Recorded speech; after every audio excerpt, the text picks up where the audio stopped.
Anyone who's ever transmigrated knows the drill. The protagonist gets his engagement annulled, then rises from the ashes.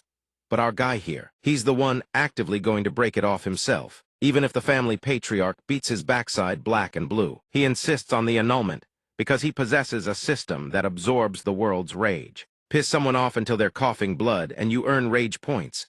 Those points, exchangeable for cultivation base and all kinds of powerful treasures. So wherever he goes, he has to watch his backside because he's made enemies everywhere.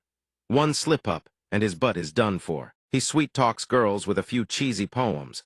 The campus beauty melts into jelly and falls head over heels, making enemies of every guy instantly. All right, enough with the preamble. Let's get started. In a high school classroom, the literature teacher is giving a lecture. In the next passage, the author writes that the setting sun spreads across the surface of the water. While the class listens attentively, one male student sneakily scrolls through his phone mid-lesson. He grins slyly, hiding behind his textbook to keep the teacher from noticing. The student named Jiangbei props up his book as cover, head ducked low, giggling like an idiot as he watches his phone. Elmao Op's getting roasted. The literature teacher glances down and immediately spots him not paying attention. Her hand already grips a piece of chalk. She shouts furiously, "Jiangbei, you've got some nerve." But Jiangbei, utterly fearless, yells right back, "Who the hell do you think you are to boss me around?" In the very next second, he eats a textbook slam straight to the forehead. "Are you trying to stage a coup?" Only after getting smacked does Jiangbei snap back to reality. "It just slipped out. I didn't mean it." The arrogant punk sitting in the same row immediately seizes the chance to put him in his place. "Teacher, with a mouth like that, shouldn't we make him copy classical poems 7 or 8 times as punishment?" Jiangbei rubs the swelling lump on his forehead, muttering, "This guy really is my arch-nemesis. He's been waiting for the perfect chance to mess with me." Not one to back down, he fires back with a few trash-talk lines to provoke the guy. "A teacher disciplining me is perfectly righteous and natural, but a child cursing his father, that calls for heaven's wrath and earth's punishment." The moment those words leave his mouth, laughter erupts around the room. The arrogant kid's face flushes red with humiliation. "WH, who are you calling a child?" One furious shout, and he finally charges. "Let's go, I'll take you on to the death." He lunges forward and grabs Jiangbei by both sides of his collar. Before Jiangbei can even react, he's dragged toward the window. The arrogant punk sneers at him with open contempt. "Smack, you're not actually serious, are you? Like hell I ever raised a son who only knows how to fight dirty." And just like that, Jiangbei plummets through the air in freefall, drifting further and further from the classroom. Never in a million years did he imagine his life would end as a joke like this. With death closing in, he murmurs, "If I could live again, I'd say let's do it all over again." The sound of sobbing echoes in his ears. Young master, you died so tragically. Why won't your eyes open?" He vaguely cracks his eyes open, still muttering curses under his breath. "Too damn loud." Butler Du immediately flinches in shock. By now, Jiangbei has awakened in a body racked with pain. He coughs violently. "Old man, cut the noise." He has transmigrated into the body of someone with the exact same name. Jiangbei, third son of the Jiang family, age 20. Cultivation base none. Butler Du's eyes light up like stars. He clasps his hands together, thanking the heavens. "Young master, you've finally woken up. I thought you had." Jiangbei just woke up and has absolutely no idea what's going on. "Young master, what? Where the hell am I?" Suddenly, his head throbs as if struck by a hammer. 1,000 memories pierce into his brain. Jiangbei can't help but curse under his breath. What the F? Am I transmigrated? At least I landed somewhere decent. No need to worry about food and shelter. But aside from a life of partying and indulgence, this Jiangbei is nothing but a useless bum. Despite belonging to a cultivation clan, even the patriarch considers him a good-for-nothing waste with zero expectations. Seeing him groan and clutch his head, Butler Du panics. "Young master, are you feeling unwell somewhere? Or are you still troubled about the marriage arrangement?" Jiangbei mutters, "I don't even know what's going on with this body." Marriage. Jiangbei takes a moment to think and piece the sequence of events together. The previous memories are hazy, but it seems his family had arranged a marriage for him. So this is it, the classic annulment scene, huh? A girl points her sword straight at him and commands, "I want to annul the engagement with your family." So that's how it goes. He forces a smile and waves it off. "I'm fine, old Du. Don't worry about me." But Butler Du lets out a long sigh. "Young master, the way you've been trying to avoid meeting Miss Shangyuan." This old servant is truly worried. Jiangbei's eyes go wide with confusion. "What? I'm the one who wants to break off the engagement." Butler Du immediately pulls out a portrait of the girl to show him. Young master, did your head get waterlogged or something? After seeing the portrait of Miss Shangyuan, the current Jiang Bei nearly pops both eyes out of their sockets. He screams and recoils. What kind of monster is that? Get that thing away from me, now. More memories of the original Jiang Bei flood into his mind. In those memories, the original Jiang Bei was so horrified by this woman's appearance that he attempted suicide but failed. I don't want to get married. The last time when he threw himself down a well, a mysterious system also appeared. Lines of text kept popping up, leaving him stunned. System calculating rage points. Successfully collected 10 rage points from Butler Du. A notification flashes on the screen above his head. Rage system host. Jiang Bei cultivation level garbage tier aptitude. Below entry-level cultivation method. None combat skills, none rage points. Having read plenty of web novels with scenarios exactly like this back in the modern world, he immediately recognizes it a system. The system keeps flashing notifications at its host. Rage value, a metric of negative emotions, generated by others as a result of the host's actions. When rage value reaches a certain threshold, the host may use it to upgrade cultivation level, cultivation method, or combat skills. He's devoured both notifications, but a question still nags at him. So I finally got the golden finger after transmigrating. But why, though? Abruptly, Jiang Bei turns and confronts Butler Du. Do you have some kind of grudge against me? The old man hastily stammers. Young master, please don't say that. How would I dare complain about your constant stalling? About going to the main hall to meet the Shangyuan father and daughter. The moment the old man finishes speaking, the screen flashes with more points. System successfully collected 10 rage points from Butler Du. His face darkens as he mutters, "You're still pretending, old man." This time, Butler Du doesn't dare meet his eyes. He quickly turns away, dodging Jiang Bei's death stare. I am merely a servant. Even if my wages were docked, I wouldn't dare complain about anything. Jiang Bei finally waves his hand and drops the subject. Forget it, you seem like a decent man. I won't make things hard for you. Now let's get me changed. He puts on a fresh set of clothes and straightens up with newfound flair. All right, let's go meet that father and daughter you've been talking about. Those rage points are all mine for the taking. In the main hall, everyone is discussing his marriage arrangement. Brother Jiang, don't lose hope. I have a feeling your Abe only needs a few more years, and he'll absolutely break through to the Qi-gathering realm. Abe is exactly like that. In the future, he'll carry on the family line. Miss Shangyuan cuts in and ruins the moment. Stop talking about Jiang Bei already. When is Nanjij going to arrive? I only want him. Wang Yuan answers with visible awkwardness. Jiang Nan is still cultivating at the Wuji sect, you know. The Jiang family's eldest son, Jiang Nanmi boy, is blessed with extraordinary talent. Yet his eyes are set 1,000 miles away. He never deigns to look down at the mortal world. Jiang Bei, on the other hand, has mediocre talent. All he does every day is run around causing trouble.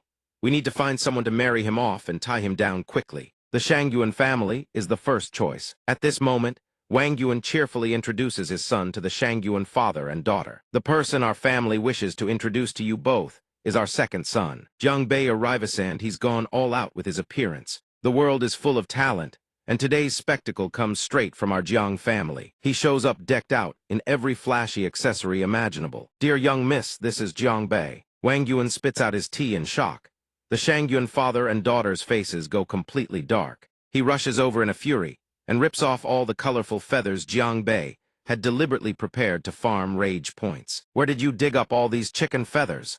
The screen immediately flashes a notification. System successfully collected 30 rage points from Jiang Wangyuan.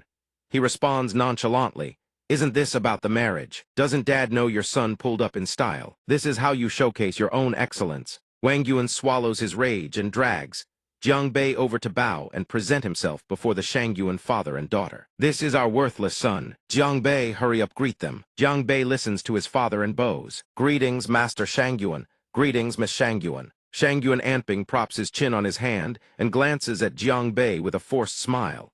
"Hello. I'm pleased to meet Yao, but if I could meet your elder brother instead, I'd be even more pleased." Anping mutters with undisguised contempt. As expected, quite distinctive looking. He speaks bluntly, face stern. "Brother Jiang, since everyone is gathered here, there are a few words I'd like to make crystal clear. I cannot marry my daughter to your son. If it's Jiang Nan, then we can talk." Jiang Bei has been sizing up the old man this whole time, muttering with disgust. "So the guest didn't come with good intentions either.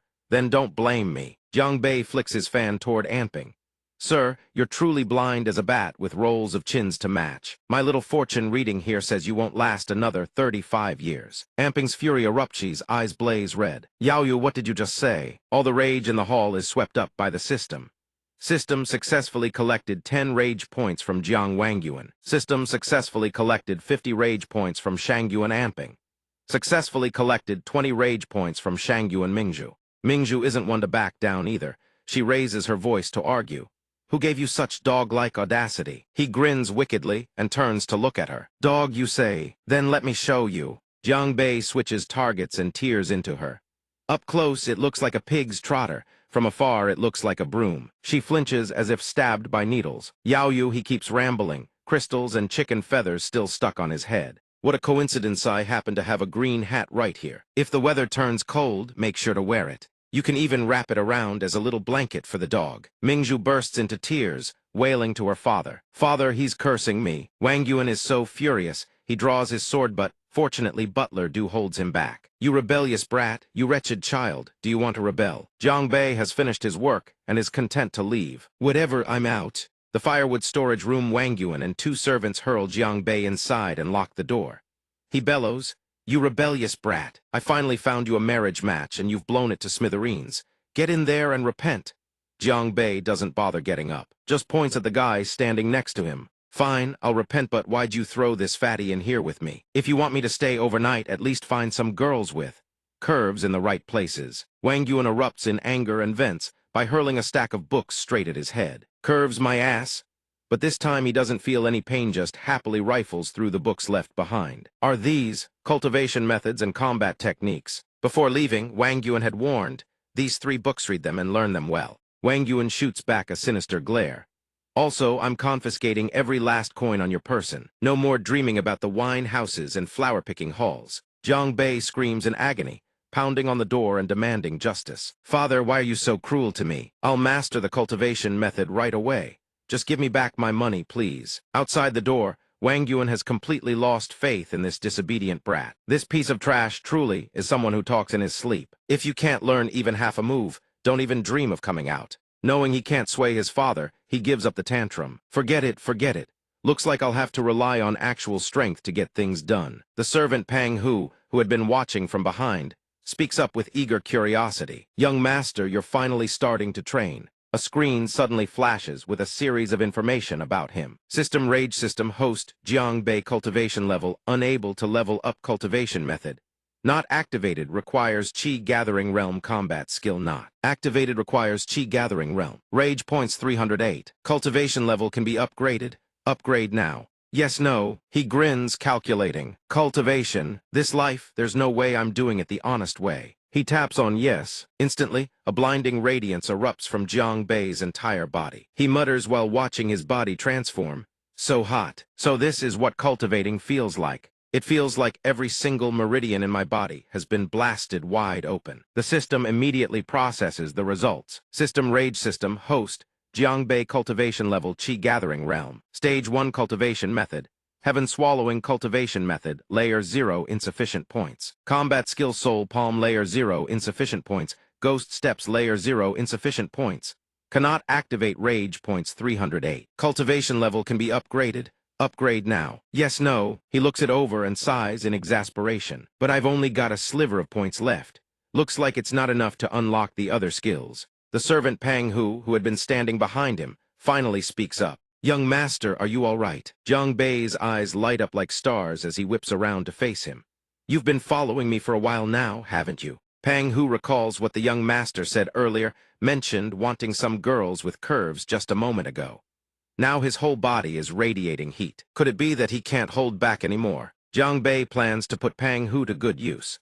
As a proper player, he needs a few easy targets to farm for rage, point some low-level leaks to harvest. So he asks him, I'm asking you, but Pang Hu remains entirely focused on his well-being. Young master, we don't have enough silver to find any pretty girls, but if the young master doesn't mind, I can offer up my chrysanthemum. Jiang Bei immediately lunges forward and smacks Pang Hu across the face. Who the hell wants something that useless? What I'm looking for is enemies, you hear me? He answered with one cheek swollen and puffy. Please spare me. Young Masterth's servant was only thinking. The number of people you've made enemies with is no small amount, young master. He thought for a moment before answering, but your greatest enemy is none other than young master Chen Ju. Jiang Bei immediately found his target to vent on, and happily dragged Pang Hu along. The lucky winner tonight is him. He pleaded desperately from behind. Young master, the old master said we mustn't. At the cloud capital, Tavern Miss Yanlin has graced Lionian City with her presence for an excursion. The attendants gestured toward the stage as they introduced her. Tonight, our tavern has specially prepared a banquet to welcome the young miss. Behind the curtain, a beautiful woman could be glimpsed. The maidservant outside spoke on Yanlin's behalf. We've heard that Lionian City is a land of exceptional talent. Our young miss hopes to find companions through the art of poetry. Today's theme is flowers. She invites all the young gentlemen to compose poetry. Please craft your verses with flowers as the central motif. Whoever composes the finest poem will earn the opportunity to converse with our young miss. Below, everyone clamored and shoved to compete. Pick me, Miss Yanlin. I was here first. Jiang Bei recognized the hustle the moment he arrived at this sales pitch. Looked awfully familiar. Maybe this Yanlin is actually the owner of this tavern. Is her allure really that powerful? Pang Hu scanned left and right and spotted his target. He'd found young master Chen Ju. A haughty young lord dressed in fine clothes had appeared right by the stage. Miss Yanlin, I am the eldest young master of the Chen family. Pang Hu also hollered, jabbing a finger at the man. He's right over there. Jiang Bei let out an ah and looked toward them. Chen Ju was utterly smug about himself in terms of both wealth and scholarship. I am the most qualified to be the first to compose a poem. Jiang Bei murmured in surprise upon seeing Chen Ju's face. He looked exactly like the enemy from his previous life. Hatred burned in his heart. Fine, in my past life you killed me. In this life you're still my enemy. Then I'll settle the debts of both lifetimes right here, right now. He was still participating in the poetry exchange up on stage. Looks like young Master Chen was quite the enthusiast. May I ask which flower does the young master fancy most? Chen Ju calculated his every move to win today's bell. I have to win Miss Yanlin's heart right now. He began smooth talking. I love only the peony. The peony embodies nobility and splendor. Jiang Bei immediately moved in to crash the party. The great young master chrysanthemum doesn't love chrysanthemums today, but claims to love peonies instead. Chen Ju shouted in fury. Who are you calling chrysanthemum? He roared. System 20 rage points collected from CHENJU. Emboldened by the rage system, Jiang Bei poured more fuel on the fire, taunting relentlessly. Payback for a past life. A unique name like this is only fitting for the eldest miss of the Chen family, after all. Let me guess, when your uncle named you, he must have taken one look at your unique appearance and thought of chrysanthemums, right? The surrounding young lords erupted in chatter. So that's how it was. Chen Ju's fury boiled over. Don't listen to his nonsense. Jiang Bei's trash-talking mouth wouldn't quit. You suddenly changed your taste today. Could it be that your chrysanthemum's tight has now bloomed wide, open into a peony? Chen Ju's fury reached its peak. System 50 rage points collected from CHENJU. He lunged forward. How dare you publicly humiliate me by calling me a hemorrhoid patient? Suddenly, he remembered the beauty watching from above and swallowed his rage. Right, Miss Yanlin is here. I can't go too far. He snapped his fan shut and turned to leave. I won't stoop to argue with the likes of you. But Jiang Bei wasn't about to let him off. He muttered, already plotting his next move. Isn't this all your fault? Your rage points are just too good. I'd be happy to collect every last one. Chen Ju gritted his teeth and endured the humiliation, ignoring Jiang Bei's nonsensical taunts from behind. The peony blooms a wonder of the world? On the surface, he grinned, but inside his fists were clenched white-knuckle tight. You're the weird one calling me your daddy. System 50 rage points collected from CHENJU. Every last trace of color drained from his face. The boudoir's chrysanthemum bursts forth in gaudy bloom. System 80 rage points collected from CHENJU. Jiang Bei kept landing blow after blow until he finally delivered a poem beyond compare. Fragrance wafts far and wide, the scent of Chen Ju drifting from within. Red haze rises like clouds, graceful and lush every protrusion. Heed the doctor's words. System 80 rage points collected from CHENJU. At this point, Chen Ju could no longer hold back. Are you done yet? Son of A, I can't take this anymore. Jiang Bei immediately crouched and jabbed him right in the backside. From on high, he passed judgment, son, call me daddy. Chen Ju yelped in shock. System 100 rage points collected from CHENJU. He collapsed to the ground, unable to scream, yet unable to stop writhing. My butt. Having collected his points, Jiang Bei happily went to check his haul. Man, this batch of rage points feels pretty damn good, doesn't it? This should be enough to level up that thing. Suddenly, a woman's voice rang out. This young gentleman's conversation has been quite amusing and entertaining. Hu Yanlin parted the curtain and appeared before him. Would Yanlin be fortunate enough to invite this gentleman to compose a poem capturing the elegance of flowers? Jiang Bei gazed at her, captivated, unable to look away. She was none other than Hu Yanlin, age 19, of unknown background. Staring at the beauty before him, Jiang Bei muttered as if entranced, unable to avert his gaze. Recite a poem. He smirked slightly, then calmly declined Miss Yanlin's invitation. No thanks. Yanlin was struck completely speechless. I can't believe he actually turned that down. Chenju immediately butted in to cause trouble. Damn it, don't you know what you're supposed to do? He sneered with contempt all that big talk earlier, and at the crucial moment, he's gone silent. The disciples trailing behind him gathered around. Jeering, this Jiang Bei knows neither literature nor martial arts is a disgrace to all of Lionian City. Exactly. No wonder he's the Jiang family's good-for-nothing. Jiang Bei immediately changed his mind and snatched the fan right out of Chen Ju's hand.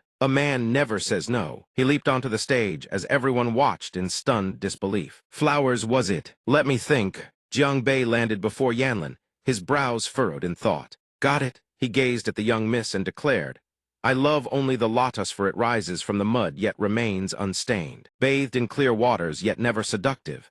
In Yanlin's heart the lotus stands supreme. As Jiang Bei recited his poem about the lotus, shallow inside yet straight without. No vines, no branches, Yanlin regarded him with entirely new eyes. Eyes brimming with admiration. He truly understood flowers in the depths of his heart. Its fragrance, the farther the purer. Majestic and pure through and through. She blushed, growing more and more captivated. To think someone could paint such a vivid picture with words. Gazing at flowers is like gazing into a lover's eyes. Hu Yanlin breathes heavily, stealing a glance at Jiang Bei on the other side, still lost in his poem. She can admire him from afar, but she can't flirt or tease, and then she lets out a sudden shriek. The maidservant beside her jumps in fright and rushes over. Young miss, what's wrong? It takes Yanlin a moment to regain her composure. She softly tells her maid that the poem is absolutely magnificent. Huaner, write down every word of what he just said. Miss Yanlin wants to get closer to him. Could it be that he's expressing his admiration for me from afar? His talent is truly extraordinary. I want to get to know him. She steps forward and thanks him with a respectful bow. Young master's poem is truly beautiful. It has deeply moved Yanlin. Why don't we share some tea and continue our conversation? But Jiang Bei bluntly refuses. Tea and poetry recitals? Pass. Use that wine money to book me a room instead. Let's see how a night here feels. Yanlin freezes, her cheeks flushing bright red. Book a room. Huaner behind her screams bloody murder, calling him a pervert. Chenju and the young masters below all erupt in outrage. Kid, don't push your luck. How could Miss Yanlin ever fall for an ugly toad like you? Damn it, you dare lay a finger on my fairy goddess. I'll chop you to pieces. Pure, unfiltered jealousy. Ugly and shameless. System Rage collected 90 rage points from Chenju. 50 rage points from Lu Reni, 100 rage points from Jiajing Kai. He still looks utterly clueless, but a bright grin never leaves his face. No idea what they're so angry about, but suddenly raking in this many rage points? Absolutely fantastic. Yanlin trembles with a hint of disgust, yet she's willing to endure it for the sake of his talent. So he's actually this kind of person? I thought he was someone of talent and propriety. How utterly disappointing. But his poem genuinely ranks first in the entire competition. How could I possibly refuse him? Yanlin is too embarrassed to say it outright. That expression alone gives it away. Jiang Bei reads her face instantly. Seems the young lady agrees with me, doesn't she? The rage points collected are pretty decent already. He casually strolls toward the stairs. Well then, I'll head to my room and rest first. As for the room fee, I'll leave that to you. Yanlin is dumbfounded. She can't help but ask, you're just leaving alone? Jiang Bei frowns and turns back to answer. Yeah, so what? Yanlin forces an awkward smile and waves her hand. No, it's nothing. Sleep well, young master. The men below curse under their breath. Damn, so he really just wanted to go to sleep. We all got played. System Rage collected 30 rage points from Chenju, 20 rage points from Lu Reni. From behind, Beng Hu comes chasing after him. Young master, wait for me. Miss Yanlin now sees him in a completely different light. Was I wrong about him? He really is quite extraordinary. The next day, Jiang Bei wakes up, still yawning lazily. The two of them leave the tavern. He's barely awake and already forced to listen to Beng Hu's non-stop chatter. Young master, you were so damn cool last night. I always thought your literary and martial skills were nothing special, but you really opened my eyes. Looking at you now, you've truly mastered the heaven-swallowing cultivation method, and your signature technique goes steps. Last night you must have trained hard, right? Jiang Bei gapes at his servant. How the hell did you figure that out? Bang Hu grins and points it out. Probably because you just finished training, so you didn't notice. Earlier when you walked out, you naturally executed a half-beat of the stance without even realizing it. He thinks back last night that did happen, so that's what it was. Not bad, I did train last night, but only for 3 seconds, that's all. Bang Hu gets all excited and wants to rush home to brag to Wang Yuan. If that's the case, let's hurry home and share this news with the old master. But Jiang Bei quickly waves him off. No. He throws his arm around Bang Hu's shoulder. Before going back, we need to fill the 5-story temple first. You came to find me, and I haven't eaten in 2 meals, right? His stomach growls loud enough to hear. But Bang Hu worries. But the old master confiscated all our money. His cunning streak kicks in. Here's the thing, me family is a great clan, right? We must have some properties and assets. Bang Hu's eyes light up with admiration. Of course, no wonder you're the young master. He eagerly spills everything to Jiang Bei. Our family does have a lot of assets. If the young master wants cash directly, we should head to Kaianlai Manor. His mind is already painting mountains of gold and silver. Kaianlai Manors. The name alone sounds like money flows like water. Could it be a casino? Whatever. Let's just ask the head treasurer for a few 100,000 taels first. They finally arrive at Kaianlai Manor, but the place is desolate, with cobwebs draped everywhere. Jiang Bei's jaw drops. Fallen leaves blanket the ground, not a soul sweeping. He angrily points at the ragged beggars and confronts Bang Hu. Where the hell is the money here? This is clearly a slum. Bang Hu shakes his head frantically. Young master, this place really is called Kaianlai Manor, and it's where our family collects rent. He explains that great clans and the city lord seized this land and leased it to refugees and farmers, collecting rent and taxes on a regular basis. This year's drought is severe, and they haven't paid rent in over a month, so that only makes Jiang Bei angrier. So we came here to bully innocent farmers and squeeze money out of them. Bang Hu is on the verge of tears, begging for mercy. Young master, please calm. Then from inside the alley, a furious shout. You little wretch! Shangyuan Mingzhu grabs a small girl by the hair. You actually dared to splash dirty water on my dress. The girl cries and begs, I didn't mean to. Nearby, her brother pleads desperately. That's not dirty water. We carried it from a spring 10 miles away. Shangyuan. Mingzhu shoves the boy aside without a care. Did I ask you to speak? The girl wails in pain. Mingzhu picks up a shard of broken porcelain. Little sister, I'm someone who understands reason, you see. She holds it in front of the girl's face with a sinister grin. You stained my clothes, so I'll draw flowers on your pretty little face. Don't even think about running. The girl can only beg for her life. Nah, please, no. Jiang Bei watches from the end of the alley, teeth gritted.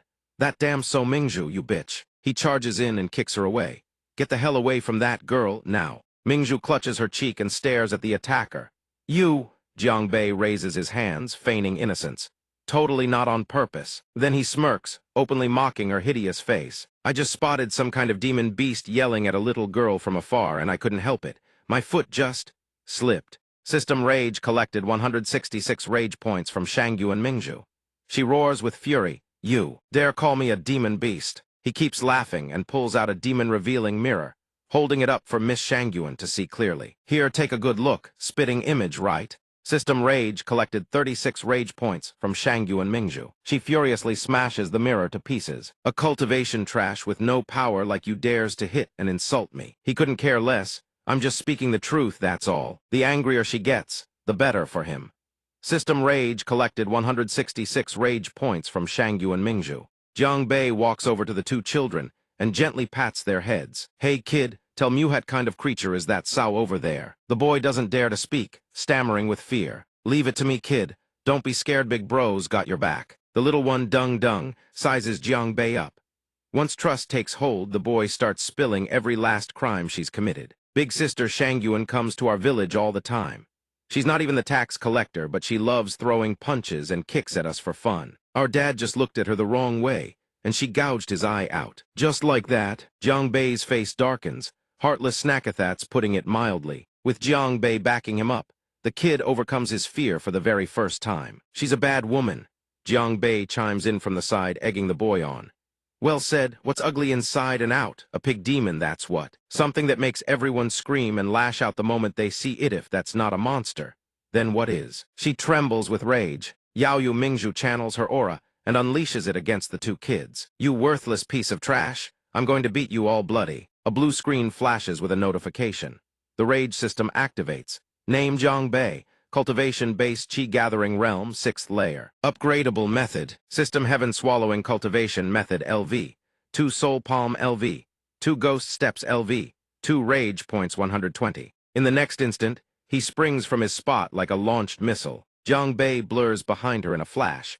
The ones who should be angry here are US. He seizes her shoulders and slams her into the violently shaking ground. If a fat sow like you still has an ounce of conscience, get on your knees and apologize to these kids properly. Now, but she still doesn't know when to quit. Dream on, you're not even worthy. Zhongbei slaps Mingzhu across the face in a fit of rage. Not worthy?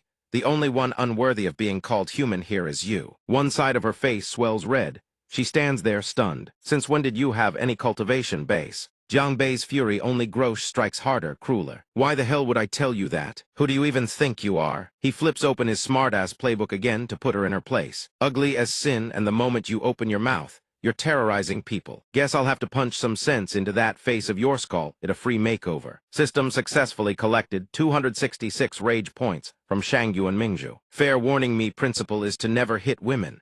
But sadly, you don't qualify as one. System successfully collected 366 rage points from Shangyu and Mingzhu. Zhongbei fights with growing fervor. No money and you humiliate people. No cultivation so you think you can bully them. The two children watch him with clasped hands, eyes sparkling with worship. This big brother shines like a savior's light. Finalized finishing blow. This last palm strike is to straighten that crooked nose of yours. Remember to leave a 5-star review. System successfully collected 666 rage points from Shangyu and Mingzhu. The kids shower Zhongbei with praise. Big brother is so amazing. He scratches his head and laughs. It's nothing really. Mingzhu scrambles to her feet, cursing. My family will not let this go. Oh, she still hasn't learned her lesson. Zhongbei's expression darkens. He turns back around. What was that? You're not satisfied with my free nose job. Maybe I should add a few more touches. Her face is already puffed up beyond recognition, her hair a tangled mess. She turns tail and flees to tattle. Bang H1ED5 asks nervously, Young master, she's the Shangyuan family's daughter. Haven't we gone a bit too far? But Jiangbei waves it off, reassuring him. Relax, my powers shot up quite a bit now. When the old man finds out, he'll be totally fine with it. Bang Ho still can't shake his unease, but then the two children speak up. Benefactor, big brother. Today's trouble was caused by me and my sister. If anything happens, come find us first. Zhongbei laughs and pinches the kid's cheek. Don't tell me you're gonna take responsibility for this, little man. I'm not pathetic enough to hide behind a kid. But the boy stubbornly insists he's already grown up. I'm not a kid. Even if you're our benefactor, you can't look down on me. System successfully collected 6 rage points from Erden. Zhongbei relents with a smile. All right. Quite the little man, aren't you? By the way, your water jar got smashed, didn't it? Don't you need to refill it? The boy sighs and tells him the story. Yeah, the drought's been really bad this year. We have to trek all the way to Clear Spring Mountain just to get water. Zhongbei gazes into the distance, deep in thought.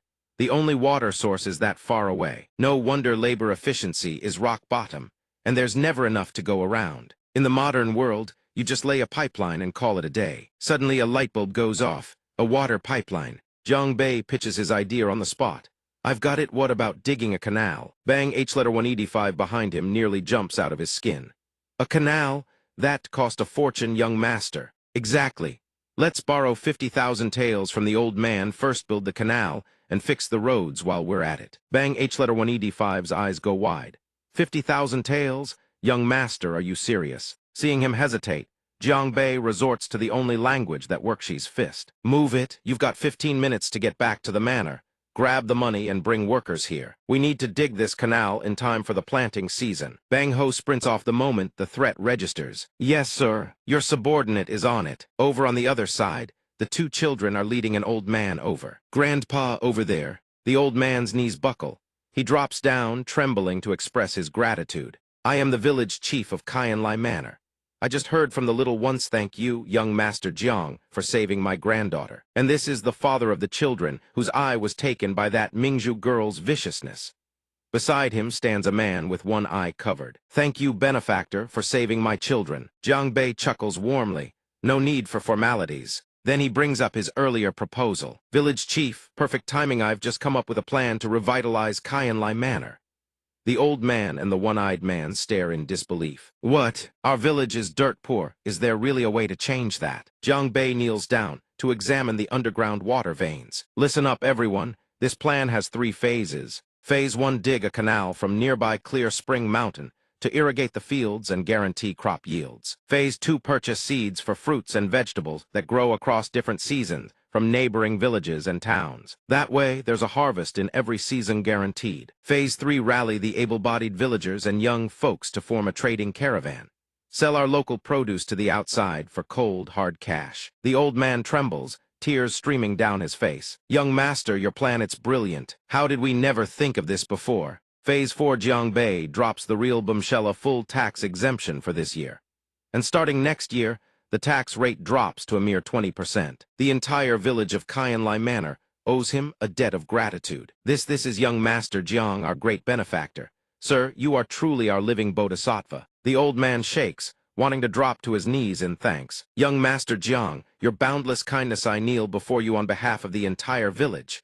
But Jiang Bei has already moved. Catching him before he can hit the ground. Old man, get up already. Hold on, he turns to Jiang Bei, sneering.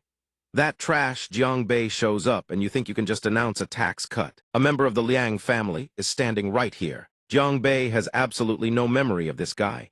He casually scratches his nose and asks, "Who's this brat?" The village chief standing beside him trembles for a long while before he can manage a single word. He's the second young master of the Liang family of the 4 great clans Liang Hexuan. System successfully collected 66 rage points from Liang Hexuan. Hexuan's face twists with fury.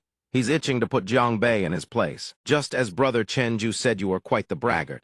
I didn't believe it at first, but now I can see you've got some nerve. Jiang Bei lets out a loud "oh" of realization. So you're the best buddy of that buck-toothed freak, huh? Hexuan erupts in a fury, pointing and berating. You really are worse than pigs and dogs. System successfully collected 166 rage points from Liang Hexuan. Hexuan wastes no more words. He charges forward with a massive surge of aura. You piece of trash, are you tired of living? A fireball coalesces in Jiang Bei's hand. He grins to himself, thinking perfect timing, I've been wanting to test out a new combat skill anyway. Fireball plus a boost to strength points. Ghost steps 1. Soul palm 1. Like a phantom riding the wind, Jiang Bei rockets straight toward Liang Hexuan. The instant Hexuan realizes Jiang Bei has materialized behind him, ready to strike, his brows knot with tension. Fast, Jiang Bei slams the fireball down in a flash, but Hexuan manages to dodge just in the nick of time. He scrambles backward in a hasty leap. From his bearing alone, it's clear he's leveled up. Jiang Bei mutters inwardly, a few days apart. And this trash actually improved this much. Having barely dodged one strike, Hexuan immediately starts flexing and spouting contemptuous remarks. But before he can finish his sentence, a young girl's shriek rings out from somewhere nearby. Pervert! Hexuan whips his head around in confusion. What pervert? An older girl covers the younger one's eyes and whispers urgently, "Little sister, don't look. Close your eyes right now." Realizing the girl seems to be pointing at him, me. He shouts, "What did that brat just say? How am I?" His subordinate, looking deeply uncomfortable, leans in and whispers, "Young master." Look down. Following their gaze downward, Hexuan's face drains of color. The fireball had burned clean through his robe. She's bare skin is completely on display. He screams in disbelief. What the hell is going on? Off to the side, Jiang Bei covers his mouth with fake shock and snickers. Who would have thought young Master Liang had such unique tastes? I wonder who could have put him in such a predicament. Hexuan roars, "This was clearly your doing." Jiang Bei plays innocent, acting as if it has nothing to do with him. Jiang Bei casually picks his nose and retorts with zero guilt. Who told you to dodge while I was mid-attack? That's on you. System successfully collected 388 rage points from Liang Hexuan. Hexuan can barely hold himself together. But without the strength to back up his rage, he has no choice but to swallow his pride and try to leave. Consider today as if we never met. Let's go. Jiang Bei is faster. He vaults up onto the fence, blocking the path. Hey, don't rush off, weren't you just threatening to teach me a lesson? And what about that tax thing? You're just going to let it slide. The more Hexuan hears, the hotter his rage burns. He jabs a finger and snarls, "Jiang Bei, don't push your luck." Jiang Bei doesn't even flinch. He smirks coldly. "Oh, still got the nerve to talk back to your old man like that? Is that so?" He thinks to himself, My points are about to slip away. System successfully collected 158 rage points from Liang Hexuan. While Hexuan is still firing back verbally, Jiang Bei suddenly clamps a hand over his mouth. Hexuan freezes in shock. You're not my father. Sealing Hexuan's mouth shut, Jiang Bei's expression turns dead serious as he speaks. Today, I'll discipline you on your old man's behalf. The three-character classic burn every word into that skull of yours. A thunderous slap crashes across Hexuan's cheek. POW. The dynamic between Jiang Bei and Hexuan is practically a father disciplining his wayward son. He goes to town with a combo of beating and scolding. If the child is unruly, the father has failed. From the rooftop, Butler Du and Wang Yuan watch the spectacle below. Butler Du calls out with a tinge of disbelief. Master. The young master hasn't just raised his cultivation, has also learned the soul palm. From below, Liang Hexuan screams furiously, "You bastard, you dare hit me." Wang Yuan widens his eyes, stunned by his son's ability to learn. Only one night has passed, yet this kid went from a mortal with 0 cultivation straight to the chi-gathering realm. Passionate punches continue raining down from Jiang Bei without pause. Butler Du frets nervously originally. When I heard the young master wanted 1,000 taels, I thought he was causing trouble again, and nearly had us scrambling. Over here, old master Jiang nods in agreement. Indeed, truly never expected him to give us a pleasant surprise like this. After observing Jiang Bei's techniques for a while, Butler Du considers going down to intervene. But the Liang family's second young master is about to break. I need to stop this. Old master Jiang quickly blocks him. Wait, someone's coming. From fists to kicks, Liang Hexuan's face is now swollen on both cheeks from the beating. Jiang Bei taunts, "Why so quiet all of a sudden? Falling asleep in class? That's not how a student behaves." "Good boy." Hexuan groans in pain several times, his head nearly dropping into the pig trough. From afar, an old man bellowed in fury, "You be stopped this instant." Jiang Bei can clearly sense the oppressive aura radiating from the old man.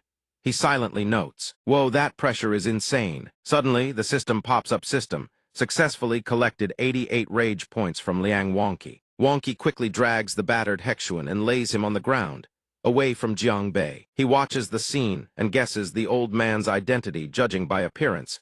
He must be Liang Hexuan's father. Jiang Bei not only shows no fear, he even dares to bring up what just happened. "Uncle Liang, this nephew of yours doesn't know how to talk like a human. I helped you discipline him." Wonqi sets Hexuan down and shoots Jiang Bei a warning glare.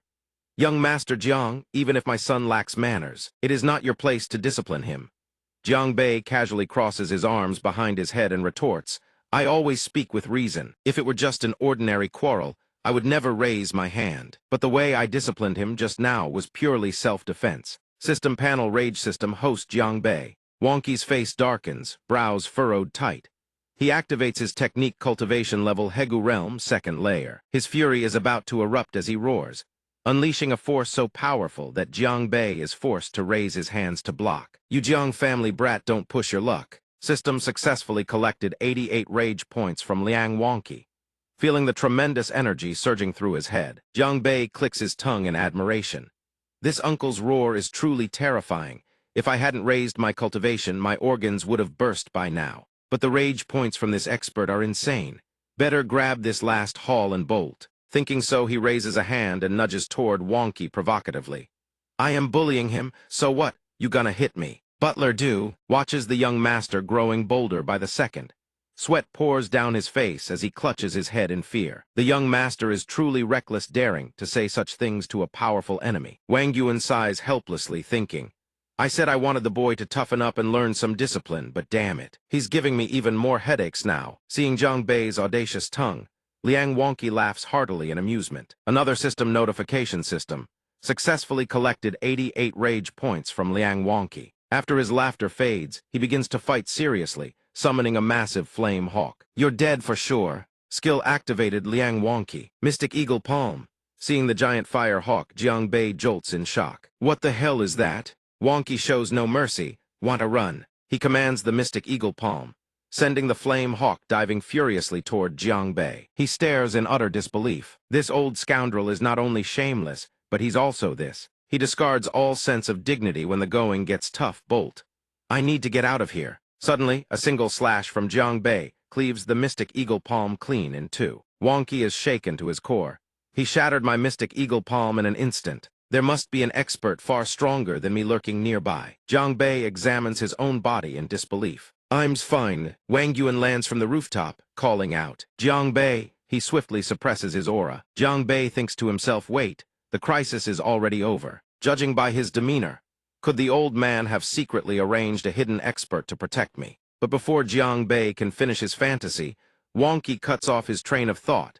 If you bring an apology to my worthless son today, the Liang clan is willing to let you off. Liang Hexuan stands to the side, startled and dissatisfied, whining. Father, how can that be acceptable? What about my dignity? Wonky's head hangs heavy with the shame of losing face, his eyes narrowing in displeasure. He musters every ounce of his strength and bellows. Jiang Bei, do you really think I don't dare lay a hand on you? The spiritual auras of both Jiang Bei and Wonky clash and roar as if locked in battle. Jiang Bei crosses his arms and taunts. Do you even know what you are? I'm standing right here, not moving an inch. If you want to play, go right ahead. Liang Wonky is left stunned, stammering in response. Butler Du can no longer hold himself back, wants to rush in for the rescue. The young master is in danger. I have to go save him. Wang Yuan quickly holds him back.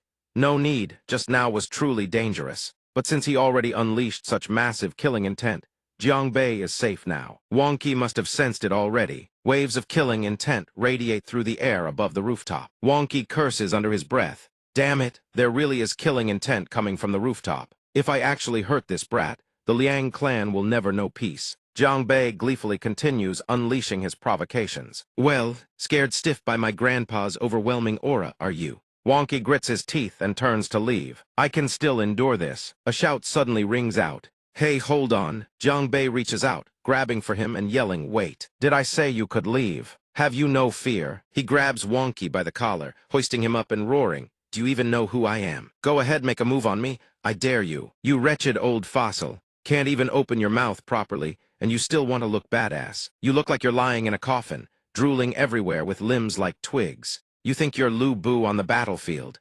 In reality, you're just a pathetic little turtle. System successfully collected 88 rage points from Liang Wonky. Seeing his reckless son with zero sense of self-preservation, Wang Yuan is shocked nearly to the point of fainting.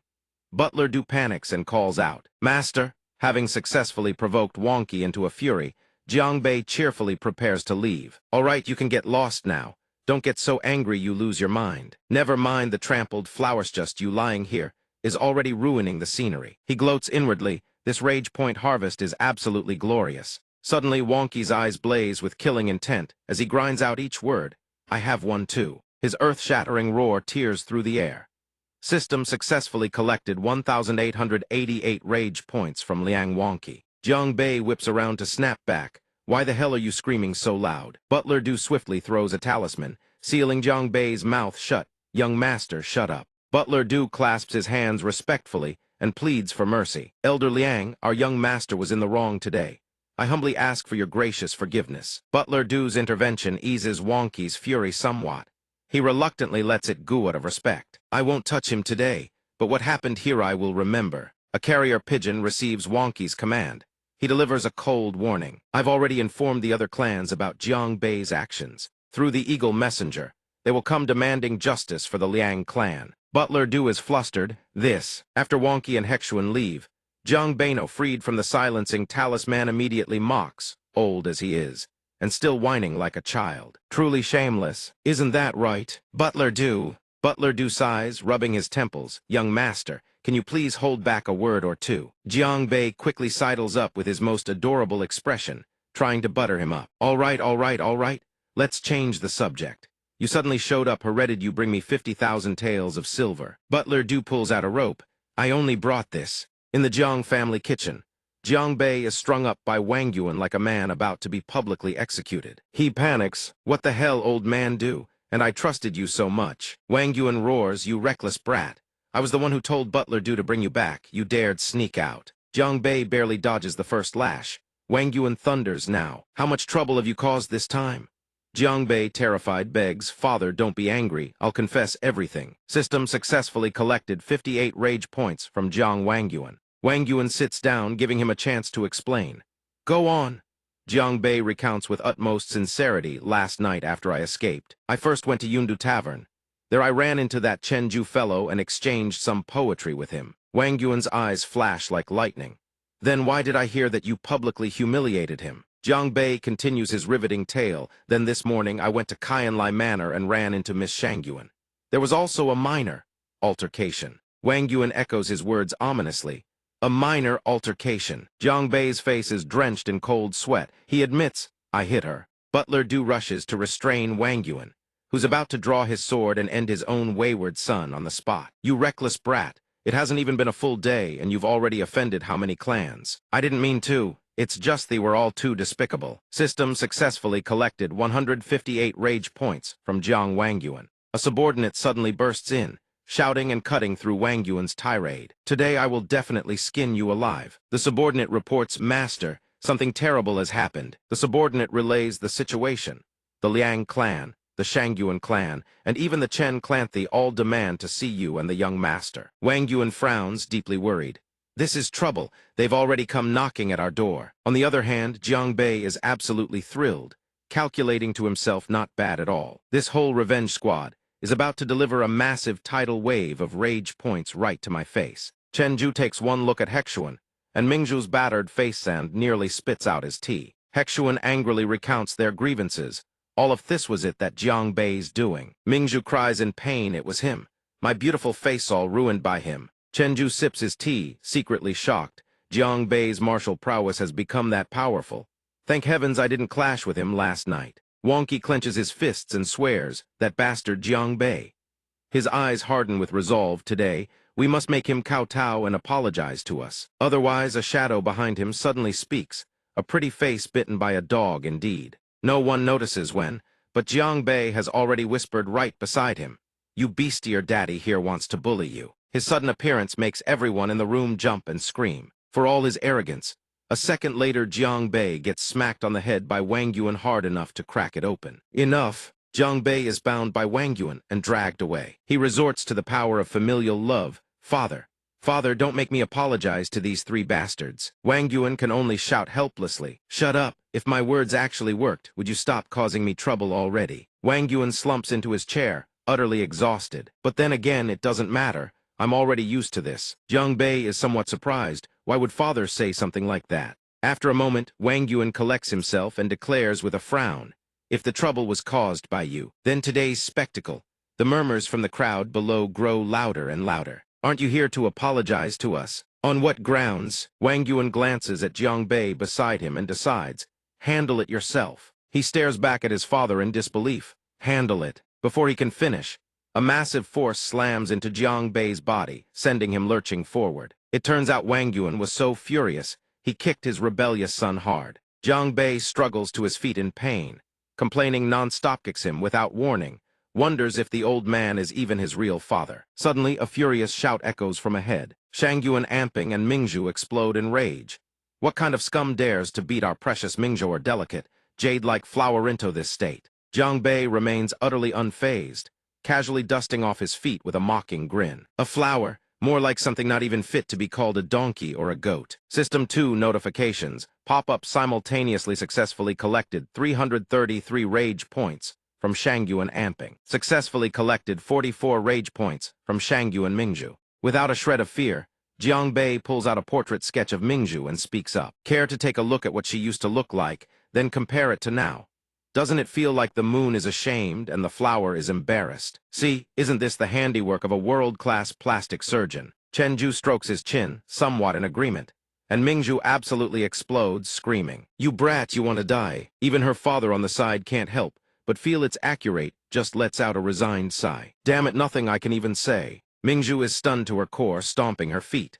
Her father and Wonky, seeing that Amping can no longer fight, jump in with twisted logic. Then what about my son, huh? Jiang Bei fires back. As for you lot, when you've got nothing to do, why come skulking around the slums? Dressed up in fancy clothes, but without a penny to your name's pure malice underneath. Jiang Bei flips the middle finger at the Liang father and son, spitting out street-level trash talk while cursing up a storm. The drought this year is devastating. You don't lift a finger to help the farmers, and instead you come here to bully the common folk. You two are nothing but a pair of beasts. Absolute scum, that's what you are. He racks up even more points. System successfully collected 333 rage points from Liang Wonky. Successfully collected 33 rage points from Liang Hexuan. Suddenly Jiang Bei turns toward Chen Ju. And you too. Chenju immediately denies any involvement. I didn't. I have no grudge against you whatsoever. Jiang Bei eagerly craves his fury, practically begging. Don't be like that. You're already heraldically, you've got something to say. Chenju coldly turns away. No, no, I don't. I can't afford to pick a fight with you. I'm not poking that hornet's nest. Jiang Bei excitedly chases after Chenju, determined to get his fill of rage from him. Brother Ju, let me brew you a cup of authentic chrysanthemum tea. Chenju flees in a panic, declining the so-called kindness. I don't need it, don't come near me. Jiang Wangyuan watches from the side. He silently nods in approval. This kid may be shameless on the outside, but his heart isn't wicked. And more importantly, he doesn't flinch one bit facing off against all these households. Liang Wonqi is furious, but can't vent on Jiang Bei, so he redirects his anger. Patriarch Jiang, why aren't you saying a single word? Wangyuan responds calmly. Then what do you want me to say? Seeing his utterly unbothered expression drives Wonqi to scream. Your son arbitrarily changed the taxes, and you're still coddling him. What do you take the three of us for? Wangyuan remains calm and composed. Brother Liang, you're overthinking things. The tax changes were under my orders. Jiang Bei, who had been busy stirring up trouble, suddenly glances over eavesdropping on his father's words. As for the kids fighting, I can't be bothered to manage that. Children need friction to grow. He thinks in utter surprise, whoa, the old man isn't he protecting me? Wonqi points at Mingzhu and his beaten-to-a-pulp son, furiously demanding justice. Look at my son. All his teeth are knocked out and you call that just friction? And what about the Shangyuan family's young lady? Jiang Bei doesn't wait for his father to respond, speaks first. Youngsters like us having a little spat, and now the elders want to step in. That's a bit embarrassing, don't you think? How about this? He proposes something interesting. Both of you come at me together. Let's settle this on versus 2. How does that sound? Before any fighting starts, Hexuan hastily waves his hands. I don't think that's necessary. It was just a small disagreement. Mingzhu also backs down, dodging the challenge. Mingzhu can't beat him either. Suddenly, a panicked shout rings out from the entrance. My lord, report. All three patriarchs are jolted by the servants' report. The people from the Earth Command Manor are already outside the city. Wonqi furrows his brow in disbelief. What? The Martial King's men have arrived. Outside, a contingent from the Earth Command Manor is lined up in full battle array. Jiang Bei strokes his chin thoughtfully. Why'd the atmosphere suddenly get so tense? Who exactly is this Martial King? Wangyuan senses the situation is deteriorating and quickly grabs Jiang Bei to leave. If you all have nothing else, I'll take this rebellious son of mine home first. Wonqi hurriedly tries to stop them. Hey, the Martial King's generals suddenly come to visit, and you're not going to greet them with us. He stops and turns back. And if I gore if I don't. Wonqi strokes his chin anxiously, his tone turning threatening. The Martial King holds supreme power and authority. We are merely prominent families in Ligan City should proactively go receive him. Wangyuan flatly refuses. All that formal pageantry you lot go ahead. No need to bother with this old fossil. The three other clans erupt in fury, shouting, Jiang Wangyuan, are you saying you don't regard the Martial King with any respect? Wangyuan's eyes blaze with fury, his stance ready, fully prepared to strike. You rabble, don't hurl baseless accusations at me. Without a second's hesitation, he slams down a palm strike that sends all three patriarchs leaping backward. Watching his father's terrifying power, Jiang Bei exclaims in admiration. Whoa, Dad, you're insane on against 3. Jiang Bei glances over and sees Hexuan helplessly dragging his father to his feet, and he can't help but tease. Hey, Liang Hexuan, head, feet in the air, flat on the ground. Careful you don't kick the bucket on the way out, eh? Hexuan loses it, screaming, Damn it, you Jiang brat, get the hell out of here. System successfully collected 100 rage points from Liang Hexuan. Successfully collected 50 rage points from Liang Wonqi. Outside the city, Jiang Bei chatters happily beside Wangyuan. Dad, what was that move you just used called? That was insanely powerful. Teach it to me. Wangyuan calmly sets his condition. When you reach the Huang level, then you can learn it. Not a moment sooner. Jiang Bei is confused. Huang leveled. Wangyuan explains the hierarchy in his mind heaven, earth profound. Huanggan lays it out for his son. There are 4 major realms in the cultivation path. First is the Huang level. Your big brother is a powerhouse at the 2nd tier of the earth realm. As for Butler Du's a powerhouse at the heaven realm. Jiang Bei gasps in amazement. Old man Du was hiding his true strength all along. Jiang Bei's eyes light up, blazing with excitement and curiosity. Dad, so what's your cultivation realm now? Could it be heaven realm? Jiang Wangyuan turned around mysteriously, keeping his answer hidden. Me, you'll find out in time. Jiang Bei silently criticized his father. Doesn't the martial path only have 4 major realms? What's so secretive about that? As Jiang Bei was about to leave, a voice called out from behind a servant arrived, panting, to deliver a message. "Young master, Miss Yanlin asked me to deliver this to you." Jiang Bei scratched his head, completely stumped. "Yanlin? Wait, isn't she the girl who paid for our room last time?" Taking the note from the servant's hands, he wondered would she send this to him. As he read the contents, Jiang Bei's eyes widened in shock. He gasped, "This is..." The note from Yanlin contained just 2 words, "Save me." At the Yun Capital Tavern, passers-by spotted the area surrounded by armed soldiers and muttered, "Are those Imperial Guards? Why are they here?" Another passerby answered, "I heard the person the Martial King is looking for is staying here." Yanlin waited anxiously. Why hasn't young Master Jiang arrived yet? Her maid snapped her back to reality. "Miss, he only met you Ansuhi would he come to help us. We should focus on finding a way out of here instead." Suddenly, a loud crash cut Yanlin off mid-sentence. His landing wasn't pretty, but Jiang Bei had arrived exactly where he needed to be. He greeted them cheerfully. "We meet again." Yanlin cried out in joy. "Young Master Jiang, you actually came." Jiang Bei took out a handkerchief and wiped the bloodstains from around his nose. Yanlin asked worriedly, "Why, do you have such a bad nosebleed, young master?" He quickly covered up. "It's nothing. I heard you were in danger, so I rushed right over. Besides, you helped me once before, didn't you?" The truth was, the nosebleed was actually from what he'd witnessed in that room the other night. Jiang Bei handed the handkerchief back to Yanlin and spoke. "Get ready. We'll leave through that big hole in the roof over there." "Oh, there's your handkerchief back." Yanlin stared at the filthy handkerchief, utterly mortified. System successfully collected 5 rage points from Hu Yanlin. Yanlin spoke softly. "This handkerchief was a gift from my mother. She loved lotus flowers." Jiang Bei's mind suddenly clicked. "Oh, damn. No wonder she got so mad when I used it to wipe my nosebleed." A wave of childhood memories washed over Yanlin. She spoke softly about her mother. She hoped I could become like a Lotta Somyeon with my own convictions. Clutching the handkerchief tightly, Yanlin felt a wave of melancholy wash over her. But reality had turned out the exact opposite. Seeing her expression, Jiang Bei felt a pang of sympathy. She looks really sad. How do I cheer her up? Then an idea flashed through his mind. Jiang Bei thought excitedly, "Right.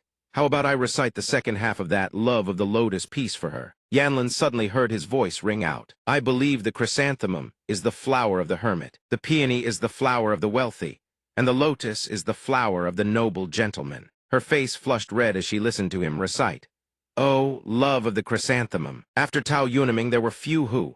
She realized this was the second half of the poem from that day. Jiang Bei poured his heart into the verse, dedicating every word to Yanlin. "As for the love of the lotus who in this world shares it with me." Yanlin shyly stepped forward and nestled into his arms, whispering softly, "Young Master Jiang." Suddenly, a roar erupted from outside. "Insolent commoner." A furious soldier jabbed his finger at Jiang Bei and bellowed, "How dare you disrespect Miss Yanlin?" Yang Kiffin pointed straight at Jiang Bei and began interrogating him at the top of his lungs. "What do you mean, disrespect? You can eat whatever garbage you want, but keep your mouth shut about things you don't know. I just saw with my own eyes you were hugging the young lady and refusing to let go." Then came the sight of Yanlin clinging to Jiang Bei, and Kiffin's mind leapt straight into the gutter. "You, even if you scream yourself hoarse, no one's coming to save you." He'd worked himself into a frenzy with his own filthy fantasies, face flushed, breathing heavily, pointing and yelling, "You're nothing but a lowlife. You clearly have impure designs on Miss Yanlin." The county princess stepped forward. "General Yang, you've misunderstood." Jiang Bei thought to himself, looking at this guy. "I'm pretty sure he's the real lowlife here." Yanlin explained, "He's my friend from Ligun City. He heard I'm about to be married, so he came specially to visit me." Seeing her shield him, Kiffin clapped his hands dismissively. "I see, but the county princess is the Martial King's jewel. You should keep your distance from these commoners." Jiang Bei thought to himself, he actually dares say that. Jiang Bei then looked at Yanlin and said, "I never expected Miss Yanlin to be a county princess."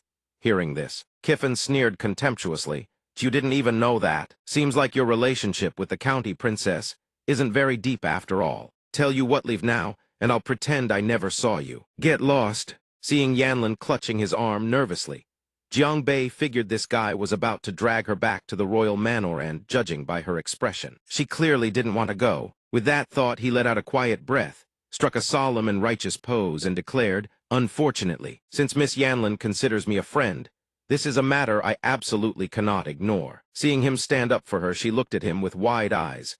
"Young Master Jiang." System activated host.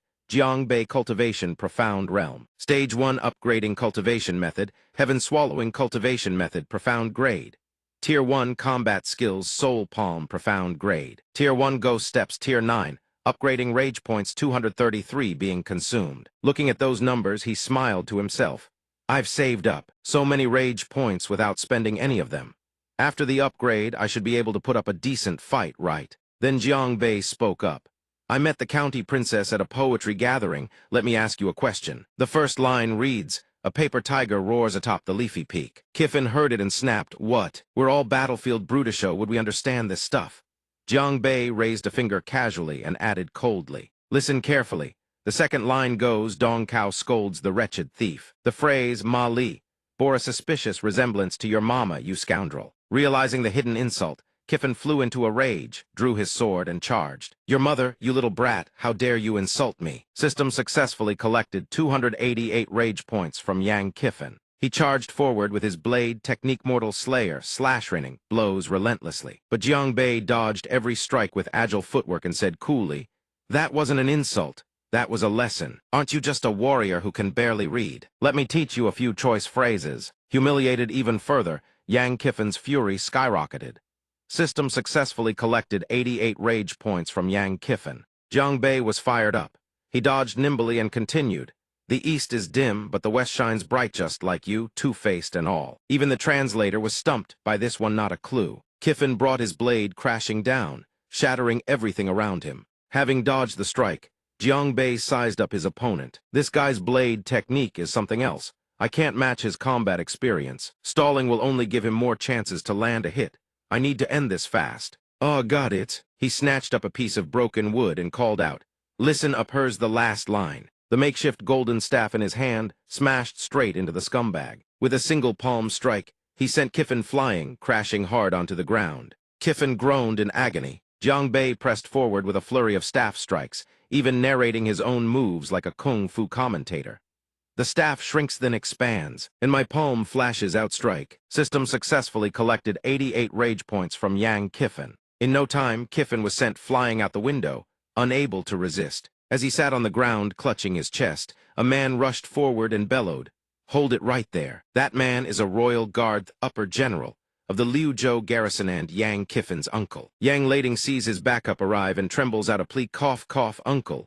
Avenge me. Before he could finish, Jiangbei strolls out, laughing and sneering. Broad daylight and two grown men going on about hugging and clinging to each other. Have you no shame? He said this because aven and embrace sound suspiciously similar in his ears. Lading glares at him and demands, and just who are you? Why did you strike so hard? Right on cue, the system chimes in. System successfully collected 166 rage points from Yang Lading. Jiangbei's face darkens immediately as he fires back. You truly have no manners whatsoever. Before asking for my name, shouldn't you introduce yourself first? Yanlin tugs gently at Jiangbei's sleeve, whispering a soft reminder. Young Master Jiang, this man is not someone you should provoke. General Yang Lading is the fiercest commander under my father's command. The world calls him the Thunder King of the battlefield. He once single-handedly slaughtered over 100 heretical cultivators at a stronghold in Liyun City. Hearing this, Jiangbei swallows hard and thinks, well damn, I've picked a fight with a real one this time. Looking at the man wielding a warhammer, radiating overwhelming pressure, with a face as savage as a demon, he mutters, I think running might not even be an option anymore. Lading surges his aura around his body and growls out a threat. I'll give you one last chance, leave or die. Jiangbei claps his hands calmly and praises. No wonder you're a generalist full of thunder, face calm as still water. Then Lading slings his hammer over his shoulder and declares, Kid, you've got some literary flair. I'll just break your legs in 3 places, no need to take your life. But Jiangbei, a man who fears neither heaven nor earth, has something to say. Hey big guy, don't get ahead of yourself. There are plenty of generals around. I didn't say it was you, you're just. He tilts his head up, smirking coolly, feathers on his chest, face like a chamber pot. Man, that really stinks. Hearing this, Lading gnashes his teeth and snarls. You dare. What about it? Right on cue, the system chimes in. System successfully collected 266 rage points from Yang Lading. He swings his sword downward, instantly summoning a flying serpent. His furious voice booms, you're nothing but a mere profound realm insect. Yet you dare spout such wild nonsense. Today I will not spare your life. The system notification rings out once more. System Ghost steps profound grade. Tier 1 is now upgrading. Jiangbei dodges the serpent with fluid, practiced precision. Watching him evade the attack, Lading lets out a slight smile and praises. This kid's movement technique is quite refined. Actually outpace my Thunder Serpent. But the old veteran has already calculated every possibility. The older the ginger, the spicier it gets. He then roars, "Take this Thunder Serpent tail whip." The Thunder Serpent's tail slams down, but Jiangbei dodges in time. The tree by the roadside pays the price instead. However, the serpent's head appears behind Himthai's time he can't dodge in time. A crushing blow lands, and he coughs up blood, crying out in agony as he clutches his arm. His back takes the hit.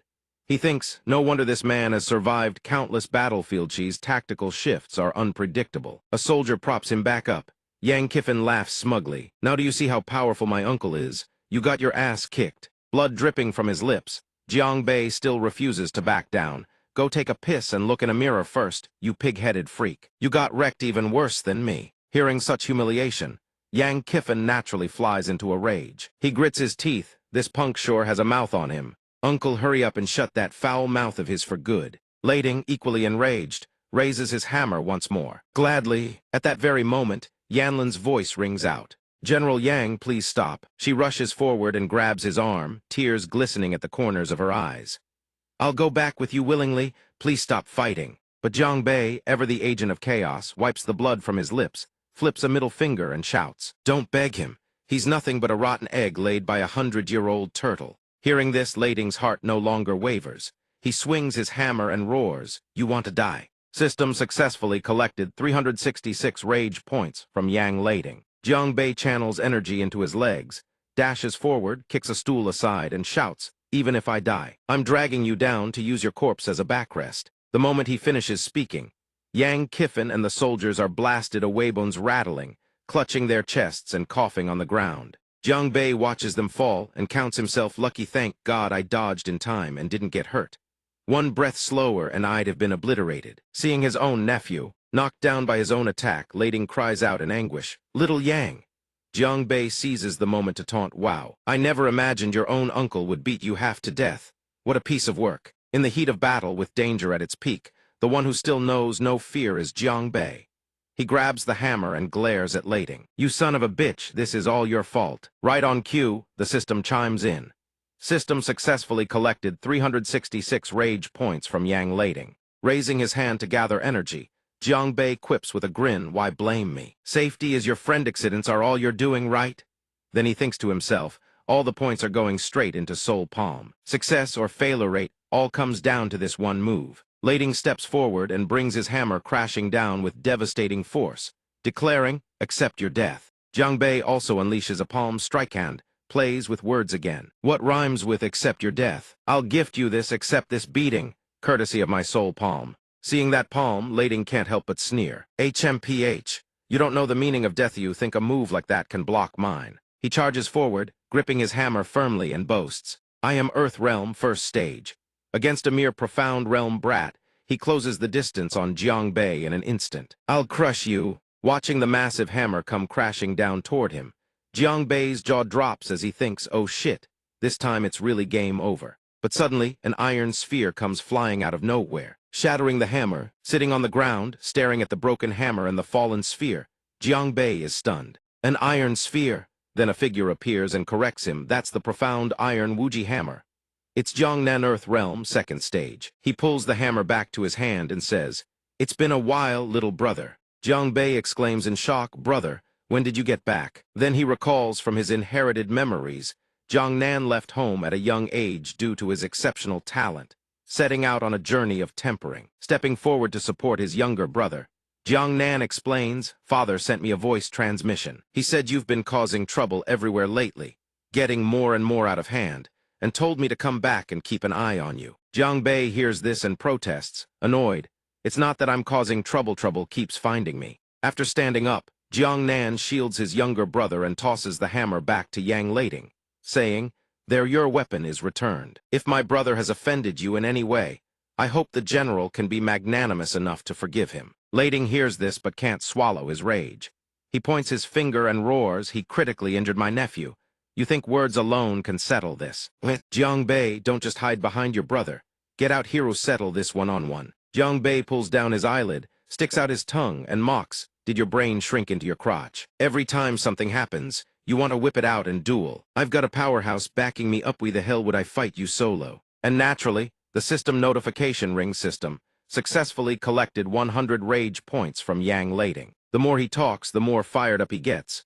Jiang Bei sticks his tongue out again, taunting. Got the guts, come bite me then. Glancing at Jiang Bei, Jiang Nan is surprised to realize his little brother's cultivation has already reached the profound realm. Lading roars in fury. Give me a chance, and I will fight you to the death. Jiang Bei hears this and eagerly steps forward, tapping his own head plenty of blood right here and says, Sure, sure. I'll step right out and give you that chance. Hit right here. System successfully collected 100 rage points from Yang Lading. Lading charges forward and swings his hammer. I'll smash you to bits. Jiang Bei swiftly retreats. Whoops. I'm backing up again. System successfully collected 200 rage points from Yang Lading. Jiang Bei uses Jiang Nan as a human shield, advancing and retreating over and over. I'm coming out, hit me you idiot, retreats. Now I'm backing up, and he does an outstanding job of provoking his opponent's system.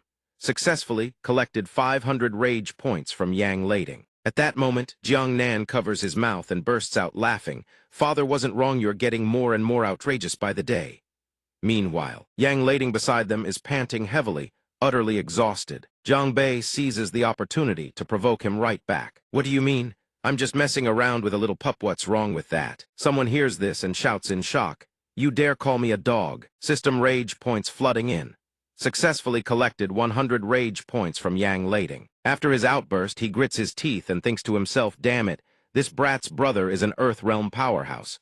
If those two join forces, I might not survive it. He turns and signals his men to leave. Two soldiers immediately step forward and restrain Yanlin, barking orders. Take the princess back. We're returning to the manor. Jiang Bei dashes forward in an instant, shouting, wait.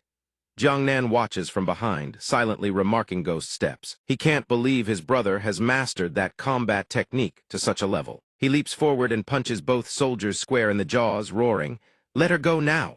The force sends Yanlin flying as Welsh screams, Ah! As she's flung through the air with her eyes squeezed shut, Jiang Bei calls out a warning. Careful! He rushes in at full speed, catching her by the waist and asking with concern, Are you all right? She stammers in surprise. I am fine, thank you. Seeing this, Lading charges forward, bellowing, Take your filthy hands off her, you low-born commoner. The princess is someone you can just touch. But very quickly, his legs get tangled by the Wuji dark iron mace, and he crashes face first onto the ground right at Jiang Bei's feet. Jiang Bei explains calmly, If your nephew's eyesight is failing him, go see a doctor. What I did with the princess was a rescue, mind you. Then he leans in close and demands, But you barged in here trying to kidnap and imprison someone. Do you even acknowledge your master anymore? He glares up furiously and threatens, Release me at once. Daring to treat me like this means you're declaring war on the Martial King's household. Jiang Bei replies coolly, Right now, you're writhing around on the ground like a worm. We came here precisely to rid the Martial King's household of a pest like you. System successfully collected 200 rage points from Yang Lading. He continues his threats. You dare seduce Princess Yanlin, who is already betrothed. And on top of that, you've prevented her from returning to the manor. These vicious deeds the Martial King will surely. But before he can finish, Yanlin steps forward and cuts him off. General Yang, young Master Jiang has not pressured me at all. I chose to stay here of my own free will. Lading raises his voice in disbelief. Princess, has this brat slipped you some kind of drug? The Martial King's household commands untold wealth and power. Before he can finish, Jiang Bei cuts him off with a smug, effortlessly handsome flourish. Drug? What drug? That's called personal charisma. System successfully collected 50 rage points from Yang Lading. Jiang Nan steps forward and says, The matter is clear now, isn't it? The princess staying here was her own intention from the start. If the general promises not to cause trouble for my brother or the princess, I'll release the two of you. He glances at the useless nephew lying unconscious behind Lading, gritting his teeth. Right now, there's a massive gap in strength between the enemy and us. He then looks up at the two Jiang brothers and says, Agreed, release me, and I won't go after your brother looking for trouble. Jiang Nan hears this, raises his hand to undo the bindings and praises, Good. But unexpectedly, Jiang Bei steps forward to block him. Hold on. What do you mean, won't come after me? I haven't forgiven you yet. He squats down in front of the bound Lading, face dark as night. I was hit by your subordinate's attack that's still unaccounted for. Then your grandson spread false rumors that damaged my reputation. He destroyed the restaurant's property. And don't even get me started on that ugly mug of yours scaring the living daylights out of people. We need to settle every last bit of this properly. System successfully collected 100 rage points from Yang Lading. Hearing such absurdity, he curses furiously. You little brat, don't you dare push your luck too far. Meanwhile, Jiang Bei picks up a pebble. He tosses the pebble high into the air, then says, You still don't understand your situation, do you? Great General Yang, your only option is to accept the punishment. That's the only way out. He spreads both hands wide before him. Jiang Bei begins explaining the Rulson pebble in one hand. If you choose correctly, all you have to do is sing a little song, and we call it even. System successfully collected 200 rage points from Yang Lading. He continues, If you choose wrong, I'll give you 3 smacks on the rear. And of course, the stubborn Great General Yang crosses his arms, turns his head away, and says, I refu. You'd have to be out of your damn mind to get me to pick. System successfully collected 300 rage points from Yang Lading. And then Jiang Bei's foot moves, followed by Lading's ear-splitting scream as his kneecap shatters. Jiang Bei says, I told you in your current situation you don't have the right to refuse me. In the end, Lading is forced to compromise. Staring at Jiang Bei's right hand, he sweats bullets and stammers, I choose this one. Jiang Bei opens his empty hand and cheerfully announces, Congratulations to our lucky friend, you've won the Super Deluxe Triple Smack. Hearing this, Lading's soul practically leaves his body. He screams, What? Don't, I'll sing for you. But Jiang Bei couldn't care less. He flips the general over and delivers several hard smacks to the rear. You made your choice, no, take your punishment. All Lading can do is clutch his head and cry inside. His fury, recorded by the system, successfully collected 388 rage points from Yang Lading. After getting his fill, Jiang Bei turns to leave, then calls out loudly, Wait a sec, does my hand smell weird? System successfully collected 388 rage points from Yang Lading. He follows up while the iron is hot.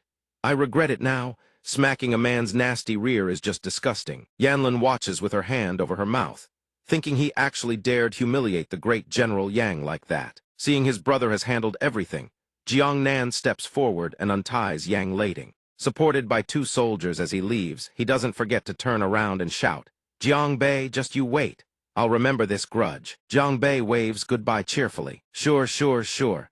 Next time, wipe your butt clean before coming to find me, got it? Seeing Jiang Bei so nonchalant, Yanlin can't help but worry. Young Master Jiang, aren't you afraid of retaliation? He replies, Aya, the word fear doesn't exist in my dictionary. Besides, being able to help Miss Yanlin ease her troubles is an honor for me. Inwardly, he's grinning from ear to ear. Hell yeah, today's Rage Point haul is absolutely massive. Yanlin hears his words and stares wide-eyed in surprise. Then she shyly tucks her hair behind her ear and stammers a reply. Thank you, young Master Jiang. She thinks to herself, wait, why is my face so hot? And why is my heart beating so fast? Looking back at Yanlin, who lingers without leaving, lading curses under his breath. That damn Jiang Bei must have slipped the princess some kind of love potion. A soldier tries to speak up. General, the princess, she. But before the soldier can finish, Lading cuts him off, his face dark and threatening. Nothing we can do. If we return without Princess Yanlin, you can all head straight to the Martial King and take your punishment. Suddenly, a figure emerges from the shadows. If I may, General, I have a plan that can help you snatch the princess back from Jiang Bei. Yang Lading shouts, Who's there? Chenju steps forward, fan in hand, wearing a sinister grin. Greetings, General. This humble one is Chenju of the Chen family from Liyun City. Lading looks Chenju up and down, then says, Your cultivation base is still far too shallow. On what grounds do you think you can snatch someone from Jiang Bei? HMPH. Chenju puts on a sly, cunning expression. Because I know his weakness. When Jiang Bei was a child, he was ambushed by an evil spirit, leaving a deep trauma from his childhood. Even now, all we have to do is mention evil spirits around him, and we can reduce him to a terrified wreck. Even if it's a fake, the effect remains just as potent. If I bring you a real one, Lading looks at the prop being presented to him and praises it without reservation. Excellent work, kid. Cunning enough, ruthless enough. He looks at Chenju and asks, So what kind of reward do you want? Chenju speaks frankly. I've always wanted to join the Imperial Army, but I've never had the opportunity. Seeing it's no big deal, Lading claps Chenju on the shoulder and decides, Very well. Once this is done, I'll personally escort you into the barracks. Hearing this, Chenju can barely contain his joy. He clasps his fists in gratitude. Then this humble Chen Ju thanks General Yang in advance. At this moment, Lading is overjoyed. He says with absolute certainty, Jiang Bei, you are as good as dead. The dark nighttime scene shifts to the Jiang mansion. Jiang Bei clings to a pillar and scrambles up it like a monkey, while Wang Yuan rages from below, I'm going to beat you to death. Get down here right now, causing chaos everywhere again. This whole Jiang family will be ruined by your hands sooner or later. Far from scared, Jiang Bei fires back. Only an idiot would climb down there. Hey Dad, why don't you want to act human? What's with the turtle act? System 488 rage points. Successfully collected from JIANGWANGUAN. Butler Du rushes forward and holds Wang Yuan back. Master, please calm down. The young master was only trying to do a good deed. Wang Yuan snatches the vase in his hand, ready to hurl it. I'm not angry because he saved someone. I'm angry because what he did is unforgivable. Today he dares to assault a general's gate who knows what good deed he'll pull tomorrow. Watching the father and son go at each other, Yanlin lowers her head dejectedly. I'm so sorry, it seems I've brought trouble upon your family. But Jiang Nan, long accustomed to this chaos, waves it off. Don't worry about it. My little brother doesn't cause trouble just once or twice. He's been like a monkey since childhood. Hearing this, Yanlin cracks a smile and watches the commotion inside. Ha ha, maybe having a noisy family like this isn't so bad after all. Meanwhile, Jiang Bei is ducking and weaving, whining all the while. Ow, don't stab me there. I've got 3 legs, lose 1 and it's game over. Hearing that, Wang Yuan's fury only intensifies. I'll break every last leg of yours. You dare talk about protecting your legs. Can you even protect your own life? System 188 rage points, successfully collected from JIANGWANGUAN. Raising his sword skyward, Jiang's father endlessly berates his foolish son, a mere profound realm nobody acting this bold. Below the earth realm, all cultivators are nothing but insects. If you keep this up, you'll get yourself killed the moment you step outside and run into a real powerhouse. Might as well beat you into a cripple right now and lock you up at home. Jiang Bei hops down behind his father and replies, Dad, I've already cultivated to the profound realm and entered the 2nd tier of the martial path. How can I be an insect? The profound realm? Ha, are you dreaming? Jiang Nan, standing off to the side, begins to explain the fundamentals. Qi gathering and qi opening are the initial stages. They unlock the mortal body and strengthen the physical form, making it suitable to channel cultivation techniques. Only after completing both of those can one truly enter the profound realm. So the profound realm is really just the 1st tier of cultivation. Only upon reaching the earth realm can one truly wield spiritual power and multiply their damage output several times over. Hearing his brother's explanation, Jiang Bei's eyes light up as if enlightened. So that's how it works. Recalling the gruesome, bloody images, Wang Yuan adds, and if you want to advance to the earth realm, your profound realm power must reach the 5th stage. The 5th stage, both your cultivation method and combat techniques must reach the profound tier 5th layer to qualify. Moreover, the process of reaching that level is far more grueling than before. If you fail, your primordial spirit may suffer a devastating backlash. Jiang Nan listens to his father and nods in full agreement. That's right. When I went through this stage, it took me 3 years just to get the chance to break through. Jiang Bei's head is spinning. All of this sounds impossibly complicated. Cultivation is way too hard. Then he sighs inwardly. Thank goodness for the system. System rage system status panel identity. Jiang Bei cultivation level profound realm. Stage 4 upgrading. Cultivation method heaven swallowing cultivation method. Profound tier 3 upgrading. Combat skill soul palm profound tier 3 upgrading. Movement skill ghost steps profound tier 3 upgrading. Rage 6471 consuming. After reading the newly updated info, he does a quick mental tally. He's been hoarding a massive amount of rage points lately. Might as well spend some. Suddenly, a beam of light drifts toward Jiang Bei. The system transforms into a beautiful young woman and announces, System congratulations, host. Your cultivation base has advanced to profound realm. Stage 5.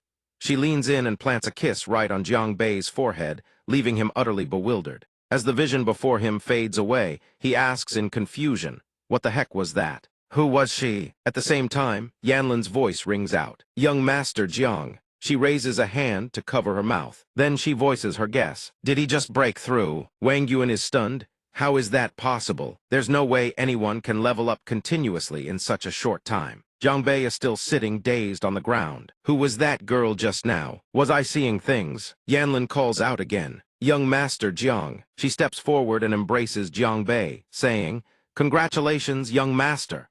The gesture makes his face flush red with embarrassment. Wang Yuan can't help but express his shock. Your elder brother was already the fastest rising cultivator among the younger generation. I never imagined you'd be even more heaven-defying than him. Pointing at Jiang Bei, Jiang Nan also asks, "Little brother, how do you feel now? Any pain anywhere?" Standing tall with a radiant expression, he answers with absolute certainty, feeling absolutely freaking fantastic. Just like Dad said, the spiritual energy of the profound realm 5th tier is incredibly abundant. It feels like my entire body is brimming with power. Even if all 3 brats from the Chen, Liang, and Shangyuan clans came at me at once, I wouldn't fear any of them. This instantly sets off Jiang's father again. This brat is already thinking about fighting again, and just like that, the system pops another notification. System 188 rage points successfully collected from JIANGWANGUAN. But quickly after, Wang Yuan clears his throat and speaks with a flushed face. Rebellious cough, good son. If you've been upgrading at this speed today, you absolutely must rest well and consolidate your spiritual energy. His words leave Jiang Bei scratching his head. Why the sudden change in how he addresses me? Why is the old man being so polite all of a sudden? Glancing toward Yanlin, Jiang Wangyuan speaks warmly. Your Highness, since you are a guest of the Jiang family, we will ensure your safety. Please return to your room and rest early. Accepting the invitation, Yanlin doesn't stand on ceremony. She bows and replies, "Thank you for your trouble, Senior Jiang." After stepping out, Jiang Bei stretches wearily and groans, "Finally, some rest." Yanlin calls out to him once more. "Young Master Jiang." She steps forward and leans against him, making him let out a bewildered "huh." Looking up at him with a face flushed crimson, Yanlin says, "I want to ask you, young master, we barely know each other. Why did you risk your life to help me like that?" This catches Jiang Bei off guard once again. Then he answers awkwardly, "Helping. Does helping someone really need a reason?" Inside, he's thinking at first, "I figured I owed you for paying the hotel bill. But after that, I was just farming rage points off those 2 Yang punks." Yanlin seems unable to believe his answer. "Really? There's no other reason." Jiang Bei looks away, as if caught in a guilty conscience. "That's right, what other reason could there be?" This makes her cheeks puff up in frustration. Inside Yanlin's mind, she's blushing to the tips of her ears, biting her lip, and thinking so young Master Jiang only helped because of his noble character. And here I was, thinking the wrong thing. I can't let him see me flustered. With that thought, she boldly steps forward. She shoves Jiang Bei against the wall in a cabe-don and says, "Of course it's because the young master harbors improper thoughts about me. So how should you compensate me?" He immediately shouts, "No way, I don't need anything. Please stop talking nonsense." Raising his hands in refusal, Jiang Bei's face burns red as he stammers, "Please, your highness, this really can't happen." But Yanlin simply hands him a golden pill, leaving him completely confused. She turns away, putting on the most innocent face imaginable, and says, "That's a spirit recovery pill. Your spiritual energy was heavily depleted today, wasn't it? After taking this, it'll restore your vital energy and help consolidate your spiritual reserves." Yanlin then adds, "Thank you so much for today. I'll head back to my room to rest first." She has successfully left the inexperienced Jiang Bei completely stunned, dumbfounded. After returning to his room and lying on his beloved bed, staring at his own hand, Jiang Bei mutters to himself, "Seriously, why didn't she just say that and hand over the pill? All that handsy stuff for nothing got my hopes up for nothing." He hugs his pillow and rolls around on the bed, indulging in a bout of embarrassed narcissism. Sigh, a man really does have to protect himself when he's out in the world, especially someone as dashingly handsome and commanding as me. Suddenly, the system manifests in fury and snaps, "Stop! Please, host, stop saying such disgusting things. Have you no shame?" Jiang Bei jolts upright. What's going on?" The system responds irritably, "It's me, your rage system. You may call me Zion." Hearing the name, Jiang Bei asks in confusion, "Zion? Little sweetheart?" And of course, with his trademark cluelessness, he has once again managed to enrage the system. "Seriously?" Recalling the kiss on the forehead from earlier, Jiang Bei exclaims, "Oh, that voice, I remember now. You showed up right when I leveled up, didn't you?" The rage system replies sympathetically, "Correct. That was my manifestation. When the host undergoes a critical level upgrade, I will enhance the corresponding system state." It then begins explaining that in the early stages, it could only communicate through unconscious codes, those were the system's pop-up windows. When the host reaches the 5th layer of the profound realm, my consciousness will be activated. Accompanying its words are illustrative image status window, its own consciousness. If the host can level up to an even higher tier, and the system's power grows beyond that, Jiang Bei is overjoyed. Nice, the system itself can level up too. Come to think of it, you're inside my head right now. It seems like no one else can see you at all. The rage system replies, correct. I communicate with the host through a protocol and can also read the host's thoughts, including those 10.86 films stored in your memories. He answers nonchalantly, you've already seen way too much. In the future, try thinking healthier thoughts. Stop dumping garbage into your own head. Caught red-handed with his dirty habits, Jiang Bei shows absolutely no shame and points righteously. You've already gone through my entire collection, and I haven't even charged you a viewing fee. You should be grateful, and you still dare blame me. Suddenly, a sound from outside catches his attention. Someone's knocking. Zion seizes the opportunity to vanish without a trace. This system is out. As he heads toward the door, Jiang Bei hums a little ditty he made up himself. Such a beautiful night, no matter how dangerous things get. There are always dark-eyed souls who stay up all night. He secretly wondersits this late at night. Could it be the princess sneaking over? Then he speaks politely, I've been waiting for ages. But before him stands not the beautiful Yanlin he expected, but an ugly, evil spirit. The thing gapes its grotesque mouth, full of jagged teeth wide open to scare him. Dodging aside to avoid the evil spirit's lunge, Jiang Bei can't help but exclaim, what the hell? I've lived this long and I'm meeting a real ghost. Pinching his nose as the evil spirit tumbles and leaks filthy mucus, his foul mouth unleashes a torrent of curses and disgust. Holy shit, this is unbearable. Did this thing fall into a cesspit? He then screams outside for backup. Dad, old butler, big bro. The evil spirit actually raises its head in bewilderment. This guy isn't even fighting himself and is calling for help. What gives? But after that desperate cry, there is nothing but dead silence. Jiang Bei freezes, utterly floored to realize that nobody gives a damn about him. The evil spirit seizes the chance to grin wickedly, covers its nose, and glares at him, thinking this filthy thing is emitting a foul aura everywhere. I can't even tell where it actually is. Immediately after, he glances toward the doorway. Of the 36 stratagems, fleeing is the best. Jiang Bei prepares to bolt, thinking as the ancients said, fight if you can win, run if you can't. But at that very moment, another evil spirita cheese-stick-looking little brat appears out of nowhere. It then starts spouting alien gibberish. Jiang Bei swings his hand and unleashes Soul Palm, all while grumbling, "We, is there a second one?" Looking at the two evil spirit zone bouncing around, and the other hanging upside down, breaks into a cold sweat. Are these little cretins from the monkey clan? Why are they so fast? This is a terrible situation. Wolves ahead, tigers behind. He clasps his hands in front of his chest, striking an exaggeratedly terrified pose, screaming, "Someone save me, I'm scared to death." But inside, he's run out of ideas and settles on a faint lure: east, strike, west. Jiang Bei immediately spreads both arms and unleashes dual soul palm, smacking both evil spirits flat on the ground. He thinks, these little things are actually pretty tough. Grabbing the one-eyed evil spirit by the head, Jiang Bei reveals his devilish, vindictive side. You dare scare this lord? Today I'm giving you a brand new life experience. With a single slash, the monster shrieks.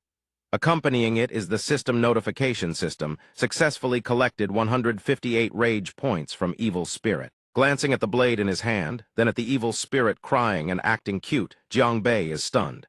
This thing is an evil spirit, and it even drops rage points. Right after, he grins evilly, having discovered a brand new method to farm points. He steps forward and slices off the evil spirit's hair, making it clutch its face in horror. The system rings out accordingly. System successfully collected 168 rage points from evil spirit. System successfully collected 188 rage points from evil spirit. System suck. System successfully collected 288 rage points from evil spirit. And Zion also delivers the summary total rage value 2,888 points. Hearing this number, Jiang Bei is a lechikpot.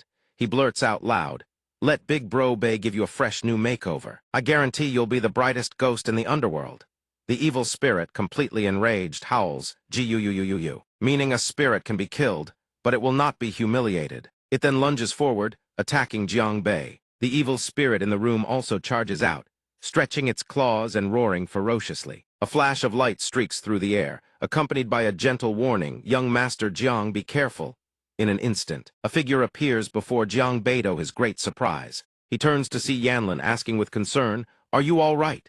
Jiang Bei extends his hand, striking a despairing pose, and says, "Princess, my precious rage-farming treasures are gone." She places her hand on his and reassures him. I've already destroyed the evil spirits. You don't need to be afraid. Jiang Bei can't help but weep internally, shaking his head in denial. But I wasn't scared. I was just getting started. Impossible, I was training. How could she just kill them like that? Then he speaks up and asks, oh right, so Princess Yanlin is actually a cultivator too. Fidgeting with her fingers shyly, she replies, yes, that's how I managed to escape from the Martial King's manor. Right at that moment, a voice calls out, little brothers. Jiang Nan steps forward to check on him. You're not afraid of ghosts. Walking beside him, Jiang Wangyuan crosses his arms and scoffs dismissively. HMPH, all you did was beat a few profound realm evil spirits. Big deal. Father and son strike identical expressions, staring at each other with entirely different thoughts. I knew it, so that's why there wasn't a single guard. They'd already detected the evil spirits and deliberately held back. They were planning to wait until this little troublemaker couldn't take it anymore before stepping in to teach him a proper lesson. And yet, of course, he's the first to speak, with his usual cheeky grin. No need to praise me. After all, the Yangtze's waves push the ones ahead. Old Jiang's days are numbered. This infuriates Jiang father, who barks. System successfully collected 68 rage points from Jiang Wangyuan. Then, to punish his insolent son, Wangyuan declares, kid, you've got quite the mouth on you. I've decided tomorrow you're heading out on a training expedition with your big brother. The destination, he announces, is all too familiar, the evil spirit's lair. These words succeed in turning Jiang Bei's face ashen with dread. That, thinking of the image of an ugly demon, Wangyuan confirms, that's right. It's the mountain range where evil spirits lurk near Ayun Town. He secretly thinks lately the seal on the evil spirit's den near Ayun Town has been weakening. Sending them to scout first would be good. He mentions that the commotion near the evil spirit's lair is massive. When they turn to look, the person who needed to hear this has vanished, leaving Jiang father puzzled. Where's Jiang Bei? Jiang Bei is now hugging his father's leg, with streams of tears, begging, Dad, I don't want to leave you. He keeps repeating it over and over, as if determined to flaunt his laziness for all to see. Dad, I'm not going. I just want to live peacefully as a trust fund second gen. Big bro can handle all the world's problems, that's plenty. Pushing Jiang Bei's face away, Jiang Wangyuan orders irritably, you brat, you'd better let go of me before I lose my temper. Then Jiang Bei stands up and makes a demand. Fine, if I have to go, then give me a few tens of thousands in silver for self-defense, Dad. It seems this was his real goal all along. Jiang Wangyuan's voice now trembles slightly. Ridding the world of scum is a heaven-ordained duty.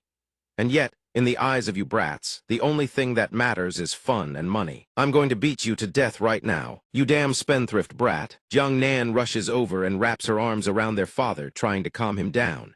Father, please don't get so worked up. And yet Jiang Bei still opens his mouth to argue. Your son is going out there to fight monsters if people go work without getting paid. How are they supposed to survive? System rage points collected successfully. 88 rage points from Jiang Wangyuan. Jiang Nan steps forward to persuade her foolish little brother. Come on, just listen to father this time. Father has already said this is a serious matter, we should leave immediately. But Jiang Bei waves his hand. Hold on, wait for me. Before we go, I've still got something to deal with first. He thinks to himself, I need to settle things with the mastermind behind all this. Meanwhile, outside the door, Chenju presses his ear against the wall with a listening tube, muttering in confusion. Huh! After Jiang Bei's shout, it suddenly went completely silent. Imagining Jing Ying scared half to death, he covers his mouth and giggles with delight. That little noob must have been scared out of his mind. Wouldn't be surprised if he dropped dead from fright. Suddenly, a faint breeze and a tiny sound make Chenju's whole body shudder. What Thuhat was that? Jiang Bei appears atop the wall of his own house and says, Give me back my life. He successfully sends the mastermind into a full-blown panic, screaming at the top of his lungs, What the ghost? Watching the figure stumble away with legs barely cooperating, Jiang Bei thinks trying to run. Chenju is desperately praying in his head, Please don't see me. Please don't see me. Please don't see me. When the blue flame reaches his backside, Chenju screams, Ghost fire! ITBURNS. Great Harano, great ghost, please spare my life. Jiang Bei says, I actually prefer that stubborn, defiant attitude you used to have. I never thought you'd have the guts to send an evil spirit to haunt me. Stinky chrysanthemum. Hearing the familiar voice, Chenju turns his head, eyes brimming with tears. Jiang Bei covers his mouth, staring at those upturned butt cheeks and snickering. Bro's got pink underwear on, huh? That's absolutely peak classy right there. Chenju spins around, hands behind his back trying to cover himself, and stammers, Jiang Bei? how are you? Jiang Bei crosses his arms, his dark expression absolutely terrifying. Not dead yet, huh? Didn't die to the evil spirit after all. Chenju immediately drops to his knees, clasping his hands together in desperate explanation. I was just messing with you a little, that's all. Jiang Bei steps forward and grabs the guy by the head. Just messing around, huh? Then let me mess with you for a bit too, soul palm. Only now does Chenju truly know fear. His entire body is drenched in sweat as he stammers. Be big, bro. I was wrong. I'm a dog, not a man. Jiang Bei leans in close to his face, grinning wickedly. Man or dog? Decide, bark for me, let me hear it. Staring at Jiang Bei's menacing, grinning face. Chenju thinks, holy crap, this is terrifying. If I don't do it, he'll kill me on the spot. Almost instantly, he tells himself sorry. Mom and daddy or son has brought shame upon the Chen family. And just like that, he transforms into a loyal little mutt at Jiang Bei's feet. System rage points collected successfully. 0.8 rage points from Chenju. Looking at the number, Jiang Bei can't help but silently scoff. That little rage points? This guy's really pathetic. Chenju is sitting there with tears in his eyes, barking like a dog when suddenly an overwhelming wave of mercy wells up inside Jiang Bei. Jiang Bei says, fine, I'll let you off with a warning. If there's a next time, I won't just burn your clothes off. Pardoned. Chenju is so grateful he kowtows repeatedly. Bro Jiang, your magnanimity knows no bounds. He rubs his backside as Jiang Bei turns to leave, and his expression shifts immediately. Finally, it's over. Looks like I'm no match for him. How am I supposed to face General Yang next time? Then a thought strikes him, maybe I should just run while I have the chance. But life isn't a dream. Yang Lading has already appeared beside him. Going somewhere, little mouse. His fierce expression and the soldiers behind him leave no room for negotiation. Per military regulations, anyone who breaks their word shall have their belly split open as penance. Chenju collapses to the ground once more, crying out, General Yang, please spare me. I underestimated Jiang Bei this time. That was my failure. I offer you the golden saddle. Please, General, spare this worthless life of mine. A soldier beside him, with a good eye for treasure, immediately warns his general. This saddle is a top-grade treasure from the previous dynasty. Its value is beyond measure. I've also heard it was a prized heirloom of the Chen family, sir. Yang Lading considers Chenju's background and abilities. His lord's estate has been recruiting recent Lith's brat, has both wealth and decent cultivation. He waves for someone to take the item and says, I understand your sincerity. Report to the Ministry of War tomorrow for duty. Hearing this, Chenju's jaw drops. Ah, really? That's wonderful. General, your generosity is boundless. I am forever in awe. My admiration for you flows like a mighty river, endless and eternal like. But before he can finish, Yang Lading cuts him off with a roar. Enough, one more word out of you, and I'll deal with you personally. The next day, everyone in the Jiang family gathers in the courtyard. Jiang Wangyuan has learned the full story. So that's how it is. The Chen family was behind all of this. Jiang Nan turns to praise him. Little brother actually traced a strand of spiritual energy from the evil spirit's cloth and uncovered the mastermind's identity. Not bad, that's real growth. Jiang Wangyuan nods in agreement. Not bad, some progress. The two of them praising him makes Jiang Bei so smug his nose swells with pride. However, Wang Yun's expression turns serious as he looks toward where Yanlin stands. But given the situation, author families have likely already aligned themselves with the warring prince. The princess can no longer remain safe in our estate. Jiang Wangyuan voices his thoughts plainly. Suddenly, Jiang Bei butts in. I've got a brilliant idea. Let her come with us to exterminate those evil spirits. The other three all call out in unison, Jiangbei. Meanwhile, he's already sitting on a palanquin dressed in beach resort gear, waving at two more carriers to bring another palanquin over. Obviously, the bill goes to old dad. Jiang Wangyuan barely had time to enjoy praising his son before he's already fuming smoke from his ears. Bill, your head. Get down from there this instant. I told you to go out and train, not to go on a vacation. Understood. Jiang Wangyuan has to awkwardly send the palanquin carriers away and hands his son some proper gear instead. Jiang Nan says, little brother, an evil spirit outbreak is a threat to the nation and its people. This mission to suppress them is serious, no joking around. But Jiang Bei responds perfectly logically. But Ayan Town is definitely not close to us at all. As he puts on his gear, he rarely speaks with such maturity, careful and measured. After we leave, father will be alone in the estate. What if the other families band together and cause trouble? Jiang Wangyuan claps his hands. That's none of your concern. I've already arranged for Butler Du and others to escort the princess to the Wuji sect. No one will dare cause trouble there. At that exact moment, 3 figures materialize. One steps forward and reports, "Sect Master, we are the 2nd and 3rd elders of the Wuji sect." Jiang Bei is so startled, he nearly jumps out of his skin. "Sect Master," he puts on a theatrical expression of disbelief, stumbling backward before shouting, "Old Dad is the sect master of the Wuji sect, so I'm not just a rich 2nd gen, I'm a sect master's son." Jiang Nan looks puzzled. "Yes, didn't father tell you?" Cue the image of Jiang Bei scaling a pillar, clinging to it for dear life and wailing, "You devil, you scheming old man. You've got a sect this massive, and you just casually send 2 people to handle it." Meanwhile, Wang Yuan grabs him by the collar, fuming. "You ungrateful brat, isn't this all your fault?" Right at that moment, Yanlin steps forward and gently touches his hand to comfort him. "Zhejiang, young Master Jiang, don't worry. General Tang Shusen of our warring prince's estate is stationed in the mountains. If you run into trouble, you can seek him out." Hearing this, Jiang Bei turns to his father, ready to argue. "Did you hear that, Dad? Someone's already cleared out that dungeon ahead of us. Big Sis and I should probably just stay home and enjoy a peaceful life with you instead." But Wang Yuan fires right back. "Isn't it precisely because he couldn't deal with the evil spirits leader that the uprising in Ayan Town happened in the first place? Take him now. I don't want to see that stinky brat's face anymore. He's going to be the death of me." Jiang Nan hoists Jiang Bei onto her shoulder and answers their father. Once they land outside, Jiang Bei scratches his head and grumbles, "Old Dad is way too heartless." Right at that moment, the panicked voice of Dan rings out. "Wait, Bro Jiang, are you guys going to Ayan Town? Bro Jiang, please save my mom." Jiang Bei looks at the kid and says, I remember Yaoyua from Kainlai Manor, right? Dan, wasn't it?" Jiang Nan also speaks up.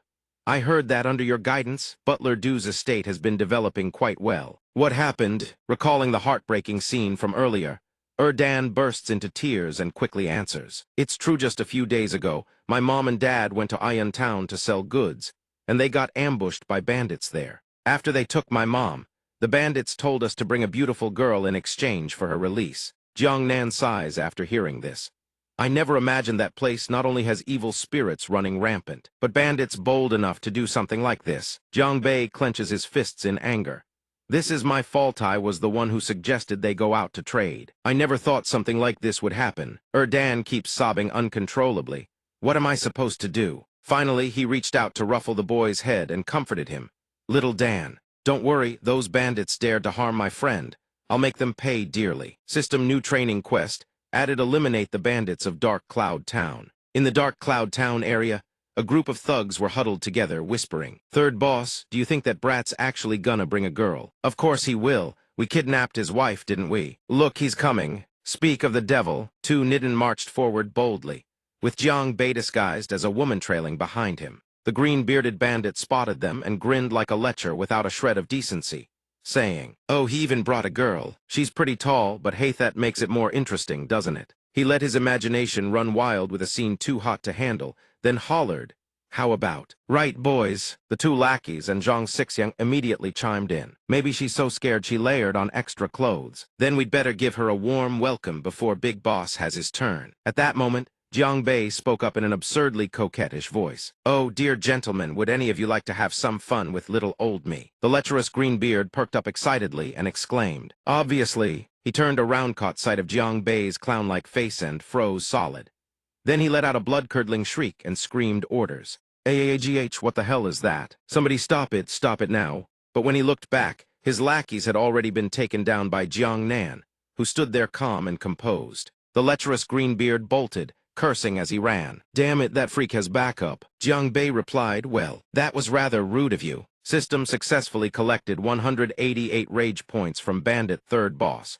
With 2 objects in his hands that looked like durian husks, he glowered and said, "This lady is the belle of Ligun City, you know. If you can't remember that, I'll hurl these right at Mr. Greenbeard." He cursed furiously, while the Greenbeard screamed in agony. After wrapping things up and tying up the ringleader, Jiang Nan walked alongside Jiang Bei and asked, "Why do you always have to make things so complicated? Wouldn't it have been quicker to just let me handle the bandits?" But Jiang Bei answered, "No way, bro." On the surface, he looked like a reckless plebe, but inside his head, he was already running the numbers. How many rage points were waiting in that bandit's stronghold?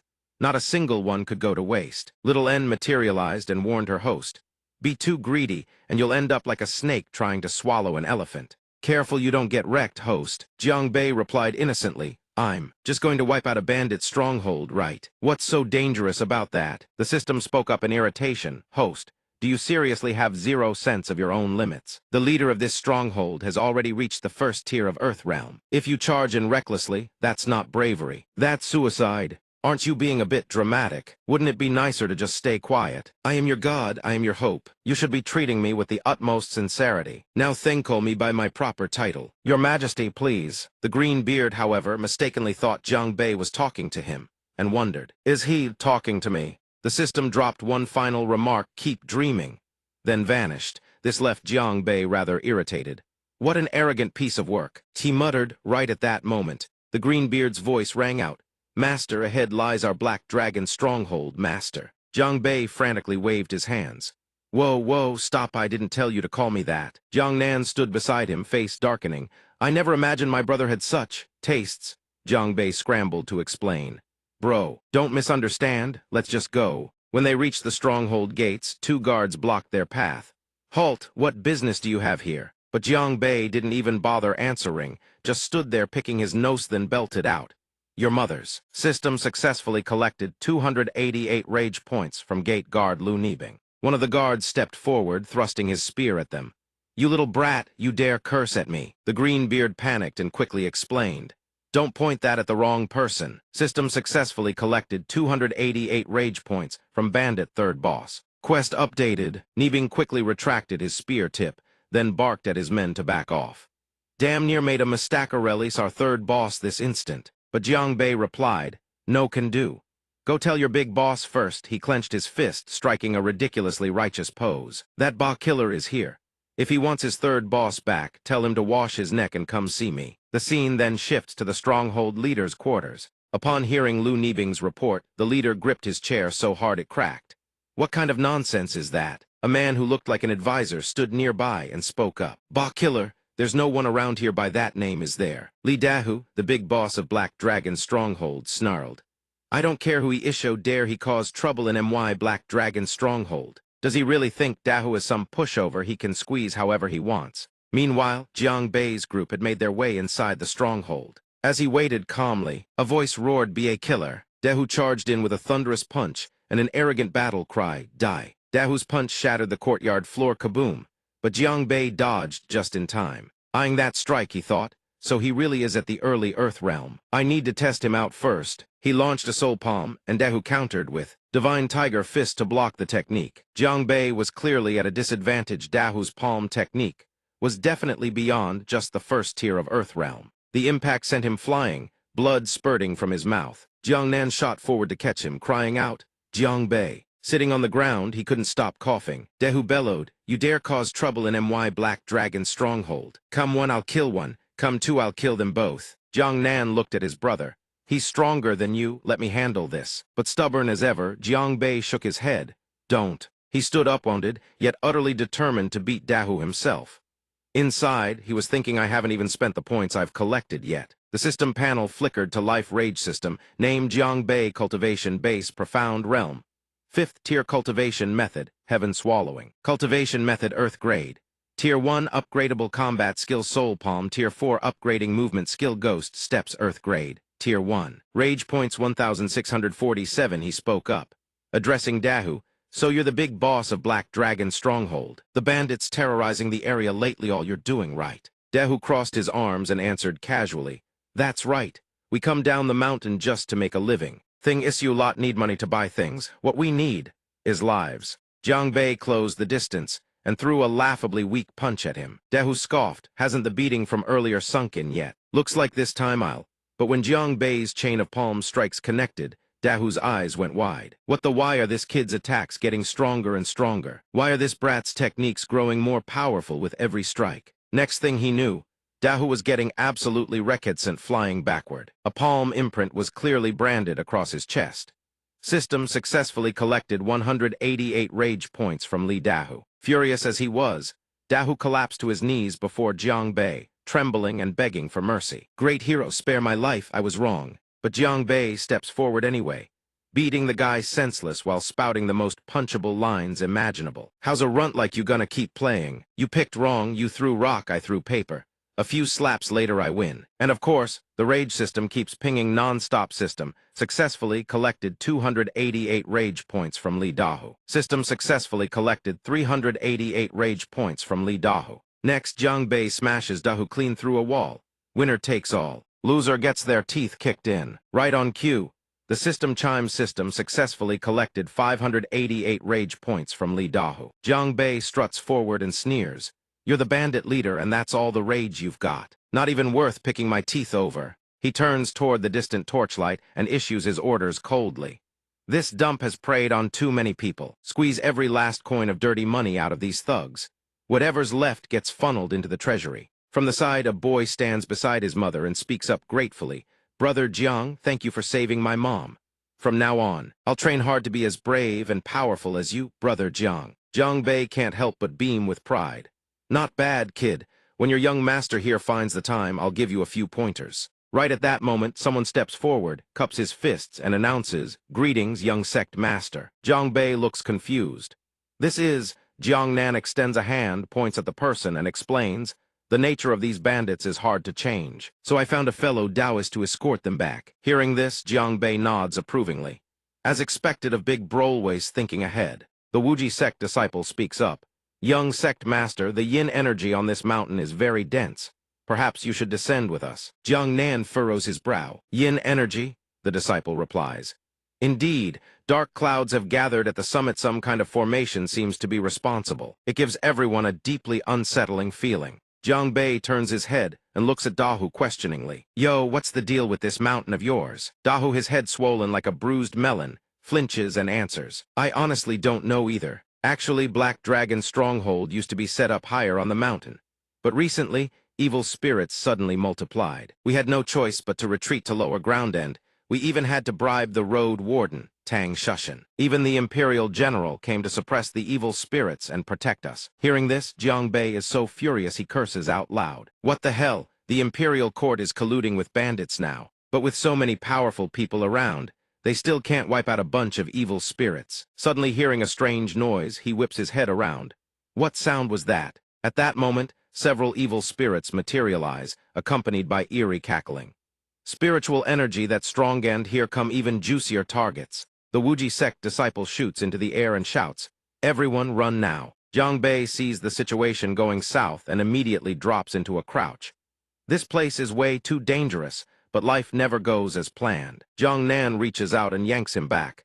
"You think you can just slip away? Stay right here." Then he hurls Jiang Bei forward and says, "Dad sent you here precisely for a moment like this. So train properly for once." Jiang Bei goes flying through the air, screaming in panic. "Big bro, that's totally not cool." The next second, Jiang Bei's face slams straight into an evil spirit. He smacks the female evil spirit hard enough to make her stagger. But Jiang Bei himself takes just as much pain. Ow, that freaking hurts. When he turns around, two more evil spirits have already closed in on him, looking like they're drooling with hunger. Jiang Bei scrambles to his feet, grabs the evil spirit's arm, and screams, "Your breath, it reeks, don't you know that?" Then he whips his head around and glares at the rest, baring his teeth. That was close, but the evil spirit actually flinches, breaks into a cold sweat, and waves its hands frantically, stammering, I was just passing through, I swear." After dispatching those evil spirits, the Jiang brothers advance toward a location bathed in an eerie glow. Jiang Bei looks around and remarks, I didn't expect the evil spirits here to be this weak." A trembling evil spirit stammers, "It'll take you to the boss." Jiang Nan warns his brother, "Don't let your guard down. This might be the most terrifying part of Mount Wu." Right then, from inside the building, a green light pulses and a voice speaks. "Insolent human show, dare you set foot in my territory?" Jiang Bei immediately retreats behind his older brother, trembling with fear. Jiang Nan shields him with his body and explains, "That's the strongest evil spirit on Mount Wu. He is the Ghost King." At this moment, Jiang Bei appears to have been scared stiff, lips pressed tight, not a word escaping. But inside, his reaction is the complete opposite most intense excitement and delight. Wait, doesn't that mean its rage points must be absolutely massive? All he can think about is the Ghost King, a walking mountain of points. Plus, with Big Bro covering my back, doesn't that mean I can trash talk all I want? "You little thing, don't disappoint me now." Watching his younger brother pick up a twig and start doodling on the ground, Jiang Nan can't help but ask, Jiang Bei, what are you doing? The situation on Mount Wu is unstable right now. You need to be careful. Jiang Bei straightens up with a confident pose and replies, Don't worry, big bro.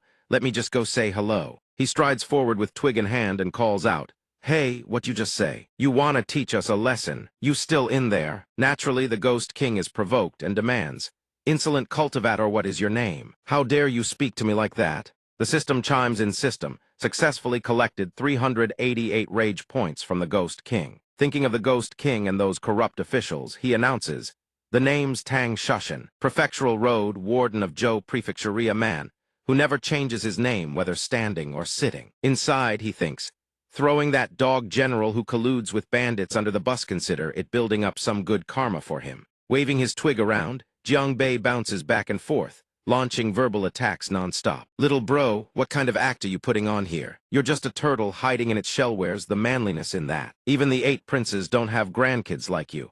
Aren't you scared big bro here will smack you flat? The system pings rage points 488. The more he talks, the wilder Jiang Bei gets. Yo, you sleepy or something? Same sound as snoring. Sleepier you get, the uglier you look.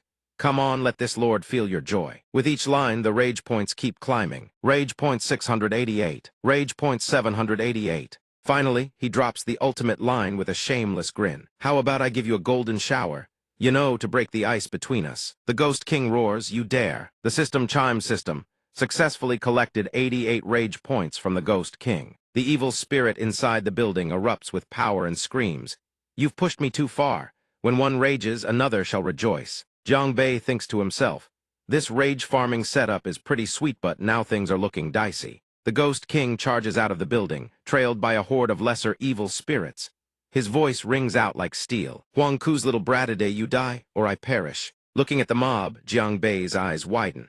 Holy crap, there's a whole squad of minions too. The Ghost King frowns and demands, Insolent human, today I slaughter every last one of you. First I kill Tang Shushan. Who are you people? Jiang Nan steps forward, shielding his brother, and answers, Tang Shushan isn't here.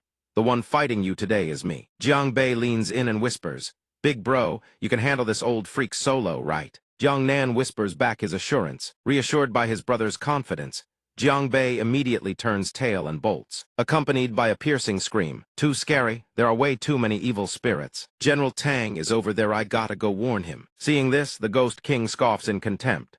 Both of these guys are. Then he barks at his minions. You lot go after him and deal with Tang Shushan. Seeing a swarm of evil spirits hot on his tail, Jiang Bei grins to himself. Took the bait, hook, line, and sinker. These dumbass ghosts swallowed the plan whole. Come on, all of Yoroshin, so this young master can wipe you all out and rid the world of your pestilence. That's the Imperial Army. He immediately cups his hands and shouts at the top of his lungs. General Tang Shusen. Tang Shusen, 5th Order Profound Realm. The general of the Imperial Army's 2nd Division turns his head and replies, Oh, who's calling for me? He sprints toward Jiang Bei, who throws on a desperate, familiar act and pleads, Big bro, save your little bro here. Tang Shusen's jaw nearly hits the ground as he screams, What the hell? Where did this many ghosts come from?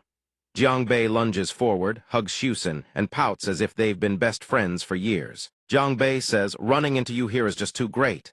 Big bro Tang. The general roars furiously, demanding answers. Where the hell did this stinking brat come from? The demons have only just met for the first time. A pack of vicious evil spirits surge forward and huddle together, discussing among themselves. That's Tang Shusen. Tang Shusen, you've got some nerve showing your face here. Today is the day you die. Jiang Bei seizes the perfect opening to slip away to the rear. He draws his sword, eyes fixed ahead. Shusen thinks to himself, These evil spirits seem to harbor a bizarre grudge against him. For some reasons, there's no choice but to fight head-on. Then he raises his voice and declares, Brothers, the grave duty the martial king entrusted us with destroying the evil spirit's lair on Mount Wu. He points his blade at the charging spirits. He delivers the final line. The assault begins now. We absolutely cannot let the martial king down. Follow Mekarj, kill. But that heroic momentum collapses in an instant, accompanied by a blood-curdling scream. Shusen stands there, sword trembling in his grip, thinking, Holy shit, there are way too many of these evil spirits. A soldier shouts mid-battle, Boss, what do we do? The brothers can't hold anymore. At that moment, the treacherous general thinks, You're dead meat. Kid, if you don't run now, you'll die right here. He immediately turns tail and bolts, but not before leaving instructions to ensure someone else takes the fall. Brothers, hold the line. I'm going to get reinforcements. Watching him sprint away at full speed, Jiang Bei can't help but gawk and think, wait a damn second, this punk is scummier than I thought. He just sold out his own brothers. He immediately reaches out, grabs Xusun's collar and shouts, General Tang, let me come with you. The next second, his pants get yanked clean off. Seeing the print on his underwear, both humans and evil spirits freeze mid-fight, covering their mouths to stifle their laughter. Jiang Bei asks innocently, Xusun, is this your zodiac year or something? Xusun whips around, face pitch black with rage, and bellows, you son of I, dare pull down my pants. Where did a little white handkerchief even come from? Jiang Bei starts putting on a damsel in distress act, whimpering like a wife scolded by her husband. Big bro Tang, please calm down. Didn't you say these evil spirits are nothing but a bunch of noob chickens? Didn't you say if those green-faced, pimple-eyed ghouls fell into your hands, you'd wipe them all out? And who cares about a pair of underwear? Just toss them and move on. The evil spirits who had stopped fighting to enjoy the show immediately flare up in fury, turning on Xusun and snarling, you piece of trash, you're Tang Xusun, aren't you? Let's see how many pieces we break you into. He panics and stammers back in horror. I didn't, that's not what I meant at all. As Jiang Bei slips away, the system notification pings one after another rage points 288, rage points 488, rage points 688. Leaving the chaos behind, he glances back and thinks, wait, not a single rage point from Bro Tang. Isn't this basically a human-shaped piñata? One of these is worth more than 6 of those. Then he thinks of his old prey. Maybe he should swing by Big Bro's place and see if he can squeeze out some more loot. Rage points from the Ghost King. Here I come. Over on Jiang Nan's side, the battle rages fiercely against the ringleader of evil. Battered by Jiang Nan's profound iron Wuji mace, the Ghost King roars in fury. Damn it, my barrier shield. He channels power into his hand, then offers a grudging compliment. You've got some real skill, brat, but now I'm getting serious. I'll show you the most terrifying thing you've experienced since the day you were born. But one second he's looking all bad as the next. An apple smacks him square in the skull, followed by Jiang Bei's voice. I told you to stop causing trouble. The Ghost King whips around, rage beyond measure. He snarls, how dare you? There stands Jiang Bei in a tree, holding another apple like a weapon, ready to throw. Jiang Bei fires back, ugly as sin already, and on top of that your voice sounds like garbage. Do you even know who you are? Just die already. Right on cue, the system notification pops up 886 rage points successfully collected from the Ghost King. The Ghost King extends his palm toward Jiang Bei and growls, a stinking brat who just stepped into the Earth realm, and you dare mouth off to me. I'll make you. Jiang Nan's heart lurches with worry. Oh no. The next moment, the Ghost King unleashes a technique that tears everything apart. It rockets straight toward Jiang Bei. Jiang Nan shouts a warning, brother, dodge. In the very next second, he throws himself forward to shield his younger brother from the attack. Jiang Bei sits up with a panicked expression and stammers, Big bro, are you okay? Jiang Nan collapses beside him and answers with relief, as long as you're all right, that's all that matters. At that precise moment, the system panel materializes system status host, Jiang Bei cultivation base Earth realm. First order level up available cultivation method, heaven swallowing cultivation method Earth tier. Stage 2 combat skill soul palm stay. 6 level up available movement skill ghost steps Earth tier. Stage 1 level up available. A bizarre aura surges around Jiang Bei, and he speaks. You filthy scum, you dare touch my family. The Ghost King watches in alarm and thinks, what the hell is wrong with this kid's spiritual energy fluctuation? Jiang Bei extends his hand toward the evil spirit, eyes burning with fury, and declares, let this young master show you what real rage tastes like. Jiang Bei is seething. Nohai's entire body radiates a terrifying killing intent that threatens to overwhelm everything around him. The Ghost King of Mount Wugo, die for me. With blood-red eyes and a torrent of killing intent, he pummels the Ghost King relentlessly, beating him within an inch of his life. Jiang Nan sits to the side, clutching his wounded chest, utterly stunned. He stares at his little brother, then at the evil spirit sprawled on the ground, and his jaw drops in disbelief. Jiang Bei broke through to the Earth realm, second order, and actually beat the Ghost King. The next second, Jiang Bei collapses from total exhaustion. Jiang Nan rushes forward to catch him. After a quick examination, he frowns deeply chaotic meridians, energy completely drained. The kid forced a breakthrough and pushed himself past his absolute limit. Just then, from the Imperial soldiers' side, shocked voices ring out. What just happened? All the evil spirits, they all turned to ash. Wait, did we actually win? Shusen looks around and realizes the truth once the ghost guardian of the mountain is destroyed. The lesser spirits automatically disintegrate. But the Ghost King was that powerful, how could it possibly be killed? Very quickly, before his eyes appears the image of an injured Jiang Nan, carrying an unconscious Jiang Bei. Shusen recognizes him instantly that the young sect master of the Wuji sect, Jiang Nan. The martial king had sent him to invite the Wuji sect master multiple times before, so he knows this young sect master by sight. Shusen steps forward and bows to Jiang Nan, saying, "Don't tell me you took down the Ghost King of Mount Wu. Truly, heroes emerge young." But Jiang Nan quickly shakes his head and answers plainly, "It wasn't me. The one who finished off that Ghost King was him. If you want to thank someone, thank my little brother." And Tang Shusen finally recognizes Jiang Bei. Wait, isn't this the same punk who came begging me earlier? At that moment, Jiang Nan notices Jiang Bei mumbling something. What's my brother saying? Jiang Bei, snot still running from his nose, mutters in broken fragments. "If you want to thank me, give me a Shusen." Hearing this, Tang Shusen can't help but curse under his breath. Son of even while unconscious, this little punk is still insufferable. Notification successfully collected 388 rage points from Tang Shusen. He turns and walks away. Jiang Nan announces, "Little, I'm gravely injured and my consciousness is hazy. If there's nothing else, we'll take our leave first." Du Shushan immediately clasped his fists and bowed formally. "You two righteous young heroes. I will definitely report your deeds to the martial king on behalf of the people of Mount Wu. I thank you two young heroes." At this moment, Jiang Bei seemed to be walking through a dream. He saw a girl sitting there crying and wondered, "Isn't this the stronghold on Mount Wu? Is that Yanlin?" Suddenly, Yanlin rushed forward and threw her arms around him, saying, "Jiang Bei, I was so scared." He blushed deeply with embarrassment. Scared of what? He then comforted her, saying he was here now. But the very next second, Chen Ju's face appeared with a coquettish voice. "Bei Bei, you're so amazing." Jiang Bei jolted awake in terror and screamed. Yanlin, who had been arranging flowers, turned to look at him and stammered, "Jiang Gongzi." Then her face lit up with joy. "Thank goodness, you've finally woken up." His eyes darted to the vase. Jiang Bei figured it out, so he'd been haunted by this chrysanthemum vase. Yanlin approached his sickbed carrying a bowl of medicine and said, "Here, this is a calming tonic.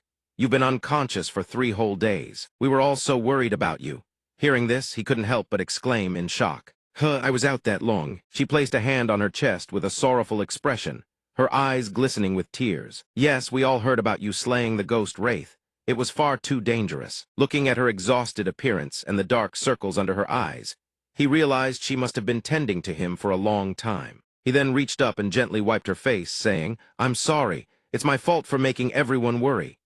This gesture caught Yanlin off guard, and she immediately flushed with shyness. She quickly spun around and fled, shouting back, "Take care of yourself and drink the medicine on your own." Holding the bowl, Jiang Bei muttered in confusion, "Yanlin, why did she suddenly act like that?" Then the little system advisor materialized and answered, "How pathetic, host, truly pathetic. A weak man gets abandoned by Wimino surprise there." He whipped around furiously and snapped, "Who are you calling pathetic?" The system crossed its arms and turned away with a huff. "Listen here, kid. You literally passed out from running out of stamina. You're honestly the worst host I've ever had." But Jiang Bei shot back defiantly, "I've heard that kind of trash talk since 800 years ago. This young master doesn't give a damn." Seeing that stubborn defiance, Zio-In turned back and fired back. This time the ghost wraith's target managed to escape the evil spirit by sheer luck. But next time, do you think you'll be that fortunate again? He lifted the bowl of medicine to his lips and drank, then grudgingly agreed. "Fair point. If I just hit it home forever, sure. But the moment I step outside, every corner is crawling with big shots." At the same time, the system chimed in cheerfully, "Come, young man, it's time to choose your very own weapon." Jiang Bei's eyes lit up with excitement, sparkling like stars. "A personal weapon. Now that's what I call generous." However, he quickly calmed down and thought it over. "But where am I supposed to find all these materials?" Zio-En promptly offered a suggestion. "After running a scan, host should head due north for 500 meters.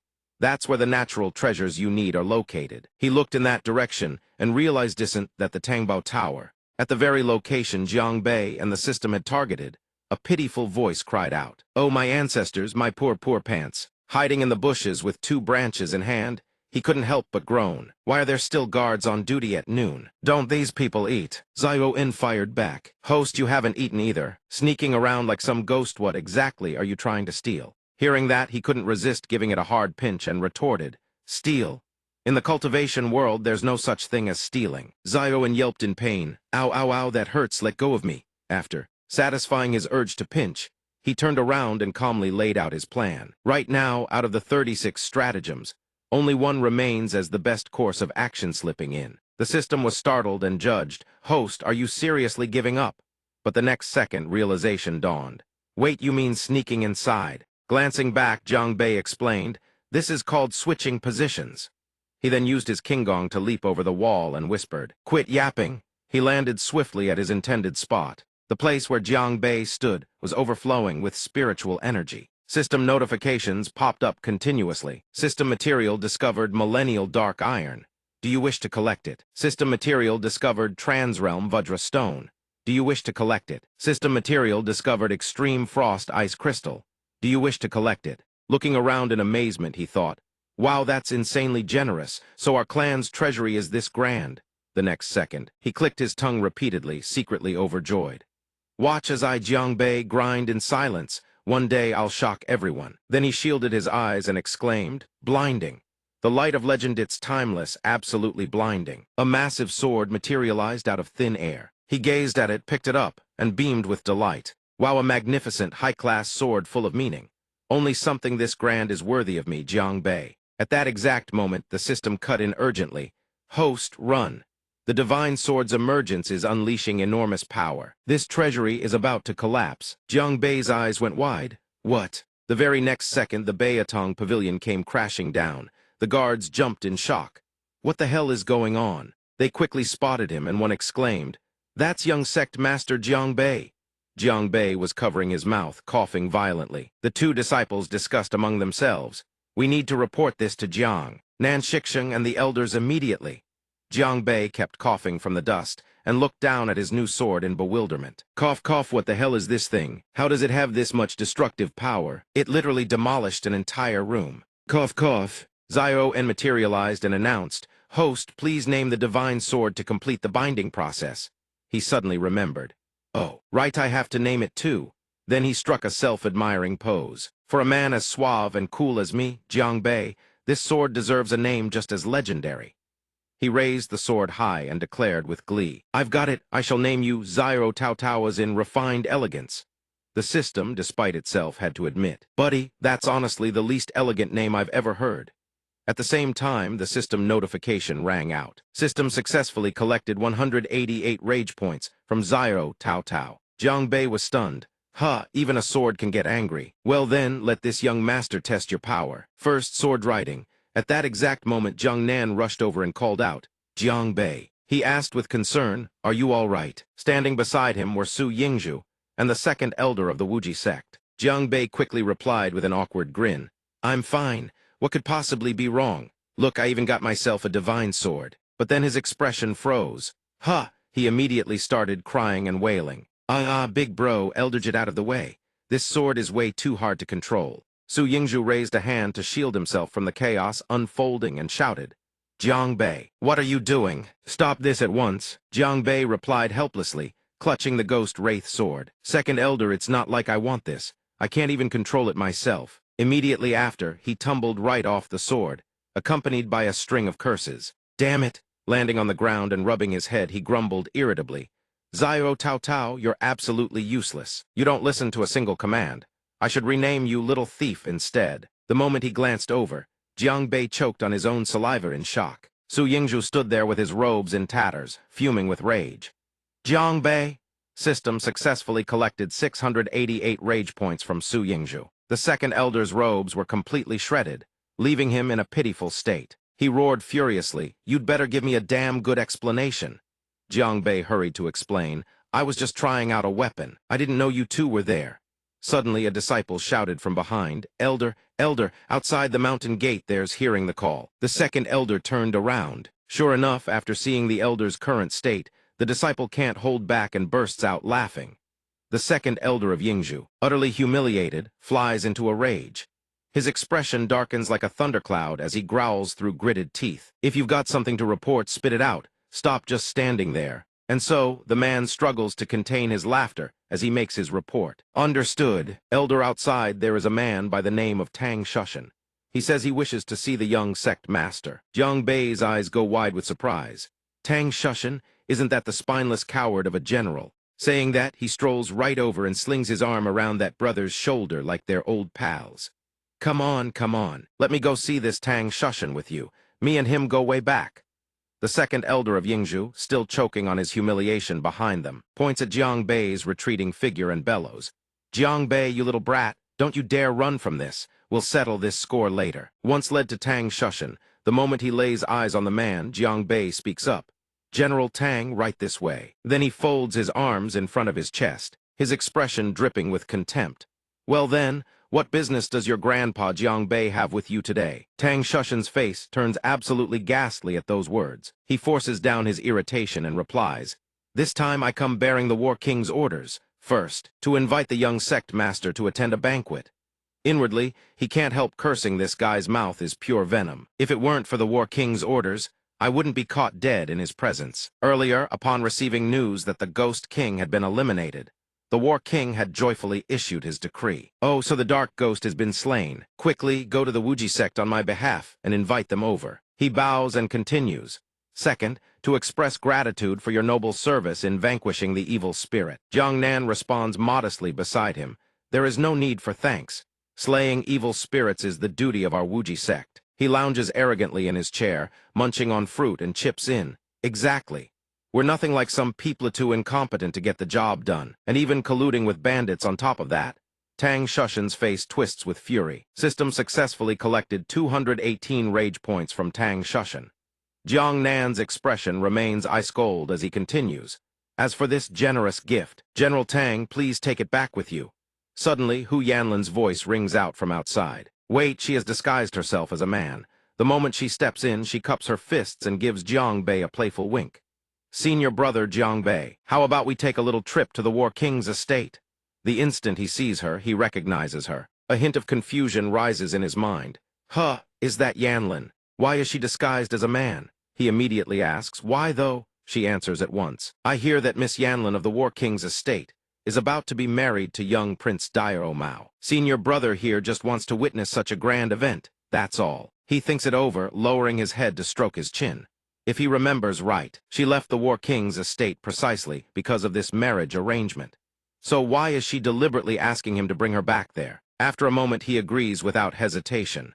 All right then, this senior brother wouldn't miss it for the world. Then consider this banquet officially accepted. Wuji sect will definitely attend. Inwardly, he thinks, she must have important business back at the estate. Better to agree first and figure things out later. 3 days later, the War King's estate.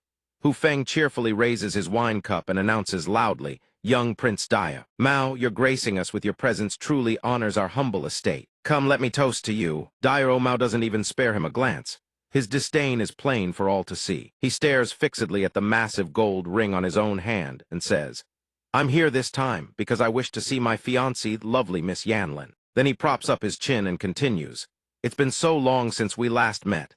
I wonder where my dear fiancé might be. Hu Feng's expression turns awkward. He shoots a glance at the servant beside him and stammers, This. You there, hurry and invite Yanlin over. The servant, singled out by name, turns deathly pale. He points at his own face and stammers, trying to confirm, This servant shall go. Inside, he's trembling with dread. The young miss hasn't been home for ages. Where am I supposed to find her? Hu Feng sees his sluggishness and frowns in displeasure. He whispers, Just go outside, pretend to look around the estate. When you come back, say the princess is ill, or sleeping something like that so she can't make it. Then he gives the servant a kick to send him on his way. Get going, move it. Suddenly a voice rings out. The young sect master of the Wuji sect has arrived. Jiang Bei, Jiang Nan, and Hu Yanlin walk in together. Seeing the servant still sprawled on the ground, they can't resist throwing in a few barbs. My, the War King's kicks are truly something else. To send a man flying like that. The servant catches sight of Jiang Bei, and still can't bring himself to get up off the ground. Hu Feng sees his guests arrive, and immediately shifts into a welcoming demeanor. The two young sect masters have finally arrived. Come, please have a seat. But in his heart, he can't help cursing this young sect master is handsome.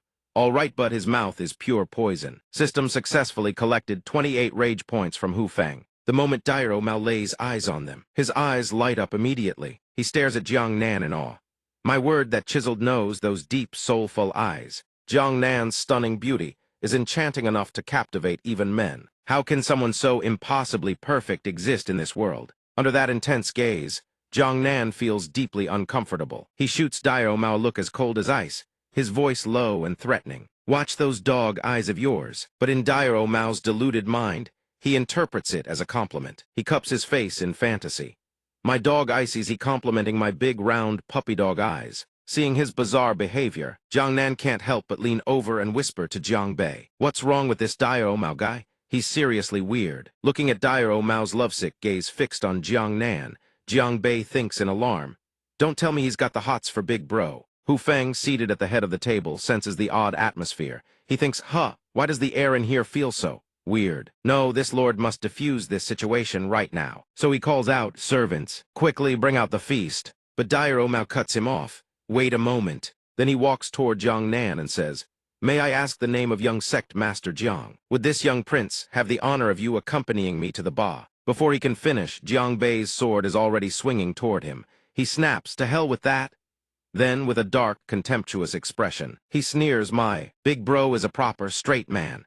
Stop spraying your filthy nonsense everywhere, you useless pretty boy. That pampered, silver-spooned little white face, who's never done a hard day's work in his life. System successfully collected 268 rage points from Dairo Mao. Struck where it hurts, Dairo Mao's embarrassment turns to blind rage.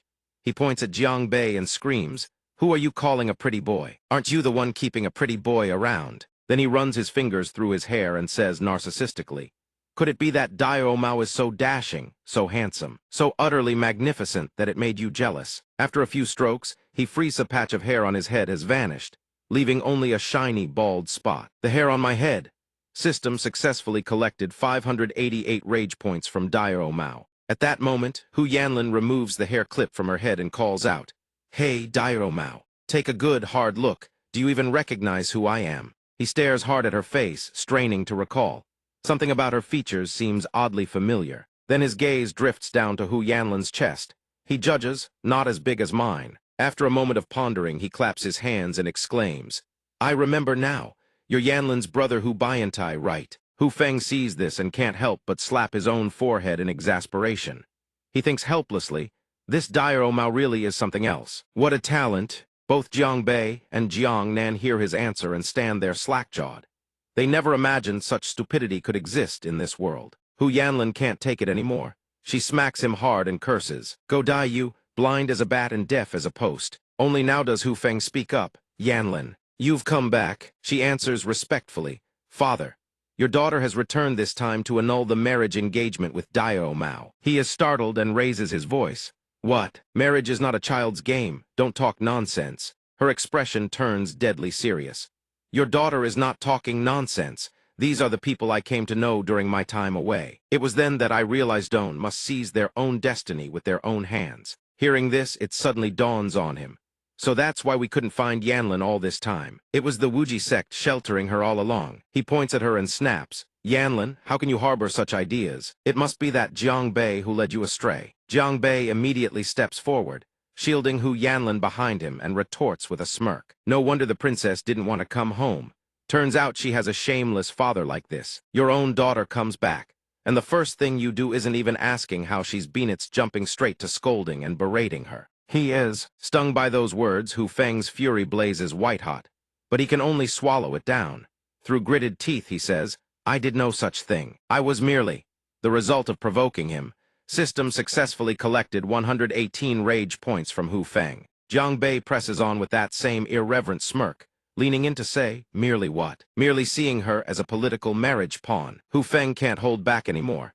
He explodes with rage, you damn scoundrel. If it weren't for you, System successfully collected 298 rage points from Hu Feng. Emboldened, he keeps provoking. Me, what about me? Shouldn't you be thanking me for protecting Miss Yanlin instead? How utterly shameful. What a disgrace. Marshal King, you truly are a shameless, thick-skinned wretch. System successfully collected 36 rage points from Hu Feng. Then he arrogantly plants his foot on the table in front of the man and continues. Miss Yan, Lan has been staying at my place for quite some time now. If you want to reward me, just name it. As for our Arrangement, all I want is about this much. As he speaks, he holds up 5 fingers right in front of Hu Feng's face. The man speaks through gritted teeth. 500 taels. He shakes his head. No, no. System successfully collected 108 rage points from Hu Feng. The man asks again. 5,000 taels then. He continues shaking his head. System successfully collected 118 rage points from Hu Feng. The man freezes. 50,000 taels. He smirks and shakes his head again. System successfully collected 228 rage points from Hu Feng. The man has completely lost his patience, his face darkening as he throws out his final offer. Could it be 50 million taels? He shakes his head one more time. System successfully collected 388 rage points from Hu Feng. With every shake of his head, the system's point collection notification keeps dinging. The man can't take it anymore. He turns away and spits out, "That's right. This kid's just a lunatic talking nonsense." Before he can finish, Jiang Bei delivers a thunderous slap across his face, sending his head spinning sideways. Then with a cocky grin he adds, "That one's on the house, a little bonus." System successfully collected 88 rage points from Hu Feng. Hu Feng clutches his swollen, reddened cheek and bellows in rage. "Guards, drag these two out of here no." Pheasant, who's been sitting on the ground this whole time, chimes in. "Yes, yes, yes. Capture Jiang Nan alive. But kill Jiang Beat, that despicable wretch can't have it, so he ruins it for everyone." Wu Langmi steps in with a displeased expression. "Understood." Jiang Nan grips his weapon and steps forward. "Little brother, take Miss Yanlin and get out of here. I'll cover your retreat." Hearing this, Jiang Bei grabs Yanlin and bolts. As he runs, he thinks to himself, big bro's right. Yanlin's martial skills aren't strong. Dragging an extra person along will only slow things down. The moment he reaches the carriage, he shouts urgently, "Pang Hu." Pang Hu jumps at the shout. "Young Master Bei, what happened?" Jiang Bei shoves Yanlin toward him and blurts out a few rapid-fire words. "Get Yanlin back to the Wuji sect and bring reinforcements quick." Pang Hu looks confused. "What about you, young master?" He tosses one last sentence over his shoulder, "I'm going to save my brother," and takes off in a flash. The pursuers hot on Jiang Nan's tail keep shouting, "You little brat, if you've got the guts, stop running." Suddenly Jiang Nan stops dead in his tracks. A bottomless cliff yawns open before him. Wu Langmi's men grin with triumph. "Heaven doesn't refuse anyone a way out, but today it's sealed your fate." With that, he channels his energy, forming a sphere of distorted, eerie faces, and fixes Jiang Nan with a sinister stare. "Looks like even the heavens have abandoned you. Then die." Void sphere. With a roar, he hurls the sphere of power straight at Jiang Nan. At that exact moment, Jiang Bei lunges in, cleaving the sphere clean in half with a single sword strike. "Don't you dare touch my brother." Jiang Nan's eyes widen with shock and worry when he sees Jiang Bei. "Didn't I tell you to run?" Jiang Bei grins. "How could I ever leave you behind? We're going home together." Wu Langmi lets out a cold snort, looking down at them with contempt. "Ants climbing a tree, overestimating yourselves. None of you are leaving here alive." The moment he finishes, he roars, "Living hell, first form tongue-ripping hell." A torrent of crimson energy erupts from him, forming a formation that traps Jiang Nan inside. Seeing this, Jiang Bei shouts in worry, "Big bro, are you okay?" Jiang Nan, trying to put him at ease, says, "I'm fine." But deep down, he knows the odds are stacked heavily against them. Inside the formation, 2 ghosts wielding weapons materialize, eyeing him with hungry, bloodthirsty stares. Jiang Nan immediately hurls the 2 elm staves in his hands at them, but the ghosts show no furthy, even laugh mockingly. A 3-eyed ghost creeps up silently from behind him. He senses something wrong and glances back in horror. From outside, Wu Langmi keeps pointing and barking orders. "Everyone charge at once." In his mind, he thinks smugly capturing Jiang Nan through brute force alone would be too troublesome. Better to finish off Jiang Bei first. Jiang Bei fights off the enemies outside while keeping his eyes locked on the formation. He can't help but curse. "Damn it, this isn't looking good." Suddenly, Jiang Nan's staff clatters to the ground with a loud clang. Jiang Bei whips his head around in horror. "Brother." Jiang Nan's entire body is drenched in blood, barely holding himself up in a crouch inside the formation. Seeing his brother in this state, Jiang Bei abandons his opponents and charges toward the formation, shouting, "Big bro, hold on, I'm coming." But in his reckless rush, he fails to notice an attacker striking from behind, catching him completely off guard. He forces himself upright on the ground and calls out, "Brother." One of the men senses something off and speaks up. "Chief, didn't the pheasant young master order us to keep Jiang Nan alive? If we keep this up, there's a real chance he could." Hearing this, Wu Langmi recalls how the pheasant had kept repeating before they left, Jiang Nan must be taken alive. He grits his teeth and thinks how did His Highness Prince when raise such a useless good-for-nothing. Then he speaks. You're right, we still owe the pheasant young master a favor. Leave Jiang Nan alone, but Jiang Beatties. With that he clasps his hands and dispels the formation. It gradually fades away.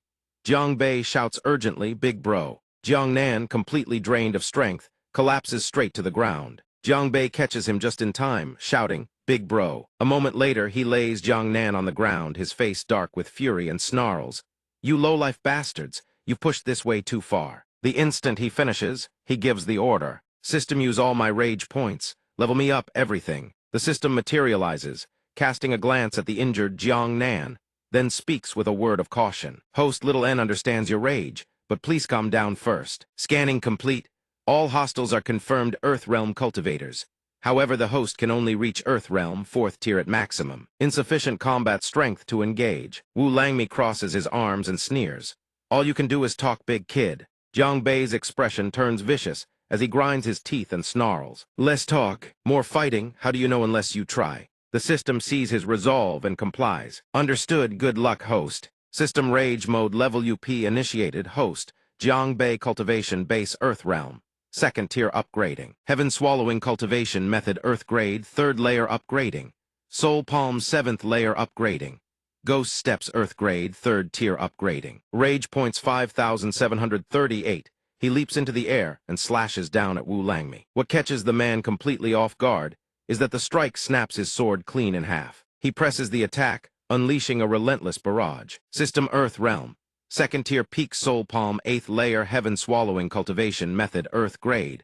4th layer Earth Realm 3rd tier Midstate. Ghost Steps Earth Grade. 5th tier Earth Realm 3rd tier Peak. Wu Langmi watches Jiang Bei explode with power, unleashing wave after wave of attacks, and thinks in disbelief, what the hell kind of monster is this brat? He's half dead from injuries, and he's still leveling up at breakneck speed. Nothai's kid cannot be allowed to live. With that thought he roars, Living hell, 2nd form blade hell. A blood-red cage descends from above, crashing down around Jiang Bei. His eyes sharpen dangerously. A slow, fierce grin spreads across his lips as he mutters, Finally. He launches his sword straight at the crimson cage and bellows, Heaven seeks to crush me. I shall devour the heavens. Following his war cry, the system chimes in System Heaven Swallowing Cultivation Method. Activated, a sphere of immense power coalesces in his hands. The sphere of energy slowly engulfs the entire cage Wu Langmi created, leaving him utterly stunned. What? No one below the heaven realm has ever broken free from my hellgate. Ever. The wretched demons sealed within it stop thrashing, completely unable to break free. Then he looks toward the soul-summoning cage as a massive wave of terrifying energy erupts outward, surging without end. Wu Langmi witnesses the scene before him. Shock and horror flood his mind. He thinks, how the hell did he counterkill his way out of Hellgate? After shattering his technique, Jiang Bei stands in midair with his arms crossed, his voice cold as ice today. I'll show you worthless scraps exactly what this young master's power looks like. Hellgate, what kind of dog shit move is that? He swings his arm furiously, attacking toward them while snarling. This young master will pay you back 100-fold. Kaboom. A colossal palm imbued with devastating force slams down. The group screams and wails as they're smashed into the ground. The surrounding earth shatters and cracks apart. After unleashing that all-out strike, his entire body is drenched in blood. Every meridian in his body has burst. He can't hold on any longer and plummets from the sky. His mind races, this old man's done for this time. But going down fighting? Worth it. At that moment, a hand reaches out and catches him. Butler Du cradles him in his arms, calling out in panic, Young Master Bei, Young Master Bei. Jiang Bei's voice comes out weak and trembling. Old man Du, is that you? Butler Du breaks down in tears, sobbing with guilt. Young Master, I came too late. Jiang Bei weakly tries to comfort him, saying it's fine. He continues, just go tell the old man to pay your wages, all right? Seeing this, Butler Du wails even louder. System successfully collected 3 rage points from Butler Du. Scene transition 3 days later. Wuji sect. In a private chamber, a voice speaks, Old Wang, how is your young master doing? Old Wang and Wang Yuan walk away from where Jiang Bei is resting. Reporting to the sect master, young sect master has made a full recovery. He should wake up today. Hearing this, Wang Yuan tears up, overcome with emotion. Good. As long as he can wake up, that's all that matters. But before Wang Yuan can celebrate for long, old Wang voices the worry gnawing at him. However, The young sect master's meridians have all been severed. I'm afraid he may become a cripple. Hearing this, both Wang Yuan and Jiang Bei, who's been quietly resting in bed-freeze in shock. Wang Yuan furiously throws a punch at old Wang. Thankfully, the old man dodges. Bullshit, something this important and you didn't tell me sooner. Only now does old Wang explain his reasoning. I was afraid you wouldn't be able to accept the truth, sir. I wanted to let you be happy for a moment first. Jiang Bei can't take the noise anymore. He bolts upright and hurls a pillow at his father, snapping, "Can you keep it down? Does a guy have to die before he gets some sleep around here?" Wang Yuan catches the pillow Jiang Bei threw and hurries over. "Son, you're awake. Is there anywhere that doesn't feel right?" Jiang Bei rubs his ears irritably and growls. "You two were making so much noise. Even a corpse would experience a medical miracle and sit up. Were you all afraid I wouldn't hear you?" Old Wang sees the father-son duel like this and decides to slip away while he can. "I'll be taking my leave now." Wang Yuan also decides to let him rest. "You're awake and that's good enough. Rest up, son. I'll leave you be. Dad won't bother you anymore." But as he walks away, his mind is racing. Dr. Wang just said all his meridians are severed. He can't let Jiang Bei hear that. If he doesn't... Wait a sec. Jiang Bei cheerfully extends his hand toward his father and says, "Dad, I just heard Dr. Wang say all my meridians are severed. Where's that meridian reformation and marrow cleansing pill of yours? Hand it over." Seeing this, Wang Yuan can only smile helplessly. He's been had. Again. He stomps back over, shoves the meridian reformation and marrow cleansing pill right into Jiang Bei's mouth, and grumbles, "Take it. Just take the damn thing." In his heart, he thinks I should have known. This little brat already ransacked my entire treasure vault ages ago. After his father leaves, Jiang Bei finally activates the system's extraction function. "System, congratulations. System host has received a massive bonus." His body suddenly begins to glow with radiant light. Jiang Bei is stunned. "What thuhat's happening to my body?" System, the host's meridians have undergone a complete rebirth. They are now significantly more robust than before. Jiang Bei double-checks. "Wait, you're telling me I basically scammed my own dad? And this complete physical overhaul, what exactly does that mean?" System, affirmative. The meridian reformation and marrow cleansing pill does not merely reconstruct meridians. It also strengthens muscle fibers and dramatically enhances overall physical constitution. The system calmly explains everything. System, this will provide enormous benefits for the host's future advancement. Hearing this, Jiang Bei bursts out laughing in pure joy. A great catastrophe that doesn't kill you is sure to be followed by a blessing. The system sees this and can only sigh helplessly at him. At that moment, something feels off with Jiang Bei's body. He clutches his back and groans, "Ow, ow, ow." Alert, the host's wounds have reopened.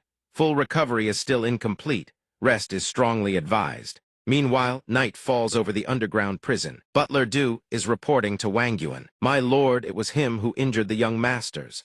After investigation, we discovered he is a half-demonic spirit with emerald green eyes. Furthermore, the technique he uses is extremely sinister. It's Hellgate." The moment Wang Yuan hears the name Hellgate, his expression shifts with alarm. He thinks Hellgate, that's a technique unique to the Yu Ming faction. He strides forward and seizes the attacker by the throat, barking, "Speak. What scheme does your Wen Wang have, breeding half-demonic spirits like you? What connection do you have with the Yu Ming wretches?" The captive doesn't answer. He simply bites down on his own tongue, blood spraying from his mouth. Then he laughs like a lunatic. "You're not worthy of knowing. You can't escape what's coming." He praises two names with fanatical devotion: "All hail Yu Ming, all hail eternal night," and bites down harder, severing his tongue completely. Butler Du rushes over in alarm. "My lord's killed himself." Wang Yuan remains calm but grave. "Butler Du, I fear this matter is truly connected to the suppression of the Yu Ming Venerable, the Mount Wu stronghold in Liuzhou. I will make a trip to the Mount Wu demonic spirit stronghold. As for those two idiots, I'll leave them in your hands." Butler Du bows respectfully as Wang Yuan departs. "Rest assured, my lord." Dark clouds roll across the sky, blotting out the stars. Wang Yuan steps outside and gazes upward, thinking it seems a storm is coming. Scene transition in another location. A figure in black robes stands in the shadows. He speaks, "Dairo Bao, you still have 1 week left. I trust you know exactly what needs to be done." That figure is Huang Vu, a subordinate of the Yu Ming Venerable at an unknown realm of power. He states coldly this time, "I require a blood sacrifice of 300 cultivators. The one who reported to him is Dairo Bao, the father of Dairo Mao Wen Wang by name. His cultivation realm also unknown." He wipes the sweat from his forehead and stammers nervously to Huang Vu, "My lord, 300 cultivators seems like too many. I'm afraid there won't be an opportunity. Before he can finish his sentence, Huang Vu issues his command and gradually fades into nothingness. Enough excuses, someone's coming. It turns out to be Mauer, Dio Bao's daughter. She's struggling to climb up to the door, urgently calling out to her father. Dad, open the door, it's Mauer. Dio Bao is surprised to see his daughter return. Weren't you supposed to be at the Marshal King's estate in Ziyang City to discuss the marriage? How are you back so soon? Then he notices his daughter's hair part of it is missing. Weightier hair. Mauer sees her father about to laugh at her hair and flies into a rage. She throws herself into her father's arms, bawling her eyes out. Daddy, someone bullied me. Dio Bao sighs helplessly and tries to comfort her. All right, tell me what happened. Only then does Mauer calm down. She wipes her tears and begins to recount the story. At the Wuji sect, there's a guy named Jiang Bei who broke into the Marshal King's mansion, kidnapped my fiancée Yanlin, and even took my Jiang Nan. And the people I sent to capture Jiang Bei, every single one of them has vanished without a trace. Dio Bao is stunned with fury. What? I spent ages cultivating those Heaven Realm experts, and they all got captured. Overcome with rage, he collapses. Mauer panics. Daddy, are you okay? The furious Dio Bao was about to clutch his head in frustration, when he suddenly recalled something from back then. Wait, directive from above only gave me 7 days to find 300 cultivators, and the Wuji sect has far more than 300. I then rose with a scheming look and said, Mauer, just rest for now. Leave the vengeance to your father. Seeing her father acting so gallantly, she was delighted and showered him with praise. Dad really is so handsome. In Dio Bao's heart, he had secretly hatched a plan if the Wuji sect had provoked him. He now had the perfect excuse to punish them. Scene change. A hand suddenly slammed down on the table, cracking it clean in two. Hu Feng was furious, shouting, Why hasn't Bian Tai returned yet? I must wipe out every last one of the Wuji sect.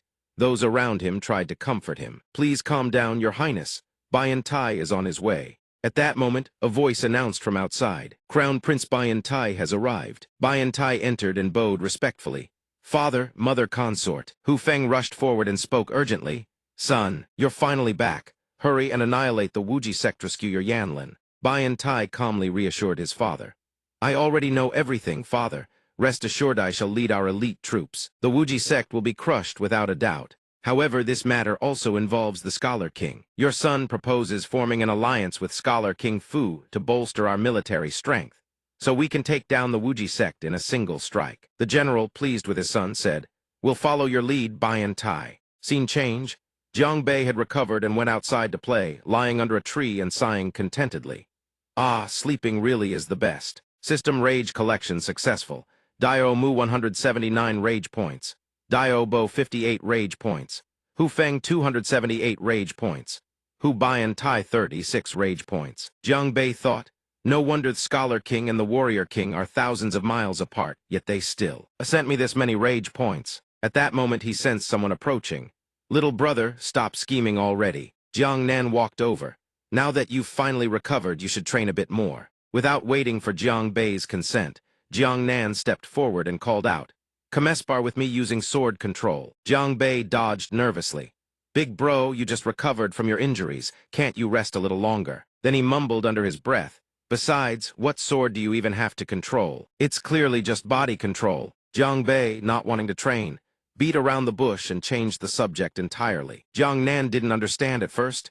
Oh, I see you are scared, aren't you? Jiang Bei, struck right in the heart, blurted out, Jiang Nan then turned away and said, Then just rest well, little brother. He turned and walked away. Seeing him leave, Jiang Bei finally spoke up, as if the young master would be scared of a little sparring. Bring it on if you dare. Before Jiang Nan could make a move, Jiang Bei rushed over, striking a sword-riding pose, and declared, I am the little Braborn to stomp heaven and earth, the ultimate invincible. Jiang Nan, seeing his little brother so full of life, smiled warmly to himself. He then unleashed his tiger palm. At that moment, Jiang Bei sensed something flash by. Jiang Bei shouted angrily, Hey you, swooping down from above like that, do you have any morals? Any shame? Jiang Nan walked over to him.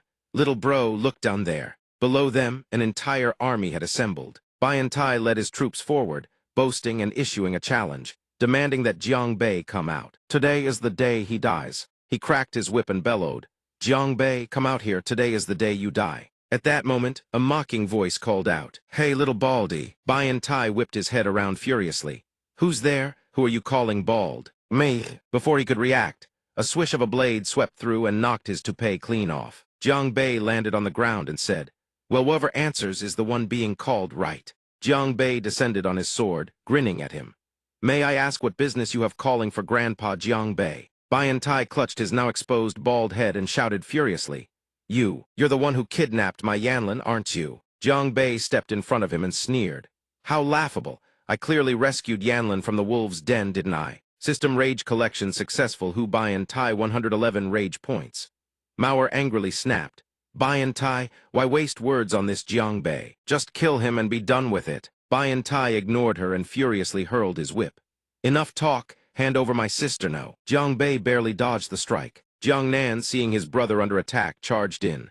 Little bro, I'm coming to help. Mauer's eyes lit up. That's Jiang Nan, seize him now. The soldiers heard her command and rushed to capture him. Mauer, with a perverse expression, thought excitedly, Jiang Nan is mine now. Jiang Nan declared, many against one victory without martial honor. Mauer, not even knowing which side she was on, cheered regardless. That's right, victory without martial honor. Bian Tai used his whip to entangle Jiang Bei's sword. I pull woa. What the? Jiang Bei taunted him. Don't think just because your name sounds like pervert that I'm scared of you. System Rage Collection successful. Hu Bian Tai 568 rage points. Bian Tai, still thinking he was superior, cursed back. You're nothing but a scoundrel. Bian Tai then flashed a sinister smile. From behind, a man with a sword suddenly appeared. Chen Ju raised his sword and declared furiously, Jiang Bei, I will avenge Liu Yuncheng. Bian Tai thought smugly. To turn your mortal enemy, Chen Ju, into a weapon against you, I spared no effort. Chen Ju swung his sword at Jiang Bei. Fortunately, he dodged it.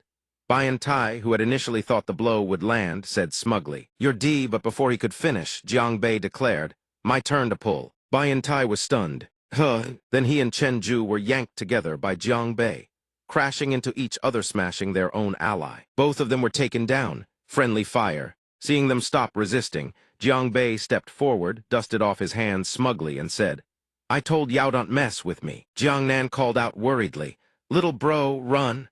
Jiang Bei turned to see his senior brother injured and being dragged away by two lackeys. Big bro, without thinking, he charged at them. Let go of my brother now. One of them blocked Jiang Bei and sneered, Not so fast, you're next. He then unleashed the void palm, but Jiang Bei dodged just in time. The man remarked, Not bad, actually. I wonder how long you'll hold up, kid. His dark energy was so powerful it forced Jiang Bei to his knees. At that moment, a hand suddenly grabbed the man's ankle. Jiang Nan, dragging his severely wounded body forward, called out to Jiang Bei. Little, bro, run. Jiang Bei stood back up, looking at his senior brother with worry. Big bro. Suddenly a hand rested on his shoulder and spoke calmly. Young Master Bei, please. Butler Du calmly explained to him. Every one of these black-robed men is a Heaven Realm expert. Young Master, you cannot take on 3 of them alone. He then stepped forward. Butler Du said, Just stay here safely, young Master. Let this old servant personally rescue young Master Nan. Jiang Bei had been trapped inside a containment barrier by Butler Du. He shouted, Let me out, Butler Du. Butler Du. He felt around the barrier and thought, This won't do. Butler Du won't hold out for long either. Then Jiang Bei's eyes burned with fierce determination. Heaven Realm, huh? Then I'll level up to Heaven Realm 2 and take all of you on. Then he gives the order, little N, help me burn through all my rage points. I need to level up. The system issues a warning to Jiang Bei. System warning host, with your current physical constitution, breaking through to the Heaven Realm carries a high risk of complications. Jiang Bei's eyes remain unyielding. What the hell is there to be afraid of? Bring it on. Seeing this, the system complies. System very well, dear host. Truly, no hardship in this world can defeat you. System Earth Realm Stage. 100% Heaven Realm Stage, 128%. Jiang Bei writhes in agony. System Heaven Realm Stage, 128%, 98%. He sees the situation outside spiraling out of control. Damn it, little N. How much longer until I hit the Heaven Realm? The system quickly reassures Jiang Bei. System almost there, host. Heaven Realm Stage 197%, 98%. Outside, total chaos erupts. People flee in panic from the raging inferno. Someone help me. System Heaven Realm Stage 199%. System Heaven Realm Stage 1 breakthrough complete. System Rage System level up host Jiang Bei Cultivation Base Heaven Realm Stage 1 Cultivation Method Heaven Swallowing Cultivation Method Earth Grade. Layer 5 Combat Skills Soul Palm Heaven Grade. Layer 1 Ghost Steps Earth Grade. Layer 5 New Skill Acquired Full Moon Skyrend Heaven Grade. Layer 1 Rage Points Updated. Host Jiangbei has acquired a new skill Full Moon Skyrend. Suddenly, a crimson flame crashes down and slams into the frozen ground. The monsters standing there feel the surge of raw power and whip their heads around. Jiangbei swings his sword and leaps skyward, throwing down the gauntlet. Now then feast your eyes on the performance of your grandpa Jiangbei. He strikes Full Moon Skyrend. The Jiang family disciples see this and erupt in jubilation. That's the second young sect master. The second young sect master has driven back the evil spirit. In stark contrast, Bai and Tai's subordinates grow visibly anxious. This kid actually broke through to the heaven realm right here. Jiangbei strides up to them and sneers, "You trash if you've got the guts. Come fight your grandpa, Jiangbei." System 138 Rage Points collected from Wan Li. System 125 Rage Points collected from Wan Quan. 147 Rage Points collected from Wan Yi. The enemies see his audacity and charge without hesitation. Big talk for such a small fry. I'd advise you to stop barking, boy. Overestimating themselves, every single one gets swatted aside by a single palm strike from Jiangbei. So who's the one doing all the barking now? They feel the sheer force behind his blows and start to hesitate. That combat skill is terrifyingly powerful. They exchange a knowing glance. A silent signal passes between them. We have no choice. We have to use that. They slam their fists into the ground, cracking the earth and stone around them, channeling a torrent of demonic energy toward Jiangbei to imprison him. A massive boulder of demonic energy materializes above Jiangbei's head. He glances up. This again. Jiangbei shows no trace of worry. He drops into a fighting stance and grins. You think this young master fears this. He then unleashes a devastating blow. All of you die. But in the same instant, a skeletal hand punches clean through Jiangbei's chest. The attacker reeks of demonic energy, nothing but a desiccated skeleton. Jiangbei fails to guard in time. Struck from behind, he lets out a guttural cry of agony. His body suddenly senses a massive shift deep within. Jiangbei's rationality slips away. He unleashes a roar, releasing the pent-up energy surging through his entire body. Butler Du's face drains of color. This is bad. Young Master Bei has fallen to demonic corruption. Jiang Nan watches, his anxiety reaching a breaking point. Brother! At that moment, Jiangbei transforms into a completely different person. He speaks in a chilling monotone. Now begins the hunt. Bai and Tai's subordinates witness this and freeze in shock. Damn it, no way, this kid actually. They scream at each other. Everyone run. Jiangbei watches them scramble and says with a predatory smirk, "Run. Run where, you worms." He strikes once, and every last one around him is engulfed in flames. Bai and Tai bolts in pure panic. "Run, run, damn it. The next one getting smoked is us." Mu-hai sprints after him, sobbing as she goes. Why didn't anyone tell me Jiangbei was this strong? Jiangbei stands above, watching them flee. Rest assured, not a single one of you is getting out of here alive. Then he turns his gaze toward Jiang Nan and Butler Du. You too as well. Only now does everyone realize something is terribly wrong with Jiangbei. Jiang Nan and Butler Du call out to him in desperation. Brother, snap out of it, please wake up. Young Master Bei. Jiangbei, lost in the madness, seizes his own brother by the collar with crushing force. A guttural grunt. Jiangbei stares at him with eyes full of killing intent. Go die. But deep within his consciousness, a voice still echoes. Bayer, stop this at once. Jiangbei screams in agony. His head feels like it's about to split apart. He collapses to the ground, losing his balance. The two rush to his side in a panic. Young Master. Brother. Then he's pulled into another space, a strange, alien void. A woman hangs suspended from iron chains. Where is this place? Why is there a woman here? Her beautiful face stirs something deep in Jiangbei. He almost recognizes her but can't quite place it. This woman, she looks so familiar. I don't know why, but she feels so close. The woman speaks, her voice gentle. Bayer. You've finally come. Jiangbei freezes. She knows me. Something's not right here. How do you know my name? The woman's voice drops low, but she reveals nothing. Bayer, you will know soon enough. Memories flood in.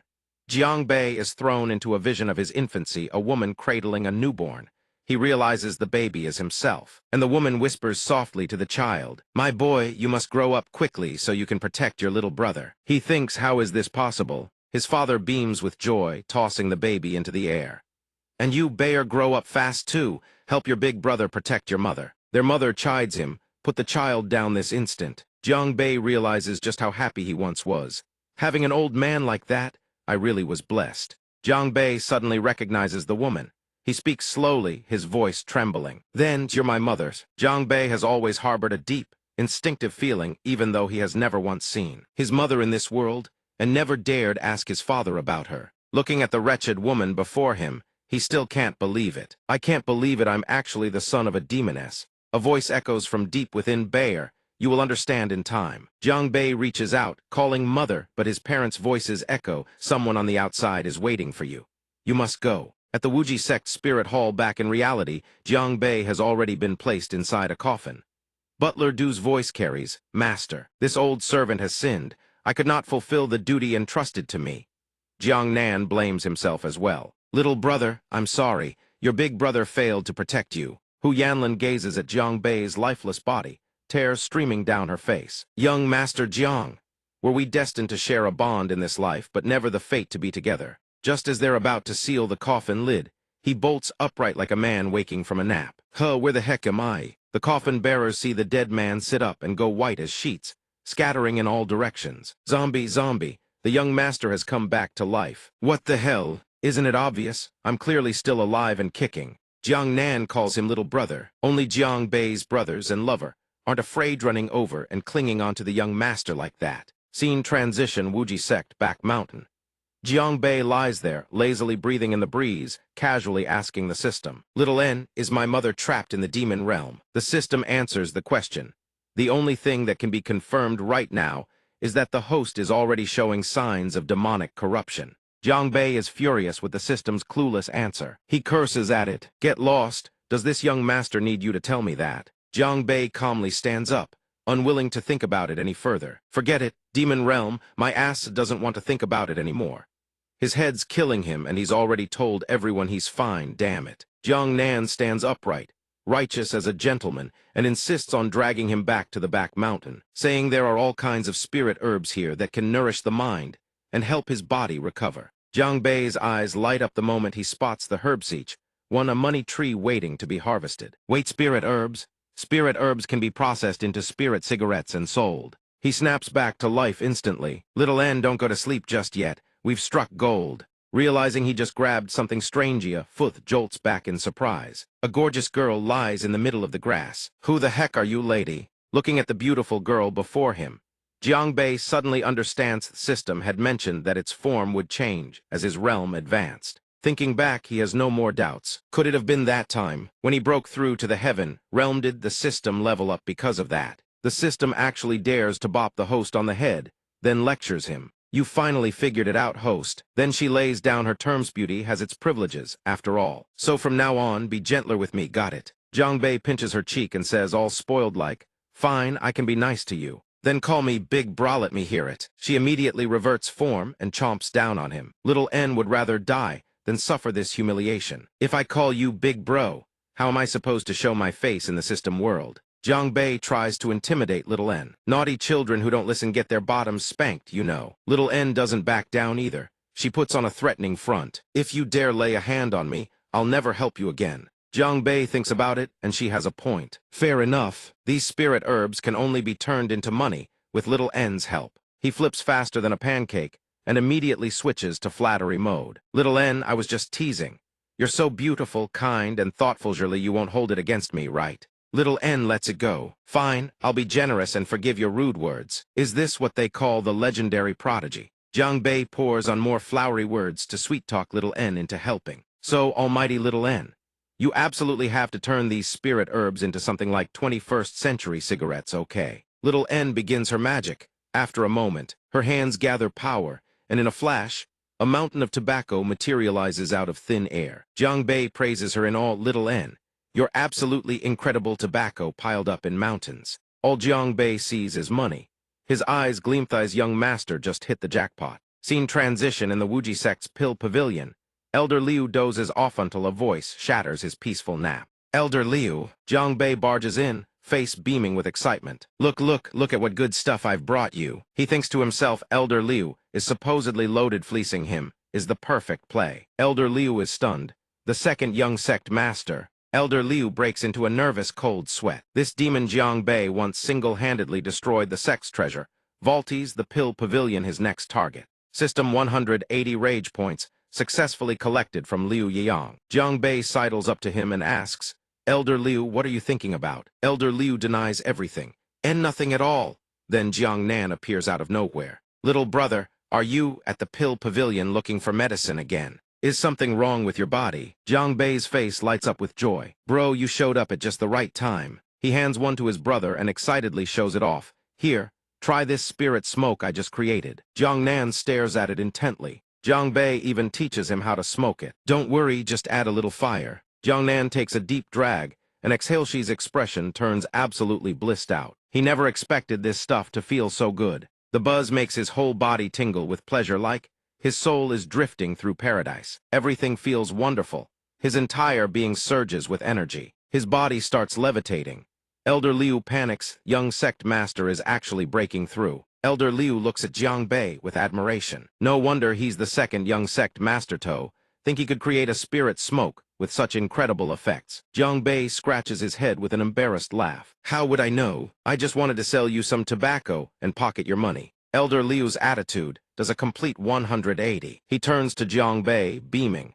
The second young sect master has come to contribute. The spirit smoke formula to the sect master. Even Jiang Nan has to praise him. Little brother, I never expected you to be so thoughtful, always thinking about the sect's future. He says this with a smile, but inside he's weeping. Take it, go research it yourselves. Jiang Bei's tears flow like a river. His dream of striking it rich has evaporated once again. Jiang Nan secretly rejoices. Little brother is destined to become the pride of our sect. The martial king suddenly breaks into a cold sweat, one eye twitching. Bro, dia, my right eye just started twitching. Dia Bao isn't any different, same thing happened to him. What a coincidence, me right eye just twitched too. Sure enough, it's trouble. His son Dia Mao bursts in, wailing, Father. He throws himself at his father, crying a river. Please, father, avenge your son. Dia Bao anxiously asks his son, What happened? Tell me. Resorting to violence like this, what kind of place has this become? Dia Mao, still in tears, tells his father everything. That Jiang Bei wiped out every single person I brought with me. Dia Bao is struck speechless by the shocking news. The martial king nearly chokes on his drink. What? A total wipeout? Dio Bao was so furious that smoke practically shot out of his nostrils. He shot to his feet, swearing vengeance. If I Dio Bao do not avenge this shame, I am no longer a man. Meant. 9 servants answered in unison. Your subordinates are here. His face turned purple with rage as he barked orders at his men. Take me to the imperial capital at once. I must find the Grand National Preceptor, Dio Yuri. I'll make him come down from that mountain and annihilate every last one of the Wuji sect. Scene shift. Rolling hills stretch before the camera. Jiang Wangyuan sits in silent meditation. A voice suddenly echoes from a nearby boulder. Sect Master Jiang. 7 days from now is the moonless night. Do you really think you can still hold me here? Jiang Wangyuan keeps his hands clasped together, maintaining the seal. His voice is steady. Back then, I sealed you away single-handedly. You think I fear you now? The boulder lets out a booming laugh. Oh, Sect Master Jiang, have you forgotten that woman? Have you forgotten the price you paid for her? Hearing those words, Jiang Wangyuan falls into a heavy silence. He says nothing more. He lifts his gaze to the moon hanging in the night sky. His expression tangled with complex emotions, longing to pour his heart out into the moonlight. Jianger, Bear, you two must hold the sect together. You must survive. Elsewhere, a figure marches at the head of a regiment of soldiers. As he walks, he announces, the Wuji sect is just ahead. The one leading the charge is Dio Wyong Heaven Realm, 5th stage, peak. The Grand National Preceptor of Feng Nation and Dio Bao's younger brother. A red-haired man trailing behind Ming Ling, Heaven Realm. 5th stage calls out Grand Preceptor Dio. Dio turns his head, fixing Ming Ling with an icy glare. He says nothing. Ming Ling presses on, don't forget the terms you agreed to with us. Prior to this, a man named Huang Su had visited the Dio brothers Dio Bao and Dio Dato negotiate. Grand Preceptor, all you need to do is destroy the Wuji sect. After that, we'll perform a blood sacrifice of 300 cultivators to restore Lord Yu Ming. He leaned in, his words emphatic. Not only will we help you seize control of Feng Nation, but we'll grant you even greater rewards and help you become the overlord of an entire continent. Huang Su asked with a measured tone, what do you say? Dio Yuri let out a cold laugh at Huang Su's proposition. But after leading his forces to the gates of the Wuji sect, his mind begins to shift. Meanwhile, Jiang Bei is lounging about, casually puffing on a cigarette and enjoying the good life. Ding! A system notification pops up. System successfully collected 818 rage points from Dio Wyong. A number this suspicious. Those Dio clowns must be gearing up to cause trouble at the Wuji sect again. Little N teases him. The host is really getting the hang of reading intent. Jiang Bei stares at the system interface, his thoughts racing last time, when I was promoted to Heaven Realm. I could barely beat 3 Heaven Realm. First stage guys in black robes. This time if they're sending someone called Dio Wyong. He's definitely way stronger than those 3 combined. Jiang Bei turns to Little N with a question. Hey, Little N, how many rage points do I need to go from Heaven Realm? First stage to second stage. Little N happily explains. The host only needs 12,000 points to level up. Hearing that absurd number, Jiang Bei's enthusiasm deflates. That much? We're screwed. Little N rallies his spirits. Don't lose heart, host. When you advance from the great perfection of the innate Heaven Realm all the way to Hegu Realm, first stage, you'll unlock a special bonus reward. Jiang Bei still isn't impressed. He waves it off. Hegu Realm, what kind of monkey business is that? I haven't even hit the peak of Heaven Realm yet. Why would I even think about what comes after? Little N sighs time to step in again. Let me give you a quick science lesson. She transforms into a teacher, schooling her wayward student Jiang Bei. The world we live in is called the Star Origin Continent. Cultivation realms are divided into 2 major categories, the Martial Path realms and the Tao Cultivation realms. The Martial Path realms focus on body tempering heaven, earth, profound, and yellow for stages. The host is currently at the highest tier of the Martial Path Heaven Realm. Little N reminds him, once the host reaches Heaven Realm perfection, you'll break through from the Martial Path into the next tier. The Tao Cultivation realms focus on spirit refinement and divine cultivation. She points to a chart on the system display, where a line of text is highlighted. Throughout history, Tao cultivators have opened up realms such as Hegu Realm, Silent Sea Realm, Windstrider Realm, and Sovereign Realm. Hegu, Silent Sea, Windstrider, Sovereign, holy crap. There are all those realms above Heaven Realm. Why the hell didn't the old man tell me about any of this? Jiang Bei raises his hand like a student. Question what comes after Sovereign Realm. Little N lowers her imaginary glasses. Excellent question. She leans in close to Jiang Bei. The answer is nobody knows. He's baffled. Why not? Little N turns to him, perfectly calm. Because no one has ever ascended to immortality. There's no record of what lies beyond. No one has become an immortal. Little N gazes at him with a sweet smile. Who knows? Maybe the first person to ascend will be you. My dear boy, I have high hopes for you. Jiang Bei stares in stunned disbelief. Me become an immortal. Hu Yanlin walks in, greeting him softly. Young Master Jiang, you're up so early. Jiang Bei puts on a casual face. Yeah, had to take a leak, so I figured I'd just get up. Little N bursts out laughing at him. The host really has zero shame in front of Yanlin, huh? Jiang Bei's face goes red. Shut up. Yanlin, a bit flustered, gently reminds him. Please have some breakfast first. I made it myself, ding. System successfully collected 58 rage points from Dio Wyong. Jiang Bei doesn't touch the breakfast. He turns to Yanlin with an apologetic look, making her blush. Yanlin, go ahead and eat without me. I need to head out for a bit. Thankfully, Jiang Bei still remembers Dio Bao's reinforcements are coming. He needs to prepare for battle. Almost forgot. That bastard Dio Bao is bringing backup fast. I need to get to the sect gates and tell the disciples to brace for impact. By the time Jiang Bei arrives at the sect gates, the fighting has already started. Jiang Bei panics. Crap, I'm too late. Dio Mao whispers into Dio Da's ear. Second uncleth, that's the one. That's Jiang Bei. Jiang Bei hauls a fallen soldier to his feet and barks, go. Report to my elder brother and butler Dunno. Jiang Bei's voice is dead serious. The sect has guests. The soldier salutes. Why, yes, sir. Mingling jabs a finger at Jiang Bei's face and shouts, Jiang Bei, release Bian Tai, the crown prince, at once. Jiang Bei cuts him off mid-sentence. Or what? Don't blame this young master for not playing nice. Ming Ling's face twists with fury as he launches himself forward. You think you can get the upper hand on me just because you've got a sharp tongue? Charge! Jiang Bei doesn't flinch. Just in time, backup arrives. Jiang Wangyuan strides in, bellowing.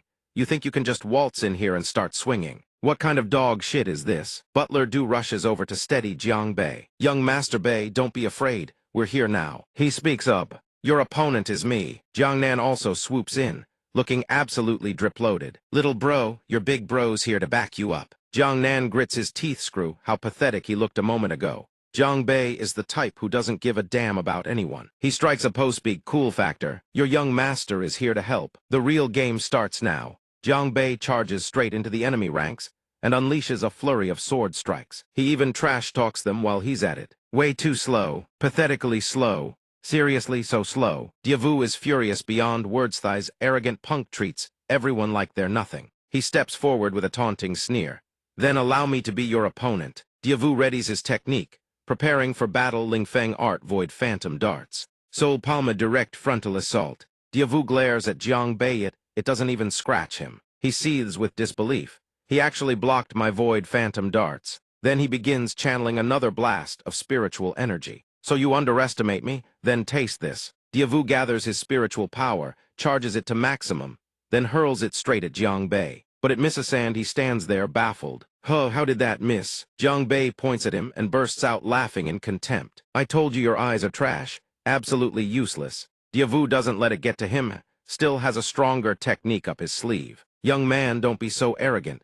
This technique of mine is fully charged to the max. Jiang Bei, of course, couldn't care less. Diavu threatens. Jiang Bei, after the technique returns, does it unleash its maximum power. Even Jiang Bei can tell this guy is no simple foe. Jiang Bei's eyes widen as he sees the massive purple spiritual energy blast closing in on him. Someone screams a warning, dodge it now. At the same moment, Yanlin appears out of nowhere and shoves him out of the way. Jiang Bei hits the ground and watches in horror as the spiritual energy engulfs Yanlin completely. Yanlin is gravely wounded. By the blast, their body is covered in wounds. Purple spiritual energy crackles like lightning around the useless Diavu. You won't be so lucky next time, brat. Jiang Bei roars in fury, bastard.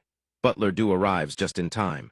Without hesitation, he speaks with resolve, eldest young master. This old servant is here to help you. Ming Ling's green spiritual energy barrier materializes right in front of him. Where do you think you're going? He raises his voice with excitement. Your opponent is me. He clasps his hands together, condensing spiritual energy into a small sphere. Hell's Gate first form descent into the abyss. Butler Du frowns, thinking, another one from Yu Ming. He raises a barrier to block Ming Ling's attack. It seems this old man has underestimated you. Ming Ling doesn't lose his composure. Instead, he channels even more spiritual energy, going all in. Come on, old man. Hell's Gate fourth form cataclysm of the abyss. Butler Du's barrier finally shatters, unable to hold any longer. He thinks anxiously, this isn't good. He forms hand seals and steels his resolve. It seems this old man has no choice but to go down fighting with you. Butler Du channels every last drop of spiritual energy into his killing move. Breakthrough to Hegu Realm Divine Dragon Wrath. Ming Ling raises his arms, barely holding on. This damn old man actually shattered his own bones to force a breakthrough to the Hegu realm. In the end, he can't withstand Butler Du's ultimate technique. I won't accept this. Butler Du, his strength completely spent, falls through the air trailing embers. He weakly closes his eyes and thinks with satisfaction.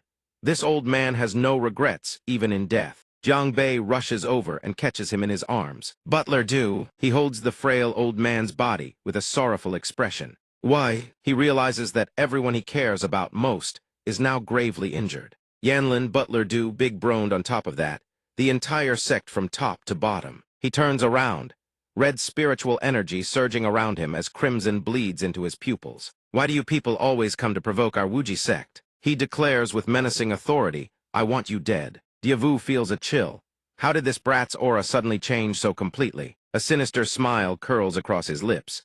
Oh, you think you can beat him? With what power? Stop it. Jiang Bei clutches his face in agony and shakes his head, screaming, get out. Who are you? A figure identical to him flicks his fingers. Surrounding space vanishes instantly. Oh, domain expansion full release. You ask who I am? He stands above, gazing down at Jiang Bei, and smiles as he introduces himself. This sovereign belongs to the noble Ma Ling tribe. Jiang Bei's eyes widen. And of course you could also call me what your kind refers to as a heart demon. He gently strokes Jiang Bei's shoulder while hypnotically whispering, I am you and you are me.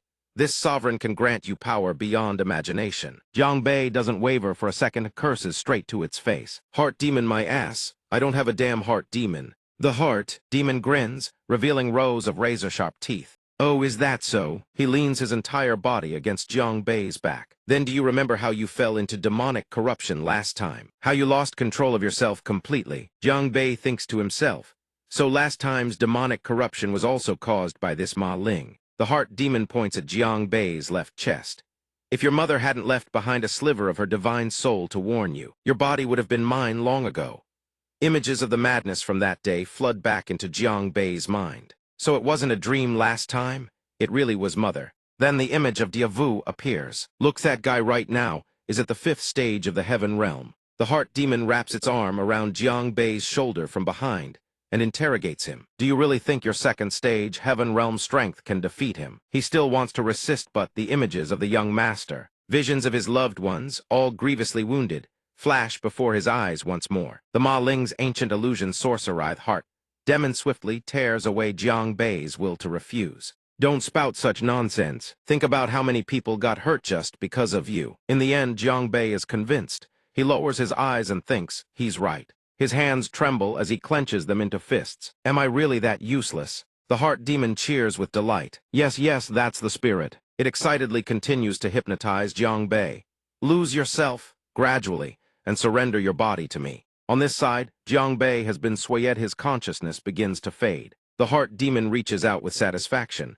Finalith, his body is mine. Suddenly, someone punches Jiang Bei square in the face. At that exact moment, a surge of power erupted within Jiang Bei, blasting the heart demon away. The heart demon covered its face in shock. Yao, you actually didn't lose consciousness. Jiang Bei cracked his knuckles with a mocking grin. You're a parasite living inside my body, so technically I can be considered your father. You're still way too green, kid. The heart demon morphed completely into a demonic form. You dare disrespect this sovereign. It opened the maw of a beast and roared, this sovereign will kill you. He leaped up and kicked it square in the face. I'll beat the living daylights out of you. You're nothing but my shadow. And you dare call yourself sovereign. Before long, the heart demon was easily defeated. The heart demon reverted to a child's form, covering its cheeks with trembling hands, tears of rage welling up, lips quivering and twisted junible to form a single coherent word. You lowly human, aren't you afraid of me? He pondered silently. So this is what the main body is really like. Jiang Bei lifted the ghost-faced brat by the scruff of its neck and taunted. I will end you. He laughed and mocked the brat. Have you ever seen this old man afraid of his own son? The ghost-faced brat struggled furiously in discomfort. Let me go. He channeled his spiritual energy to subdue the heart demon. If you dare look down on this sovereign, then this sovereign will make you taste.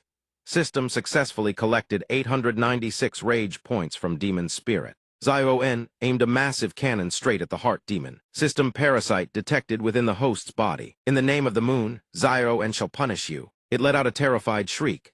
The heart demon, drenched in sweat, trembled and asked, what kind of divine artifact is that? Zion didn't bother explaining and mocked it instead. Truly ignorant and backwards, time for a beating. He crossed his arms smugly and asked, so, will you call me dad or not? The heart demon remained stubborn, refusing to submit. This sovereign would rather die than yield. Zion didn't wait for it to finish and opened fire. Defying the host's wishes, opposing the host's authority unforgivable. The heart demon, blasted to pieces, wailed and surrendered. I was wrong, big sis, I was wrong. This lowly one deserves to die. It obediently knelt, clasped its hands together, and said in a trembling voice, this lowly one will never dare do it again. This lowly one will surely uphold the master's authority. But in its heart, the heart demon silently plotted revenge. That bastard, Jiang Bei, who would have thought he had such a terrifying woman inside him. Just you wait. Once I find my chance, I'll make you all pay. System successfully collected 188 rage points from demon spirit. System successfully collected 388 rage points from demon spirit. System successfully collected 788 rage points from demon spirit. Jiang Bei sighed inwardly. This stinky brat sure has a twisted mouth, huh? Zion propped up the heart demon and cheerfully reported. Reporting to host. The parasite has been captured. Shall we exterminate it? The heart demon, mustering its last ounce of strength, tried to butter him up. This little one is so obedient. Surely you wouldn't be so heartless. Right, but inwardly, it cursed that Jiang Bei of yours is just borrowing the tiger's ferocity. You are nothing without your backer. System successfully collected 788 rage points from demon spirit. Seeing this, he laughed even harder and egged it on. Hey, master, didn't you just say you'd rather die than submit? The heart demon forced a smile, putting on an innocent face with a feeble tone. "A little bit of grievance is fine. I can handle it." Zio-En stared at it from behind, with the eyes of someone looking at roadkill. Stinky worm, stinky worm, stinky worm, kill it. The heart demon thought bitterly, if it weren't for Big Sis and her cannon. Do you really think I'd be afraid of you? System successfully collected 88 rage points from Demon Spirit. It glanced up at Jiang Bei warily, secretly reassessing him. But still, since Jiang Bei has Big Sis protecting him, he's definitely got a bright future ahead. The heart demon daydreamed about a life of riding in luxury carriages, and munching on chicken drumsticks without a care. Maybe I should just follow this dad of mine eats pretty well, doesn't he? With that thought, the heart demon showered him with flattery.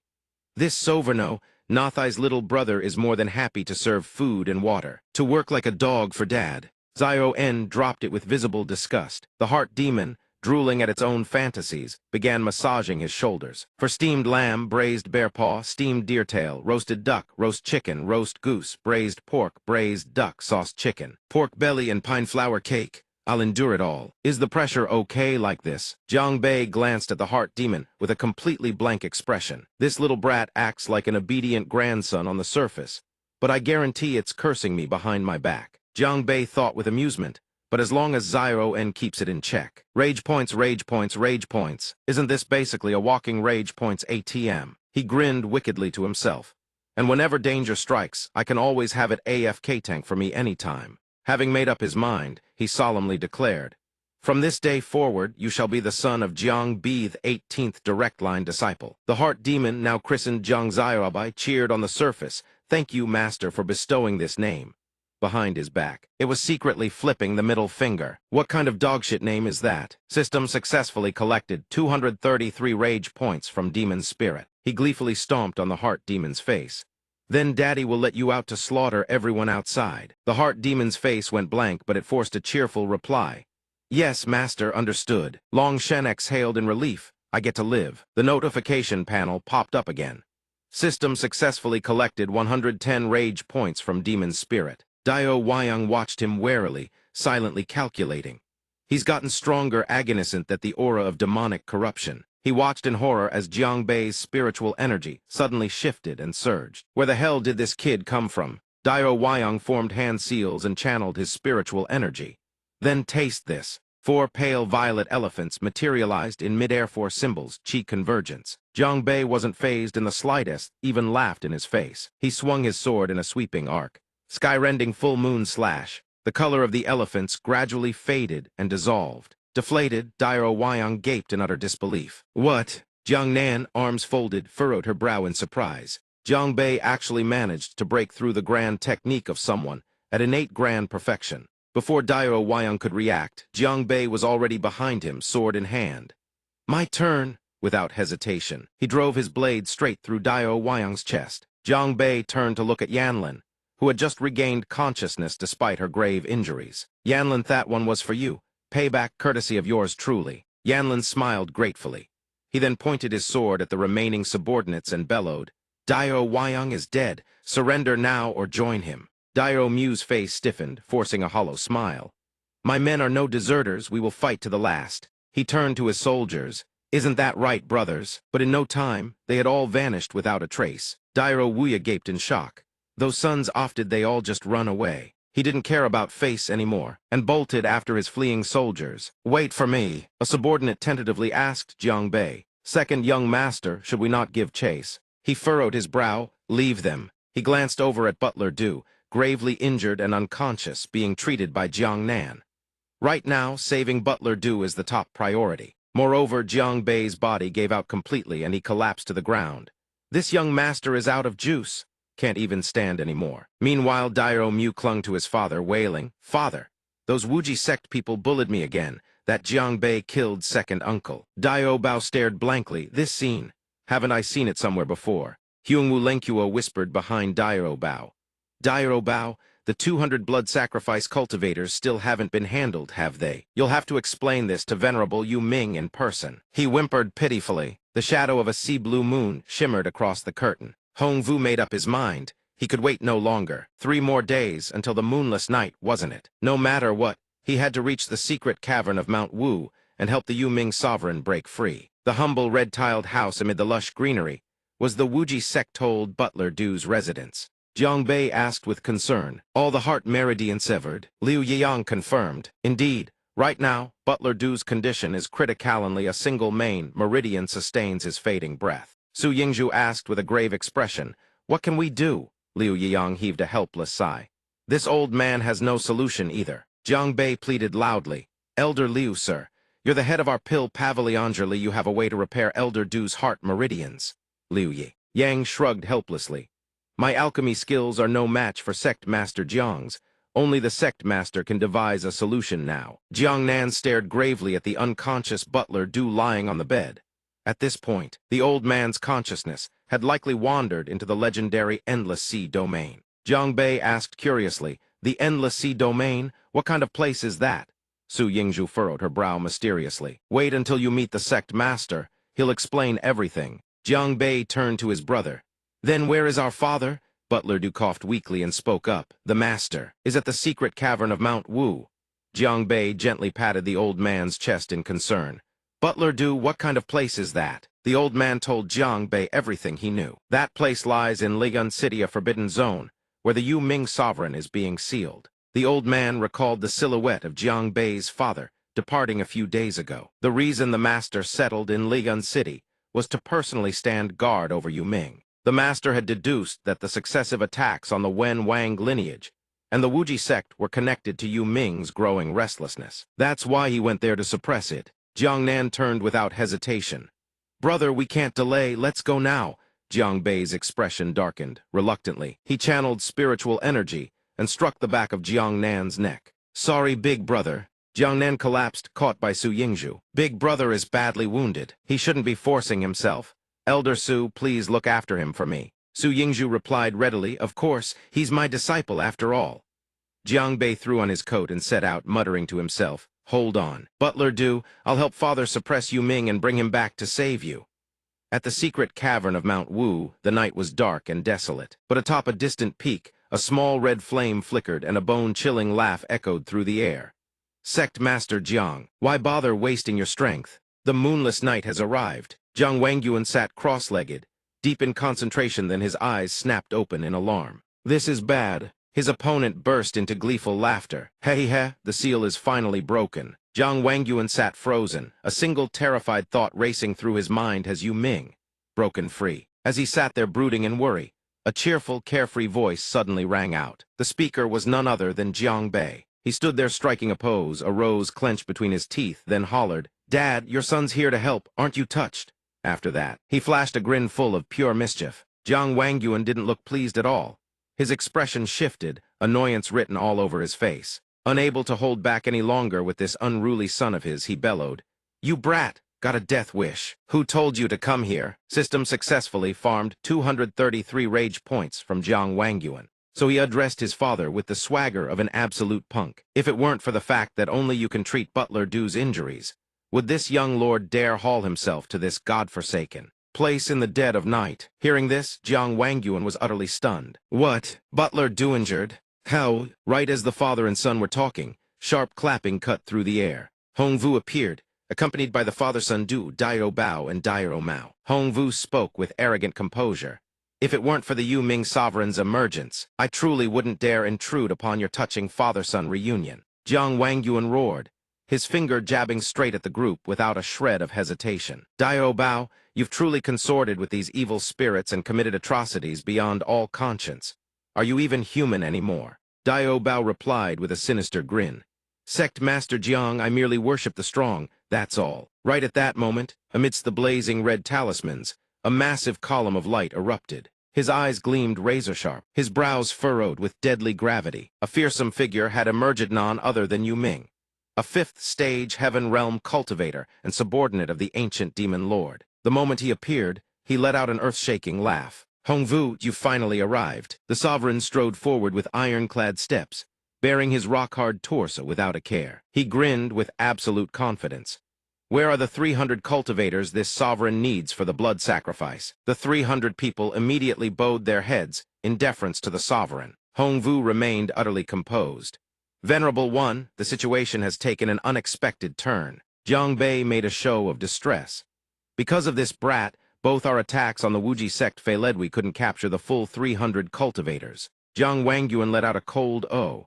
If that's the case, then leave your lives as compensation. Hongvu was brimming with smugness. Jiang Bei, you're dead for sure this time. Suddenly, the Venerable's massive arm clamped down around Dio Mao's throat. The Yu Ming sovereign squeezed tighter, and Dio Mao's lifeblood was instantly drained from his body. Dio Bao screamed in horror. Maoer. Hongvu shouted a warning as well. Yu Ming, what are you doing? He's one of ours. He paid Hongvu's words no mind, continuing to crush the cultivators' necks. With a manic grin, he declared, one of yours. This sovereign doesn't give a damn whose people they are. Then the Yu Ming sovereign began his summoning. Hegu realm, first stage. All this sovereign knows is that you're far too weak. You're nothing but nourishment to me. After draining the life essence of everyone around him, he proclaimed loudly, this pittance of blood essence isn't even enough for this sovereign to pick his teeth. Jiang Bei showed not a flicker of fear. He shouted, you filthy demon scum. The moment the Yu Ming sovereign heard him, he shifted his target instantly. He lunged forward with a sadistic grin. Next, I'll carve into the son of your precious Jiang Wangyuan. Brave as he was, Jiang Bei still had to assess the situation realistically. The enemy's power far outclassed his own. The only way was to outsmart him. So he spoke again. Every word was laced with deliberate provocation. Tiny brain, but what a big mouth you've got. System successfully farmed 2,024 rage points from Yu Ming. Hearing this, the sovereign roared like a lunatic. You filthy brat, you want to die. The Yu Ming sovereign noticed Hongvu standing frozen and bellowed. Hongvu, don't you want to kill Jiang Wangyuan? Then stop dawdling and strike. Seeing Jiang Bei and Jiang Wangyuan attack in unison, Yu Ming felt a sliver of fear creep in. He flinched. Hongvu. As for Hongvu, a cold thought crossed his mind. I'll deal with you later. He flung off his cloak and soared into the air with a battle cry. Jiang Wangyuan, Hongvu charged straight at him. Die. When Jiang Wangyuan saw Hongvu's true face, he cried out in shock. It's you. Wangyuan stared his enemy down across the gleam of his blade and spoke sharply. So, what is Hong then who to you? Hongvu clasped both hands on his sword and burst into laughter. How rare. I didn't think you, Jiang Wangyuan, would still remember my father. Hearing this, he swung his blade in a fiery arc, rage blazing in his eyes. How could I ever forget? Memories came flooding back unbidden. Honghu exploited the moment I was breaking through and I was at my absolute weakest. Wangyuan lay pinned to the ground, desperately straining forward, watching helplessly as Honghu and his two subordinates dragged his daughter away. They're kidnapping Wanner and our son. Back in reality, Huangvu launches into the air and unleashes his attack. The Nether King's cloche deserved every bit of it. Who told her, a dignified saintess of the demon race, to go and shack up with a lowly pill refiner like you? Oh, young Master Wangyuan. So even the #1 genius of the 10,000 demon sect can't defeat a lowly pill refiner like me. Those words inevitably sent him spiraling back to the memory of getting beaten flat on his back by this man. He grits his teeth, growing more furious with every thought, and launches a barrage of dark purple energy streams at the man. Shut up. The humiliation you dealt me, I will never, ever forget it. Suddenly, he blurts out a name that makes Wangyuan flinch. If Sister Tyan had just followed my father's plan, and married the old ghost king, all of us would have been happy. So why does she have to be imprisoned there, suffering like that? In his hands, a swirling vortex of demonic energy churns violently. He mutters under his breath, Wanner. Huangvu gazes down from above. It's all your fault. Die and atone before Sister Wanner. With that, he dives down. Behind him, the colossal image of a majestic elder materializes the eternal Nether King. Several shadow constructs rush toward Wangyuan. He lets out a faint, mocking remark. The eternal Nether King's path, you've improved quite a bit, haven't you? But he reveals a contemptuous smirk. Still can't withstand even a single move. As he speaks, he unleashes blazing dragon sky punishment, a torrent of roaring flame, and 2 fire dragons that shatter the raging winds apart. The impact sends Huangvu crashing hard into the ground, coughing up blood. Wangyuan levels the tip of his blade at him, voice dripping with threat. Now, where is Wanner? He sits on the ground, hacking violently, one hand clutching his chest, stubborn and utterly fearless. Even if I die, I'll never tell you. He throws his head back and laughs with delight, unaware that a seal mark flies in from nowhere and latches onto him. His expression doesn't waver. One hand keeps the sword pinned forward, the other has already formed a hand seal, conjuring the mark. Suddenly, poof, his body is replaced by a block of wood. He flees, not without leaving one last taunt, you'll never find her. Ever. Meanwhile, Yu Ming watches the streak of Huangvu's light vanish into the distance, a contemptuous smile forming.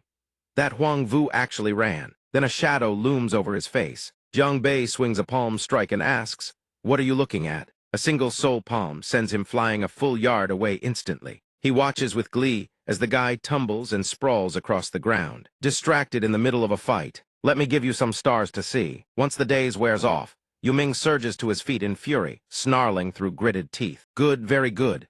After all this fighting, you finally managed to piss me off. System successfully collected 108 rage points from Yuming. A green aura erupts and envelops his entire body. He spreads his arms wide, sneering, "You're running out of time. Kid, do you know why I broke the seal tonight?" Jiang Bei thinks to himself, what kind of bullshit is this guy pulling? But he doesn't really care. He picks his nose and delivers a smart-ass answer. "Do I look like your father? How the hell would I know?" System successfully collected 520 rage points from Yuming. Provocation quota fulfilled. He gathers flame in his palm and grips the sword hilt. "Besides, I don't need to know." With that, he charges forward using ghost steps, slashing straight at Yuming. Strike while he's weak, time to finish you off. But life is never that easy. His blade is swiftly blocked by a barrier, some kind of formation. A green sphere rises around Yuming, enclosing him completely. He stands haughtily. "I am of the Yuming clan. The Yuming clan possesses the power to lurk within the darkness of night. In the shadows is where this sovereign is at his strongest." As his voice echoes, a foot steps out from the darkness. Jiang Bei furrows his brow, staring at the bizarre creature before him. Yuming has now transformed into a monstrous, towering form, grinning with triumph. And a moonless night is when he's at his strongest. Yuming bares his teeth in a gleeful grin and begins drawing in waves of green energy. He calls out to Wang Yuan, "When did you get here?" "Jiang Wang Yuan. This sovereign will have his revenge for the seal of 12 years ago. Today is the expiration date for you and your son." Under his overwhelming pressure, the surroundings descend into chaos, flying rocks, rolling earth, and crackling lightning. Dark domain, myriad arts, annihilation. Jiang Bei presses a hand to his forehead and squints. "Crap, we can't I see anything anymore." He stumbles through the thick, blinding fog, shouting, "Dad, where are you?" No one answers. He strokes his chin and mutters in puzzlement, "Weird. Don't tell me the old man can't hear me." With that thought, he reaches out and calls the system. "Little N, little N." A girl with white hair and fox ears quickly materializes. "I'm here," he poses his question. "Can you dispel this dark fog?" Little N lounges lazily on the ground and answers. "No, can do. The gap between the host and his opponent is way too large. Little N doesn't have the ability to dispel this dark fog." Jiang Bei flares up in anger, grabbing her and spanking her. "Then what the hell are you even good for?" While she flails about, something suddenly drains the color from his face. He curses and hurls his sword through the fog. Son of Adam it. But it's not what he expects. What clatters to the ground are only a few branches and leaves. An illusion. A second later, his face turns dark. No way. Before him stands an entire army of Yuming clones, each striking a dramatic pose. He screams, "Are you seriously mass-producing yourself?" He presses 2 fingers to his temples, closes his eyes, and forces himself calm. "No, don't panic. It's just an illusion." The instant he lets his guard down, multiple slashes tear across his body in rapid succession. He's drenched in blood, shock frozen on his face. "These are for real." Yuming's voice echoes in. "Hey kid, these aren't illusions. They're my clones, enjoy." Immediately after, countless heaven-devouring demonic art strikes slam into Jiang Bei's shield sphere. He erupts in a string of curses. "Yuming, you mother," but to his surprise, the screen flashes system successfully collected 212 rage points from Yuming. Wave after wave of power continues to slam violently into his barrier. From inside the shield, he watches the clones regenerate and gasps. This can't go on. These clones can actually multiply infinitely. More and more clones swarm around him. He curses under his breath, "Damn it! There's no way out of this." But cursing won't help. He squeezes his eyes shut and steadies his mind. Calm down, there has to be a weakness somewhere." He replays the images of his fight with Yuming in his mind, searching for a way to counter. When his eyes snap open, blazing with clarity, he's figured it out. Moonless night, that's it. No moonlight. He braces himself, grits his teeth, and swings his blade straight down in a single devastating arc. Full moon. Jiang Bei stares down from above with arrogant eyes, a sphere of light beginning to gather in his hand. "No moonlight, you say? Then this young master will make one for you." The sphere expands into a radiant full moon behind him, successfully driving back the clones. They vanish without a trace, leaving only wisps of lingering fog. He calls out softly for his father, "Dad," but his eyes widen in pure horror. On the ground lies Wang Yuan impaled through the chest, by another Jiangbei. The imposter lets out a cold snort and a savage grin, slowly shifting back into his true form. Yuming turns around, surprised. You broke free that fast. The Yuming spirit yanks the blade free. Blood instantly gushes from Wang Yuan's body right before Jiangbei's eyes. Jiangbei roars in fury, slashing relentlessly at Yuming. You bastard! How dare you impersonate me and stab my father? Yuming bursts into gleeful laughter. So what? This old fossil Jiang Wang Yuan saw his precious son and rushed right in without thinking. He had it coming, he taunts with relish. Only then does he notice his arm has been taken clean off by Jiangbei's strike. He frantically regenerates the severed limb, screaming, "My arm!" Jiangbei swings his sword again. Yuming blocks with his remaining hand. Your combat techniques actually counter mine. He ignores whatever Yuming says. Rage consumes his mind. This young master is going to beat you to death today. Yuming snorts coldly, unleashing a wave of pressure that blasts him away. Such arrogance and knowing nothing of his own limits. His arm has already fully regenerated at some point. That smug grin still plastered across his face. So what if your combat techniques counter mine? The realm gap is insurmountable. You can never bridge it. Immediately after, he leaps toward Jiangbei and brings his fist crashing down. Die, you worthless insect. The heaven-swallowing demonic art rains down in waves. He barely manages to conjure a shield to hold on. Yuming sneers. Still holding on? You're just an ant climbing a tree overestimating yourself. Inside, Jiangbei panics. Little N, level me up now. Hurry, hurry, hurry, hurry. Spend every last point. Little N, the underling she is, breaks into a cold sweat as she frantically hammers the level up button for him. Jiangbei's sudden surge in power makes Yuming feel something strange. How is this brat's power increasing? Is he trying to break straight through the heaven realm and ascend to godhood? System hidden notification host, Jiangbei. 1019.1987 rage points consumed. Cultivation base upgraded to Heaven Realm 4th tier. Little N continues pressing the level up button until rage points reach 0. The screen flashes again, rage point balance is 0. Level up cannot continue. She panics and turns to him, stammering, Host, rage points are insufficient. Your cultivation base can only be upgraded to Heaven Realm 4th tier. He hears this and can't believe his ears. What? Meanwhile, Yuming finally shatters his defense. He's furious we did it stop. He sends Jiangbei flying with a single blow, mocking, leveling up mid-fight. That won't save you. Jiangbei crashes into a tree, clutching his chest to steady himself. Little N watches from the side, endlessly worried. Host, before he gets a moment to breathe, Yuming charges in again, fist raised. Die. A crimson hand snaps its fingers, cutting in. Yuming flinches. The owner lets out a few dramatic sighs. A tiny, cross-armed demon materializes between them, putting on airs. As expected, a situation like this still requires this venerable one to step in. He murmurs, Jiang Zaya Obai. Little N drops her usual delicate demeanor, cracking her knuckles with a menacing glare. Wells, hurry up and help already. Zaya Obai breaks into a cold sweat and obeys immediately. Why, yes, ma'am, right away, ma'am. Then it coquettishly phases through his body. Oh, great and supreme master, just relax and let me take control of your body, okay? He warns, Zaya Obai, I'm warning you don't even think about pulling any stunts. It quickly placates. How could I ever do such a thing? Under Big Sis's command, this little one wouldn't dare disobey. The instant it merges with him, his eyes turn crimson. It speaks through compressed time, besides. If we keep fighting and land a critical hit, Zaya Obai can still help you break through to the Heaven Realm. They blitz past each other. His fist slams straight into Yuming's face. It worked. Yuming is blasted into the ground with a thunderous crash. Zaya Obai, inside Jiangbei's body, smirks and strolls toward him. Impossible, he stammers internally. Hegu Realm, what kind of monster is this kid? Before fear can fully sink in, Zaya Obai's words hit like thunder, and Yuming's eyes snap wide open. The full moon palm erupts.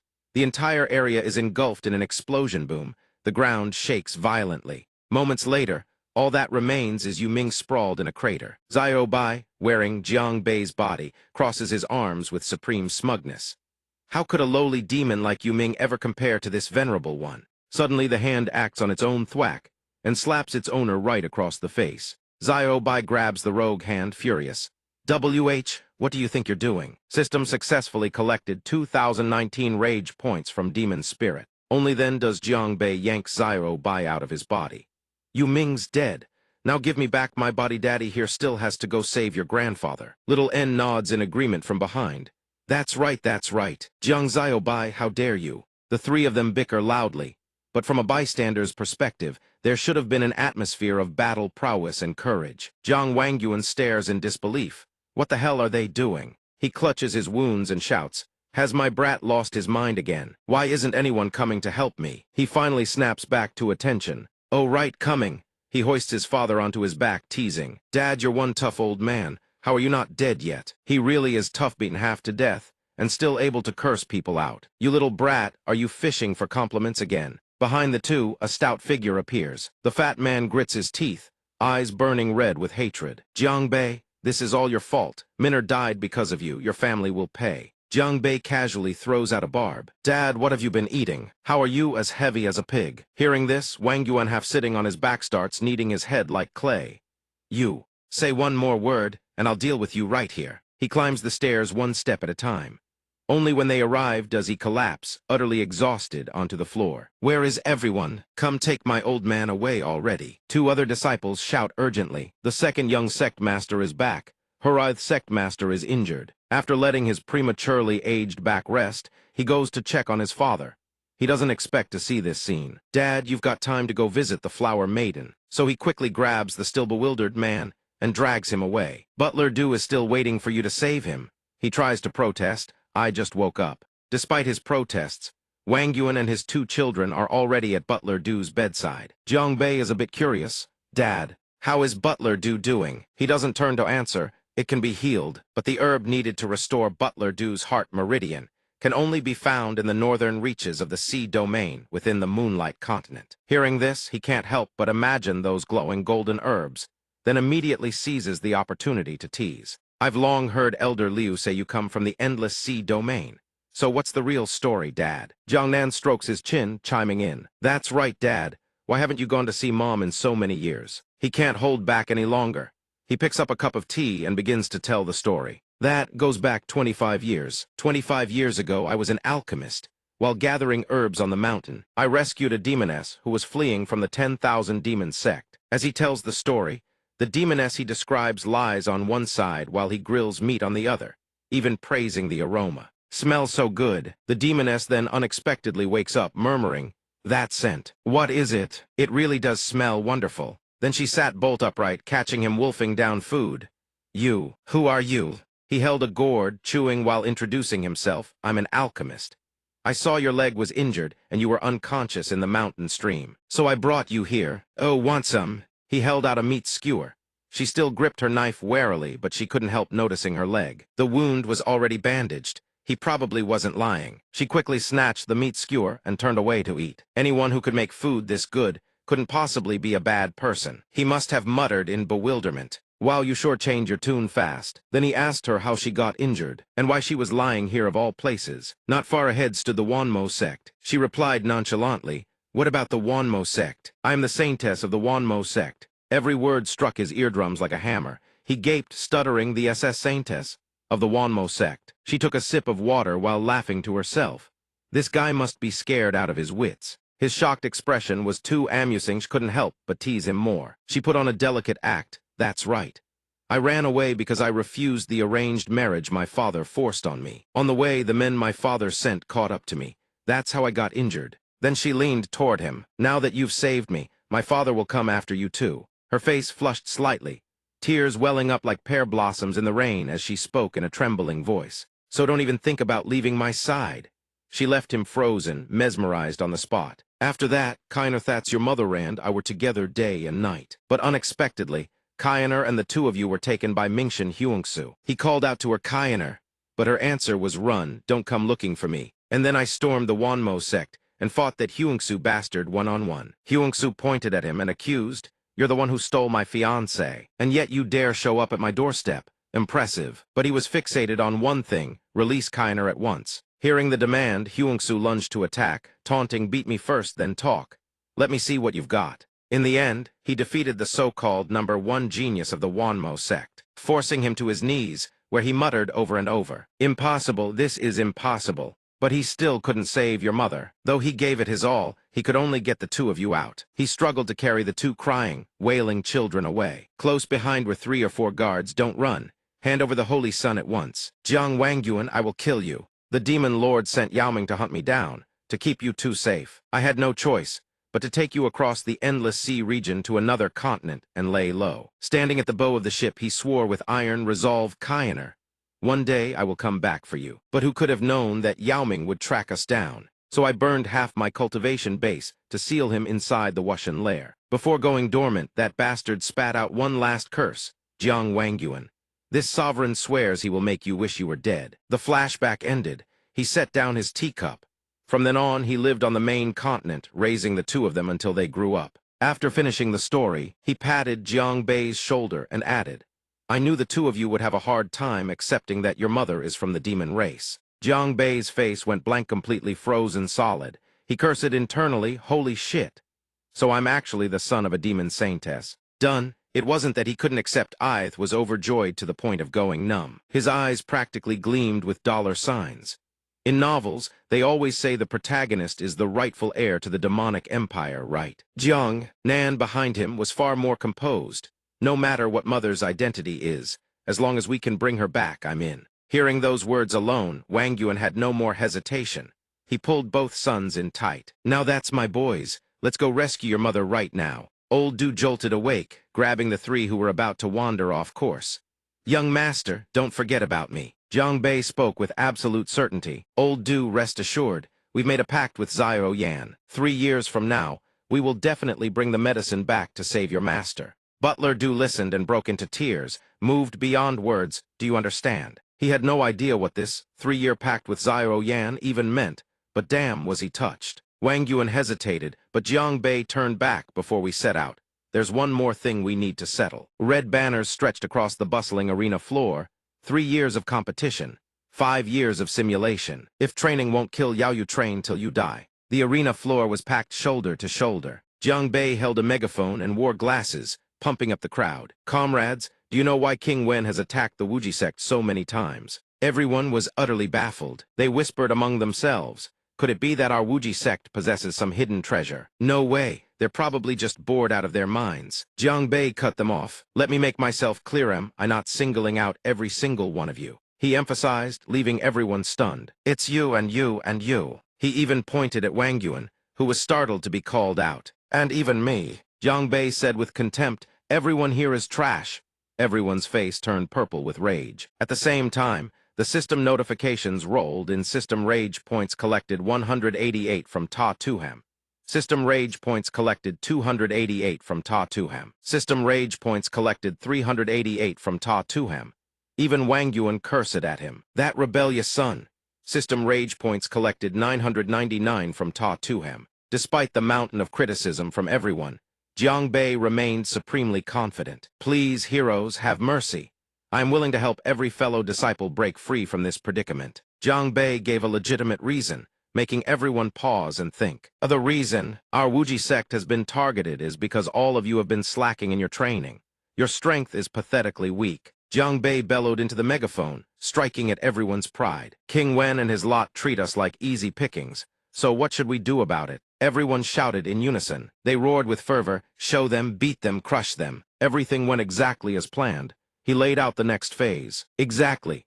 That's why I, your young master, have designed a scientific, systematic, and professional training program to fix this exact problem. Before the crowd, Jiang Bei raised his spirit high, his radiance blinding everyone. 3 years of competition, 5 years of simulation. The brilliance is truly dazzling. Could this be the light of creation itself? Jiang Bei explained in detail. 3 years of competition, 5 years of simulation. That means outer disciples will compete in a sect-wide tournament every 3 years. Those with outstanding results can be promoted to inner disciples, and those with exceptional results may be recommended as core disciples. One small note, those who fail will be held back and participate in the next sect tournament. If they still can't pass, they'll be sent home.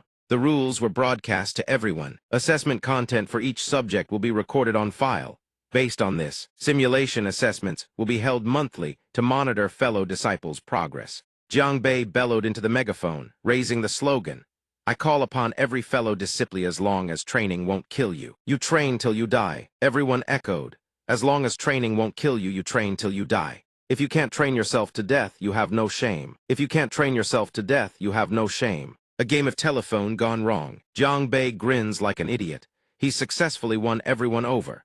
Even if they get caught in the rain, he'll rip their umbrellas to shreds. Wang Yuan grabs his son by the ear and scolds him. All right, quit messing around. Jiang Bei protests. How exactly did I swindle anyone? This is clearly all for the sect's 100-year master plan. Jiang Nan can only shake his head in defeat. Little brother. Jiang Nan drops a bombshell. Jiang Bei is caught completely off guard. Miss Yan Lan is packing her things, looks like she's about to leave. You'd better get over there, quick. What? Jiang Bei throws the door open. Yan Lan, I heard you're leaving. Yan Lan's voice is heavy with sadness. The only reason I stayed at the Wuji sect was to escape my arranged marriage with Diao Mao. But now that Diao Mao is dead, I have no reason to remain here. Jiang Bei snatches her bag, refusing to accept it. Do you really think the Wuji sect gives a damn about something like that? Yan Lan hesitates. You misunderstand. I just don't want to be a burden to all of you. Jiang Bei presses. What exactly happened? Yan Lan finally musters the courage to open her heart. A letter arrived from my estate. It says my father refused to cooperate with Wen Wang. He was planning to travel to the capital to report him, but Wen Wang got to him first with false accusations. He's sitting in a dungeon right now. Even if my father made mistakes, he's still my father. I want to go to the capital and save him. Jiang Bei lets out a sigh of relief. That works out perfectly, actually. We were planning to head to the Endless Sea region in a few days anyway. We'll pass right through the capital. He promises Yan Lan, we'll go rescue your father together. Yan Lan beams with joy. Thank you. But wait, that's my luggage. Oh, right, here, take it back. Jiang Nan eyes his brother's behavior with suspicion. Little brother, didn't you used to hate the Martial King's guts? Why did you suddenly agree to help Miss Yan Lan rescue him? Jiang Bei answers honestly. If the Martial King has genuinely repented and is willing to report Wen Wang to the Emperor, then why wouldn't I, a good and obedient young master support, a man turning over a new leaf? Jiang Nan raises an eyebrow. Really now? Jiang Bei nods firmly. Of course it's true. Jiang Bei tries to hide his true feelings, putting on a fake scowl. I'm dead serious. Big bro, stop gossiping. I'll never admit it to you. In his mind, he's already imagining all sorts of blissful scenarios. I'm sorry for making you worry. A woman's word is her bond. These past days, spending time with Jiang Bei and the others, I've learned that you have to seize your own fate. Jiang Bei has already fallen for her. He truly cannot bear the thought of being apart from her. In the Imperial dungeon beneath the capital, a messenger arrives to report to Hu Feng. Your lordship, the letter has been sent. Miss is already on her way to the capital. Hu Feng is stunned. Yan Lan wants to save me. The messenger confirms. Yes, your lordship. Even Jiang Bei has agreed to help. Upon hearing that, Hu Feng falls into deep contemplation. Jiang Bei. Hu Feng can't believe his ears. He never imagined someone from the Wuji sect would come to his rescue. Ridiculous, absolutely ridiculous. 10 days earlier, a court official steps forward to present a memorial. Your Majesty, this subject wishes to accuse Wen Wang of conspiring with evil spirits and bringing calamity upon the court. This crime cannot go unpunished. Long Xiaoshan strokes his chin thoughtfully. Oh, conspiring with evil spirits. Long Yashan, crowned prince of the Feng Kingdom, disciple of Diao Huayang. Long Xiaoshan, emperor of the Feng Kingdom. The official continues. Indeed, your Majesty, Diao Bao has been using spirit herbs to cultivate half-demonic humans. At first, this subject paid it no mind. But who could have imagined he would commit such atrocities? Out of concern for the people of the Feng Kingdom, this subject refused and has come specially to report to your Majesty. A voice calls out from outside the hall. Martial King, you are truly a man of cunning schemes. And so it was Diao Bao all along. He confronts the Martial King directly. This prince never imagined you would conspire with the Wuji sect, murder the national preceptor Diao Huayang, and then run here to file a false report, pinning everything on me. The Martial King fires back. You're slandering me, show me the evidence. Diao Bao roars with fury. Evidence? The evidence is that my own brother and son lost their lives. Tell me, Martial King, if you were conspiring with evil spirits, would you be willing to kill your own brother and son? Diao Bao, unwilling to back down, appeals to the Emperor. Your Majesty, please render your judgment. Long Xiaoshan ponders for a long while, weighing the matter carefully.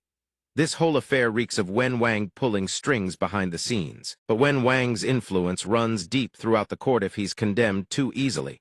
It could trigger a violent backlash from the court factions. Should a palace coup erupt, Crown Prince Yashan seizes the moment to pile on. Imperial father, that bastard Jiang Bei from the Wuji sect is absolutely despicable. He killed my master. After a tense silence, the imperial decree is handed down. Very well, in that case this emperor trusts Wen Wang. Dio Bao bows in gratitude. Your Majesty is wise and just. As for the martial king, he is sentenced, thrown into the underground prison, to be executed after autumn. The martial king screams, "No, no, your Majesty, I am innocent." The emperor continues to issue his commands. Yashin, as for the Wuji sect, lead 100,000 imperial guards. In 10 days, accompany Wen Wang to annihilate the Wuji sect. Avenge your master. Show them who truly rules the Feng kingdom. Yashin kneels. Your son obeys. Long live your Majesty. Yashin leads his troops into battle formation. Dio Bao suddenly spots someone and points ahead. Your Highness, that's Jiang Bei right there. Yashin strides forward. You're Jiang Bei. I hadn't even come looking for you yet, and you dare show up at my doorstep. Jiang Bei blinks, confused. Who are you again? Yashin is thunderstruck. You don't even recognize me. System successfully collected 666 rage points from Long Yashin. Since Jiang Bei doesn't know, Yashin introduces himself with maximum flair. I am the crown prince of the Feng Kingdom, a peerless charmer. Beloved by all, flowers bloom at my very sight, and I flick my hair in devastating coolness. Long Yashin snaps open his fan with a flourish. I am the protagonist. Jiang Bei is too stunned to respond. Not even worth the effort. Jiang Bei sends him rocketing into the sky with a single punch. You're the protagonist? Then what the hell am I? Dio Bao panics, screaming at a messenger. Quick! Report to His Majesty immediate. Lithe crown prince just flew away. Then Jiang Bei turns to Dio Bao, threatening him until his face goes sheet white with fear. Dio Bao, gotta say your luck's been pretty decent. You actually survived all the way to the finale. But this time, there's nobody left to protect you. Let's see if you can stay alive. Here it comes. He unleashes a single strike, sending Dio Bao crashing face first into the ground. Blade fells the foe. Long Zai-Ocean arrives, just in time to rescue the two helpless weaklings. Well, Jiang Bei, you dare lay hands on someone right under the Emperor's feet. Absolutely no regard for the law. And right on cue system. System rage points from Long Xiaotia, collected successfully 379. Jiang Wangyuan pokes his head out from the sedan chair. Zai-Ocean, please calm down. He explains to Zai-Ocean, we only came to bring the martial king home. It was that Dio Bao who had malicious intent otherwise. Little Bei wouldn't have acted that way. Zai-Ocean seethes with rage. You old fossil, who do you think you are, addressing us by our birth name? Jiang Wangyuan pretends to tear up. Zai-Ocean, don't you remember this old man? When you were just a little tyke, I used to carry you around. This old man is heartbroken, truly. He even pulls out a stuffed dog to taunt him. I even gave you a dog as a gift. Let me think. Your dog's name was something like Father-Son Bicker, wasn't it? Wasn't it actually called the Zai-Ocean dog? Zai-Ocean can't hold back anymore. Enough! System rage points from Long Aotian collected successfully 618. He roars his command, guards. You dare insult us like this? Guards, throw the entire Jiang family into the dungeon now. A voice cuts through the air. Zai-Ocean, what do you think you're doing? Zai-Ocean jolts in shock as he sees his grandmother approaching. Gee, grandmother, why have you left seclusion? She demands, her voice sharp with fury. You still have the nerve to ask. What did I tell you before I went into seclusion? Zai-Ocean recalls the words she once left him with, a flicker of guilt crossing his face. Zai-Oceando, you know who put you on that throne. While I am in seclusion, you protect my kingdom. The disciple had Obiad protecting the Feng kingdom as commanded. Then she smacks him across the head. Then take a good look at what you've been doing. Dai Tian tears into him. I sense the evil spirit stirring at Wushan, and left seclusion earlyly to find you throwing your weight around in front of my benefactor. Zai-Ocean freezes. Be benefactor, le benefactor. He recalls Jiang Wangyuan's words from moments ago, his expression dawning with disbelief. Zai-Ocean, you don't remember this old man. When you were small, I used to carry you around. Could that old fossil have been telling the truth? What? Dai Tian turns to Jiang Wangyuan. Benefactor, is this your young nephew? Oh my, he's already grown this big. Wangyuan returns the compliment with a warm smile. Dai Tian, you're still as radiant as the day I first met you. She is deeply moved. It's all thanks to you, Benefactor. You taught me the secret technique that helped me ascend the throne. Without you, there would be no Dai Tian today. Jiang Bei watches this exchange, elated. He never expected the bond between his father and the Empress to be this strong. Then rescuing Yan Lan's father should be a cakewalk, right? Jiang Bei skips over, putting on his most cutesy voice. Big sis Dai Tian. Then he points straight at Zai-Ocean's face to lodge his complaint. This brat here is way too vicious. Without even bothering to figure out right from wrong, he threw my friend the Martial King straight into the dungeon. System rage points from Long Xiaotia collected successfully 299. all based on Dio Bao's word, the so-called evidence, being that I cost the lives of Dandao and his son. Xiaoshan quickly makes his defense. Ancestor, please don't listen to his nonsense. The Wen King already reported to me the Martial King conspired with Jiang Bei of the Wuji sect to murder National Advisor Dio Wu. The Martial King is guilty, deserves what he got. Jiang Bei drags Dio Bao out by the collar, forcing him to speak. In front of our big sis Dai Tian, explain yourself, clearly did the Martial King conspire with me, or not? Dio Bao recalls the Empress's legendary ruthlessness. A chill runs down his spine. Things have escalated to involving the Empress herself. They say her methods are absolutely merciless. Because of this, he treads carefully. The bond between the Jiang family and the Empress is clearly rock solid. There's no way to turn the tables now. Dio Bao takes the blame upon himself. It was this minister who framed the Martial King. It was I who conspired with the evil spirit and manipulated the Martial King from behind the scenes. Dio Bao clings to her feet, begging for his life. Please, Your Majesty, for all the years of faithful service, I've given the Fang Kingdom, spare me this one time. Before Dio Bao even finishes his plea, a single sword strike cuts him down. Dai Tian declares, her voice sharp as a blade, conspiring with the evil spirit and harming my peoply and unforgivable crime. She clasps her hands in gratitude. I must also thank my benefactors for once again helping me eradicate the evil spirit lurking in Wushan Mountain. You seldom visit the capital. Please allow me to play host, it's the least I can do. Jiang Bei politely declines. Sister Dai Tian, we appreciate the thought. We only came this time to rescue the Martial King. We hope you'll understand. Yan Lan feels a wave of gratitude wash over her. Jiang Bei has truly gone above and beyond for her. Dai Tian doesn't insist. Very well then, I won't hold you back. Guards bring the Martial King to our honored guests. The Martial King finally reunites with his daughter. Yan Lan, you've finally come. Jiang Bei smirks at him. Should have known it'd come to this. Only now you go looking for your daughter. The Martial King speaks with guilt, his voice faltering. This, Yan Lan. Your father truly knows he was wrong. The Martial King apologizes to his daughter, his regret etched into every word. A father like me should never have ignored your wishes and forced you to marry Dio Mao. She no longer holds a grudge. Yan Lan did blame father. Yes, but now that Dio Mao is dead, I don't even know how to stay mad anymore. The Martial King is overcome with emotion, tears streaming down his face. Yan Lan, does this mean you've forgiven me? Jiang Bei interjects with a sly grin. All right, Yan Lan's rescued her father, everyone's reunited. Happy family reunion, check. You're a grown man bawling like a faucet, good grief. The Martial King's fury flares up. Yan Lan has to hold him back.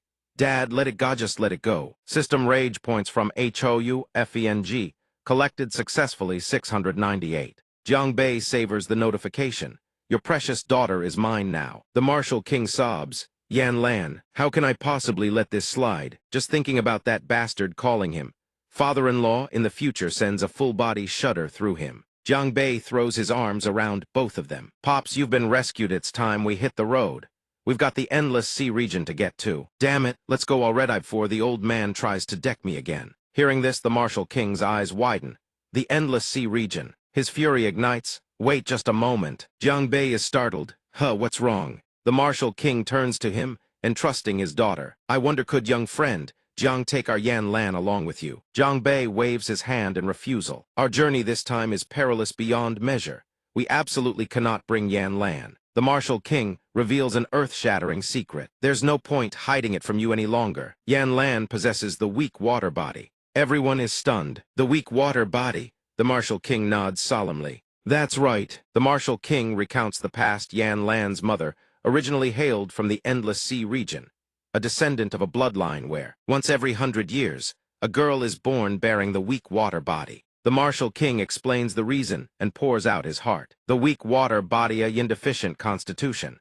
It is extremely vulnerable to possession by evil spirits. I once had the intention of arranging a marriage alliance between Yan Lan and Dio Mu. Besides the political marriage, I also wanted to neutralize the yin-devouring qi within Yan Lan's body. But the problem was my future son-in-law turned out to be into men. And who would have thought that after all these years, Dio Mu would become even more feminine than actual women? Everyone raised their hands to voice their objection in unison. So what does any of this have to do with Yan Lan going to the Endless Sea region? The Martial King laid it out plainly. Because somewhere within the Endless Sea region lies a lost treasure belonging to Yan Lan's mother and her clan the Kangyuan Pearl. If we can find it, we can resolve the weakness caused by the weak water body afflicting Yan Lan. Jiang Bei furrowed his brow, a flicker of doubt in his eyes. Weakness? You're telling me the weak water body actually has benefits? The Martial King paused, mulling it over. It probably does, but I have no idea what exactly they are. Yan Lan's mother never told me. Yan Lan had already heard enough. She glared at her father. Father, you know so many things that are about me and mother. So why is it that every time I ask about mother,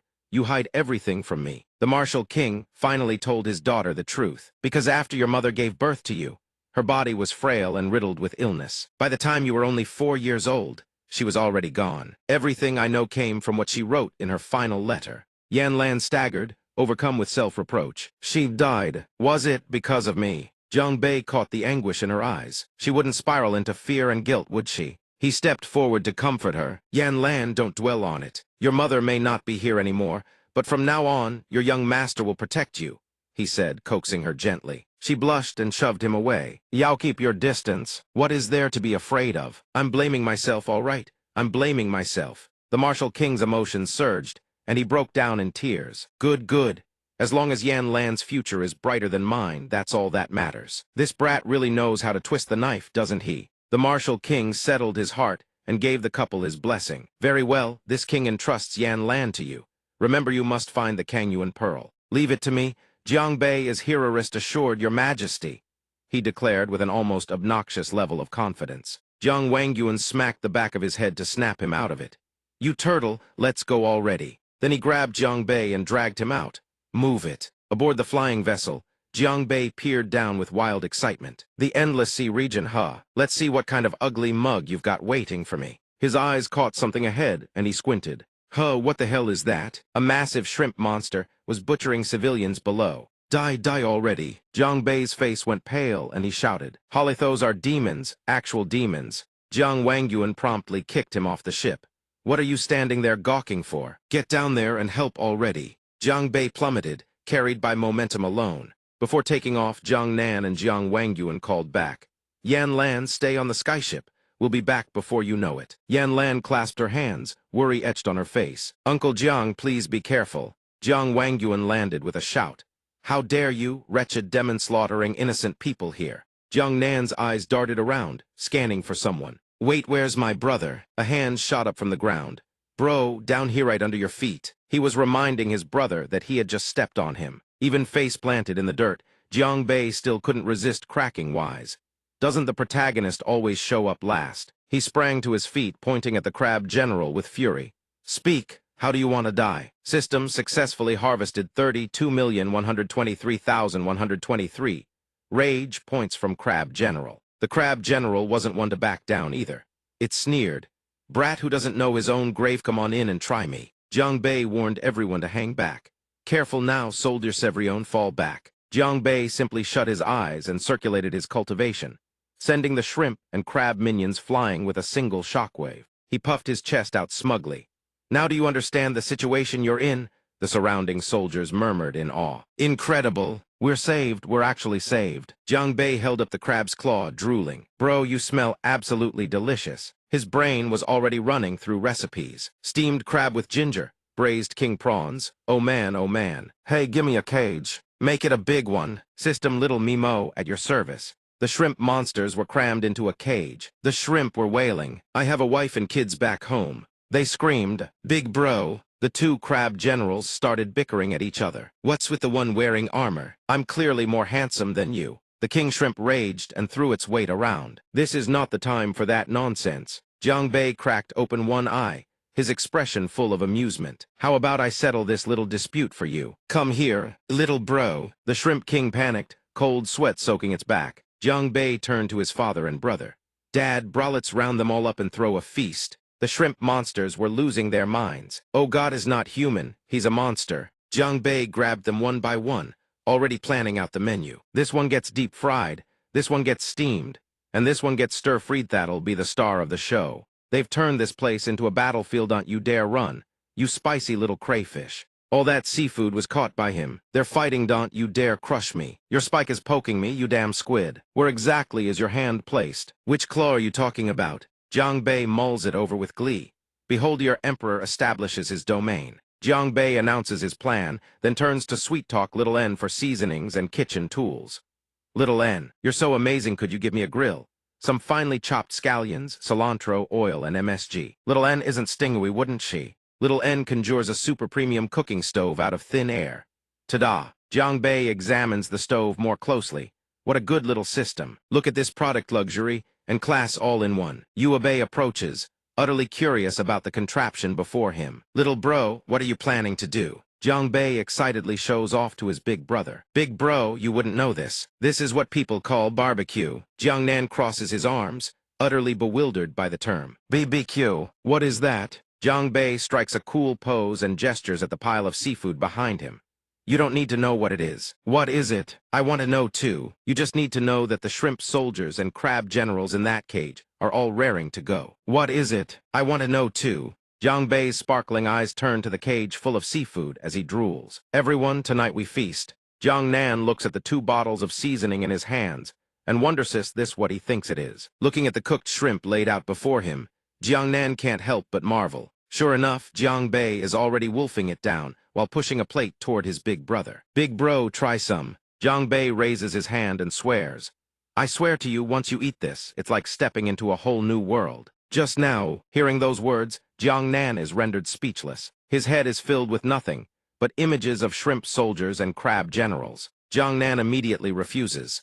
No way, big bro, how'd you even pick up that word? 10 minutes later, Jiang Nan is already sitting there with his little brother, scarfing down the most insanely delicious king prawns. Wow, that smells absolutely incredible. The shrimp and crabs in the cage begin plotting against the Jiang brothers. What you're eating right now is the eldest nephew of Aunt 7, Aunt 8, and Uncle 2's household. You'll pay with your lives. Everyone, brothers or eldest nephew, wouldn't want to see us like this. Right, brothers. Meanwhile, the martial king bows in gratitude to the 3 father and sons. I thank the 3 great heroes for lending us your aid. Jiang Wangyuan bows in return. No need for such formality. Jiang Wangyuan looks at the scene, utterly baffled, and asks the martial king, these sea beasts look truly ferocious.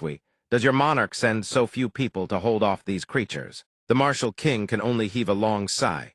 You wouldn't know, great hero. Our eastern Q border coast is plagued by beast tides year-round. It's been absolutely terrifying. But fortunately, our national teacher is brilliant and resourceful.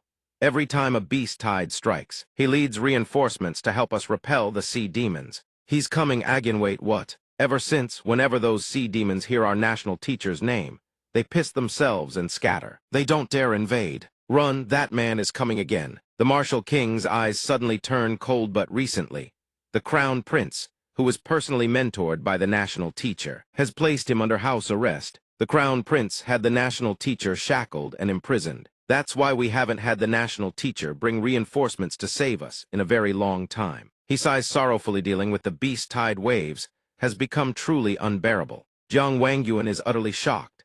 The crown prince of Eastern Q has the national teacher under house arrest. Suddenly, Jiang Nan's hand lands on Jiang Wangyuan's shoulder without a shred of restraint. Dad, are we still going to the Endless Sea region? Keep that cursed thing away from me. The general watches the playful bickering between Jiang Bei and Jiang Wangyuan, a giant question mark hanging over his head. You great heroes wish to go to the Endless Sea region. That's right, Jiang Wangyuan replies while pushing his shameless son's face away. So what about it? The general hesitates for a moment, but the Endless Sea region's location shifts every few thousand years. Do you have a map or some means to find the way in? Hearing this, Jiang Bei's eyes go wide. You're saying the Endless Sea region can only be found with a map? Yes, that's correct. Jiang Nan immediately turns to his father. Dad, do you have a map? Jiang Wangyuan turns and yells at Jiang Bei. No, Jiang Bei screams. Dad, you don't even have a map, and you call yourself the sect master of Wuji sect. System successfully collected 100 rage points from Jiang Wangyuan.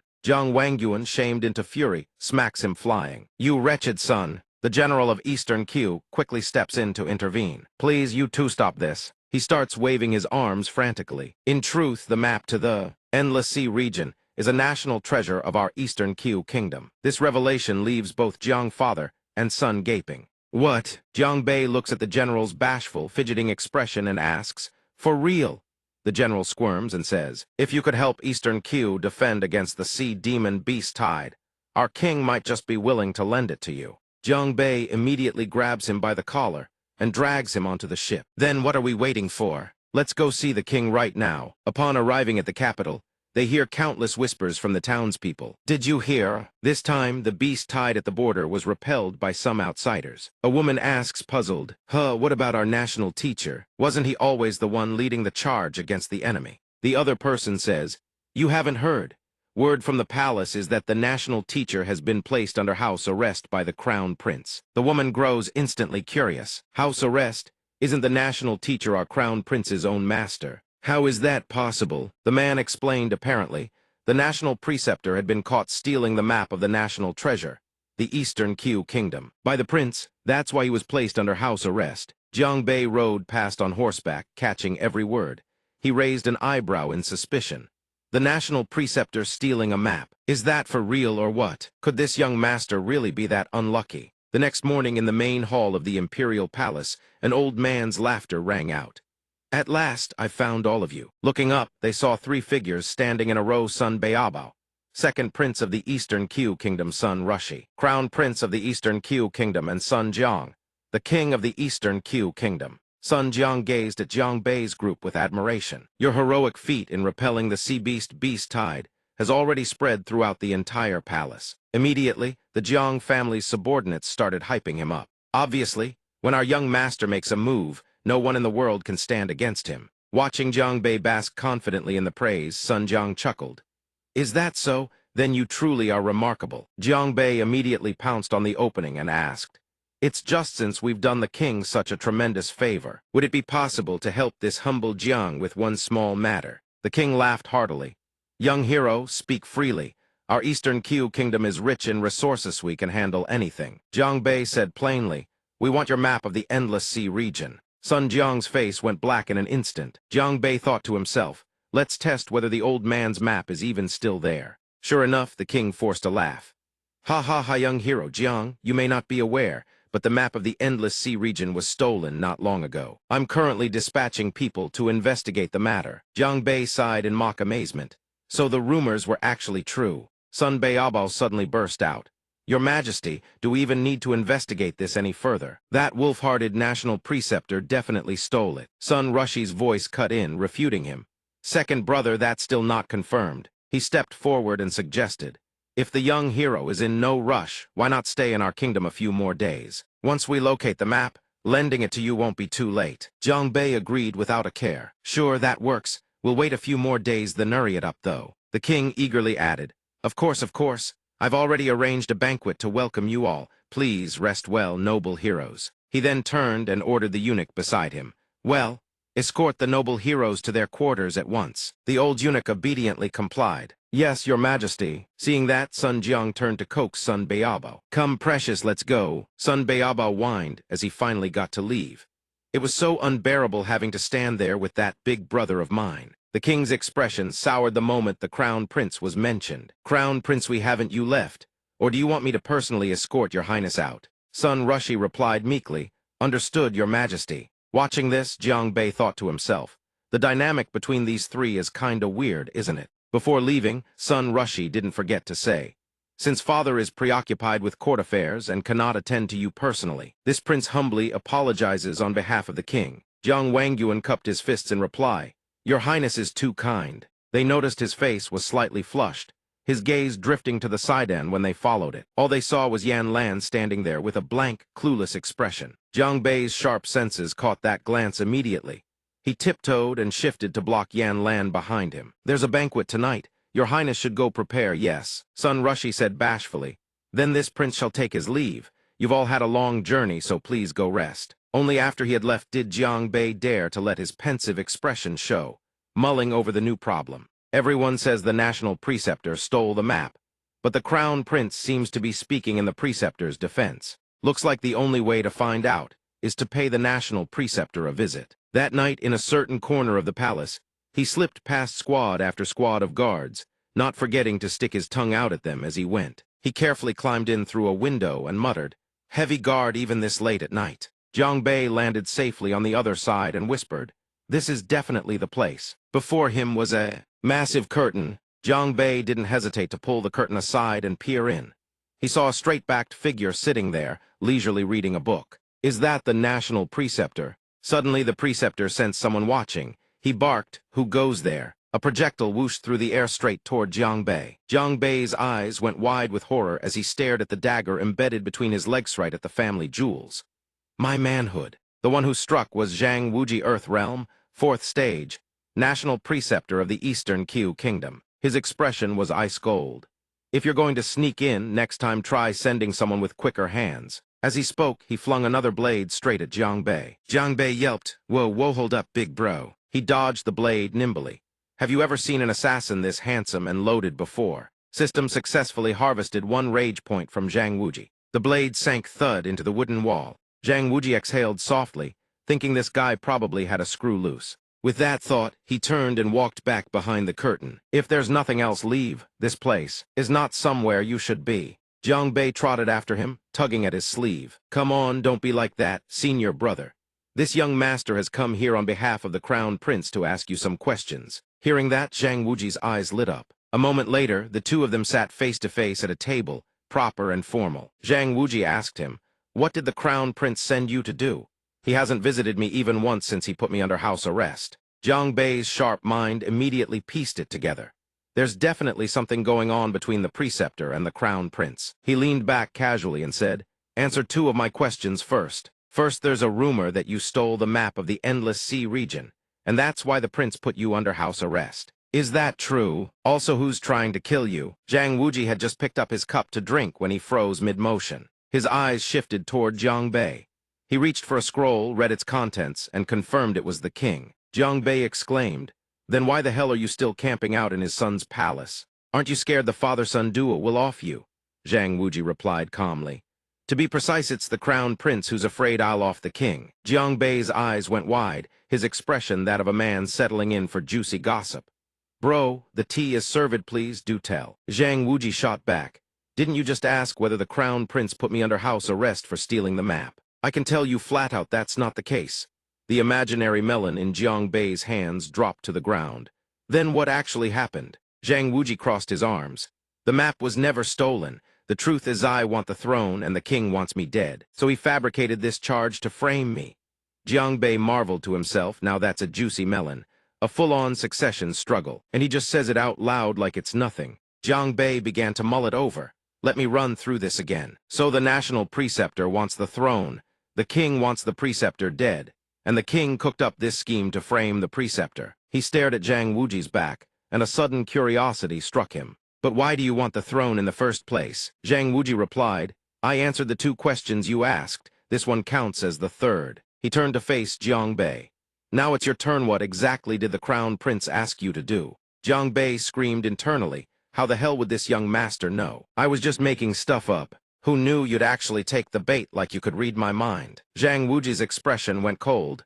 "You lied to me. You're not someone the Crown Prince sent." System successfully harvested 390 rage points from Zhang Wuji. In an instant, countless weapons materialized and locked onto Jiang Bei. "If you're not the Crown Prince's man, yet you know all of this about Methan Dai." Jiang Bei scrambled desperately to dodge the volley of razor-sharp blades, wailing internally. The grudges of the elite run deeper than the Sigasip is only fun when you're just listening. Then he spotted a single dagger hurtling straight for his head. He flipped the table up in a panic to block it. "I'm the Crown Prince's guest. Doesn't that count for anything? I can relay your message to the Crown Prince." Zhang Wuji's voice turned dark and foreboding. "Really? Huh." A moment later, he smiles gently, hands over the letter and says, "Then I must thank you, little brother." In the Eastern Ku Kingdom at the Taehuo Palace, Sun Jiang speaks up. "Distinguished guests who have traveled so far, our hospitality has been sorely lacking. Please, honored heroes, help yourselves." Jiang Bei gnaws on his food and says, "No food, lodging, and rest schedule map.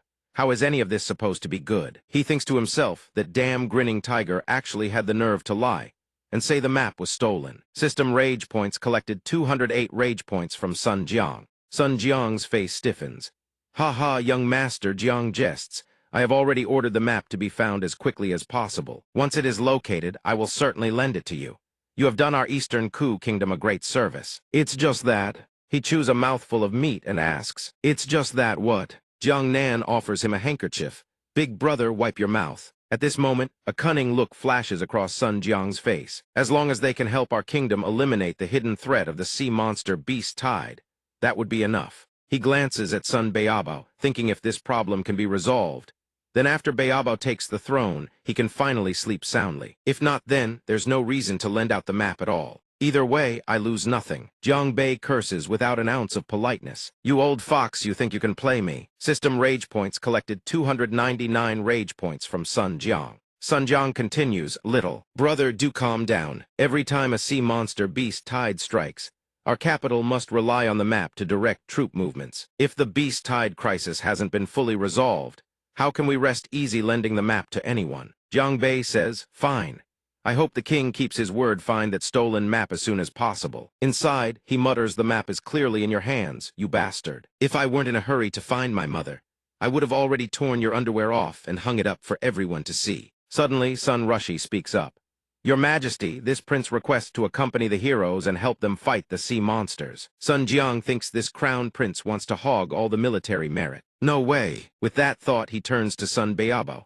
Beabo, you're coming along this time too. Beabo blurts out in shock. Huh? Sun Jiang thinks winning the people's hearts like this, I can't let the crown prince monopolize it. Son Beabo flatly refuses. Too exhausting, I'm not going. Those beaches are full of filthy commoners. What's fun about that? Besides, I don't want to stand in the same place as Big Brother. Sun Jiang quickly tries to coax him. Big Brother will be there to look after you. Listen to your father. Go with your big brother. Beabo sneaks a glance at Yan Lan seated below, thinking father is so annoying. But if that beauty's coming too, then it's not a bad deal. With that thought, he agrees. Fine, fine. I'm only agreeing to this to save face for father, you know. Sun Jiang takes it at face value and praises him. As expected of my precious Beabo, little does he know his son's true thoughts right now are, hey there, beauty, here I come. A moment later, Sun Jiang proposes. Moreover, this expedition against the sea monsters is far too dangerous. How about Miss Yan Lan stays behind in the imperial palace? Sun Beabo is so shocked he spits out his wine. Jiang Bei immediately objects. What did you just say? He knows exactly what's going on inside. What do you mean too dangerous? You want to keep Yan Lan as a hostage, don't you? The crown prince also speaks up. Your Majesty, I believe leaving a woman alone in the imperial palace would be inappropriate. He suggests that Grand Master Jiang Wangyuan should also remain in the palace, so that Miss Yan Lan would feel more at ease. Sun Jiang glares at him.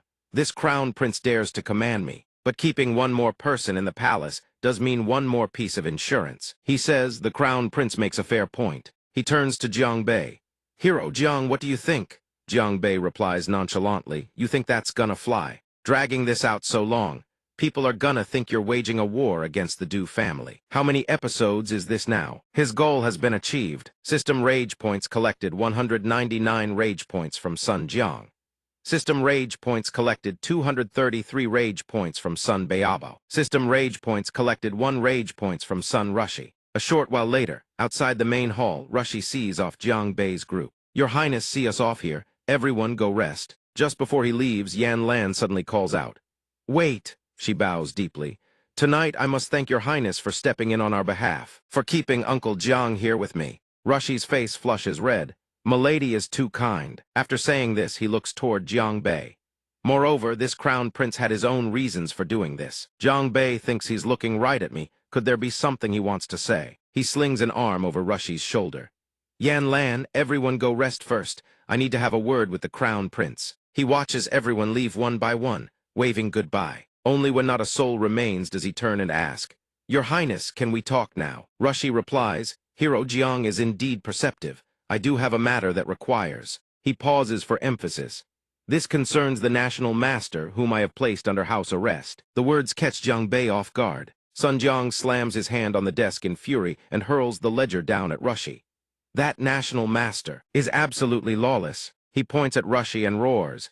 He fights off a few sea monsters, and suddenly the people in the city, the officials in court, they've all forgotten about me, their sovereign. Seeing his father so enraged, Rushi drops to his knees.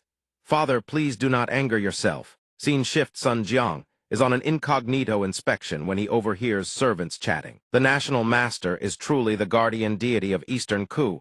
He repelled the sea beasts again this time. That's right. Our national master has never lost. I heard he even negotiated with the sea monsters that day. They continue whispering among themselves. Comparatively, our king just lives too peacefully. SHH, keep your voice down. An attendant sees the fury on Sun Jiang's face and tries to intervene.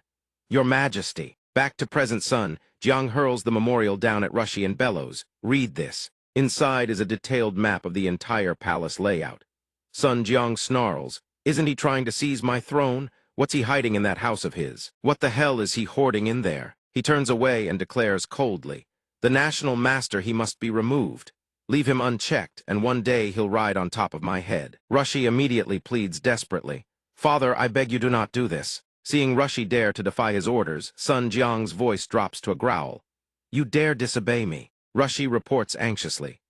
Father, right now in all of Eastern Ku, he is the only one at the heaven realm. If there's no one to deter the sea monsters. Sun Jiang's imposing aura looms over Rushi, crushing down like a mountain. Then what do you suggest we do? Rushi puts forth his proposal.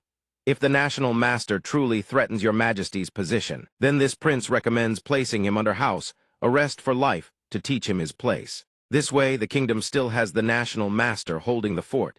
The sea monsters won't dare act up, and your majesty need never worry about a usurper again. Sun Jiang falls into deep thought. After a long silence, he speaks. Fine, for now we'll do it your way. The next day arrives. To justify the national advisor's house arrest, the king announces that the national advisor stole the nation's treasure map. Everyone in the city is buzzing with gossip. Did the national advisor really commit treason? The great hero of East Q Kingdom, actually placed under house arrest. You still haven't heard. The national advisor secretly stole the map. Who knows where it's hidden now? Rushi's heart is uneasy, as his father always has people watching him. I never dare to go see him, because I know father is always watching me. To prevent father from flying into a rage and ordering the national advisor's execution, I've stationed heavy guards at his chambers. On the surface it looks like house arrest, but in truth, it's to protect the national advisor. Rushi goes to report to Jiang Bei. But this time, to completely eliminate the threat of the sea demon beast tide, we need to lead the army there. He voices his concern anxiously. So, young Master Jiang, could you have Miss Yan Lan and Uncle Jiang protect the national advisor in our place? Jiang Bei remains nonchalant, standing around and fiddling with his hands. After a while, seeing how worried he was, Jiang Bei cheerfully says, I'll have my dad watch over the national advisor. Not a single hair on him will go missing. Then he pats Rushi on the shoulder with the same finger he'd just been picking his nose with. System successfully collected 9 rage points from Sun Rushi. Jiang Bei pulls out a letter and hands it to him. Oh right, here's a letter from our national advisor for you. Rushi is caught off guard, a bit flustered. Where did you get this? The palace is clearly surrounded by heavy guards. Jiang Bei grins smugly. Your heavy guards can't stop a big-shot Hegu realm cultivator like me. Rushi can only laugh helplessly. The young hero is actually this formidable. System successfully collected 9 rage points from Sun Rushi. Afterward, Jiang Bei urges Rushi, let's read the letter quick. Who knows, national advisor might have gotten his hands on the palace's attack and defense map. Rushi agrees and pulls the letter from the envelope. In his heart, he thinks this letter might just be what clears the national advisor's name. The letter reads, Dear disciple Rushi, I write with respect. It has been long since we last met. Are you well? I write this letter to make my ambitions clear.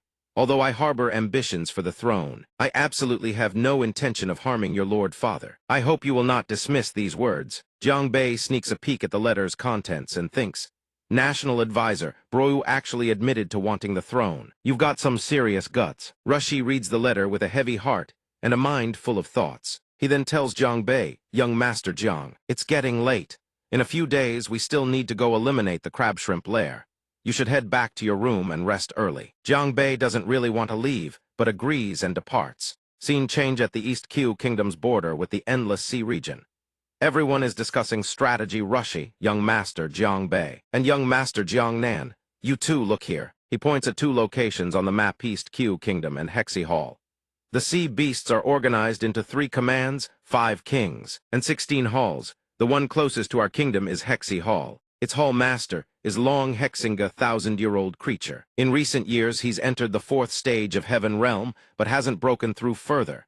Now is the perfect opportunity to take them down. Jiang Bei is surprised when he hears that name and thinks, Heaven Realm. Wait, the Crown Prince said the national advisor is the only Heaven Realm cultivator in East Q Kingdom. He recalls what Zhang Wuji, the East Q national advisor at the 4th stage of Earth Realm, once said, Have you come to assassinate me too? Then he continues thinking, but when I met him, his cultivation base was clearly only at the 4th stage of Earth Realm. What the hell is going on?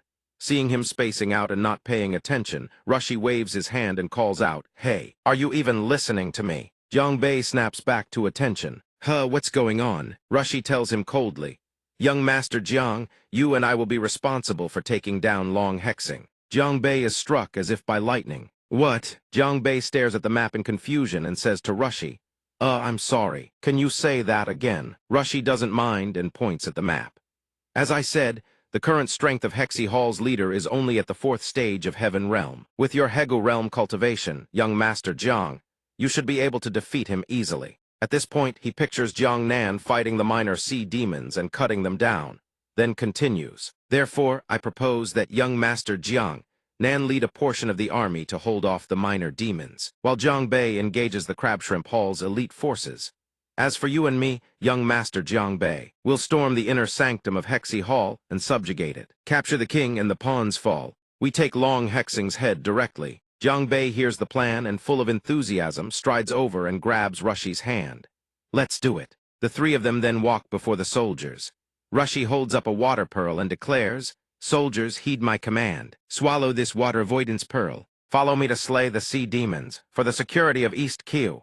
The soldiers below erupt in unison, "Kill the sea demons, kill the sea demons." Jiang Nan is quite impressed by Rushy's commanding ability and thinks with a hidden smile, "This crown prince looks delicate on the outside, but who knew he was this bloodthirsty for battle?" The group descends to the seafloor. So this is Hexy Hall's territory. They've arrived at the inner sanctum of Hexy Hall. Rushy mutters to himself, "Then we need to strike fast and finish this quick." The group charges forward together. Meanwhile, the minor sea demons guarding the gate are completely oblivious they're just chatting away. "Hey, what's for dinner tonight? Overtime shift again tonight. Tonight we eat." Before the words even leave his mouth, an iron rod slams into Big Crab's head, making the one standing opposite him nearly pop his eyes out of their sockets. The guard across from him wails at the top of his lungs, "Big Crab, I don't want to eat crabhead noodle soup for dinner." The other demons realize they're under attack and grab their weapons, rushing out. Enemy attack, enemy attack." Jiang Nan sees how many there are and urges Jiang "Little brother, take the crown prince and get inside now.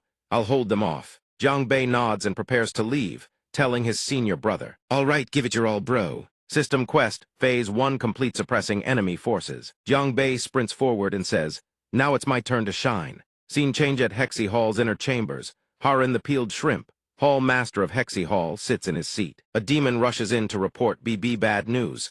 Something terrible has happened. Harin is shocked to see Jiang has broken through inside and shouts, Who the hell are you?" Jiang looks at him and smirks. How old is this shrimp that he's still stuttering like that? Can't even get a sentence out properly. The words make Harin's face turn beet red with fury. System successfully collected 999 rage points from Harin the peeled shrimp. Rushy steps forward and shouts, "You demonic scum have been harming our people. Today, young Master Jiang stands here to assist and we will leave you without a whole corpse." Hegu Realm. Yet Harin refuses to back down, leaping to fight head-on. "This Hall Master wants to see how you plan to leave me without a whole corpse." Jiang sees how bloodthirsty he is and whispers nervously to Rushy, Your Highness, didn't you say he was stuck at Heaven Realm, 4th stage? Look at Thaithes at Hegu Realm." Harin then tears his clothes apart, revealing a hard, muscular body. Jiang is stunned. "No way, big bro. Why are you randomly stripping like that?" He panics internally. "Bai, come out quick, your old man's about to get smoked." At this moment, Jiang transforms into a different person, his gaze sharp and frigid.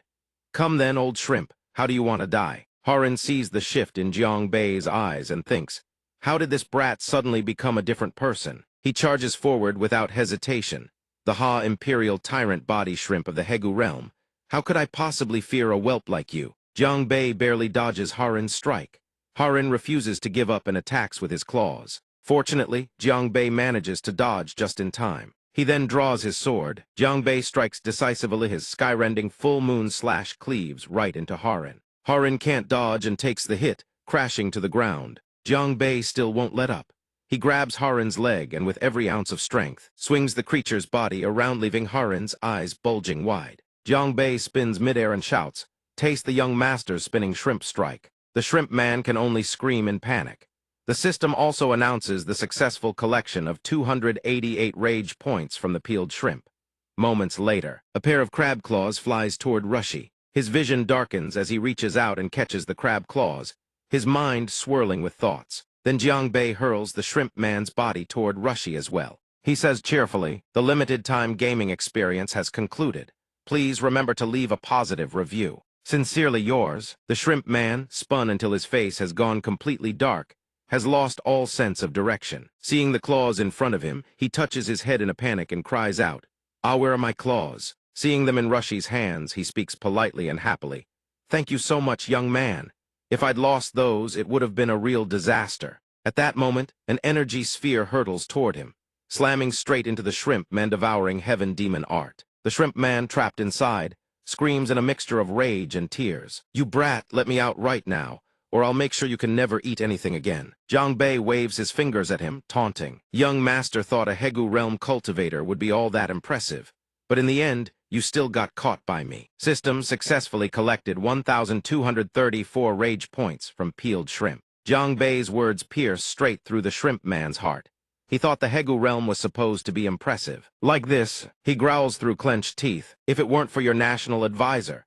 The system chimes in again. System successfully collected 799 rage points from peeled shrimp. The shrimp man gives up on arguing and just lies there thinking, "Damn itis this aura."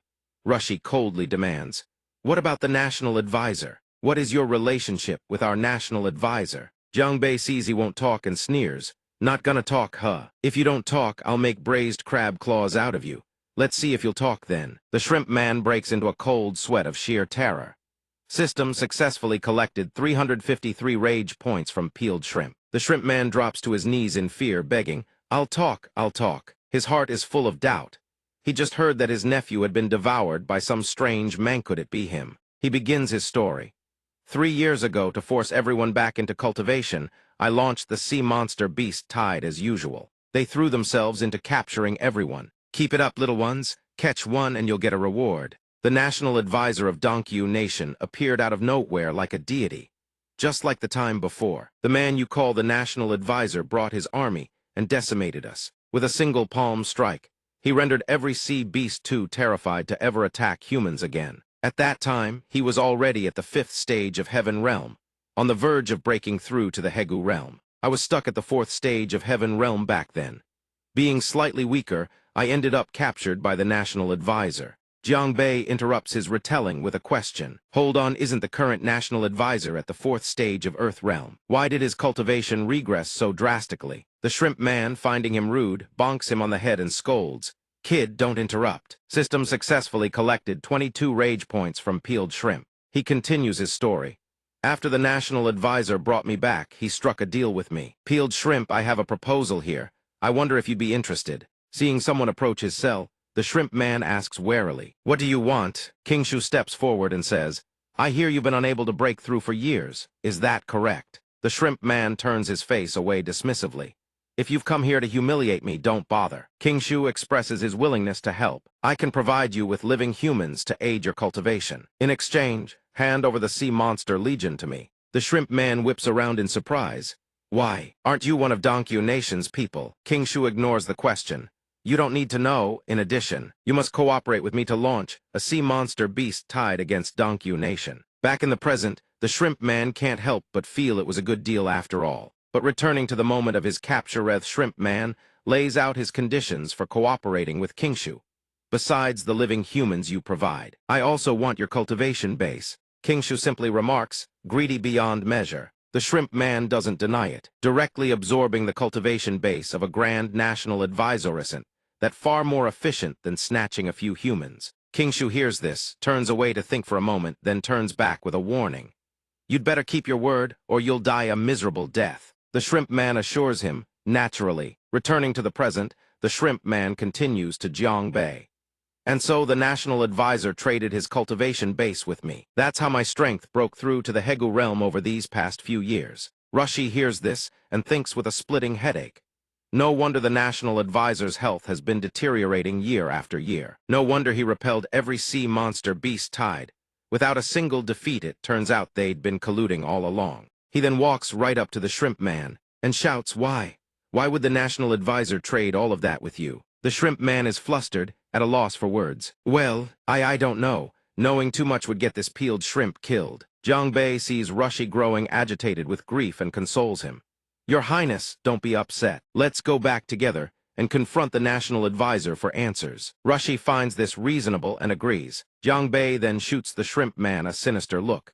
As for this scum, Jiang Bei has already blown the place to smithereens. After that, he calls for Jiang Nan. Bro, let's go. Jiang Nan is surprised to see Jiang Bei leaving and hurries over to ask. Little brother, you've already wiped out the crab shrimp hall master. Jiang Bei says proudly, that's right, we should head back, I still need to get the map. The three of them then head up together. Behind them, every assassin from the crab shrimp hall has been wiped out. Scene change. At this moment, people from Feng Nation arrive at Kingshu's residence. They meet the gatekeeper. The man says, young sir, we're here under the Crown Prince's orders to check on the national advisor. The guard asks, do you have a token? The Feng Nation man replies, yes, of course. The man then enters with Yan Lan. He calls out, national advisor, we've come to deliver food. Kingshu is startled and eyes them with alarm. Who are you? The Feng Nation man answers, we're from Feng Nation. On our journey, we encountered Donkyu Nation, so we're staying here for a few days. At that moment, Kingshu notices Yan Lan beside him. Their eyes suddenly meet. Kingshu looks at Yan Lan with a hint of interest, making her blush. Yan Lan shyly looks away and asks, why is the national advisor looking at me like that? Is there something on my face? Kingshu also turns away in embarrassment. It's nothing. The Feng Nation man reassures him. National advisor, there's no need to worry. The Crown Prince was concerned something might happen to you, so he sent us to protect you. Hearing this, Kingshu's brush suddenly jerks mid-strokinable to control the pressure. A heavy ink blot bleeds onto the paper. Kingshu crumples the paper and says coldly, protect me. He's only house arresting me because he fears I'll usurp his father's throne. I overheard everything that day. Flashback, Kingshu walks past a study and overhears voices. Look at this carefully, isn't he after my position? Why is he hiding something like this at home? The national advisor cannot be kept around. Who knows, someday he might end up sitting above me. Your Majesty, you absolutely cannot do this. You dare defy my orders. Your Majesty, right now in all of Donkyu, only the national advisor has reached the heaven realm. Without him suppressing the sea monsters, Kingshu overhears Rushi speaking about him like this and silently ponders in his heart. So in your Highness's eyes, my only purpose is to keep the sea beasts in check. Sun Jiang then pressed further, then tell Muhat what you have done. Rushi then stepped forward and laid out her plan. The imperial preceptor has committed treason, endangering the throne itself. So I will place him under house arrest for life and teach him a lesson he won't forget. Zhang Wuji was stunned to hear that. You're imprisoning me, just so you don't have to disobey your father's orders. Crown Prince, Zhang Wuji smirked, then turned to address the crowd before him. And you people call that protecting me? Yan Lan panicked and scrambled to explain. Your Excellency, it's actually like this. She then began recounting how she had once asked, Jiang Bei, what did you and the Crown Prince even talk about? He just waved his hand dismissively and replied with a grin. Nothing much, really. He said that, but then he blurted out an entire wall of text. Basically, the old king suspects the imperial preceptor wants to seize the throne. So the Crown Prince believes the imperial preceptor was wrongly accused. But to keep the stupid old king happy, the Crown Prince protected the imperial preceptor under the guise of house arrest. Then he suddenly leaned in close to Yan Lan, making her blush a little, and continued. But, you know what? That big bro imperial preceptor actually wrote a letter to the Crown Prince admitting he wanted to usurp the throne. He just said he wouldn't kill his own father, that's all. After finishing her retelling, she crossed her arms and declared with certainty, it seems like you really did admit to wanting the throne for yourself. He furrowed his brows in confusion. Had he really been understood that way? Then his expression darkened. He sighed inwardly, brooding over the matter of usurpation.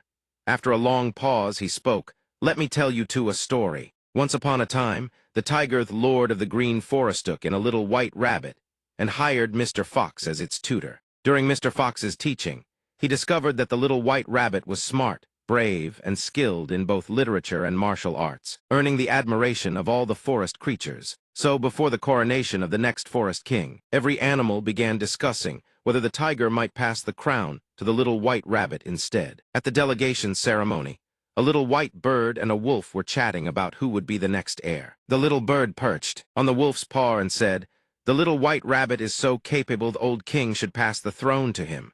The wolf beside him nodded eagerly. Yeah, I think so too. The little white rabbit may not be the king's own blood, but he's talented enough to manage the entire forest. Mr. Fox was also very proud of having raised such an outstanding student. However, Mr. Fox later discovered that the Tiger King's actual intended heir was his own second son, Little Tiger. One day, Mr. Fox hid behind a tree and watched the Tiger King giving his son a pep talk. "Son, this forest is destined to be yours.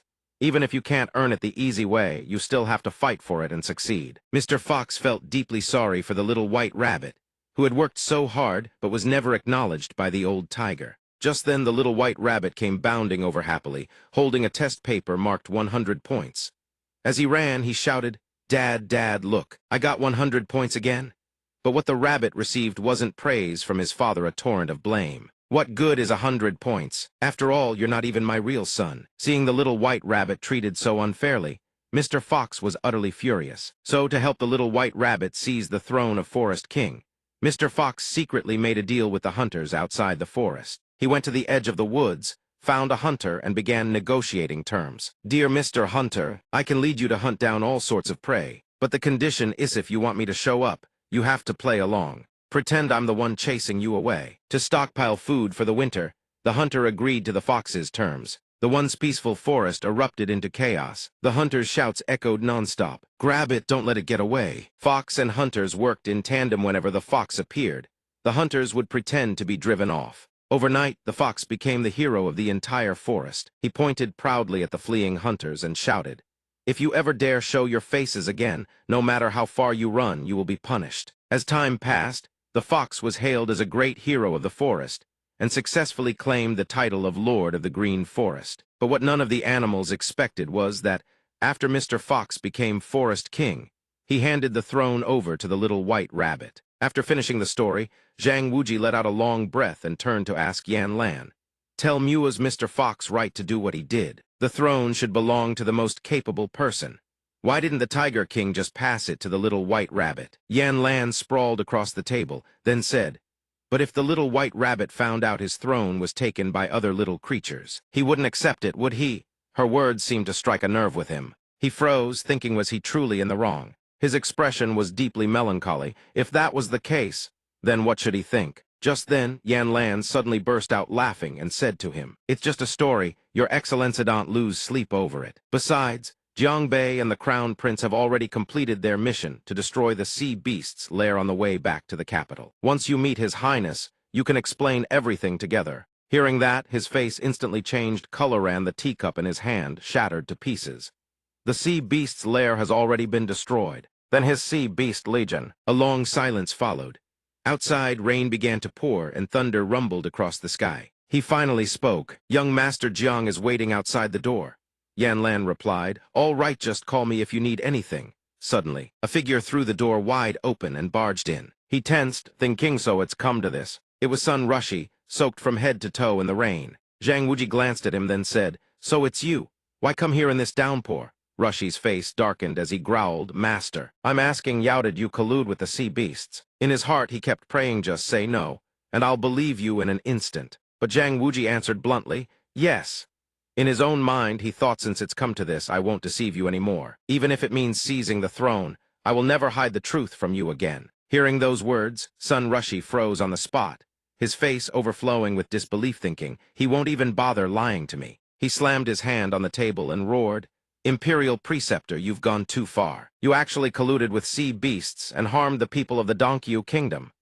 Zhang Wuji tried to explain, "In truth, I did it because..." But then he recalled Yan Lan's words and fell silent, brooding. If the boy doesn't want his throne stained with the blood of his people, then let him keep those hands clean. But Sun Rushi could no longer keep his composure and pressed on. "Why, tell me everything." He grabbed Zhang Wuji by the collar, his face taut with tension and desperate hope. "Master, whatever hardship you're hiding, just tell Muho knows. Maybe I'll forgive you." His eyes never left his master, hoping for just one good explanation. But Zhang Wuji said nothing.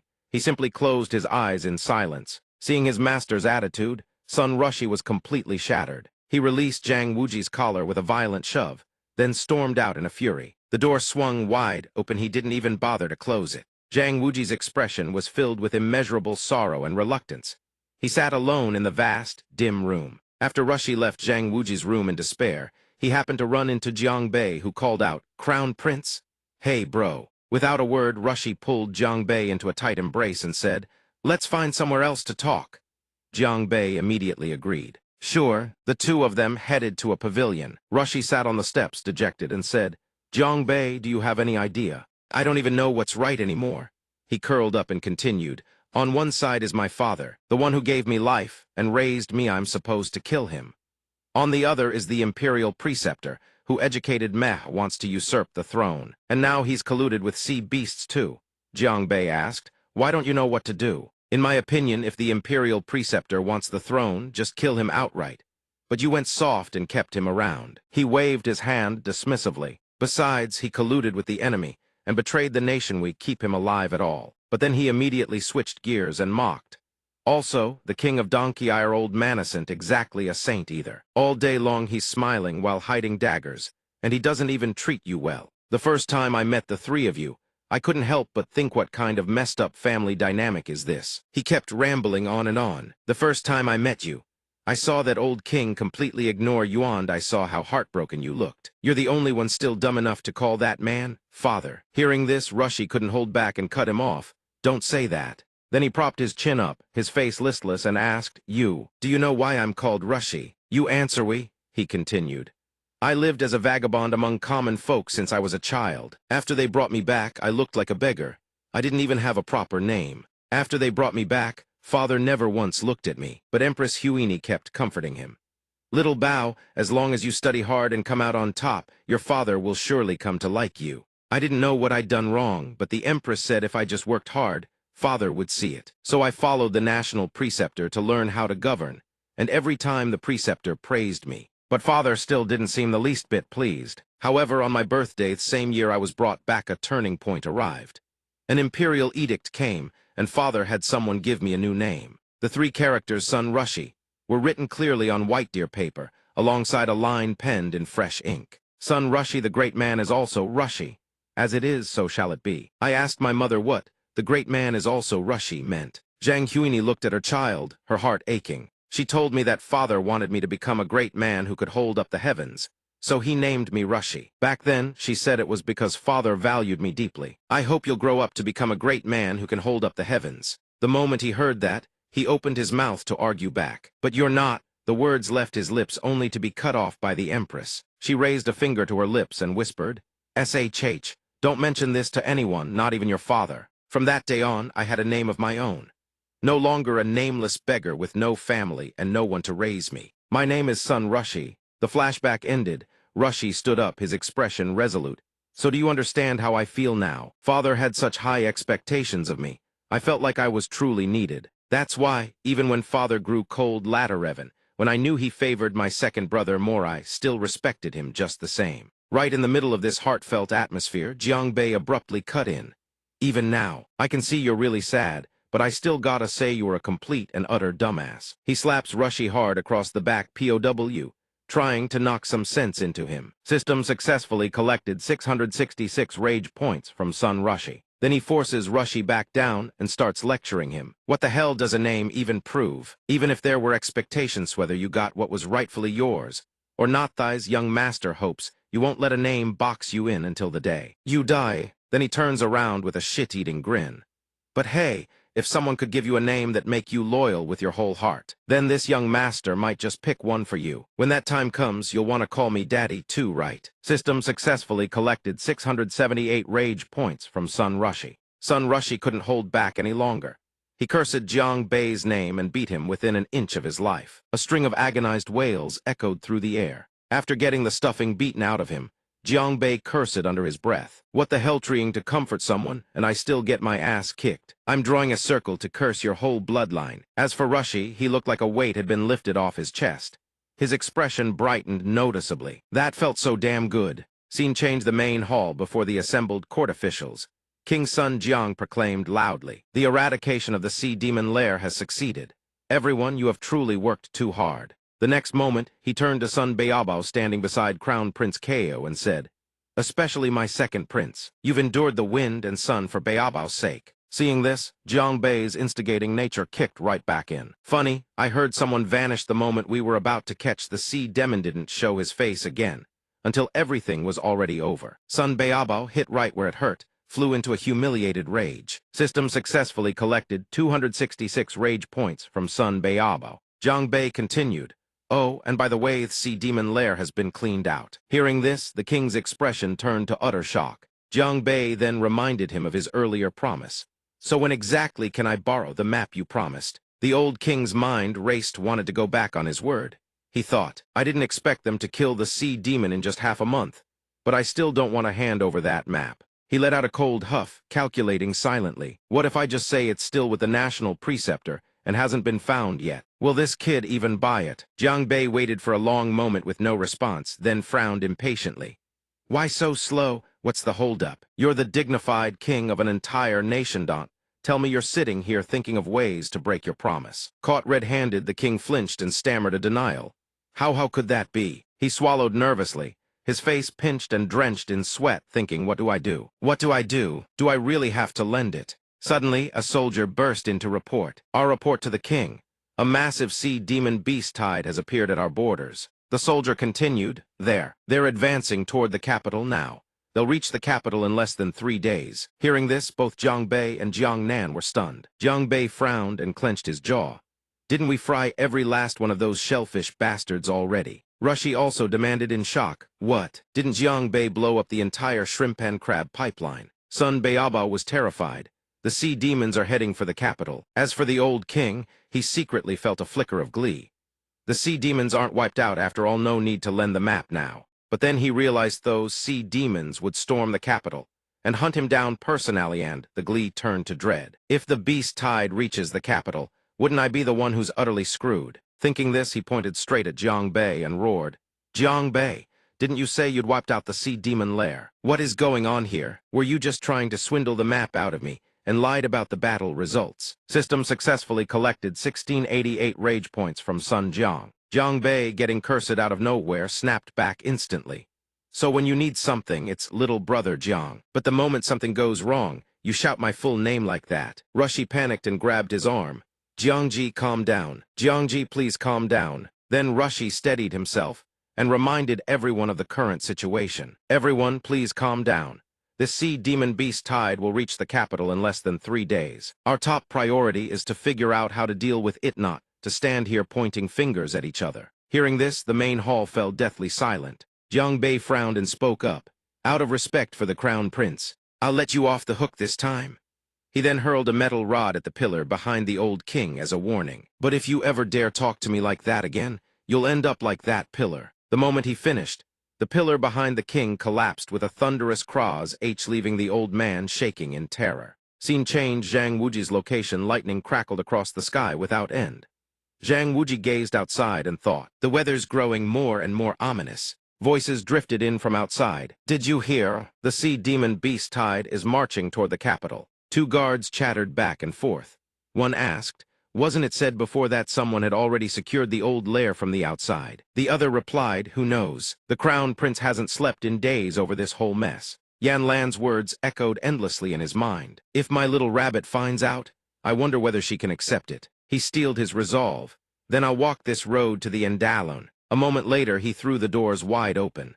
The 2 guards gasped, National Preceptor, you can't go outside. Zhang Wuji's voice was cold as steel. Summon Jiang Bei and Miss Yan Lan here at once. They obeyed immediately. Yes, sir. 3 days later, outside the city gate of the Eastern Qi Kingdom's capital, absolute chaos. Citizens flee in every direction. Inside the palace, the situation is hardly any better. Everyone is screaming at each other to run. Run, the sea demons are breaking in. Hurry, get out of here. Only the greedy old king can't bear to leave his mountains of gold and jewels behind. He frantically clutches as much treasure as he can into his arms, muttering non-stop, my precious.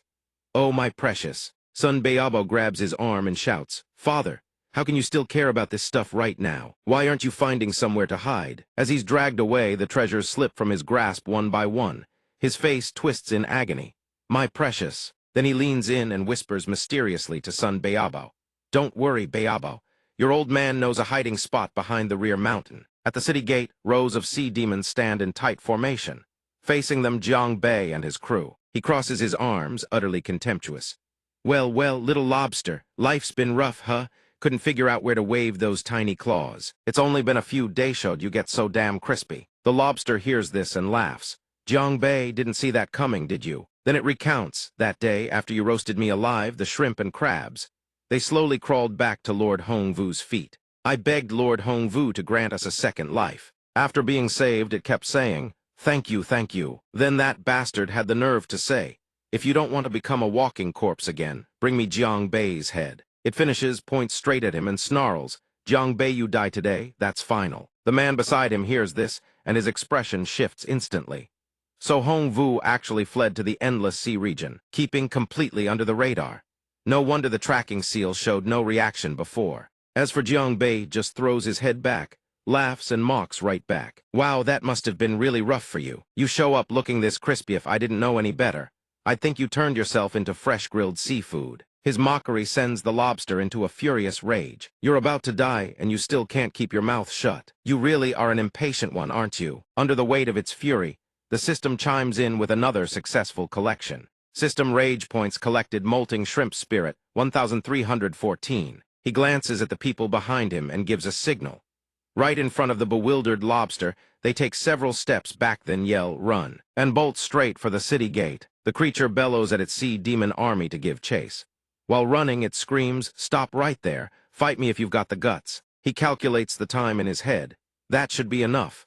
The civilians should all be evacuated by now. Now, the real game begins. And with that, a dangerously wicked grin spreads across his face. Scene transition, a small mountain villa. Son Biabo asks, bored out of his mind, "Father, how long do we have to stay in here? Shouldn't Big Brother be out there with those country bumpkins driving off the sea demons?" The old king replies, "Just wait a little longer. Let your brother sort things out completely before we go outside." Over on Jiang Bei's side, he shouts while sprinting, "Everyone fan out.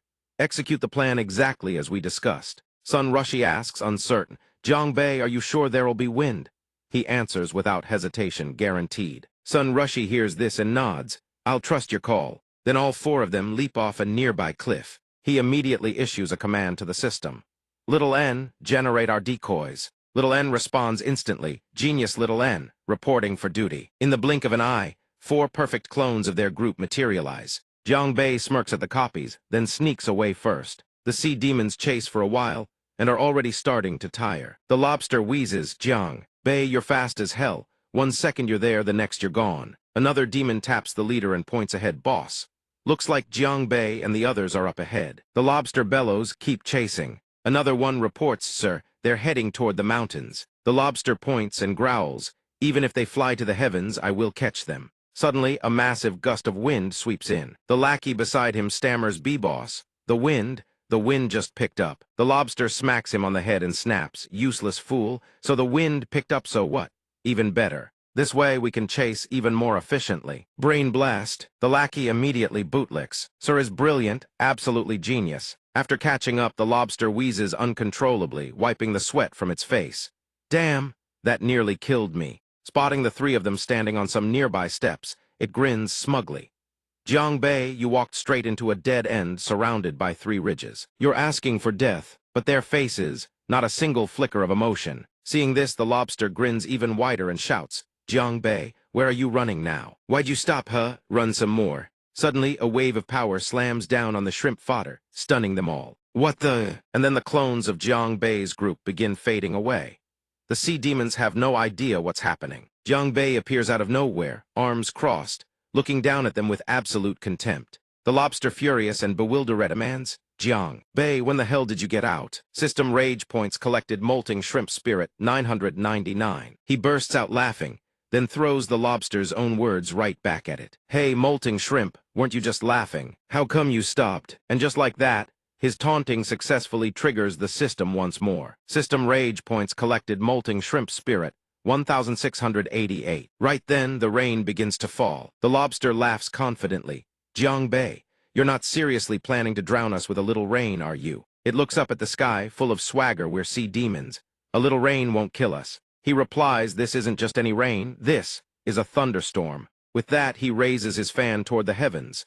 Instantly, a barrage of lightning bolts crashes down. The sea demons shriek in agony as they're electrocuted, while Jiang Bei's group watches the show from the sidelines, thoroughly entertained. A nearby civilian pokes his head out and shouts, we got every last one of them." Then he hollers, "Everyone, come out.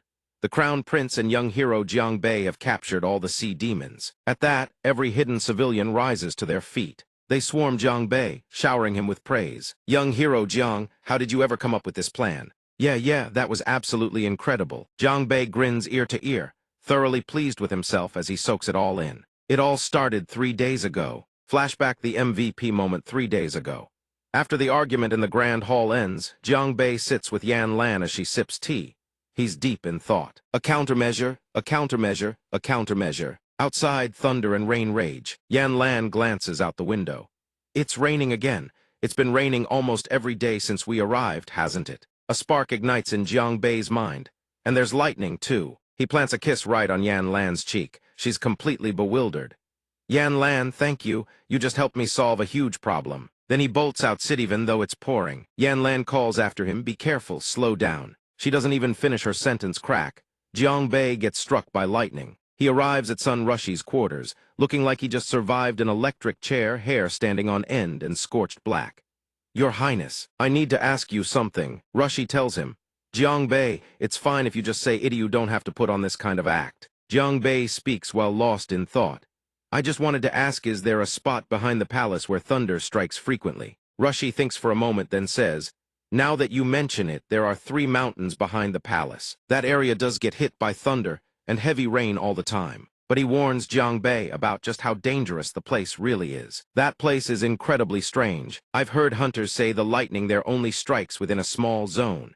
Rumor has it the place is cursed by a thunder god. Jiang Bei listens, but doesn't quite buy Rushi's words. He then walks up and lightly slaps Rushi on the face as a threat, saying, this is what the 9-delayed fish looks like. Rushi just teases him and gives up, secretly thinking 9 years of obligation for a fish that slipped through the net. Jiang Bei transforms into full teacher mode and lectures Rushithis isn't some feudal superstition.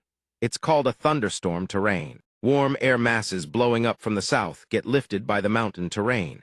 And once they reach a certain altitude, they cool down and form storm clouds. As the southern wind carries the air current upward, Jiang Bei pretends to have a headache and says, a swarm of sea beasts is flooding in, and even though I'm a genius, this young master can't possibly take on that many. So Rushi catches on and demands, you want to lure the sea beasts into the mountain range behind the palace and wipe them out using the thunderstorm. He pauses for a moment, hesitating, but then raises the question, what if the southern wind doesn't come next time?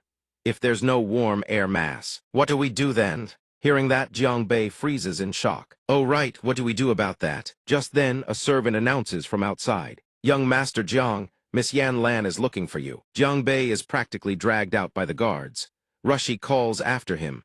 Little brother Jiang, let's think of another way. Scene transition, study room. Rushi sits there, head pounding, thinking what on earth is the right move here. He recalls the terrifying look in Jiang Bei's eyes when the guy said, Your Highness, I've already figured it out. Just thinking about it makes Rushi shudder. Jiang Bei, your way of doing things is truly something else. System successfully collected 10 rage points from Sun Rushi. Scene transition, Jiang Bei arrives to see Rushi, who sips tea and says, Go on then, what's the plan? Jiang Bei grins and says casually, Same method as before, but I've already borrowed the southern wind.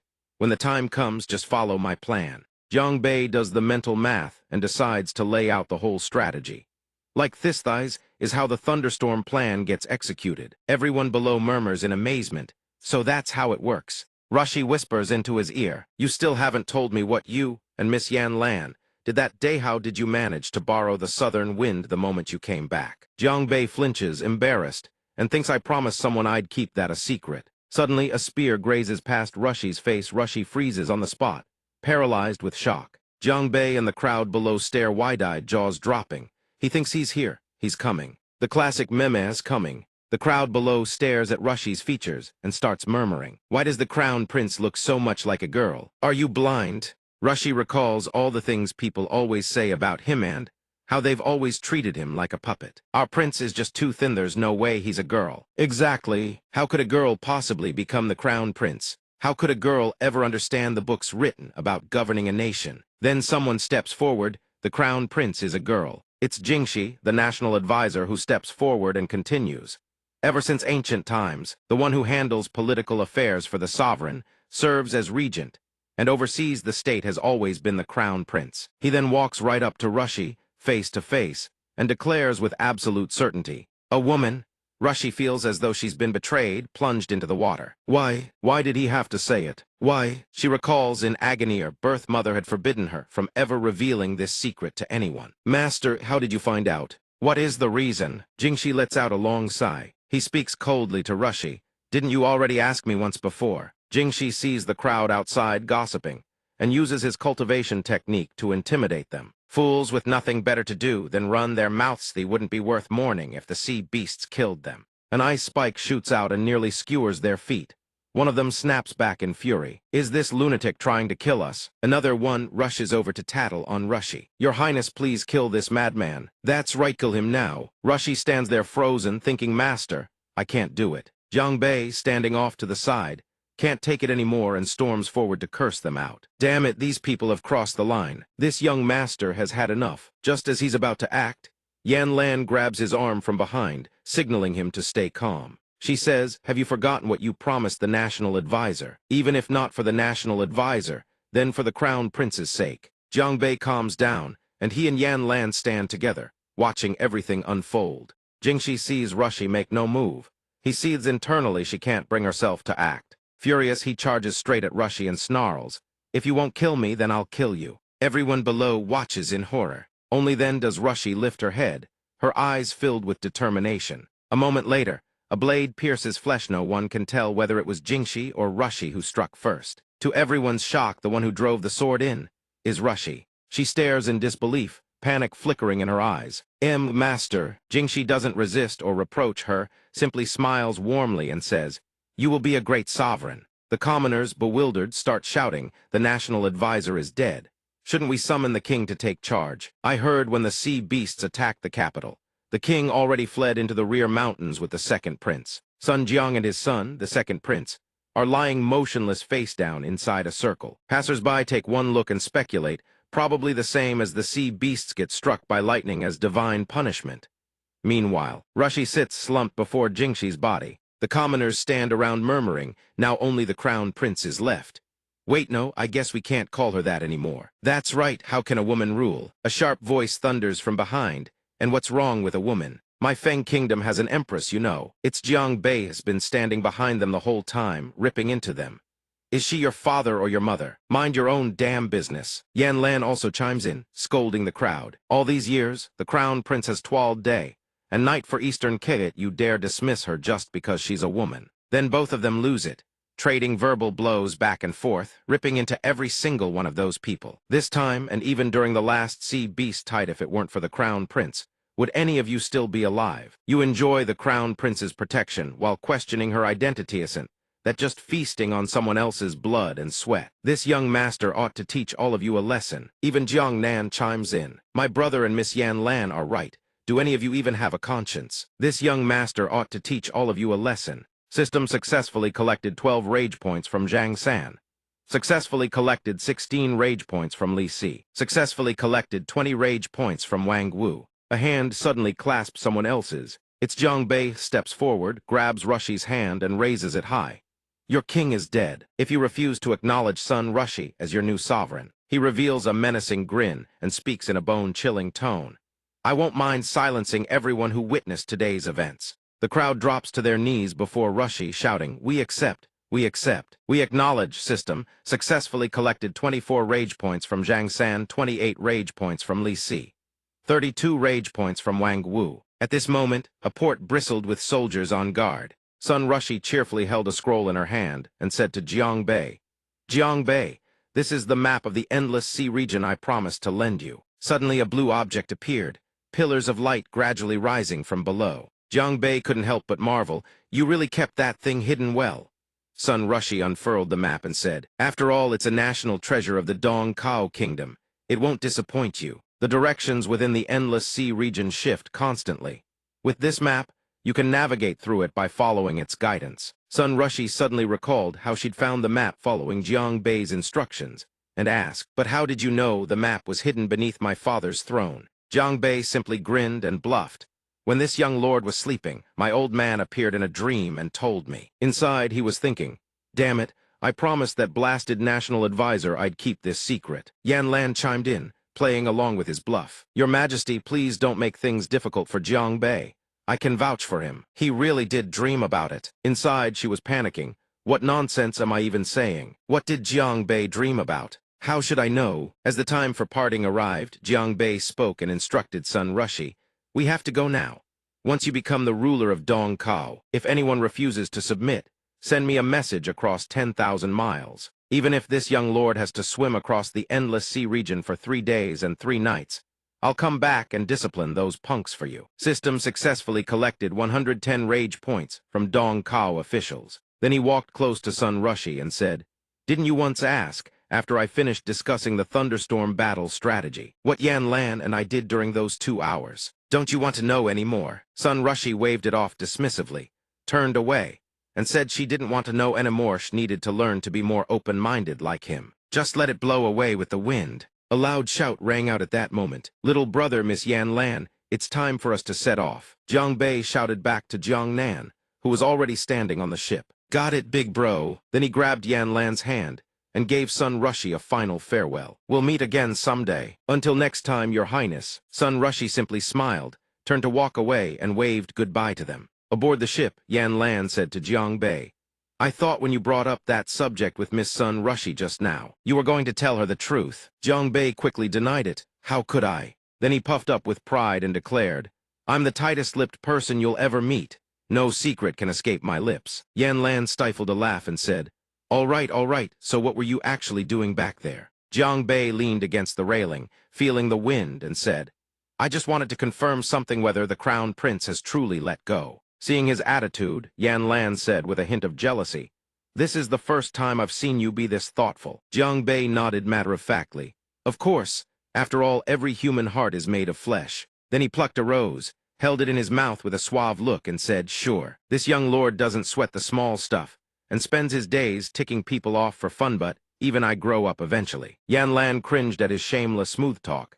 System successfully collected 6 rage points from Yan Lan. Zyro N appeared and announced, The host may keep his mouth shut, but that doesn't mean Zyro N has to keep quiet too. Jiang Bei offered the rose to Yan Lan, but she turned away in a huff and refused to take it. Zyro N then said, Now let Zyro N unravel the mystery for all of you. Going back several days, Earliera voice invited Jiang Bei and Miss Yan Lan to come visit. Yes. In the study, Jiang Bei asked, National Advisor, brother, why did you rush to summon me and Yan Lan here? King Shu replied, This humble one wishes to ask young Master Jiang for a favor. After speaking, he knelt down and prostrated himself. 3 days from now, no matter what happens, please protect the Crown Prince first. Young Master Jiang. Jiang Bei was stunned by King Shu's sudden action. What are you doing? Get up and speak properly. King Shu then turned to Yan Lan and asked, Miss Yan Lan, do you still remember the story of the fox and the rabbit that I told you? Yan Lan replied that of course she remembered. Jiang Bei stood there, eavesdropping with a puzzled look. What story? King Shu continued. That fox was me, and the rabbit was the Crown Prince. The Crown Prince was adopted everything, and that story is true. The only difference is that the Crown Prince is actually a woman. Yan Lan suddenly recalled. No wonder the Crown Prince kept staring at me strangely when we first met. So she's a woman too. King Shu turned to Jiang Bei and said, Young Master Jiang, do you remember the question you asked me when we first met? Jiang Bei recalled his own angry expression back then and said, I remember asking you why you wanted to steal the throne. Now I can tell Yao everything I did was to elevate the Crown Prince. Yan Lan thought about it and realized it made sense. Indeed, it all fit. In the National Advisor's story, the fox colluded with the hunter to help the little rabbit claim the throne of the forest. So the fox master, to help the little rabbit seize the throne of the forest, secretly colluded with hunters from outside, and the National Advisor had colluded with the sea demons. Jiang Bei heard this and said with a hint of anger, Then you really are pathetic. Colluding with outsiders and slaughtering your own people just to put the Crown Prince on the throne. King Shu didn't deny it. He simply lowered his head and said mournfully, You're right. Even now I'm deeply ashamed. Thanks to Miss Yan Lan awakening my conscience for the sake of helping Sun Rushi ascend to the throne legitimately and cleanly. And to atone for my sins, 3 days from now, when the sea demons attack the city, I'll slip out during the chaos in the palace. Then I'll expose Sun Rushi's true identity as a woman before the public, confess my collusion with the sea demons, and finally arrange for Sun Rushi to kill Muhich, is why she'll end up driving a sword through my chest. Hearing this plan, both Jiang Bei and Yan Lan were horrified. He asked anxiously, Hold on. Bro, you're going that far, King Shu said helplessly. Only when the traitor who conspired with enemies and sold out his countrymise killed by Sun Rushi's own hand can she silence the masses and ascend the throne. Yan Lan grew emotional and tried to persuade him. But you don't have to. Jiang Bei held her back and said gently, Yan Lan, you can't stop a man who has already chosen death. Let's respect his decision. King Shu, seeing that Jiang Bei respected his choice, smiled gratefully and thanked him. He thought to himself that Jiang Bei was indeed very perceptive, then laid out the plan for the two of them. All you two need to do is sway public opinion in Sun Rushi's favor and protect her after I'm gone. After all, she's a woman. Posing as a prince all these years, it's inevitable that people will criticize her. I hope the two of you can promise me this. This humble one would be eternally grateful. At that moment, Jiang Bei put on airs and started teasing King Shu. Sure, of course we can promise you that, but why should I?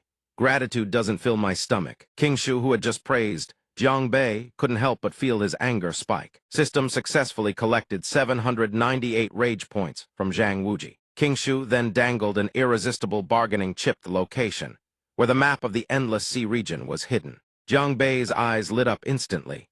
He switched faces without missing a beat, threw an arm around King Shu's shoulder and said, No deal. Besides the map's location, you owe me one more favor. King Shu asked what favor. Jiang Bei said, I recall the National Advisor cultivates wind attribute techniques, right? King Shu confirmed, That's correct. Jiang Bei's grin grew even wider. Then I'll need a favor. Blow a south wind for me 3 days from now. King Shu saw no difficulty in this and agreed. No problem. Jiang Bei beamed. Deal. The Crown Princess got my protection. She's my brono, my sis now. Even without you asking, I would have protected the Crown Prince anyway. King Shu then reminded him, One more thing, you must keep our entire conversation a secret.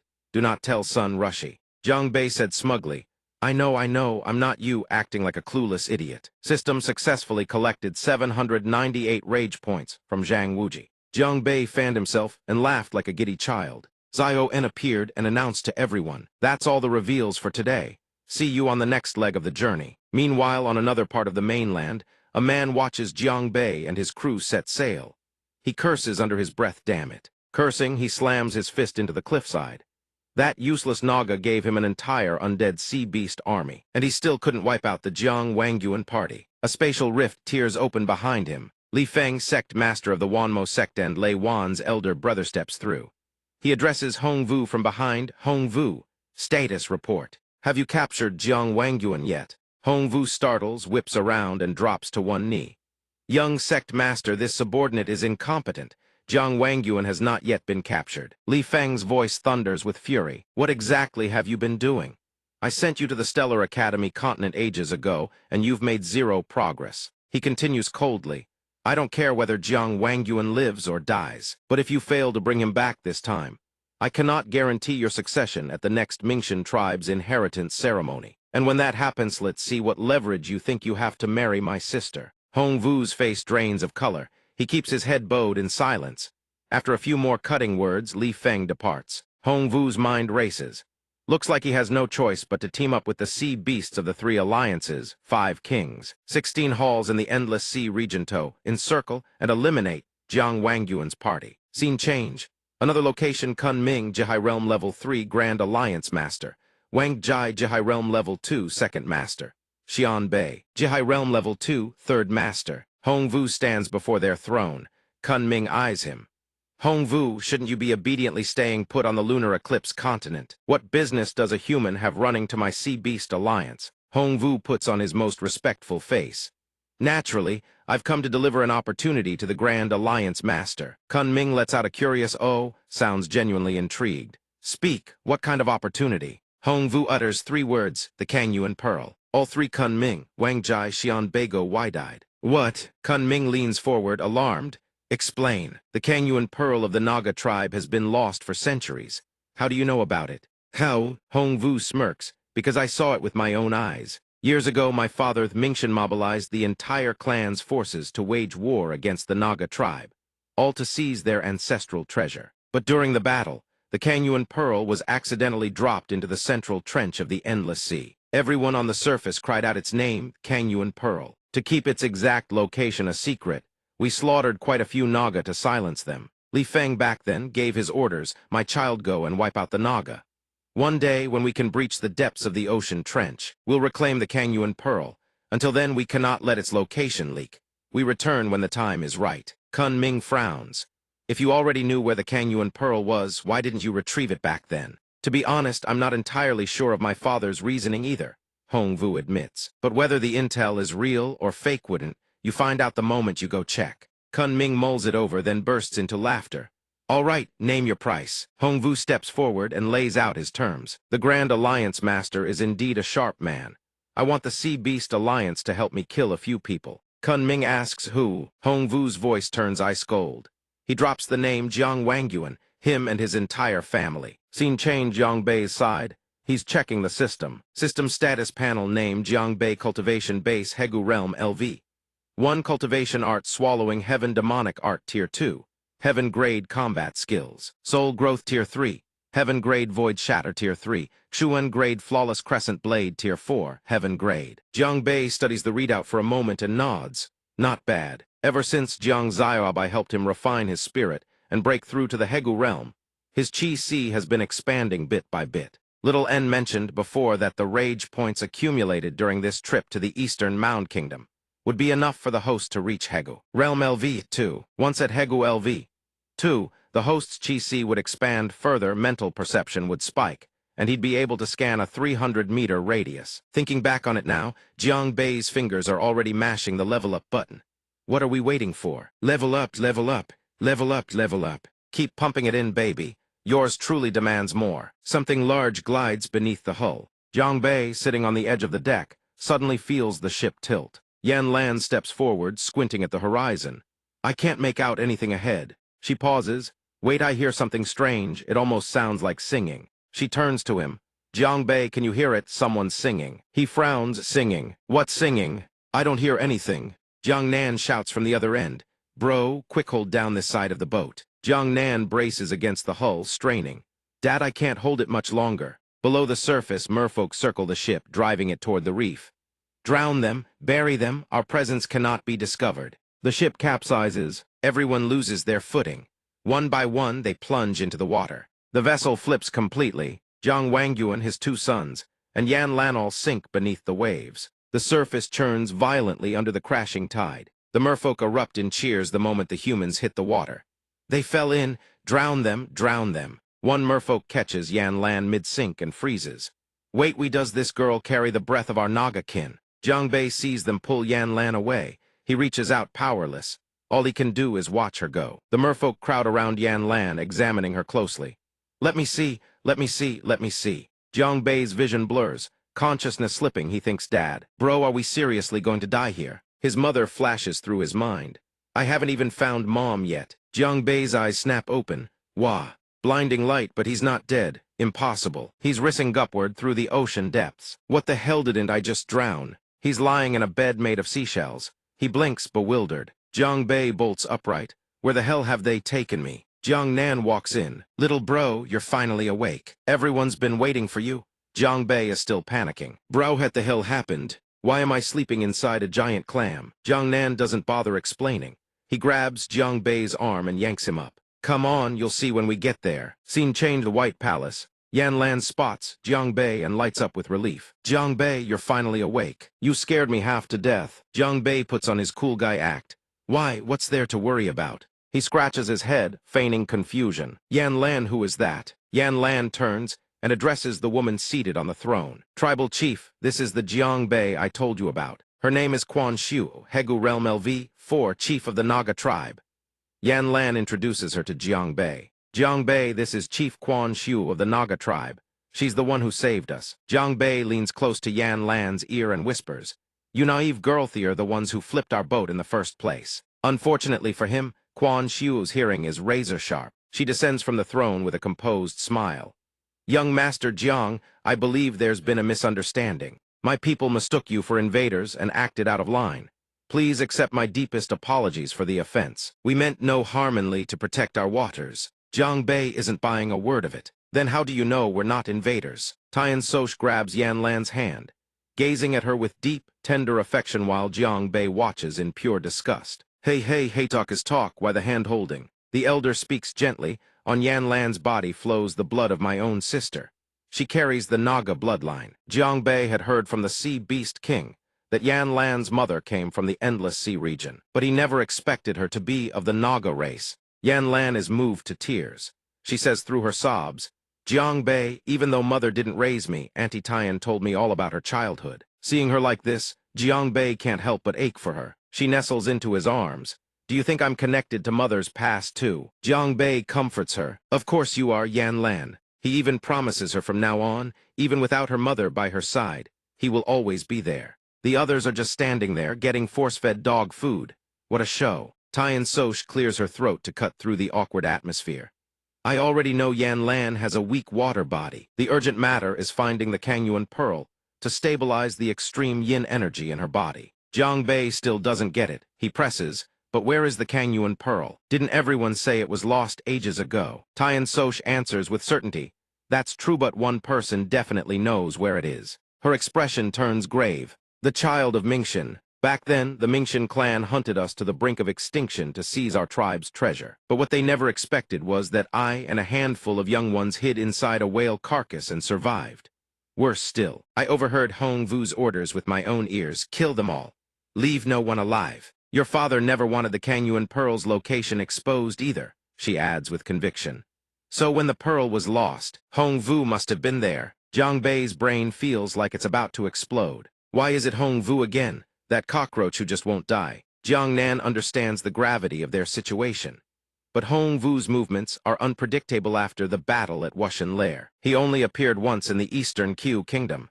How are they supposed to find him? Jiang Wangyuan steps forward. He reveals a secret. Your old man once planted a tracking mark on Hong Vu's body.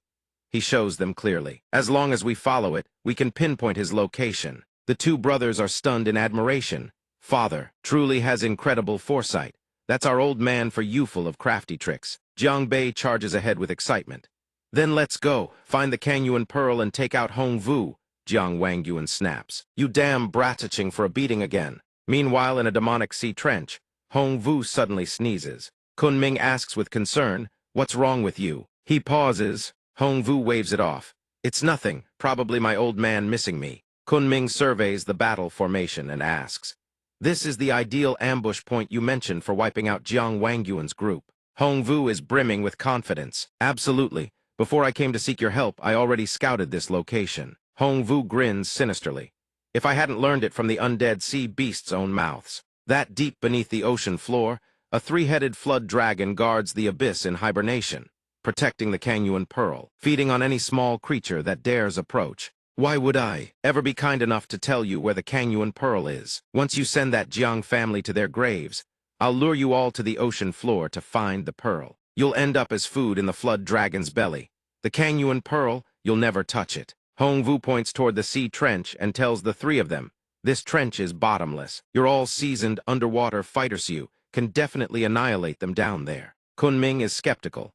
"Then how are you so sure Jiang Bei's group will come to this exact spot?" Hong Vu responds immediately, "Of course I know." He touches the back of his neck, where the tracking mark Jiang Wangyuan once planted without anyone knowing remains. "Long ago I cast a reversal curse on it. Their positions are as clear to me as the palm of my own hand. Otherwise, I wouldn't have been able to ambush them at Eastern Qiu Kingdom either." Xian Bei puts her hands on her hips. "So what exactly do you want us to do now?" Hong Vu states his demand without hesitation. "Jiang Wangyuan knows my location. I can't make a move myself. That's why I need all of you." He clenches, his fists, his expression steely with resolve. "Capture Yan Lan, the weakest link among them. Use her as bait to lure them into the trap." On the Jiang family's ship drifting across the sea, a thick mist of fog spreads in all directions. Jiang Bei stares at the map and discusses with his father. "Dad, you're saying Hong Vu is at this location." Jiang Wangyuan points to the map and says calmly, "That's right, the Mana Sea Trench. The strange thing is, Hong Vu hasn't moved from this spot in 2 days." Jiang Bei frowns immediately. "Isn't that just him waiting for us to walk into his trap?" Just then, Yan Lan slowly approaches the two of them. Out of nowhere, a mysterious figure appears, seizes Yan Lan, and snatches her away, threatening them. Don't even think about it. By the time the father and son of the Jiang family react, the teacup hasn't even hit the ground and Yan Lan is already gone. The two of them rush to the edge of the ship, screaming, "Why Yan Lan?" Jiang Bei roars in fury, "Let her go." Zai Hai, having captured Yan Lan, immediately knocks her unconscious. Xianbei, standing beside him, sneers with contempt. If you don't want her dead, don't do anything stupid. With that, both of them leap into the sea with a splash, dragging Yan Lan along. If you want to save her, come to the Mana Sea Trench tonight. We won't wait past the deadline. Jiang Bei slams his fist into the ship's hull with a crack. Jiang Wangyuan tries to talk his son down. Bayer, I'm afraid this is a trap. Jiang Bei doesn't care. He refuses to listen to his father's warning. I'm walking straight into that trap no matter what. At the Mana Sea Trench, the Jiang group deploys the water-repelling technique that Tian Soch taught them. Jiang Bei's gaze lands on Yan Lan, eyes filled with worry. Yan Lan looks back at him the same way. Her eyes are full of concern, all of it directed at him. Jiang Bei. The moment Jiang Bei arrives, he makes his presence known, staring Hong Vu down. We're here, release Yan Lan now. Hong Vu lets out a laugh. Release her? Of course, just hand over your father in exchange. Jiang Bei's blood boils. He surges forward, ready to beat Hong Vu senseless. HOANGVU. You son of AWHAT, the hell do you even want? Jiang Wangyuan immediately holds his son back. System successfully collected 680 rage points from Hong Vu. Jiang Wangyuan voluntarily steps forward, offering to take Yan Lan's place. Your enemy is me. I'll trade myself for release Yan Lan. Jiang Bei protests. Dad, just kill him and be done with it. Why bother negotiating? Jiang Wangyuan transmits a secret voice message to his youngest son. Bei, don't be reckless. Jiang Bei freezes. Is Dad transmitting a secret message to me? So reaching Hegu Realm allows secret voice transmission. Incredible. Everyone Hong Vu brought this time are Jihai Realm experts. On top of that, there are thousands of sea beasts. We can't beat them. At the very least, we need to ensure Yan Lan's safety first. This is a strand of my divine sense.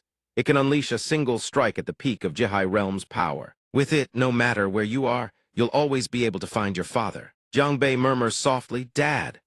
Jiang Wangyuan continues his secret transmission. The road ahead of you and your brother will have to walk it together. Hong Vu smirks with contempt, overestimating yourselves. The Jiang family is as good as dead. Jiang Wangyuan steps closer. Release Yan Lan first. Yan Lan screams in terror. Uncle Jiang, everyone please just go. Leave me, don't worry about me. Hong Vu, seeing his plan succeed, turns to the other three. Would the two sect leaders kindly proceed with the hostage exchange? Zaihai grumbles, annoying as hell, what a pain. Jiang Wangyuan immediately grows anxious. Yan Lan, are you all right? Jihai suddenly grabs Wangyuan's hand. Wait, Wang Jai drapes Wangyuan's armor onto him. Quick, put on this 1,000-year-old turtle shell armor. That way it'll be harder for them to pull any tricks on us. Wangyuan silently racks his brain for a way to save himself. With Hong Vu's cunning, even if Uncle Jiang is captured, he won't spare us. I need to find a chance to escape. A savage roar echoes out. Yan Lan, run. Thank goodness there's still Uncle Jiang. She ran toward Uncle Jiang. Wangyuan immediately activates Turtle Shell Shield. Hong Vu launches his attack. Not a single one of you is escaping. Jiang Bei arrives just in time to intercept. Hong Vu, you turtle-egg bastard, you low-life scumbag. Bullying a woman, where's the skill in that? System successfully harvested 1,110 rage points from HOANGVU. Hong Vu couldn't care less. On the battlefield, I don't care whether you're a woman or not. Since you've rescued that woman, then all of you can die together. They're cornered by a horde of spirit beasts. Jiangnan and Yan Lan break into a cold sweat. They all stare at the scene before them, speechless. Jiang Bei roars, what the hell? Is this the legendary Jiang Bei versus Sea Demons showdown? He scrambles to think of a way out. Little N, damn it, there are way too many of them. What do we do now? Hurry up and give me more rage points. Yan Lan panics, not knowing what to do. Jiang Nan is busy fending off several spirit beasts. Little N reports in. Host, last time you used your rage points to reach Hegu Realm Stage 2, so your current balance is 0. Jiang Bei is stunned. Damn it, completely wiped out. Jiang Bei forces himself to stay calm. Stay calm? This young master still has one card left to play. He waves his hand and calls out, come forth. Here we go. Brother Bio Shujiang Ziobai. A massive explosion erupts. Hong Vu orders, the three of Yaoyu want the Kangyuan Pearl, don't you? Go kill them, and I'll tell you where the Kangyuan Pearl is. All three freeze for a moment, but they comply. Hong Vu, you'd better keep your word. Hong Vu is brimming with confidence. Once he refines these dead sea demons and breaks through to the Fengzhu realm, no one will be able to stand against him. Jiang Bei and Little N converse. Jiang Ziobai, can you handle this? Look, the opponent is at Jihai realm, and you're just a tiny horn at Hegu realm. Do you even understand what realm suppression means? Kun Ming mocks him. Jiang Bei, give it up. Don't waste your energy on a pointless fight. He deliberately strikes. The woman beside you is already severely injured.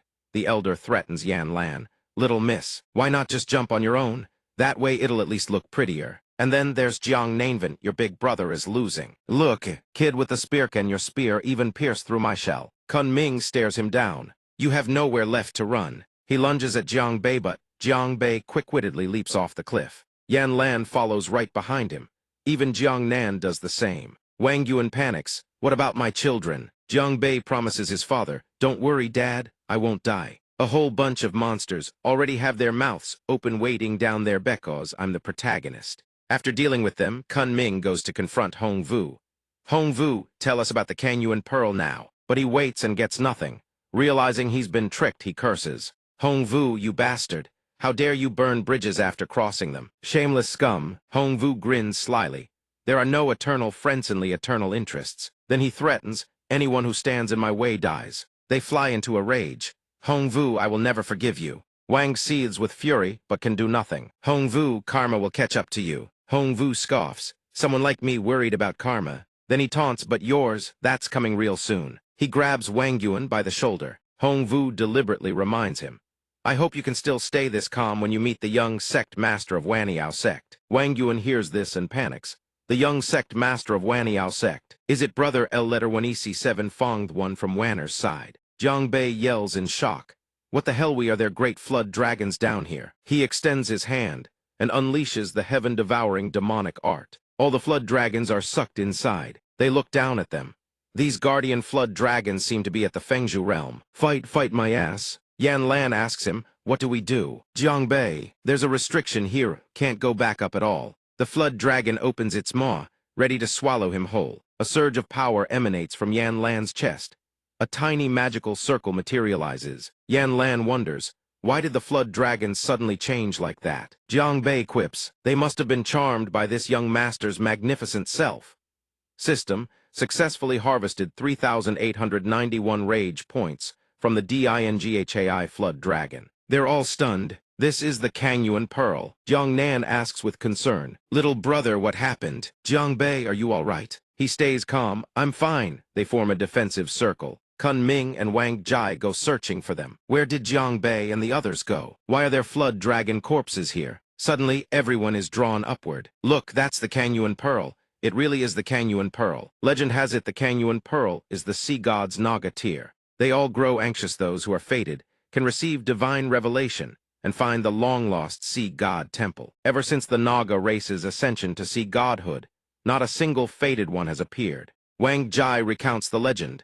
When a fated person enters the Kang Yuan Pearl, they will experience the life of the first sea god within an illusory world. If they fail to complete that illusory trial, all the illusory memories will be erased. But the destiny to become the sea god will be gone forever. Kun Ming stomps his foot. Kun Ming speaks with conviction. He is certain that those without fate will only witness the sea god's life as a mere bystander within the illusion. So, do the two of you want to make a bet? Wang Mai says to the elder, becoming the sea god is the supreme honor of the beast folk of our endless sea region. That's why I will naturally give it my all. All three of them make the bet. Tojdar, let's see who among them is truly fated. When Avalokiteshvara Bodhisattva practiced the profound Prajnaparamita, he perceived that all five aggregates are empty and thus transcended all suffering and adversity.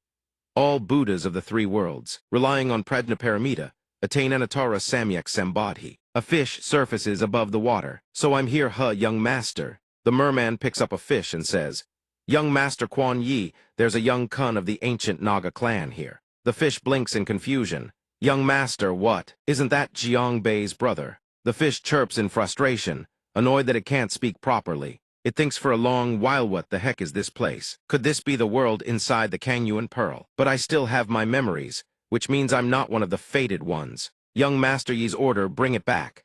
Understood, young master, the subordinate says regarding the fish. Worried, bring me back. Bring me where? The merman gazes ahead, thinking, is this the legendary Naga Palace? Someone goes to report to young Master Yi. Young master, please come to the 5th hall. The little princess is fighting with someone. Young Master Yi grows worried. Ryuosh is dealing with the fish. This damn fish dares call you a bully.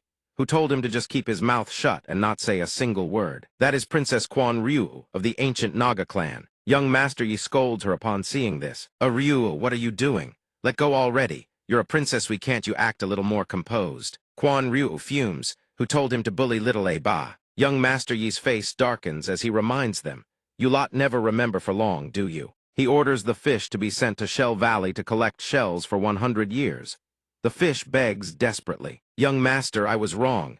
Young Master, please don't make me pick up shells anymore. Quan Ryu teases, serves you right. The fish in the cell looks out, wondering why it's so noisy outside. It stares at her and wonders, isn't that Yan Lan, the one always by Jiang Bei's side? Little Fish's face goes completely blank as it explains. One of them is the young master, and the other is the princess. The more it thinks, the more frightened it becomes. Maybe Jiang Bei is actually the protagonist too. Just imagining Jiang Bei's menacing face with a razor-sharp blade in hand makes its own face turn pale. If Jiang Bei recognizes me, he'll bash my skull in for the time I pushed him off. But then Little Fish tries to reassure itself. No way that Jiang Gai will ever recognize me. Then it recalls the bewildered expressions of Quan Yi and Yan Lan, and figures they probably belong to this place to begin with. Meanwhile, Yan Lan is scolding Jiang Bei. Little Ba, why are you so stupid? She lectures him passionately. If someone bullies you, you fight back. If there's a next time, I won't help you anymore. Then she points at her own ear. You got me scolded by big bromy ears, are practically deaf from the lecture. Jiang Bei feels guilty seeing this. He moves closer to her and gently touches Yan Lan's hand. She immediately scolds him. Little Ba, you've picked up bad habits again. Go back to your room and think about what you've done. After yelling her head off, she storms back to her room and slams the door shut. Yan Lan dives under the blankets, smacks the mattress furiously and curses up a storm. Little Ba is getting more and more out of line. Ba means the one who holds my hand. She suddenly feels embarrassed, her cheeks flushing red, though her words still try to sound scolding. It wasn't like this before, obviously. As for Jiang Bei, he's already entered his training session. He's surrounded by several lobster monsters. They mock him openly. What good are fancy moves anyway? He's still just a lowly A-bar, isn't he? Exactly. I'd like to know what qualifications you think you have to call yourself a bodyguard. Then they drop a line that drains the color from Jiang Bei's face. We'll beat him to a pulp, then toss him out. Yan Lan overhears everything. The moment she hears someone dares to lay a hand on her A-ba, she sprints over at full speed. She kicks them square in the face, roaring, "Take this." Then she stands tall with hands on her hips and shouts, "Well, how's that feel? You're nothing but a bunch of shallow snobs who judge people by looks alone." Yan Lan then lowers her voice, her expression dead serious, and tells them the princess has something to say. She enunciates every word. Little Ba is under MY protection from now on. After scolding them, Yan Lan turns to Jiang Bei with a softer voice and says, "From now on, the princess has got your back." But he absolutely refuses, shaking his head stubbornly. Yan Lan is briefly flustered by his reaction. Is he being so cold? She stomps back to her room, fuming, and mutters, "Next time, the princess is definitely giving him a piece of her mind." Meanwhile, in another place, Quan Yi sits quietly reading a book when a subordinate enters and reports. The man kneels on one knee and quickly says, "Reporting to the young master, the palace master, and his lady request your presence at the Zhan Yan Hall at once. There's an urgent matter to discuss." Quan Yi grows uneasy upon hearing this. He presses his lips together, thinking the Zhan Yan Hall. Could it be that matters? Then Quan Yi looks away from the subordinate and glances at little fish swimming around. This kun fish has been kept for a while. It should have adapted to the underwater environment of the Naga Palace. So he picks it up and hands it to the subordinate. "Take this fish as a gift for the little princess." Little Fish's face is visibly disgusted. Quan Yi instructs the subordinate to relay his message. "Tonight is your birthday, but Big Brother can't make it." Yan Lan slumps across the table and sighs. "It's my birthday today. Father and mother being busy with clan affairs, fine, whatever. What hurts most is Quan Yi's absence." Yan Lan continues to lie across the table, groaning, but even Big Brother didn't show up. Meanwhile, Jiang Bei clutches a small gift behind his back, still too hesitant to present it.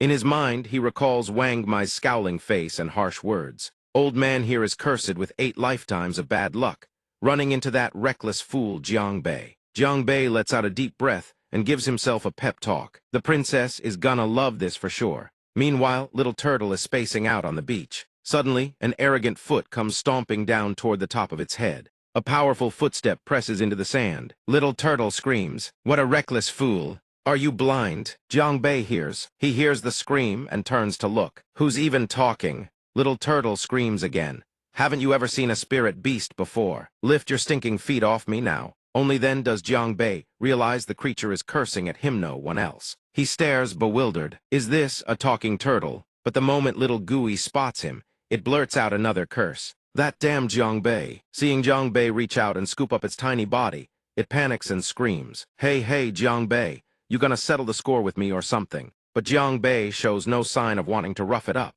He just gazes at it with amusement and thinks, it can cuss like a sailor. Must be some kind of rare treasure, right? If you've got guts, fight me fair and square.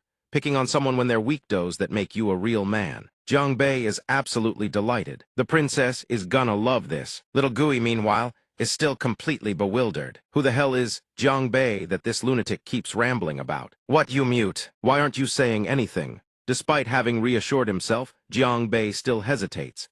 He doesn't dare step forward, his heart restless with anxiety. I wonder if the princess would hate my little pet monster. But then he clicks his tongue and decides to go for it anyway. His fingers gently brush against Yan Lan. She feels it and looks up with a bright smile. What is it, little Abba? Right at that moment, a subordinate walks in and hands her a gift as instructed by the young master. Your Highness, the young master sent a birthday gift for you. Hearing about her brother, Yan Lan springs up excitedly, completely forgetting that Jiang Bei was about to say something to her.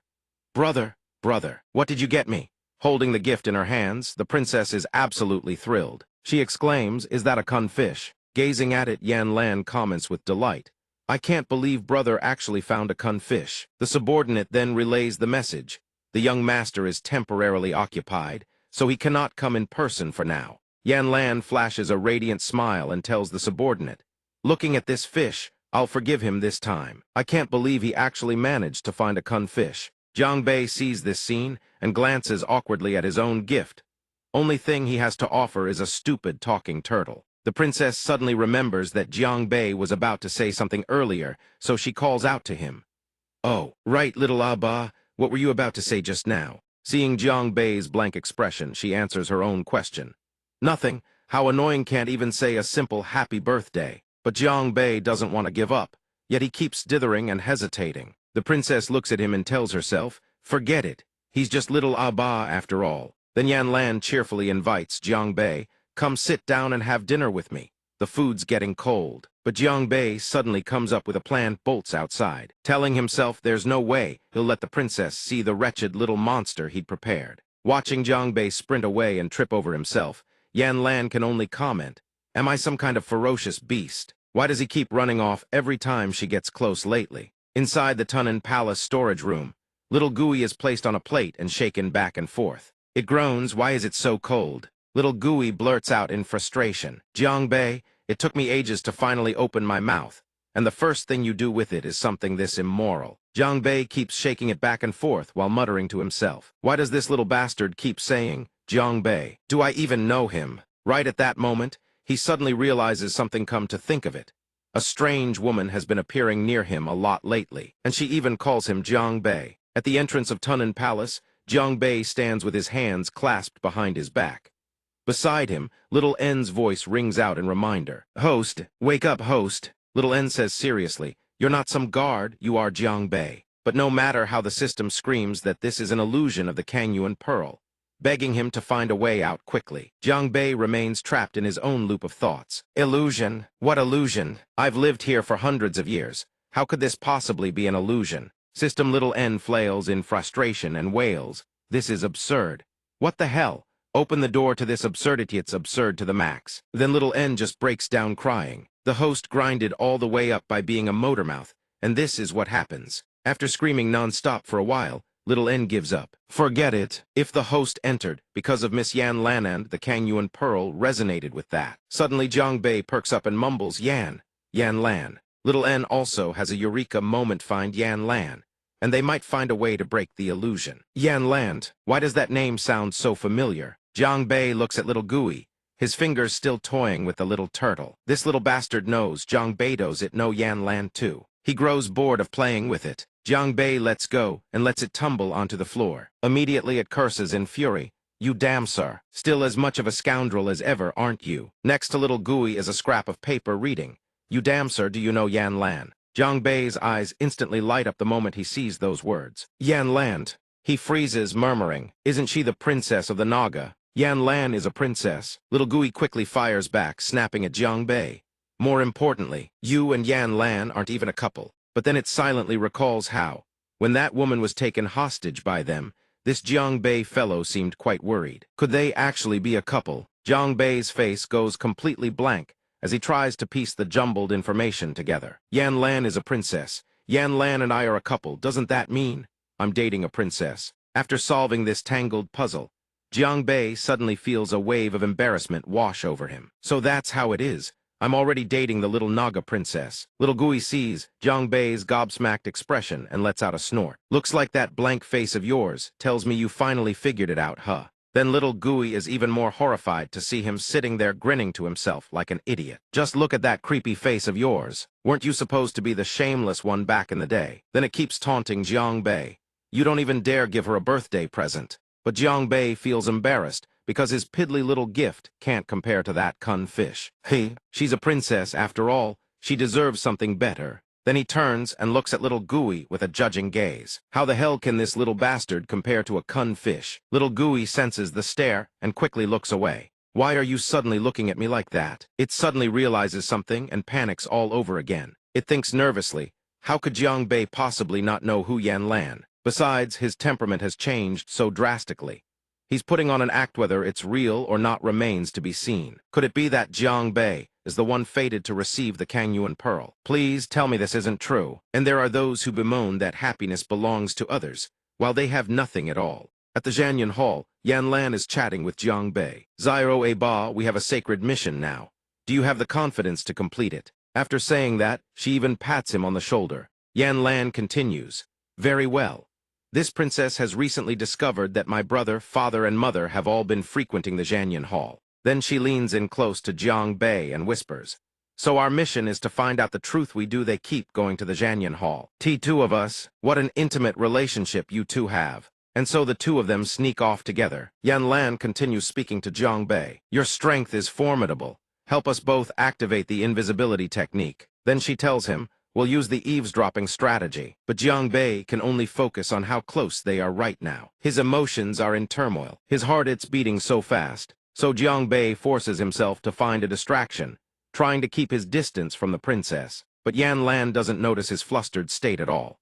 She lightly turns on her heel, gently pats Jiang Bei's head and says, "Good boy." With Jiang Bei's invisibility technique cast on her, Yan Lan thinks this princess must see what my brother is up to. Standing outside the door, she peeks inside. Inside, the clan members are in the middle of a discussion. Palace Master, Young Master, the Naga race's celestial diviner, is the first to speak. He speaks with a heavy heart. This old one has performed the divination once again. He announces with the same melancholy, the millennium crisis cannot be averted. A young lord sitting beside him asks, "Elder Xuan, do you have a way to resolve it?" Xuanji answers, "Zi washu yi hun," but then he narrows his eyes and speaks gravely. A true gentleman pursues his ambitions even at the cost of his life. Every word is carefully weighted, as if pointing to someone specific. "Resolving this millennium crisis. The key lies with you, young master." Xuanai hears these words and feels a twinge of unease. Xuanji confirms, indeed, over the past 1,000 years, the endless sea region has been shrouded by the eclipse continent. He speaks while envisioning the approaching Sina rain of teeth, thunder, and lightning. Xuanji says with deep gravity, "The millennium crisis when sea fury howls and earth fury spews fire will unfold once more." He cannot hide his worry and fear. Who knows how many sea folk will be displaced this time, left without even their bones remaining. Xuanai, having grasped his own responsibility, urgently asks Xuanji, "Then what must this young lord do?" "Please, Elder Xuan, speak plainly." He utters just 2 words, "sacrificial offering." He further explains that only the young master's weak water body can condense the Kangyuan pearl to pacify the sea. Outside, Yan Lan has heard everything they said. She doesn't dare make a sound, only managing a panicked gasp. But even that fails to escape Xuanai's sharp senses. He detects a hand readied with a spell. He calls out loudly, "Who goes there?" But hearing no response, he murmurs to himself, "Was I mistaken?" At the Zyojio Hall, amid the crystal-clear waters, a tense situation suddenly unfolds. Xuanai doesn't hesitate for a moment. He slaps Yan Lan hard across the face and berates her harshly. "You wretched Aryuo." She flees in grievance. Jiang Bei calls out in bewilderment, "Princess, but it seems Xuanai deliberately wanted the princess to stay out of harm's way. He then addresses Jiangbei. Come in. Inside the private chamber, Xuanai asks Jiangbei, "How many years have you been by the princess's side?" Jiangbei uses sign language to answer several decades. Xuanai hears this, sets down his cup, and lets out a long hum. That long huzz. Then he instructs Jiangbei, "I've already arranged for the younger generation of the clan to be relocated. From now on, guard the princess. Never leave her side, not even for a step." It seems something terrible is about to happen. This is why Xuanai wanted to speak privately with Jiangbei. He continues entrusting Jiangbei, "I know you are loyal to the princess. From this moment on, she is entirely in your hands." And so, after Zyro Ba leaves, Xuanai sits alone in meditation, focusing on his cultivation and refinement. During this, he recalls Elder Xuan's wordsonly he, possessing a once-in-a-century weak water body, can condense the Kanyuan pearl to pacify the sea. He ponders several things, but the old man doesn't know that a Ryu is the one with a pure and pristine weak water body. Xuanai himself merely carries a faint trace of it, influenced by her presence. Looking at the pearls, Xuanai murmurs slowly, "It's still not enough." These miraculous pearls have little effect on his physique, but the pearl shells are practically screaming in protest. "Are you using the pearl ancestor pearl to purify it?" Then he suddenly recalls that devastating slap he landed on Yan Lan earlier. Xuanai feels a surge of regret. He murmurs, "A Ryuo. Did I hit too hard this morning?" After Xuanai exits the Zhanyan Hall, Yan Lan confesses to her brother, "Brother, I heard everything you and Elder Xuan said. I won't let you go." Xuanai comforts her, "A Ryuo, your brother here bears an important mission." Yan Lan bursts into tears, sobbing, "But you're still my brother. I don't want you to die." All she wants is for Xuanai to survive, so she pleads, "Then let someone else go instead." Knowing words alone won't convince her, he plays the cruel older brother, once more slaps her hard and shouts, "Xuan Ryuo, you wretched girl." Afterward, he can only pray, hoping a Ryuo won't hold a grudge. He is the one who knows best what must be done. "If my brother doesn't go." At this point, he recalls his sister's innocent face, and thinks then the one who goes will be her. A Ryuo. 2 days later, the Naga race is on the march during their migration. While clutching a stuffed toy, Yan Lan silently curses Xuanai. "You idiot," but the pain still hasn't faded. Yan Lan buries her head and sobs uncontrollably. He definitely won't make it back alive. Jiangbei sees this and approaches her. He gently pats her head, a wordless comfort. Yan Lan, as if finding her anchor, throws her arms around Jiangbei and says tearfully, "Zyro Ba. Doesn't this mean my brother doesn't need me anymore?"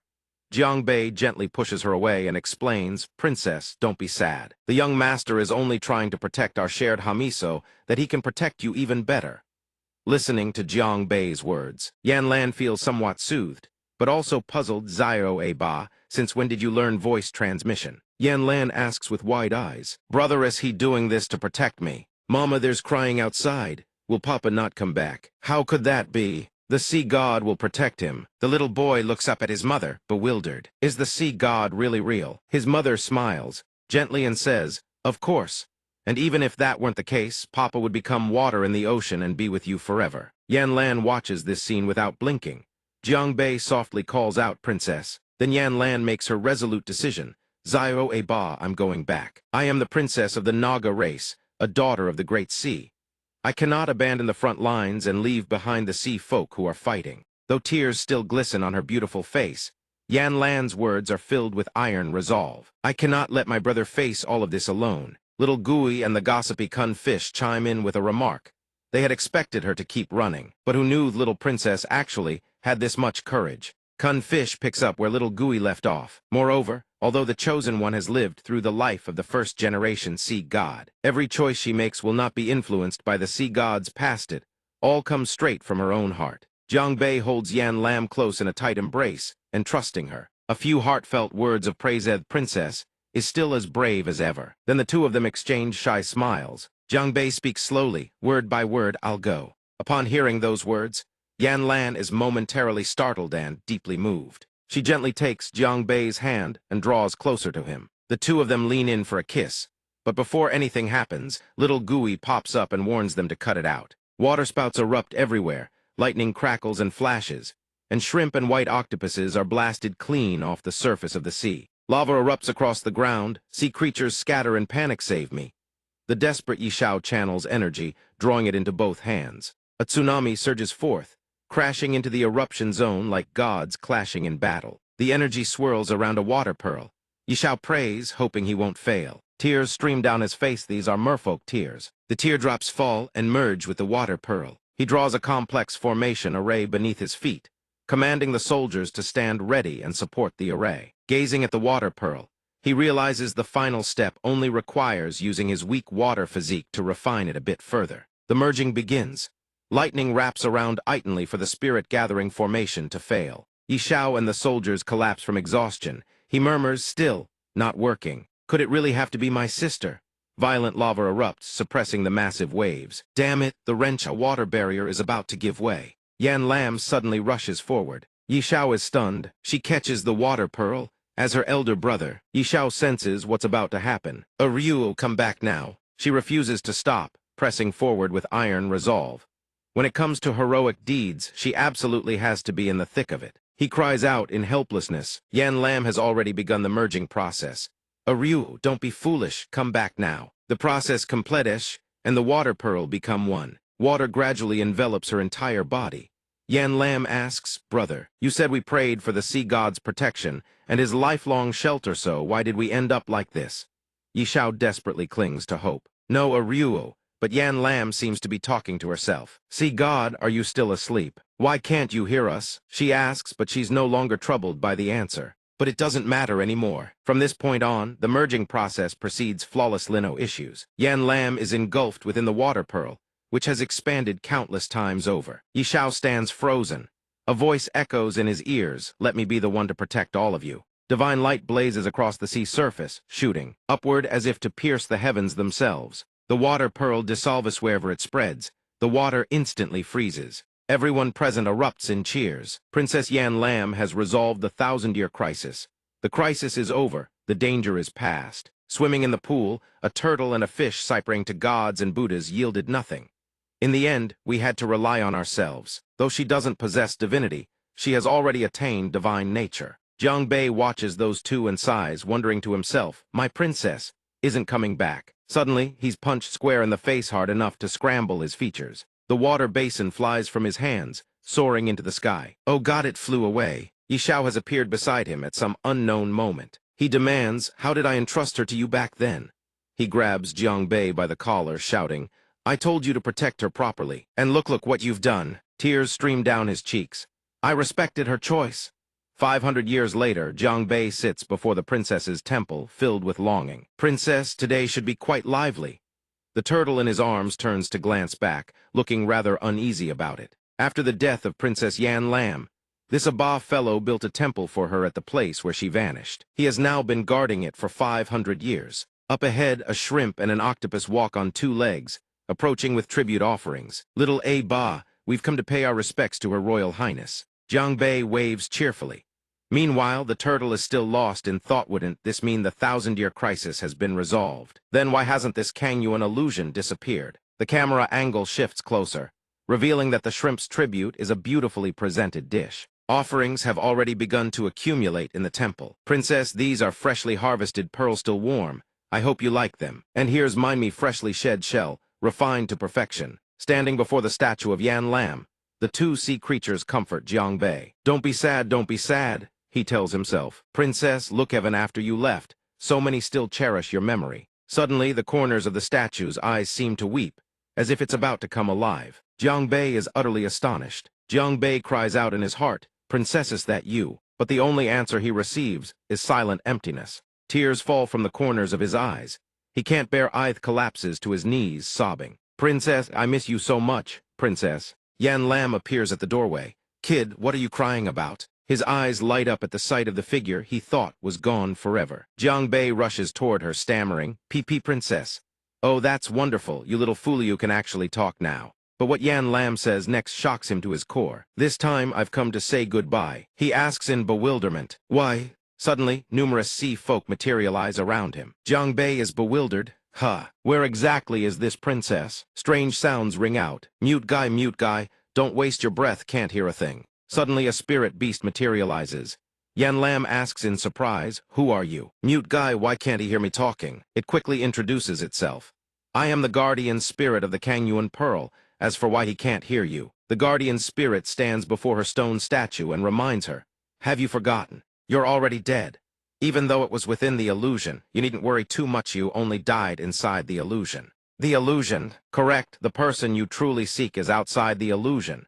If you wish to see him again, you must comprehend divine revelation and shatter the illusion. Yan Lam whispers softly to Jiang Bei, "Because I've comprehended divine revelation," the one beside her, understanding nothing, repeats the words. What is divine revelation? Her entire body radiates a soft azure glow as she rises into the air. Divine revelation is the enlightenment that guides one to godhood. She continues speaking slowly.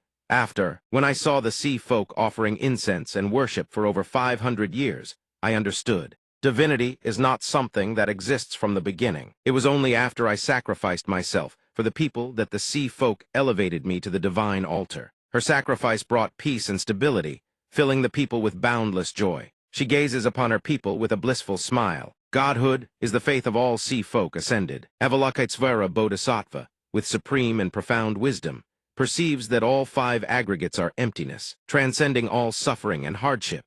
Through the Prajnaparamita of all Buddhas across the 3 ages, one attains Anatara Samyak Sambadhyatha supreme, perfect enlightenment. The illusion fades quickly. The guardian spirit hovers in the void and speaks. "Congratulations, Chosen One, for passing the first Sea God's trial. The Chosen One may proceed to the Sea God Temple to receive the Sea God's inherit. You're the one who made me go mute and deaf inside that illusion, aren't you?" The guardian spirit can only wail. "Mercy, great hero. It was all an illusion calibrated to your level." System successfully collected 1 rage point from the water origin spirit. Wang Jai speaks up. "So where's this Sea God Temple you mentioned?" The guardian spirit stammers. "That will you see, only the old turtle king who's been here for 10,000 years would know." He clamps a hand over the guardian spirit's mouth and threatens, "Don't forget you are the young master's servant, trying to steal the inheritance meant for my family. Keep dreaming." Yan Lan's cheeks flush pink, thinking about what he just said. My Jiang Bei kept quiet during the illusion. That was the illusion. And besides, I couldn't care less about some sea god inheritance. But Kunming stepped in to block it right away. "Jiang Bei, you've misunderstood." System successfully collected 2,130 rage points from Wang Jai. He looks at Yan Lan. Inside the illusion, she made the same decision as the first sea god, sacrificing herself for the myriad sea demons. He lays out his reasoning plainly. She's already the sea god in our hearts. That's why we're willing to help Miss Yan Lan claim the sea god's inheritance. Jiang Bei is overjoyed. Good Yan Lan's blessing is powerful enough that the 3 alliance leaders of the sea demons and the guardian spirit all stepped in to protect her. Now to have Miss Yan sense where exactly the sea god temple is. These annoying humans, the induction process is such a pain.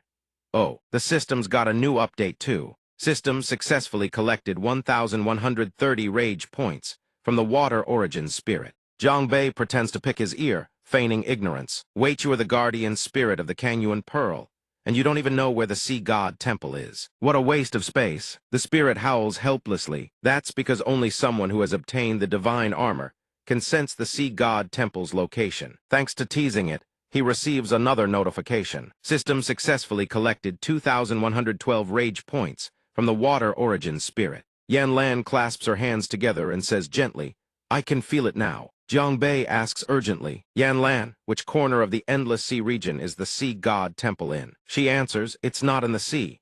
It's tens of thousands of meters directly above our heads." The revelation jolts Jiang Bei. The sea god temple isn't underwater. He raises his middle finger at the sky and curses, "Author, couldn't you at least follow convention?" Jiang Bei screams helplessly, while the system keeps popping up taunting status lines. The director of the mental hospital cordially requests that you please let him go. System successfully collected 233 rage points from Captain Dao. Successfully collected 1 rage point from Bai Dao. Kunming speaks up.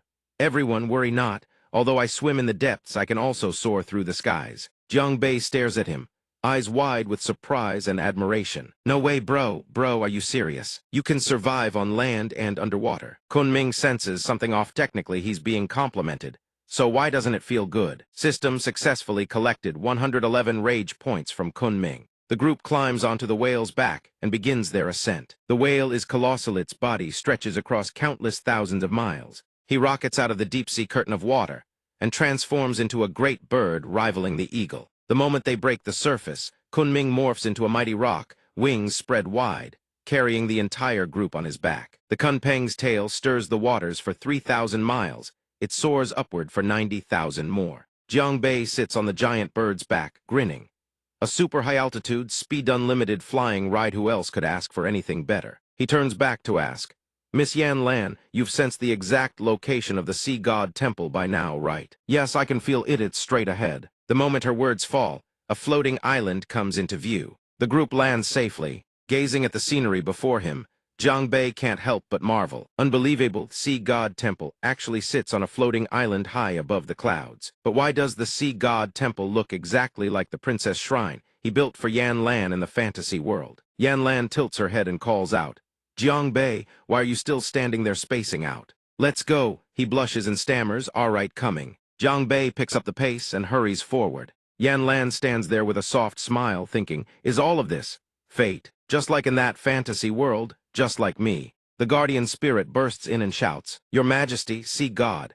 After 10,000 years, you have finally found your destined one. The statue identical to the one in the illusion speaks. Shui, it has been too long. You have worked so hard. My descendant, do you willingly accept the Sea God's inheritance and vow to protect the countless beings of the sea for all eternity? She hesitates before the offer. In her heart, she recalls all the trouble she has caused everyone over this journey. From behind, Jiangbei cups his hands and cheers. Yan Lan, you can do this. Just go for it. Encouraged, she turns and smiles at him. Jiangbei is right. She wants to be brave this time, not just to stand beside him, but for the countless, countless lives of the sea folk. I accept. The stone statue emits a crystalline chime. Indeed, you have not disappointed me. Now I bestow upon you the mantle of the Sea God. May you hold fast to your faith and protect all living beings. However, your cultivation base is still too low to withstand the full force of the inheritance.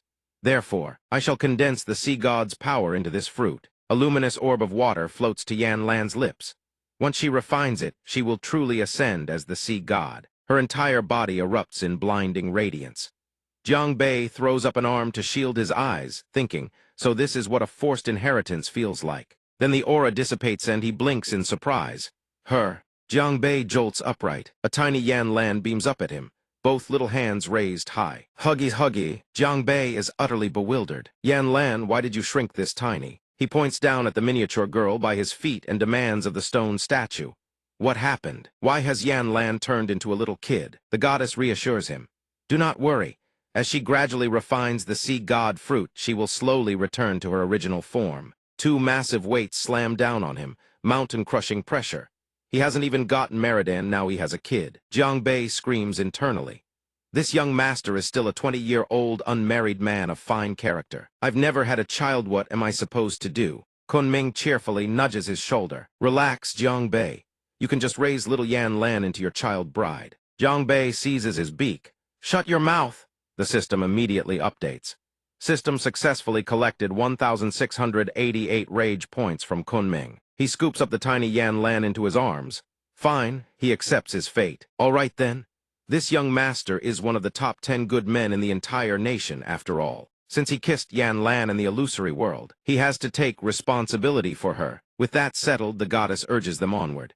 Hurry and depart. Hardship and mortal danger still await you ahead. He glances down at the tiny Yan Lan, already fast asleep in his arms. He speaks softly. In that case, this junior takes his leave. I dare not trouble you further. Kunming and the others call up from the sea surface below.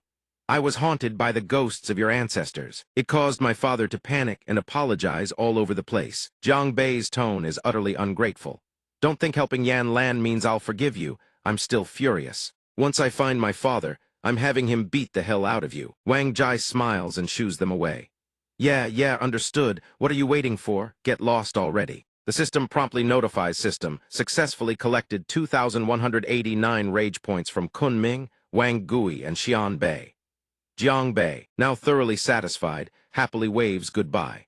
Remember to help protect the endless sea region for our Yan Lan's family, all right. Aboard the ship, Jiangbei and Jiangnan get down to business. Looking at the model map on the table, he asks, Bro, if we cross the Strait of Death up ahead, we'll reach the Eclipse continent, right? Jiangnan counters, Mother still hasn't been found, and Father was taken away. Little brother, do you have any leads? He recalls that Father once entrusted a power to him. His father says, With this, no matter where you are in the future, you can always find your old man. He smiles confidently at Jiangnan. Of course, once we reach the lunar continent, we can contact him through the divine sense he left behind beforehand. On the lunar continent, blending into the bustling crowd, Jiang Bei marvels. So this is the lunar continent. A nearby conversation immediately catches his eye. Hurry, look, quick, go sign up for the alchemy contest. The Alchemist Association rarely recruits, but I wonder if I'll even make the cut. Forget it, just sign up first and worry later. The three people walking and chatting ahead of him are respectively Heaven Realm Stage 4, Heaven Realm Stage 2, and Hegu Realm Stage 1. Jiang Bei's jaw drops. Is this really the lunar continent where Dad said Heaven Realm cultivators are as common as dogs and Hegu Realm are everywhere? He mutters to himself, brimming with questions. Also, what exactly is this alchemy contest they keep talking about? Little N materializes, noting that the host's current level is on par with the average cultivator of the lunar continent. So he needs to step up his game. He pinches her cheek and tells her to scram. Young master, you can't do this. Little N flails and wails. Let go of me. He stops tormenting her. Jiang Bei mumbles his thoughts aloud. Maybe I can find a rare herb at this alchemy contest that could heal Elder Du's heart meridian. Elder Du sighs from a corner. Young master, you finally remembered this old man exists. Jiang Bei flings his father off his head and excitedly turns to Jiangnan. Bro, let's go sign up for the alchemy contest first. As for the old man, he probably won't die in the next hour and a half. Jiang Bei scrambles above the crowd. He looks no different from a monkey perched up there. Who the hell signed up for the alchemy contest? Why is it so damn crowded? In front of the Alchemist Association's West Jew City branch, the crowd is packed like sardines. Getting in seems nearly impossible. He mutters that he needs to figure something out. Then a light bulb goes off. Oh, got it. Jiang Bei flings a wad of cash into the air, hollering as he does. Oh heavens, my money. Being rich is such a burden. The crowd swarms toward the cash, completely forgetting about whatever registration they were lining up for. It's money, real money. Jiang Bei seizes the moment and dashes straight to the registration desk, rushing to sign up. Jiangnan 2 for registration, please. The beautiful pink-haired receptionist announces. Young sir, if you wish to join the Alchemist Association, you must first pass the alchemy trial. He immediately asks, the alchemy trial, when does that start? She explains the alchemy trial is divided into 4 rounds: basic alchemy theory, pill flame control, medicinal herb appraisal, and pill refining. 4 rounds total: basic alchemy theory, pill flame control, medicinal herb appraisal, and pill refining. Jiang Bei, familiar with the script, asks, are there prizes for the top performers? Following the classic cultivation novel formula, of course there are. The receptionist seems intrigued. It seems you're quite familiar with our procedures, My dear, but his face twists in discomfort. Why does this feel off somehow? The receptionist begins her explanation. Of course there are prizes, not just rare herbs, but also extraordinary benefits. The Tang Ci Elder of the Alchemy Association is waiting for the right candidate. Tempted beyond measure, Jiang Bei slams the table with excitement. Then hurry up and sign us up. The receptionist Dao Bao smiles radiantly.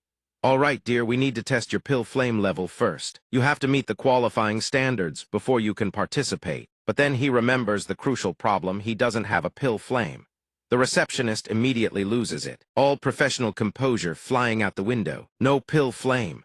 Then why the hell are you standing here wasting my damn time? System successfully collected 233 rage points from Dao Bao. Dao Bao immediately kicks this shameless idiot out. Get the hell out of here. Jiang Bei yells, how can you kick and insult someone at the same time? Face first on the ground, someone approaches the 2 brothers from seemingly nowhere.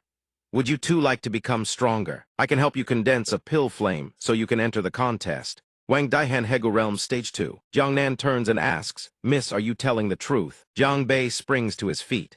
Big bro, how can you trust the words of a girl who sounds like a middle schooler? Aren't you afraid this is some pyramid scheme? 2 handsome men and a beautiful woman proceed to negotiate. The condition is you 2 must join the Zayahua sect with me. What sect is that? Does that place have any connection to the alchemy trial we're trying to enter? Mid-negotiation, Jiang Bei butts in. I bet you're just trying to get a date with my big bro because he's handsome. Daihan glares at him, eyes burning with killing intent. The alchemy trial's prizes include the Heaven Star Grass and a spot to enter the Zayahua sect for training. Believe it or not, I don't care. System successfully collected 1,688 rage points from Wang Daihan. Little N materializes behind him, whispering host. Agree quickly, the key herb Elder Do needs to heal his heart meridian is exactly the heaven star grass.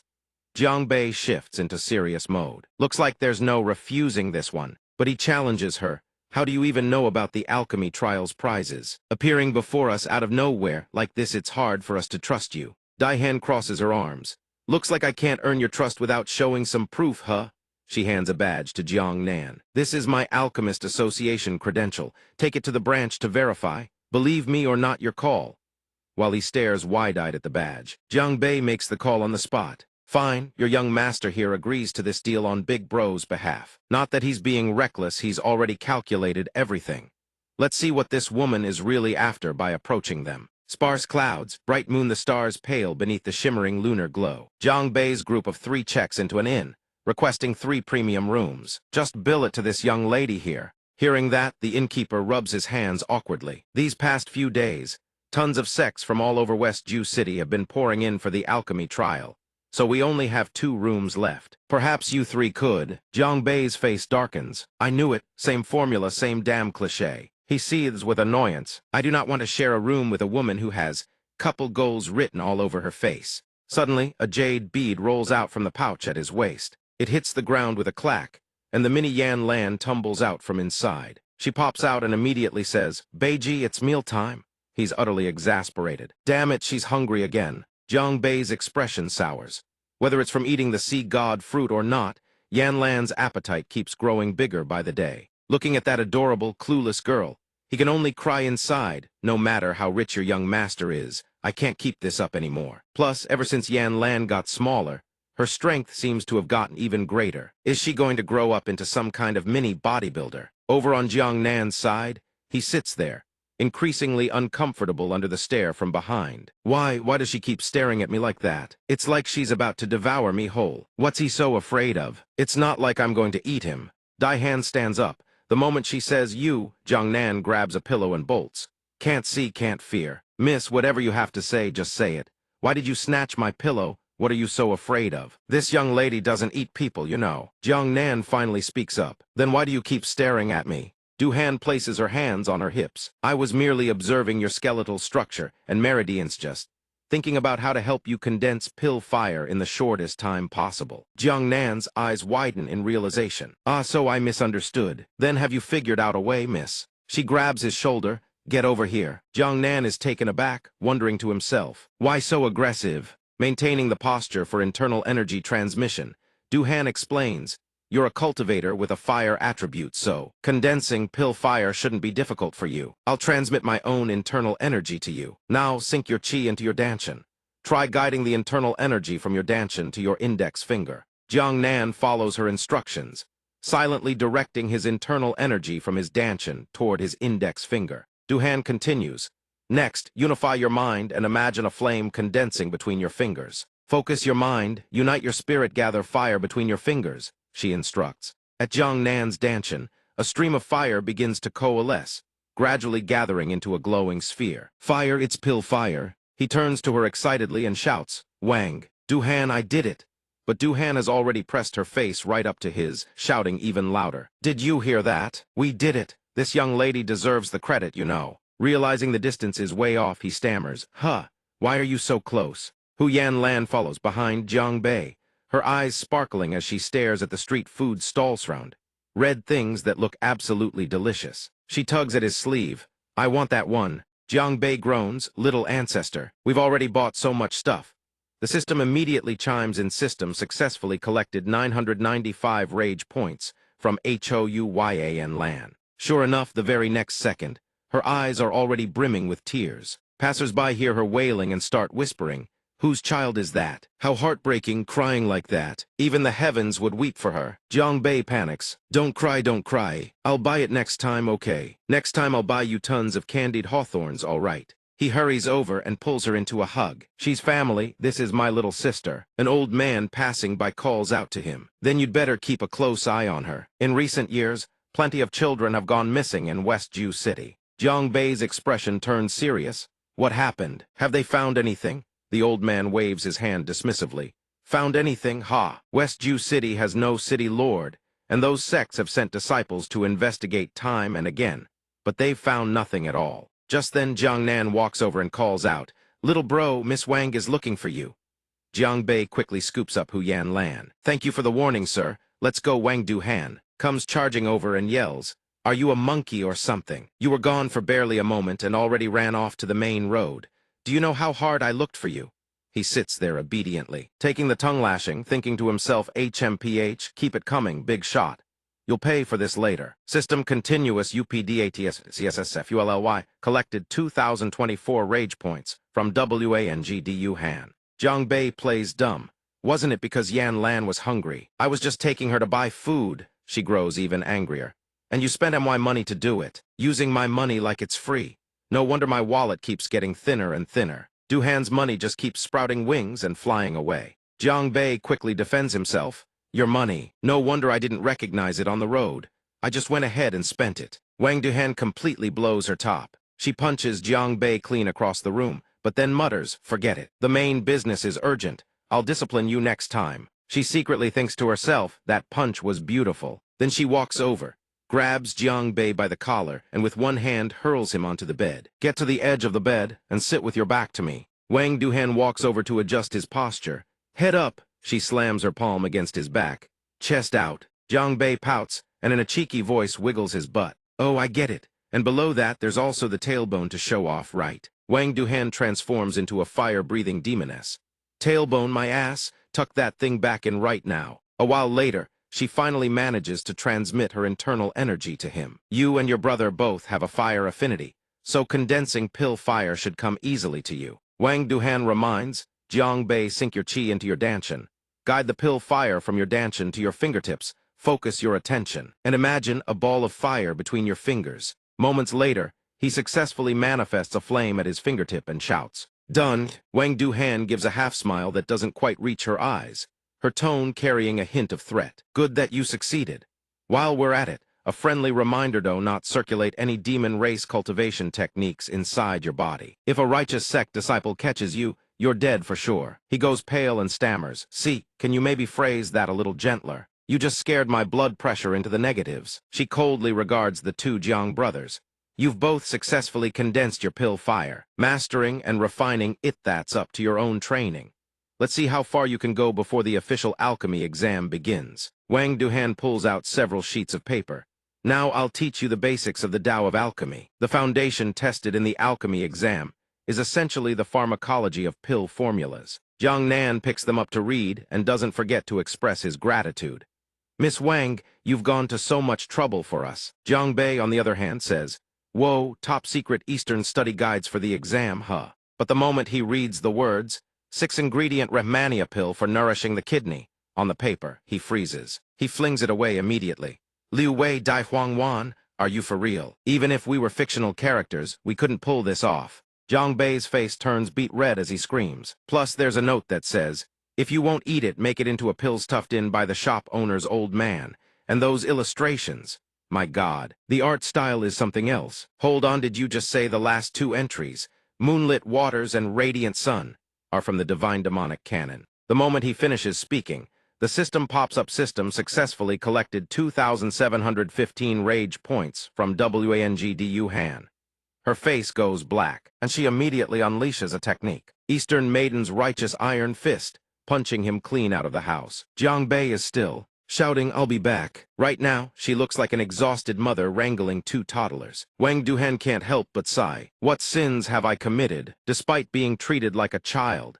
Jiang Nan still thinks to himself, Miss Wang must have her reasons for doing things this way. A while later, she produces a crystal sphere and a strip of cloth for blindfolding. Jiang Nan immediately rattles them off. Phantom Shadow Kelp Leaf, Wraith Spirit Herb, Illusory Shadow Wheat Bran, Blood Spirit Root. Featherlight Herb, just like that, he passes with flying colors. But when it's Jiang Bei's turn, things get weird. He just straight up names food ingredients: beef head, peeled shrimp, pork skin, ginger, scallions, cooking wine, eggs, 5-spice powder. Wang Duhan is so furious she's practically combusting. "Jiang Bei, are you?" Before she can finish, he cuts her off. "Oh, there's still more." Those words give her a false glimmer of hope. Has Jiang Bei finally come to his senses? What a child! Who knew he'd follow up with no cilantro, though. As for the compatibility of beef balls and cilantro, there's a slight conflict. She silently curses, that mother, this old lady actually believed. You damn demon. When the alchemy round begins, the two Jiang brothers are hauled out to the courtyard and made to sit cross-legged before two massive refining furnaces, each one exquisitely carved. Jiang Nan is the first to speak up, declaring he's finished refining. Jiang Bei quickly follows suit.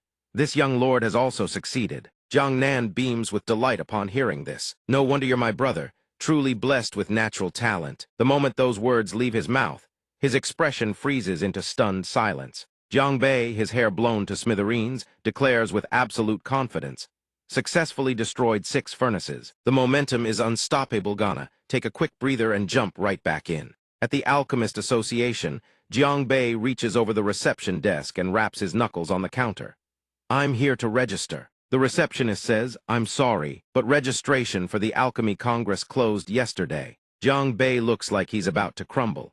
So all the suffering I went through these past few days was for nothing. Suddenly, a girl's voice rings out from behind. Shenjin. Wang Yuhen walks up to the reception desk.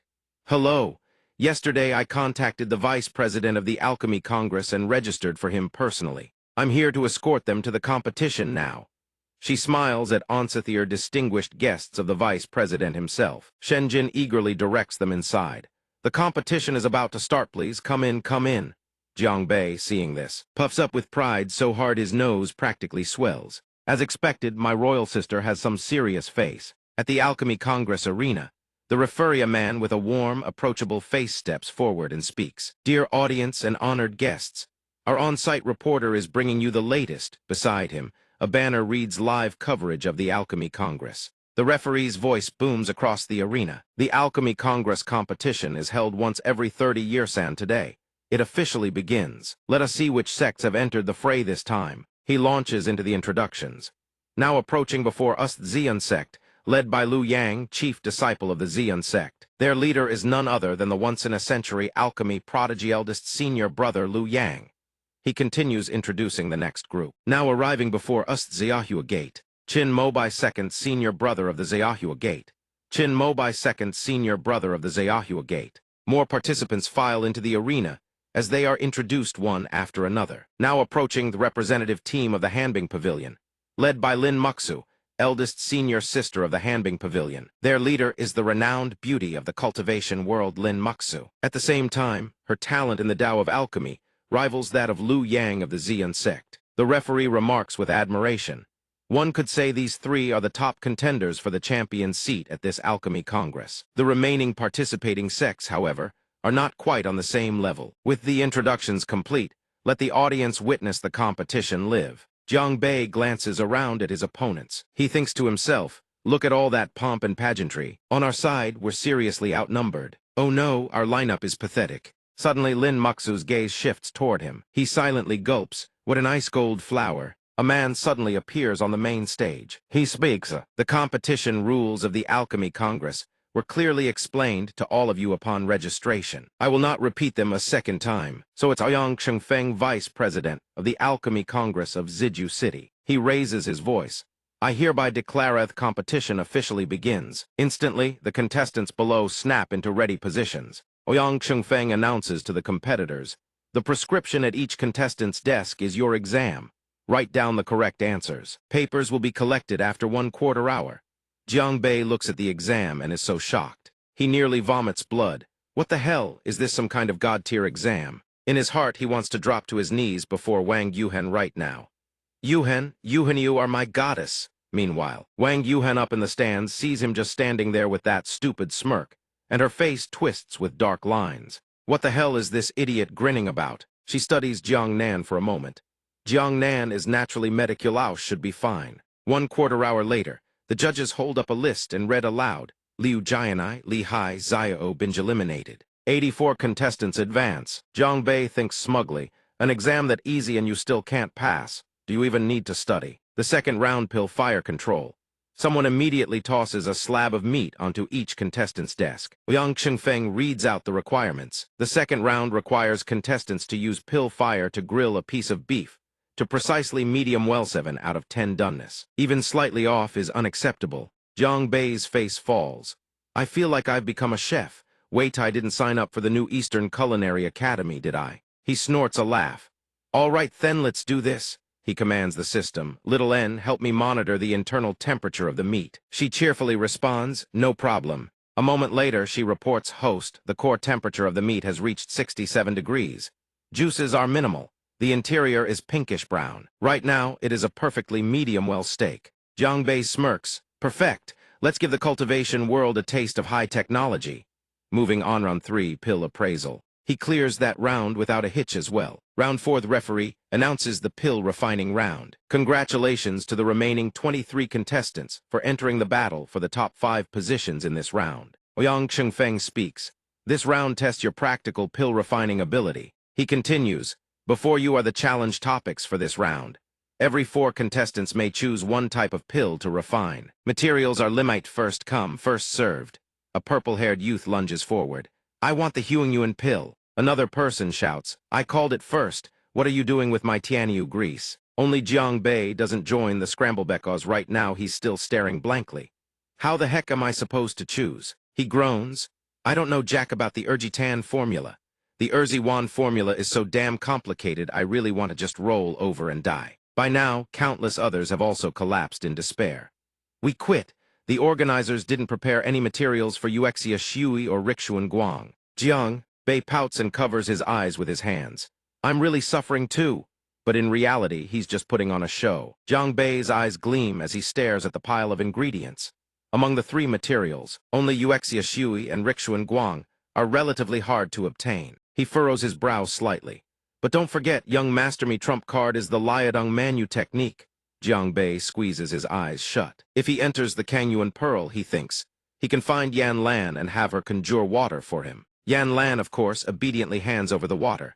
Here you go, dear, all yours. Jiang Bei grins happily. Perfect, Yuexia Shui acquired. Only then does he open his eyes, withdrawing from his sea of consciousness. He thinks, first, toss in the Yankao main ingredient along with the Yuexia Shui I just obtained. Then swiftly stuffs the materials into the furnace. Ouyang Chengfeng, watching from the high platform, remarks, I thought the person Wang Yuhen picked was some kind of fool, but turns out he's actually quite sharp.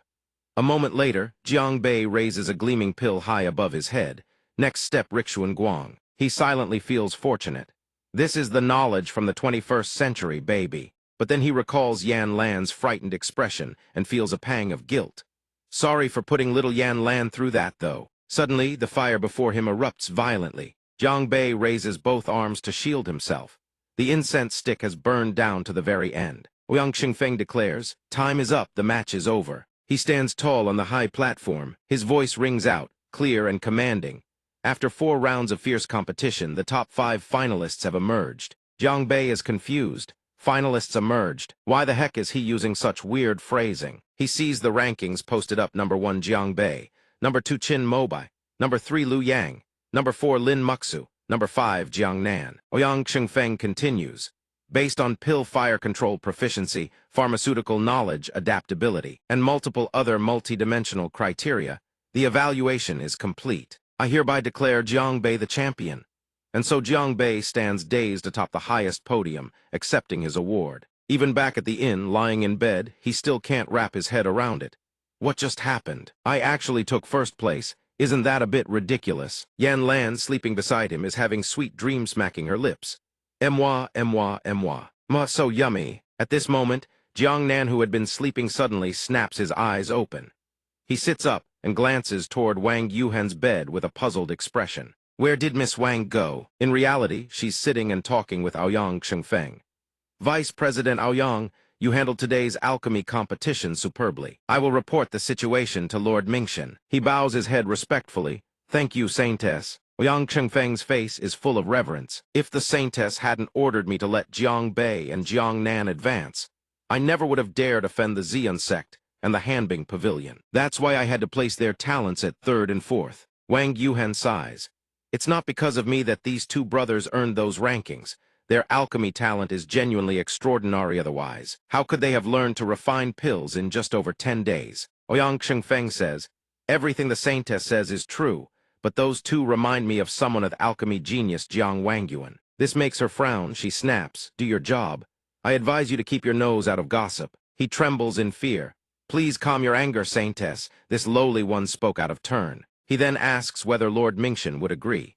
She gazes at the moon outside the window and replies, according to Lord Mingxian's plan, I will go with Jiang Nan and the others to the creation sect. Wang Yuhan's eyes turn an unusual shade of red. When the demon race plunges into civil war, all you need to do is lure the righteous cultivators here according to plan. Ouyang Qingfeng kneels on the ground. Understood, this lowly one overstepped his bounds. The next morning, she brings the items to Jiang Bei. This is the celestial star grass I retrieved from Ouyang's deputy hall last night, along with a recommendation letter for the creation sect. Jiang Nan thinks to himself, so she went to fetch our things last night. We nearly caused a huge misunderstanding. Jiang Bei suddenly cries out, if you don't even have a recommendation letter, how could you possibly come with us to the creation sect? She snaps back, I was already a member of the creation sect to begin with. Jiang Bei draws his sword from its sheath in one swift motion. He slams her against the wall. What were you really thinking when you approached us from the start? Were you just trying to trick us into going to the creation sect all along? Jiang Nan rushes over to stop him. Brother, don't be rash. But Jiang Bei says, stay out of this, bro. With the blade pressed against her neck, Wang Yuhan says, yes, I came to you with an ulterior motive at first, but didn't I also help you win the celestial star grass reward from the alchemy tournament? Jiang Bei doesn't buy it. Don't change the subject. What was your real purpose in luring us to the creation sect? She sighs, then abruptly confesses, fine, I'll stop hiding it. My true objective is the fallen god Forbidden Realm. Jiang Bei asks in surprise, the fallen god Forbidden Realm. What kind of place is that? Wang Yuhan seizes the chance to slip behind Jiang Nan for cover. It's a secret realm. Legend has it there's a mirror inside that can reveal the past of the deceased. She explains, if I can find that mirror, I want to see my parents again. Jiang Nan hears this and moves to comfort her. Miss Wang, please don't be sad. Jiang Bei crosses his arms and speaks coldly. But what does any of this have to do with us going to the creation sect? Wang Yuhan explains to enter the fallen god Forbidden Realm. You need a sect disciple Jade Toknand. Only those below the Jihai realm can gain access. He asks suspiciously, then why do you keep sticking with us? If I'm not mistaken, you're only at the Hegu realm yourself. Wang Yuhan is forced to come clean. I noticed you came from the Endless Sea region. You still carry the aura of the Kangyuan Pearl on you. The Kangyuan Pearl is a key element concealed within the fallen god Forbidden Realm. That makes the two of you the most suitable candidates. Jiang Bei puts on an exasperated expression. But why should we help you? All I ever wanted was the celestial star grass in the first place. At that moment, little N pops up with a reminder. System host, the fallen god Forbidden Realm, contains the final ingredient needed to cure your junior disciple's condition. Flame illumination grass. His attitude flips in an instant. He rushes over and latches onto her leg. Oh, fair heroine, please take us to the fallen god Forbidden Realm. A short while later, the three of them stand before a magnificent, grand building. Jiang Bei marvels, so this is the creation sect. To his surprise, Qin Mobai appears. The young man walks over and greets them. Jiang, little brother, you've finally arrived. He looks confused. Wasn't this the guy who placed second in the alchemy tournament? Qin Mobai tells them, when junior sister Wang said she'd bring you to the creation sect, I honestly didn't believe it at first. After all, with your results in the alchemy tournament, you could have joined a much better sect. Jiang Bei feels a wave of suspicion rising inside. Wang Yuhan is supposedly an unofficial member of the creation sect. So why didn't she say a single word to any of us during the entire tournament? I'm outside the system. A short while later, they arrive at a room. Qin Mobai hands each of them a set of robes. Here are your disciple uniforms and jade tokens. From this moment on, during your time training at our creation sect, you will enjoy all the privileges afforded to our creation sect disciples. Jiang Bei quickly says, thank you, senior brother Qin. Jiang Nan then speaks up, senior brother Qin, the one who came with us Miss Wang.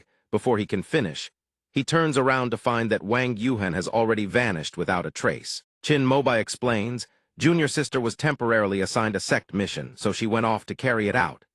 Jiang Bei grows even more suspicious. Why does he always feel like something is off about Wang Yuhan? Let me test whether what Wang Yuhan told me checks out with senior brother Qin. He sends a few questions through the communicator. Senior brother Qin, isn't the fallen god Forbidden Realm about to open? Qin Mobai praises him. Brother Jiang, your information network is truly sharp. The sect is indeed selecting a group to enter the fallen god Forbidden Realm for training. There may be fortuitous encounters that could bolster our sect's strength. He asks again, Are there any selection criteria? Can my brother and I participate? Chin Mobai replies, it's possible, but the sect master hasn't announced the selection criteria for the secret realm yet, so I don't know the details either. Just then, a notification pops up on the communicator. Jiang Bei accidentally taps the bomb emoji on Chin Mobai's message and figuratively drops dead on the spot. Chin Mobai looks confused, but Jiang Bei quickly types back, it's nothing, I just hit the wrong button. He exits the chat interface and sinks back into deep thought. Wang Yuhen said only disciples below the Jihai realm can enter the fallen god forbidden realm. So where did she get that information from? But what he doesn't know is that Wang Yuhen is currently facing mortal danger. A man in a black cloak, whip in hand, roars, didn't this lord order you to steal the Kangyuan pearl and lure Jiang Bei and the others into the Wanmo sect? As he speaks, he lashes the whip across her body. Who told you to take the initiative and bring Jiang Bei and the others to the creation sect? Wang Yuhen prostrates herself on the ground, begging, please calm your anger, Lord Hongvu. She explains, I feared I couldn't handle the Jiang brothers alone, so I planned to use my affiliation with the creation sector righteous secto lower their guard.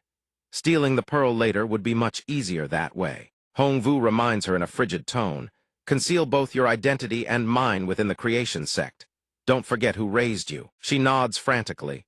Yuhen would never forget. It was Lord Mingxian who raised me. His face is completely devoid of emotion. Back when Jiang Bei and Jiang Nan were still alive on the Eclipse continent, I knew the Kangyuan pearl had already fallen into their hands. But I never expected the Wang Yuhen I sent to be this Yuzalesh still hasn't managed to seize it. He thinks of Jiang Wangyuan in his grasp and smirks coldly. With Jiang Wangyuan in hand, there's no way that Jiang Bei won't take the bait. He glances at her dismissively. Leave now, Wang Yuhen, she nods weakly. Understood. Her eyes gradually harden with determination. I will find the truth no matter what. Meanwhile, Yan Lan gnaws on Jiang Bei's head, whining nonstop. Hungry, hungry, so hungry, he tells her. We can't keep going on like this. We're heading to the fallen god forbidden realm soon. If you stay this small, it'll be way too dangerous. Looking at the system interface before him, he asks, Little N, is there any way to help Yan Lan absorb the Kangyuan pearl inside her body and grow quickly? She pulls out a manual to reassure him. Don't worry, host. Let me check the instructions in the manual real quick. Jiang Bei, exhausted from Yan Lan's constant pestering, grumbles. What the heck does it even say in there? Little N replies, Host, the cold ice pavilion has a bed made of spiritual ice that's perfectly suited to Miss Yan Lan's elemental affinity. If Miss Yan Lan lies on it, she'll definitely be able to absorb the Kangyuan pearl much faster. He exclaims, You've got to be kidding me seriously. Jiang Bei rolls up his sleeve and lets Yan Lan gnaw away at him. All right then, let's head to the cold ice pavilion. But the moment Jiang Bei arrives, he gets the shock of his life. No wonder the place is called the Cold Ice Pavilion. It's freezing cold enough to kill a man. No sooner had he stepped inside than the female disciples of the pavilion spot him. Who dares to trespass into the Cold Ice Pavilion? Jiang Bei shivers violently, half frozen, and tries to negotiate. Ladies, fair warriors, let's talk this out calmly. All that punching and killing, what if you accidentally hurt me? Mu Zhu, standing outside, hears the commotion and frowns, turning to the girl beside her. Qin Qing, why is it so noisy in there? Qin Qing immediately grabs him by the arm and drags him inside. Eldest senior sister, this stinking man was sneaking around our cold ice pavilion. Who knows what evil scheme he's plotting? Jiang Bei remains totally unfazed, flashing a peace sign in greeting. Hello. The moment she sees him, Mu Zhu freezes for a solid few seconds. Isn't this the guy who took first place in the alchemy tournament? His reputation may not be well known, but he was the biggest dark horse in this alchemy tournament. And I only ranked 4th. As much as it pains me to admit, my skills simply don't measure up to his. Mu Zhu clenches her fists, then finally turns away. Let him go. He's a friend of mine. Qin Qing calls out in shock, hoping she'll reconsider. Eldest senior sister. Even Jiang Bei is impressed. She's actually covering for him. Inside the room, only 2 people remain. She sits on the meditation bed and murmurs, Out with it. What's your real reason for coming to my cold ice pavilion? Jiang Bei sighs. Senior sister is certainly straightforward, then I won't dare hide it anymore. He puts on an endearing expression. Please, she lent it to me. I'm here because of the ice bed. Mew. Zhu jolts in shock, her round eyes widening even further. The ice bed. System 1630. 1 rage points collected from Lin Muxu. The senior sister immediately draws her blade, bringing it slashing down toward Jiang Bei. He raises his hands to block, begging for mercy. He wails, "I just wanted to save my little sister, that's all." Muksu sheathes her sword and demands he spill the whole story from start to finish. What exactly is going on? Spit it out. If you dare lie, I'll cut you down on the spot. Jiang Bei gets the scare of his life, flopping down onto the ground and wiping cold sweat from his brow. This young one has no mother. It's a long story. Muksu blazes with fury and barks. Then get to the point. Jiang Bei immediately fabricates a childish story on the spot. My little sister ate too much, and her digestion was too weak, so she got turned into a child. Now she needs the ice bed to aid her digestion, so she can grow back to her original size. But the real, deeper meaning is this. He couldn't possibly tell her about Yan Lan eating the sea god fruit, or that she couldn't handle the sea god's inheritance, which was why she'd shrunk into a child. But Muksu already saw through everything, inside and out. She flatly exposes his inner thoughts, which are completely at odds with his outward act, like a phone case hiding the real device. The system glitchesh panics, his jaw dropping in shock. How the hell did my inner thoughts just get leaked? Muksu already knew the truth. Save someone. I can help you. She recalls her master's teachings. Master always taught us since childhood to love and cherish all living beings. If the ice bed can truly help his little sister, then it counts as accumulating merit, doesn't it? Jiang Bei asks eagerly, really? But instead of an empty promise, she makes a counteroffer with one condition. Muksu's eyes light up, blazing with fierce determination. You have to teach me alchemy. I refuse to believe that Lin Muksu can't clinch first place next time. Jiang Bei watches her burning ambition and mutters under his breath, a cultivation maniac, compared to her hustle. I'm honestly ashamed of myself. The two reach an agreement. Muksu leads him deep into the ice pavilion. He shivers and asks with concern, "Senior sister, don't you need to report this to the sect leader? She just brought an outsider in," yet Muksu responds nonchalantly. The ice pavilion always acts with integrity. If there's a good reason, Master won't blame me. Muksu gazes into the distance, reminiscing. Besides, Master has been in seclusion for a long time. All matters big and small in the sect are handled by me. They finally stop before a strange stone gate. Jiang Bei points at it curiously. Senior sister, is the ice bed behind the stone gate? Muksu murmurs, puzzled. There was never a stone gate like this in front of the ice cavern before. After Master went into seclusion, she told me not to come near at will, so I never discovered it. Suddenly, a wailing cry echoes from within. "Wah, wah," the cries ring out. Jiang Bei exclaims, "There's a baby inside." Muksu yells, "Hurry, save them." The two join forces and smash through the stone gate. Inside stands a woman and Muksu cries out, "Master, Master, what are you doing?" Her eyes are blood red as she turns around, stunned. He glares at her, teeth grinding with fury. No wonder those street vendors in West Absolute City kept complaining about missing children when I was out with Yan Lan. So they were all kidnapped and brought here. She snarls, her demon-like menace fully exposed. "Who the hell are you, ruining this old woman's good thing?" System 1630, 4 rage points collected from Mei Hong. Mei Hong attacks immediately. Jiang Bei doesn't take it lying down, channels his reversed spiritual energy to counter. Despite her power, he batters her into the ground. Mei Hong trembles before finally staggering to her feet, clearly sensing the spiritual energy coursing through him. "You little brat, you're a demon cultivator." She whips around to interrogate Muksu. "My dear disciple, have you been colluding with a demon cultivator?" Muksu can't meet her master's eyes. Her hands and feet fumble, she has no idea how to respond. "What do I do now? Jiang Bei is a demon cultivator. Wasn't I the one who brought him here?" She has no choice but to turn on him, drawing her sword and pointing it at Jiang Bei. Mei Hong cheers her on from behind. "That's right, kill him. We're a righteous sect, how can we harbor a demon cultivator?" Jiang Bei, alarmed, rushes to dissuade Muksu. "Senior sister, don't listen to that old hag's nonsense." System 1. 688 rage points collected from Mei Hong.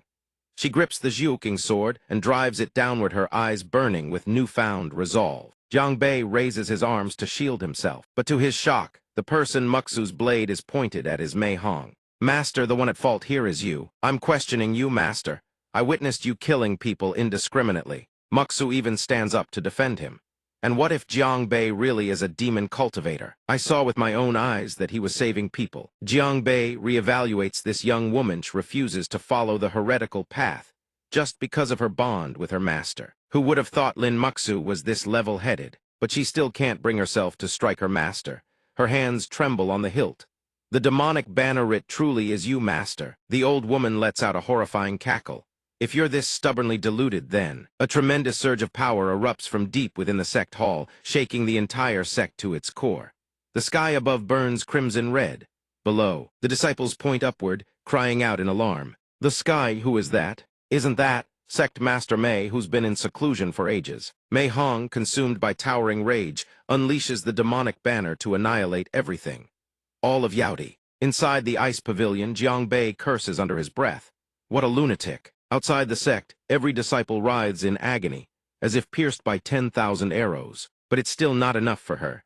This old body only wanted to absorb the child's soul essence. That was the real prize. Only now does her true face emerge, you isn't. Wrinkled ancient. Now it's you who's forcing me to bury this entire sect with me. You're the one who killed them, my dear disciple. Muxu looks up in horror, realizing the person before her is no longer the master she once knew. Damn it, I can't let her run rampant. Jiang Bei has no choice but to step in and fight. He mutters furiously, this old witch. The moment he takes to the air, Jiang Bei deliberately taunts her. Hey, mass burials without a permit are illegal, you know. System 223 rage points collected from Mei Hong. But inside his sea of consciousness, Jiang Bei is already on his knees, pleading with the demonic spirit. Jiang Zaiabai, you've got to protect your old man here. Mei Hong's fury explodes as his taunts grow more and more brazen. You brat who doesn't know the height of heaven or the depth of earth. Massive shards of ice and snow hurtle down under her command, aimed straight at Jiang Bei to crush him dead. Die! A massive explosion erupts on impact. Jiang Bei takes a direct palm strike. Writhing in agony, he forces himself to his feet, muttering, so this is what realm suppression feels like. High above, Sect Master Mei seizes the opening and presses her attack, sneering at him with contempt. You can't even handle one move, while I keep draining those girls' life force. Jiang Bei furrows his brow, calculating. This old witch has absorbed so many soul essences, probably reached the Fengzhu realm by now. Am I really going to die here? Mei Hong moves to deliver the killing blow. This old body shall grant you a swift death. Watching the ice spears hurtling toward him, he can only scream. Muxu appears just in time, her blade in hand, cutting down the attack and rescuing him. Jiang Bei, are you okay? He trembles behind Li Nai and replies, it's nothing. Sect Master Mei sneers and praises, good, good, my obedient disciple. She strikes down furiously in rapid succession, trying to corner Mu Zhu. Let's see how long you can hold out. The pouch at Jiang Bei's waist gets pierced clean through by the wooden staff, leaving a gaping hole. The luminous pearl rolls right out. It tumbles and rolls across the ground, and Yan Lan immediately materializes. Her bright, sparkling eyes instantly turn misty with tears as she watches Sect Master Mei's demonic assault closing in on him step by step. Big brother Bei Bei. Yan Lan suddenly clutches her head in agony as the spirit essence of the water element surges into her. The sea god reborn, her cultivation techniques and primordial spirit have returned. That dazzling surge of power finally forces Mei Hong to look up in shock, even as she has Jiang Bei pinned in her grasp. Yan Lan stands as the sea god incarnate, furrowing her brow and gazing down with authority. What demon dares run rampant here? Jiang Bei's eyes light up as if he's seen the last glimmer of hope. Yan Lan, you've finally come back. She casts a cold, expressionless glance at Mei Hong, then drives the divine spear in her hand whoosh, straight down toward the demon. Mei Hong dodges, her face drained of color in sheer terror. The sea god has truly arrived, she mutters to herself. No, it's fake, it must be fake. As if this old woman's demonic power means nothing compared to your precious sea god. Sect Master Mei touches the solid barrier, her expression still fierce and arrogant until the very next second, when she panics and tries to flee. But Yan Lan's barrier pulls her in,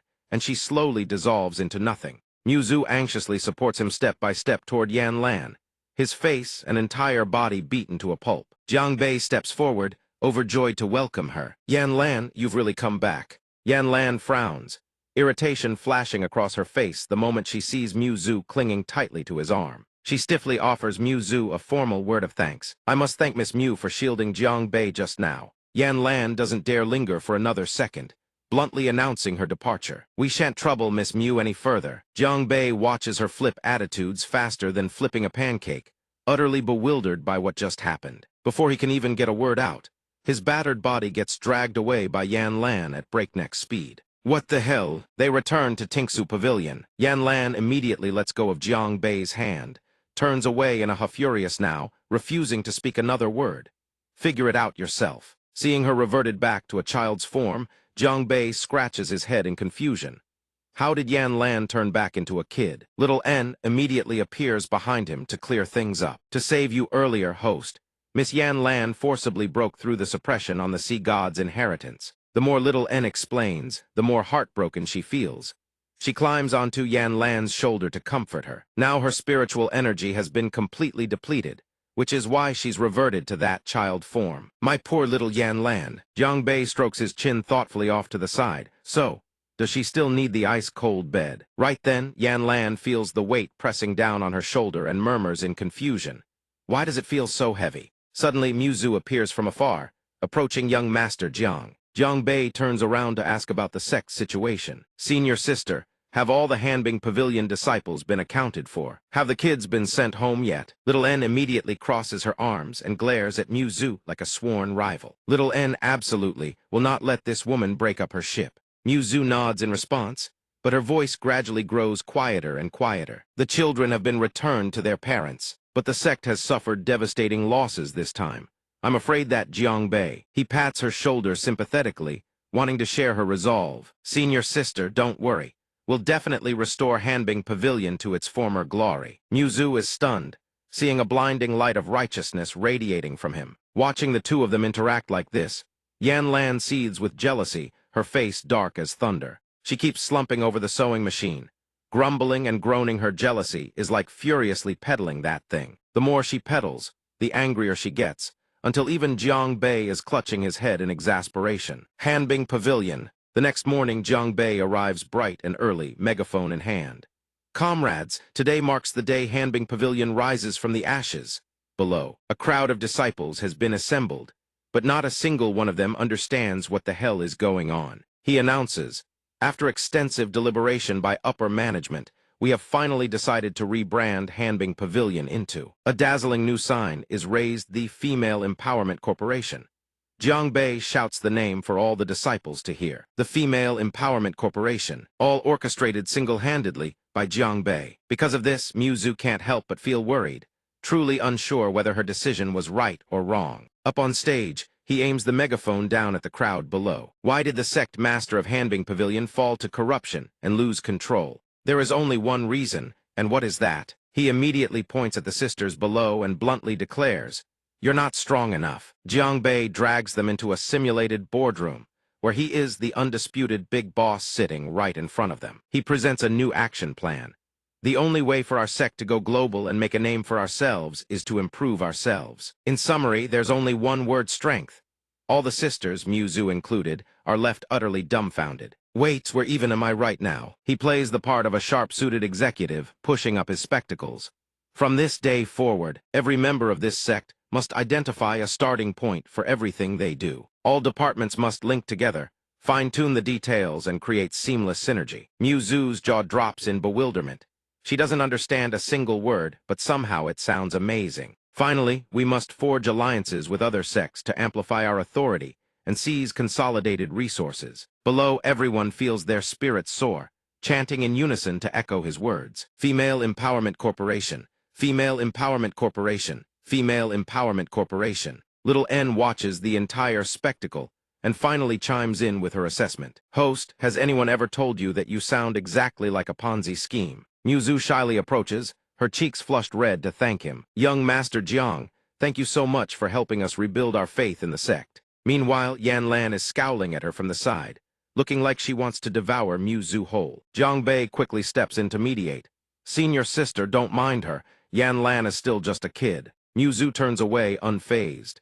It's fine, I understand. Here's the ice-cold bed I promised to lend Miss Yan Lan. Jiang Bei beams with gratitude. Thank you, senior sister. Before leaving, she turns back to add, once Yan Lan has recovered, please return it. He nods and looks ahead to their next meeting, his faith in Muzu unwavering.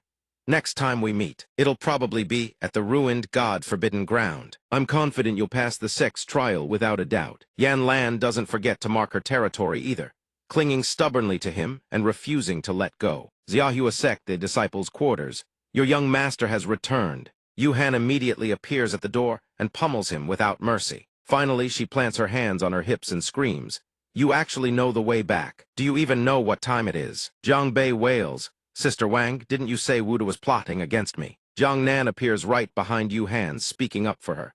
"Brother, don't blame Miss Wang. She was only worried about your safety." Jiang Bei rubs the bump on his head, baffled. and complains bitterly.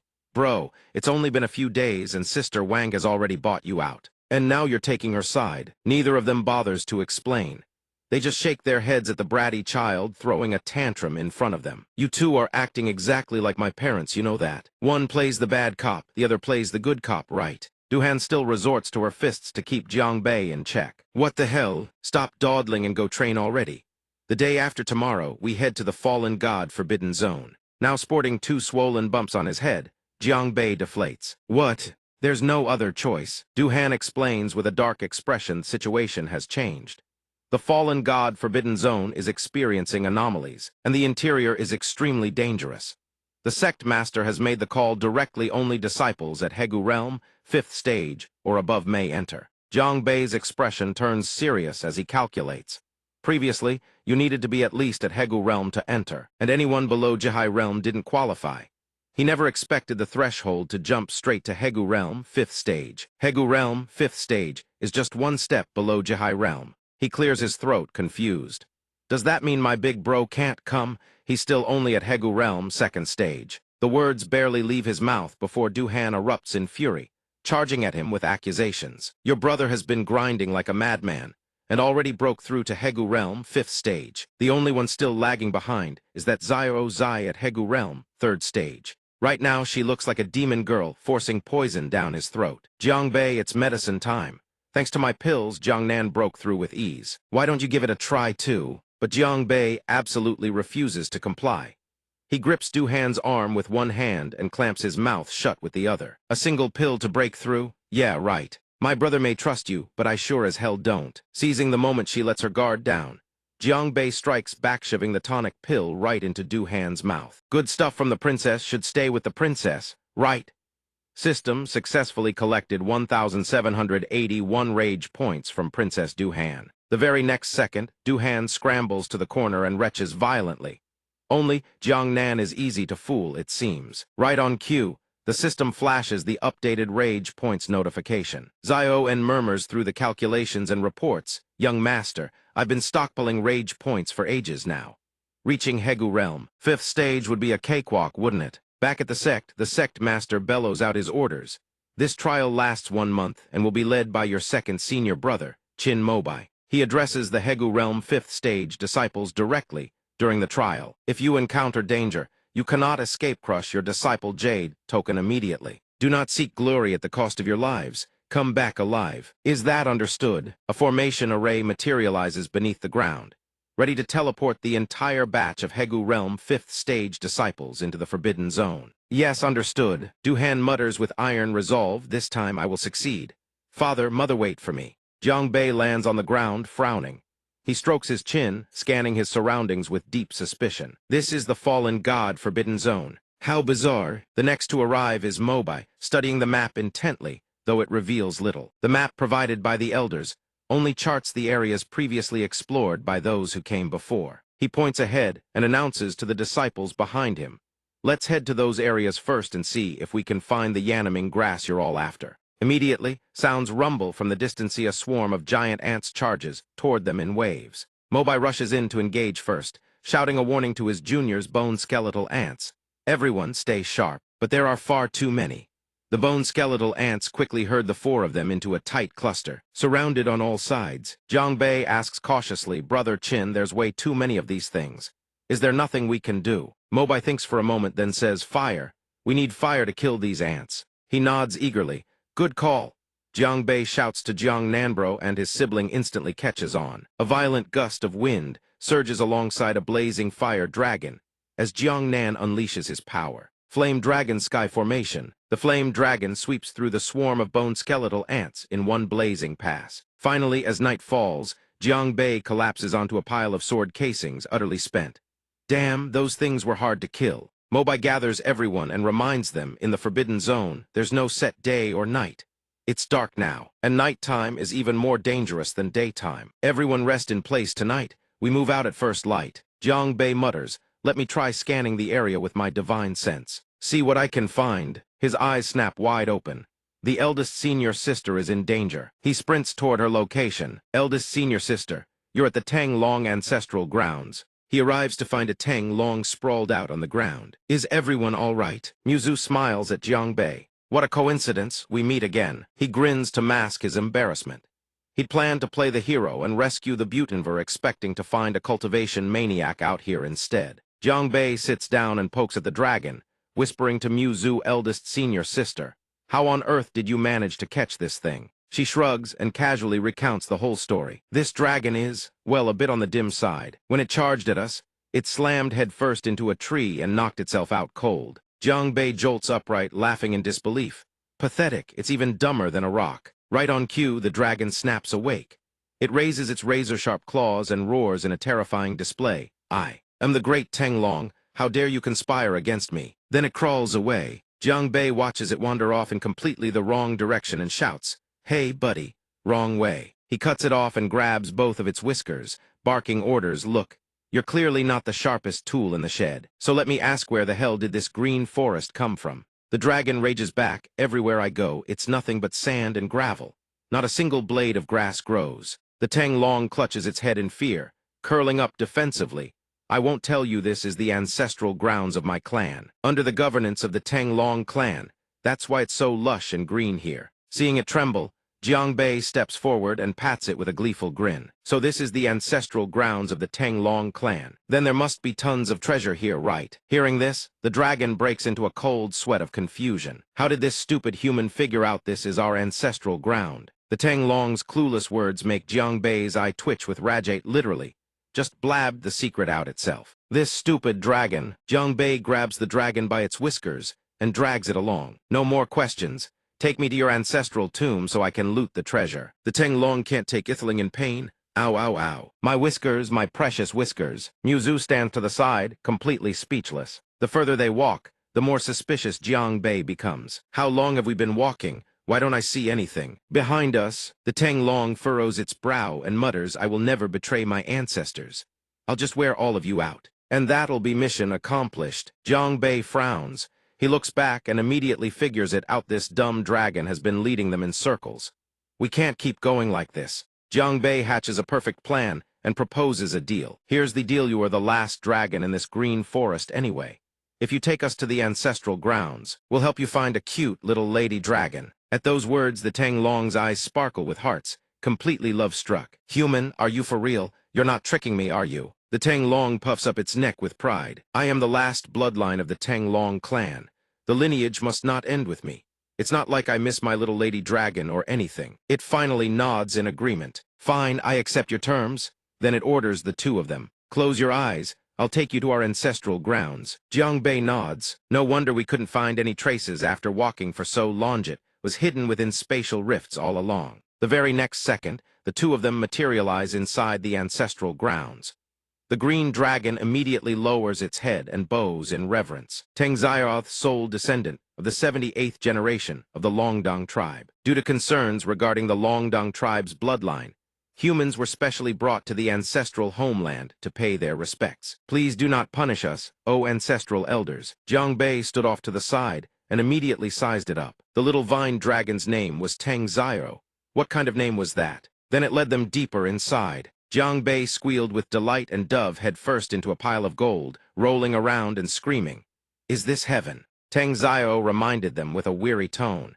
You may freely choose your treasures, but don't be too greedy lest you invite delusion upon yourselves. Immediately, a series of ghastly visions flashed before their eyes. The people who came before were consumed by greed, fighting each other over every last scrap. Mine, mine, all of it is mine. And now they're nothing but dried-up corpses scattered in a corner. Tengzio brought you here to witness this. Consider it a warning of what awaits the greedy. Jiang Bei flinched. Holy crap. Turns out a shameless bastard can't be scared by ghosts. He immediately sat down, biting his nails in thought. All right, gotta think this through carefully. What do I actually take? Suddenly he spotted a table in the distance. Seeing Jiang Bei approach, Tengzio tilted its chin and remarked, Human, you have quite the eye. This dragon crystal fruit is a once-in-a-thousand-years rarity. But he couldn't care less about some rare fruit, only had eyes for the tablecloth underneath, which made Tengzio so furious it nearly coughed up blood. What the hell are you doing with my father's foot-wiping rag? Jiang Bei had already swept the room with one glance. He nodded with satisfaction, snagged himself a real treasure. It was none other than the map of the ruined god Forbidden Zone. Teng Zio snatched the map back in a blind rage. Who the hell uses a map as both a foot rag and a tablecloth? System 3,561 rage points collected from TENG-XIAO. Jiang Bei grinned. Young, your humble master here wants this piece of trash. He then shot Muzu a knowing look, and she happily picked up the dragon crystal. Then I'll take this dragon crystal fruit. In truth, Teng Zio saw through everything all along. It smacked its lips and sighed. Menthy claim they don't want it, but in the end, they always do. It was already the next day, by the time Jiang Bei returned. Senior brother Qin. Mu Bai turned and greeted him. Greetings, junior brother Jiang. Seeing him, Mu Bai let out a sigh of relief and smiled gently. Junior brother Jiang, we thought you'd been snatched away by dry-bone ants when you snuck out at midnight. Your senior brother was worried sick. Wang Jai appeared right beside him and muttered, "You looking for a beating?" He then walked over and apologized to Jiang Nan. "Big brother, I'm so sorry. I made you worry." From behind, Yu Han was still whispering to the senior brother. "Look at Thaith snuck out behind your back and brought back some strange woman." Jiang Bei shouted furiously, "Wang Jai, you're absolutely shameless. You'd slander me just to get on my brother's good side." Muzu stepped forward to explain. "Miss Wang, you've misunderstood. Young Master Jiang and I merely crossed paths by chance. It was only through sheer fortune that I obtained this opportunity. All the fellow disciples around me have been dying one after another, so I had no choice but to trouble young Master Jiang with looking after me." Right at that moment, Teng Zio poked its head out. "Humans, hello everyone." It still remembered what its father had taught it. Father told Muhan, you go outside, always be polite and courteous. That's the only way to win people's favor. I'm being so politely they'll like me, right? Yuhan hid behind Jiang Nan in fright, and everyone else scrambled behind him too. Yuhan demanded angrily, "Jiang Bei, are you trying to get yourself killed? Where the hell did you dig up this dragon?" Jiang Bei stepped in to introduce both sides. "Everyone, don't be scared. Thighs is a good dragon. The map of the ruined god Forbidden Zone was a gift from Big Bro Dragon right here." He excitedly whipped out the map for everyone to see. "With this map, forget the blazing dawn Grassivan. The legendary life revival mirror is well within our grasp." Jiang Bei then turned to brief the Hegu realm disciples, who all gawked with their jaws on the floor before obediently following along. "All right, let's move out quickly. It'll be dark again before we know it." From the cracks in the ground, a pair of blood-red eyes peered out, fixed in their direction. It burst from the earth without warning, sending the disciples into a full-blown panic. "What is that thing?" Several disciples were struck by it, wailing in a cacophony of screams. Jiang Bei rushed over just in time, shouting a warning, "Careful, it's venomous." Everyone stared at the beast in sheer terror. No one could identify what species it was. Jiang Bei immediately summoned the demon spirit. "Jiang Ziobai, where did this crimson centipede come from? Why is it so damn aggressive?" Ziobai materialized and bowed respectfully. "Reporting to my supreme and magnificent master. This is a larva of the blood abyss sovereign. It grew even more violent, unleashing a spiraling vortex of spirit energy. The force pinned all the fifth-tier Hegu realm disciples into a corner, then swept them all into the towering vortex raging with energy high above. Spun around like tops, Jiang Bei retched multiple times, his head pounding as if struck by hammers. Mu Bai held on for dear life and shouted, "Junior brother Jiang, what do we do now?" Jiang Bei wailed back through his tears, "I don't know either." The luminous pearl tumbled out. Jiang Bei screamed, "Yan Lan." In that very instant, the glamorous miss who materialized, enveloped in the power of the sea god. He was still spinning upside down, staring up at her in stunned disbelief. Yan Lan had been lying on the ice bed, absorbing the sea god fruit. It had been 5 or 6 days she actually succeeded. Yan Lan hovered outside the vortex, watching the group struggle helplessly within and struck to save them. 1,000 frost arrows tore through and shattered the encirclement. The whole group crashed to the ground in a heap. Mu Bai was deeply grateful to Miss Hao. Thank goodness for Yan Lan. They were finally free. The larva immediately turned toward whoever had broken its vortex. Yan Lan showed not the slightest fear and effortlessly subdued it. Larva, unable to resist, it was sealed inside a massive block of ice, frozen solid. Jiang Bei stood before the ice block, silent and contemplative. Mu Bai walked over and said, "Junior brother Jiang, tell Medocent the blood abyss sovereign only exists in the demon domain." The senior brother was puzzled. Then how did its larva end up here? Teng Zio frowned and asked the group in return. "You didn't know. This is the outer perimeter of the demon domain." Mu Zu answered, "But the intel we received said this was the ruined god Forbidden Zone." Tang Zio nodded and explained, "What you say is correct. Tens of thousands of years ago, a god perished right here, precisely to guard the demon domain and prevent the demonic creatures from emerging to harm mortals." Hearing this, Jiang Bei flew into a rage and tried to stomp the larva to death. "Then why the hell are you still keeping this thing alive? Just send it to its maker and farm some good karma." The demon's spirit immediately materialized, just in time to stop him. "Master, if you stomp on it, the Blood Abyss Sovereign can sense its larva's life force." Jiang Bei went rigid. "Ziob, I finished. You're as good as dead." Jiang Bei immediately staged a fake crime scene, scrawling a message on the ground above. "Dad, I just wanted to off myself. Don't go dragging anyone else into this." He planted an incense urn and lit 3 sticks of incense. He finished arranging everything and told the group to get moving fast. "Done. Its father definitely won't come knocking on our door again." Meanwhile, Li Feng was giving orders to the 3 elders below. "So, have the 3 of you considered cooperating with me?" The Blood Hell Monarch didn't seem entirely convinced. "Li Feng, are your words true? As long as we help you kill Huang Su, you'll hand over the Huang Su clan and the Blood Demon clan for us to manage." He nodded in agreement, of course. However, he laid out a second condition. "Besides this, you'll also need to capture 2 people for me." The Blood Hell Monarch frowned. "Who?" His expression darkened. "Jiang Bei, Jiang Nan." The elders furrowed their brows. "We heard those 2 are your nephews, and you're still willing to go after them." Li Feng threw his head back and laughed. "Ridiculous." He went on to reveal the heinous things he'd done in the past. "Back then, I dared to forge our father's orders, drag my own sister back, and lock her in Juyu for over a decade." Li Feng cackled like it was nothing, just a stain under his fingernail. "Now it's just 2 nephews. What wouldn't I dare do?" That waste of a brother, and his little entourage of losers still had to rely on the 3 of you to catch Jiang Nan and Jiang Bei for me. Didn't they? The Blood Hell Monarch suddenly felt a searing pain in his chest. He turned to Li Feng. "I can feel me bloodline life force in the God-fallen Forbidden Zone has vanished. I must go there at once." He burned with fury. "I want to capture and cage those bastards immediately. Who the hell had the audacity to kill my child?" Li Feng then fed them another piece of juicy intel. The monarch clenched his fists so hard his knuckles cracked.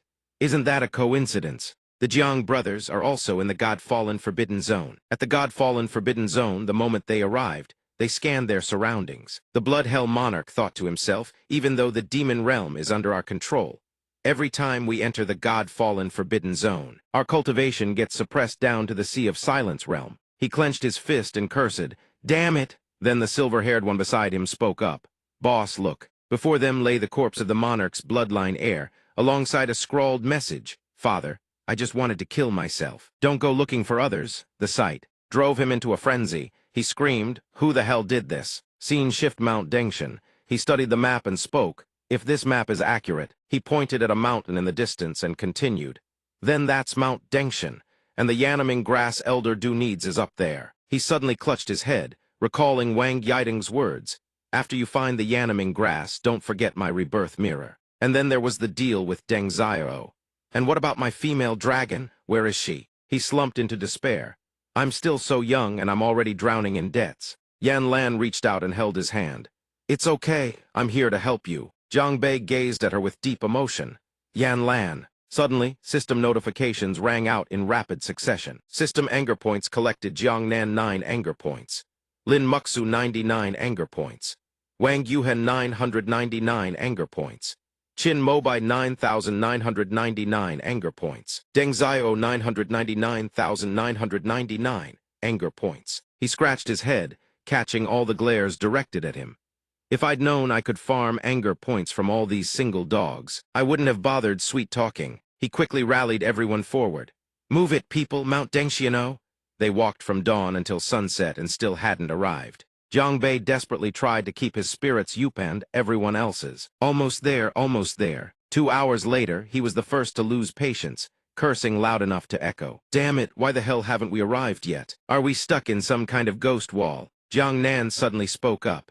"Little brother, your instincts aren't wrong. I just realized this mountain has been following us." Hearing this, everyone's jaw dropped, utterly stunned by Jiang Nan's revelation. He fell into deep thought.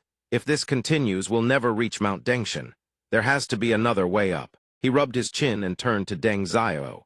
"Deng Zio, do you know of anyone who's ever successfully climbed Mount Dengshan?" It replied immediately, "There is one." Legend has it that someone achieved meditative passing and ascended to heavenly mountain tens of thousands of years ago. In other words, Mount Dengshan was merely the place where that person achieved their meditative passing. His eyes went wide. So, he became a god before he died. It refuted that, not at all. He only became a god after his meditative passing. Hearing this answer, he connected it to how Yan Lan had become the sea god and fell into deep contemplation. Yan Lan could become the sea god because she had made the same choice as the first-generation sea god in Kang Yuan's vision. Then this god-fallen forbidden Zonias, Deng Xiao, had told him before it of thousands of years ago. That predecessor came here to suppress the demons of the demon realm, perished in the process, and after death ascended to godhood. As if the mystery had finally clicked into place, he exclaimed, "I get it." He pointed at a mountain nearby. "This is Mount Dengshan." Everyone looked utterly confused. He continued, "Everyone always assumed Mount Dengshan had to be a literal mountain. But Deng Tianit means ascending to heaven, becoming a god. Yan Lan became a god by sacrificing herself to save the Sea tribe. The predecessor tens of thousands of years ago became a god by sacrificing himself to suppress the demons. It means as long as we're willing to lay down our lives for all living beings, we can become gods anywhere. Any place can be a Mount Dengshan. There is no single mountain called Mount Dengshan. That's why the phantom of Mount Dengshan has been following us all along." Suddenly, a laugh rang out, accompanied by a voice. "Kid, you've got quite the divine spark." Then multiple KABOOMs erupted. The ground beneath them buckled and heaved violently. They shouted at each other to hold on tight. Before long, the ground settled back to normal. He panted heavily, feeling a wave of relief. Finally, it stabilized. His eyes went wide with shock at the sight before him. Right before their eyes, a vast lake had appeared out of nowhere. He exclaimed, "The volcanic heavenly pool." He stared at the lake and fell into thought. The Yanaming grass is half yin, half yang. Its root is yin attribute, its exterior is yang attribute. Could it be growing in the volcanic heavenly pool? Just then the Blood Hell Monarch and his two subordinates caught up. His furious voice carried from afar, "Jiang Bei, you killed my child, let's see where you run now." He cursed under his breath. "Damn it, that little bastard's father is here already." He called out loudly, "Senior, didn't I discover Mount Dengshan first? How the hell did these three freaks get here?" The mysterious voice spoke again. "When Mount Dengshan reveals itself, all beings are equal. Everyone gets a chance." The pursuers kept chasing without relent, bellowing as they ran. "You, halt right there." One of them recognized Wang Yuhan and barked a challenge. "Wang Yuhan, aren't you the saintess of the Blood Demon clan? Why are you traveling with righteous cultivators?" His words sent a jolt of shock through Jiang Nan beside her. He repeated in disbelief, "Saintess of the Blood Demon clan." Before she could explain, the silver-haired one lunged at her, snarling, "I'll purge you, traitor, on behalf of the Wanma sect." Wang Yuhan whipped out her weapon and blocked his strike. He wasn't about to let up blow after blow rain down on her. After a prolonged clash, he raised his hand. His fingernails erupted into flames. "If you can withstand this, then I'll grant you your wish." With those words, he slashed twice at Wang Yuhan. Jiang Nan, locked in combat with another enemy, saw the scene and his heart lurched in horror. The two slashes hurtled straight toward her. A heartbeat later, a spray of fresh blood splattered across Wang Yuhan's face. She froze on the spot. It was Jiang Nan. He had thrown his own body in front of her to shield her from the attack of the silver-haired one. Despite two deep claw marks still clearly visible on his back, he does his best to comfort her. "Miss Wang, I'm glad you're safe." She hesitates, then calls out, "Jiang Nan, you..." What none of them realize is that Jiang Nan's blood has already spread, turning the lake water behind them a deep crimson. Drawn by the scent of blood, a creature slowly surfaces from beneath the lake. Jiang Nan shouts, "Watch out." Even as he yells, he spins around, switching positions with Wang Yuhan to shield her. The creature gradually lifts its tentacles above the waterline. Jiang Nan shoves Wang Yuhan away with all his strength. But in doing so, he's caught the creature wraps its tentacles tight around him. Wang Yuhan screams, "Jiang Nan." Even now, he manages a gentle smile to reassure her. "Miss Wang, don't be afraid, I'm fine." Then, before Wang Yuhan's horrified eyes, the creature drags him out of the water and into the air. The silver-haired man behind them sneers and taunts. "It seems I've misjudged the demoness after all." He continues his mockery, "Dragging a righteous cultivator down with you without a shred of hesitation. Isn't that exactly what this is?" She falls silent, thinking he's right. We were never on the same path to begin with. She recalls what she once told herself alone. Wang Yuhan couldn't handle both Jiang Bei brothers, so she planned to use her status as a member of the creation sect To lower their guard, stealing the prize could come later. Then her thoughts drift emptily onward. She had approached them with ulterior motives from the start, but she clenches her teeth and remembers the happy moments spent with them, those brief yet beautiful memories. She says through gritted teeth, I already considered them my friends long ago. And with that, she leaps straight into the lake, thinking, Jiang Nan, wait for me, I'm coming to save you. The silver-haired man sees this and curses in shock. Are you trying to die? She reaches out toward Jiang Nan, but he continues sinking, unconscious. The distance between them grows wider and wider. She can no longer hold on, consciousness begins to fade. She reaches forward, silently cursing her own helplessness. Failing to save someone goes without saying, but now she's dragged herself into the abyss as well. Suddenly, something approaches Wang Yuhan. Her eyes widen in shock. She realizes the surface of this lake is the rebirth mirror. The legend of the rebirth mirror, you can see the heavens, you can see the sea. So that's what it meant. No wonder she could never find it before. As the last word leaves her lips, she sinks beneath the surface. When Wang Yuhan opens her eyes, she finds herself lying on a vast, sunlit meadow. She wakes, rubs her eyes, and asks in bewilderment, where am I? Why am I sleeping here? Suddenly a voice calls out, Yuhan. She turns and sees them, father, mother. As they draw closer, she breaks into tears, throwing her arms around them and sobbing, father, mother, I missed you so much. Emotions surge within her. The legend of the rebirth mirror is real. She's seeing her deceased parents again. Her mother gently wipes the tears from her face and comforts her. It's only been barely a few hours since we last saw each other. Why is little Yuhan crying so hard? Don't cry anymore. Her father laughs heartily and says, come now, we missed you too. Your uncle Huang Su has come to visit us. Little Yuhan, would you like to go see your uncle? Wang Yuhan's heart skips a beat. So this was the moment Huang Su found her behind the mountain and told her parents he would lead the Blood Demon clan into battle against the righteous cultivators. Her parents then asked him to take her away to safety immediately. I refused. By the time I finally found my parents, they were already gone. She thinks this is it, the moment everything changed. Huang Su, though he took her in afterward, always putting on airs of noble righteousness, saying, they've already exterminated the Blood Demon clan, and now they want to lay hands on a mere child. But she has always harbored doubts about Huang Su. Her eyes harden with fierce determination.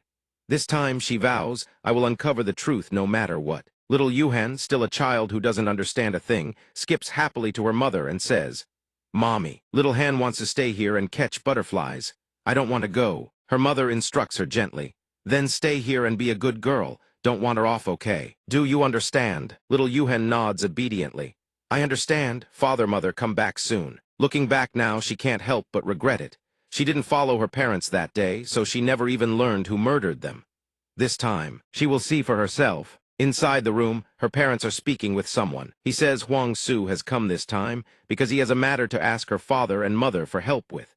Yuhan sneaks onto the rooftop to spy, thinking this time I can see them clearly. Her father tells him, second brother, no need for formalities, speak freely. Upon hearing this, Huang Su lays out his plan. As elder brother and sister-in-law well know, the old demon lord has grown aged. He frequently enters closed-door cultivation and handles nothing regarding Manhwa sects affairs. At this point, her father already grasps his intent.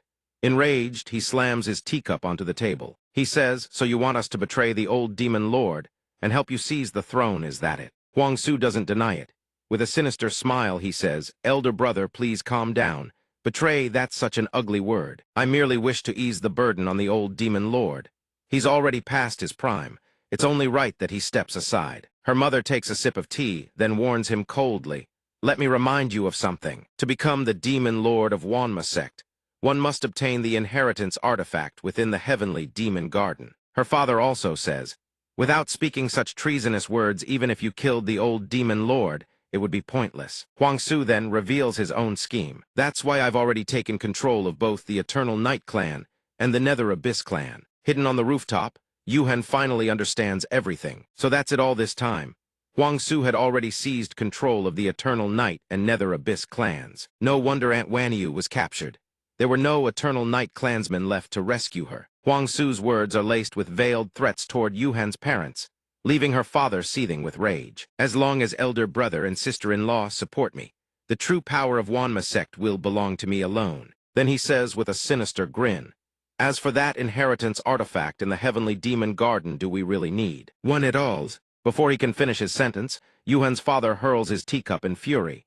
It grazes past Huang Su's face, barely missing him. Pointing at Huang Su, he roars, "If you keep pushing down this path of no return, I'll have no choice but to deal with you right here and now." Huang Su remains perfectly calm. He claps his hands and says, "Who deals with whom is still up for debate. I've specially prepared these people in case elder brother and sister-in-law refused. Once you're dead, it doesn't matter whether you agreed or not." Yuhen's parents are stunned into silence. Huang Su continues, "Everyone in Wanma sect will simply assume this was the doing of those righteous cultivators. Not a soul will suspect me." Up on the rooftop, Yuhen hears every word and her blood boils. She thinks my instincts were right all along. It was Huang Su who murdered my parents. Tears of rage and regret stream down her face. Damn, it all to hell she's been calling her parents killer, father all these years. She can't bear it anymore. She screams, "Huang Su, I'll kill you." She leaps from the rooftop, lunging straight at Huang Su's face. Suddenly, a teleportation gate tears open, pulling her back to reality. Jiangnan catches her as she falls from the sky. "Miss Wang, don't be afraid, I've got you." Yuhen, still shaken, asks, "You, why are you here? Where are we?"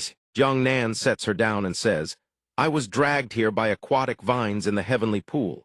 Let me introduce you, this is Master Sanzeng. He's the one who saved me. He said I had wisdom root potential, so he taught me everything he knew. After that, he passed on in meditative silence." Yuhen stares in disbelief. Is Jiangnan going to become a monk now? Suddenly, Jiangnan reaches out and takes Yuhen's hand. As he pulls her along, he says, "Come on, I'll lead you out of here." Yuhen is caught slightly off guard. It's over, folks. If you want to keep following this story, smash that subscribe button right now, and don't forget to hit that like button too. Thanks for watching all the way to the end, everyone.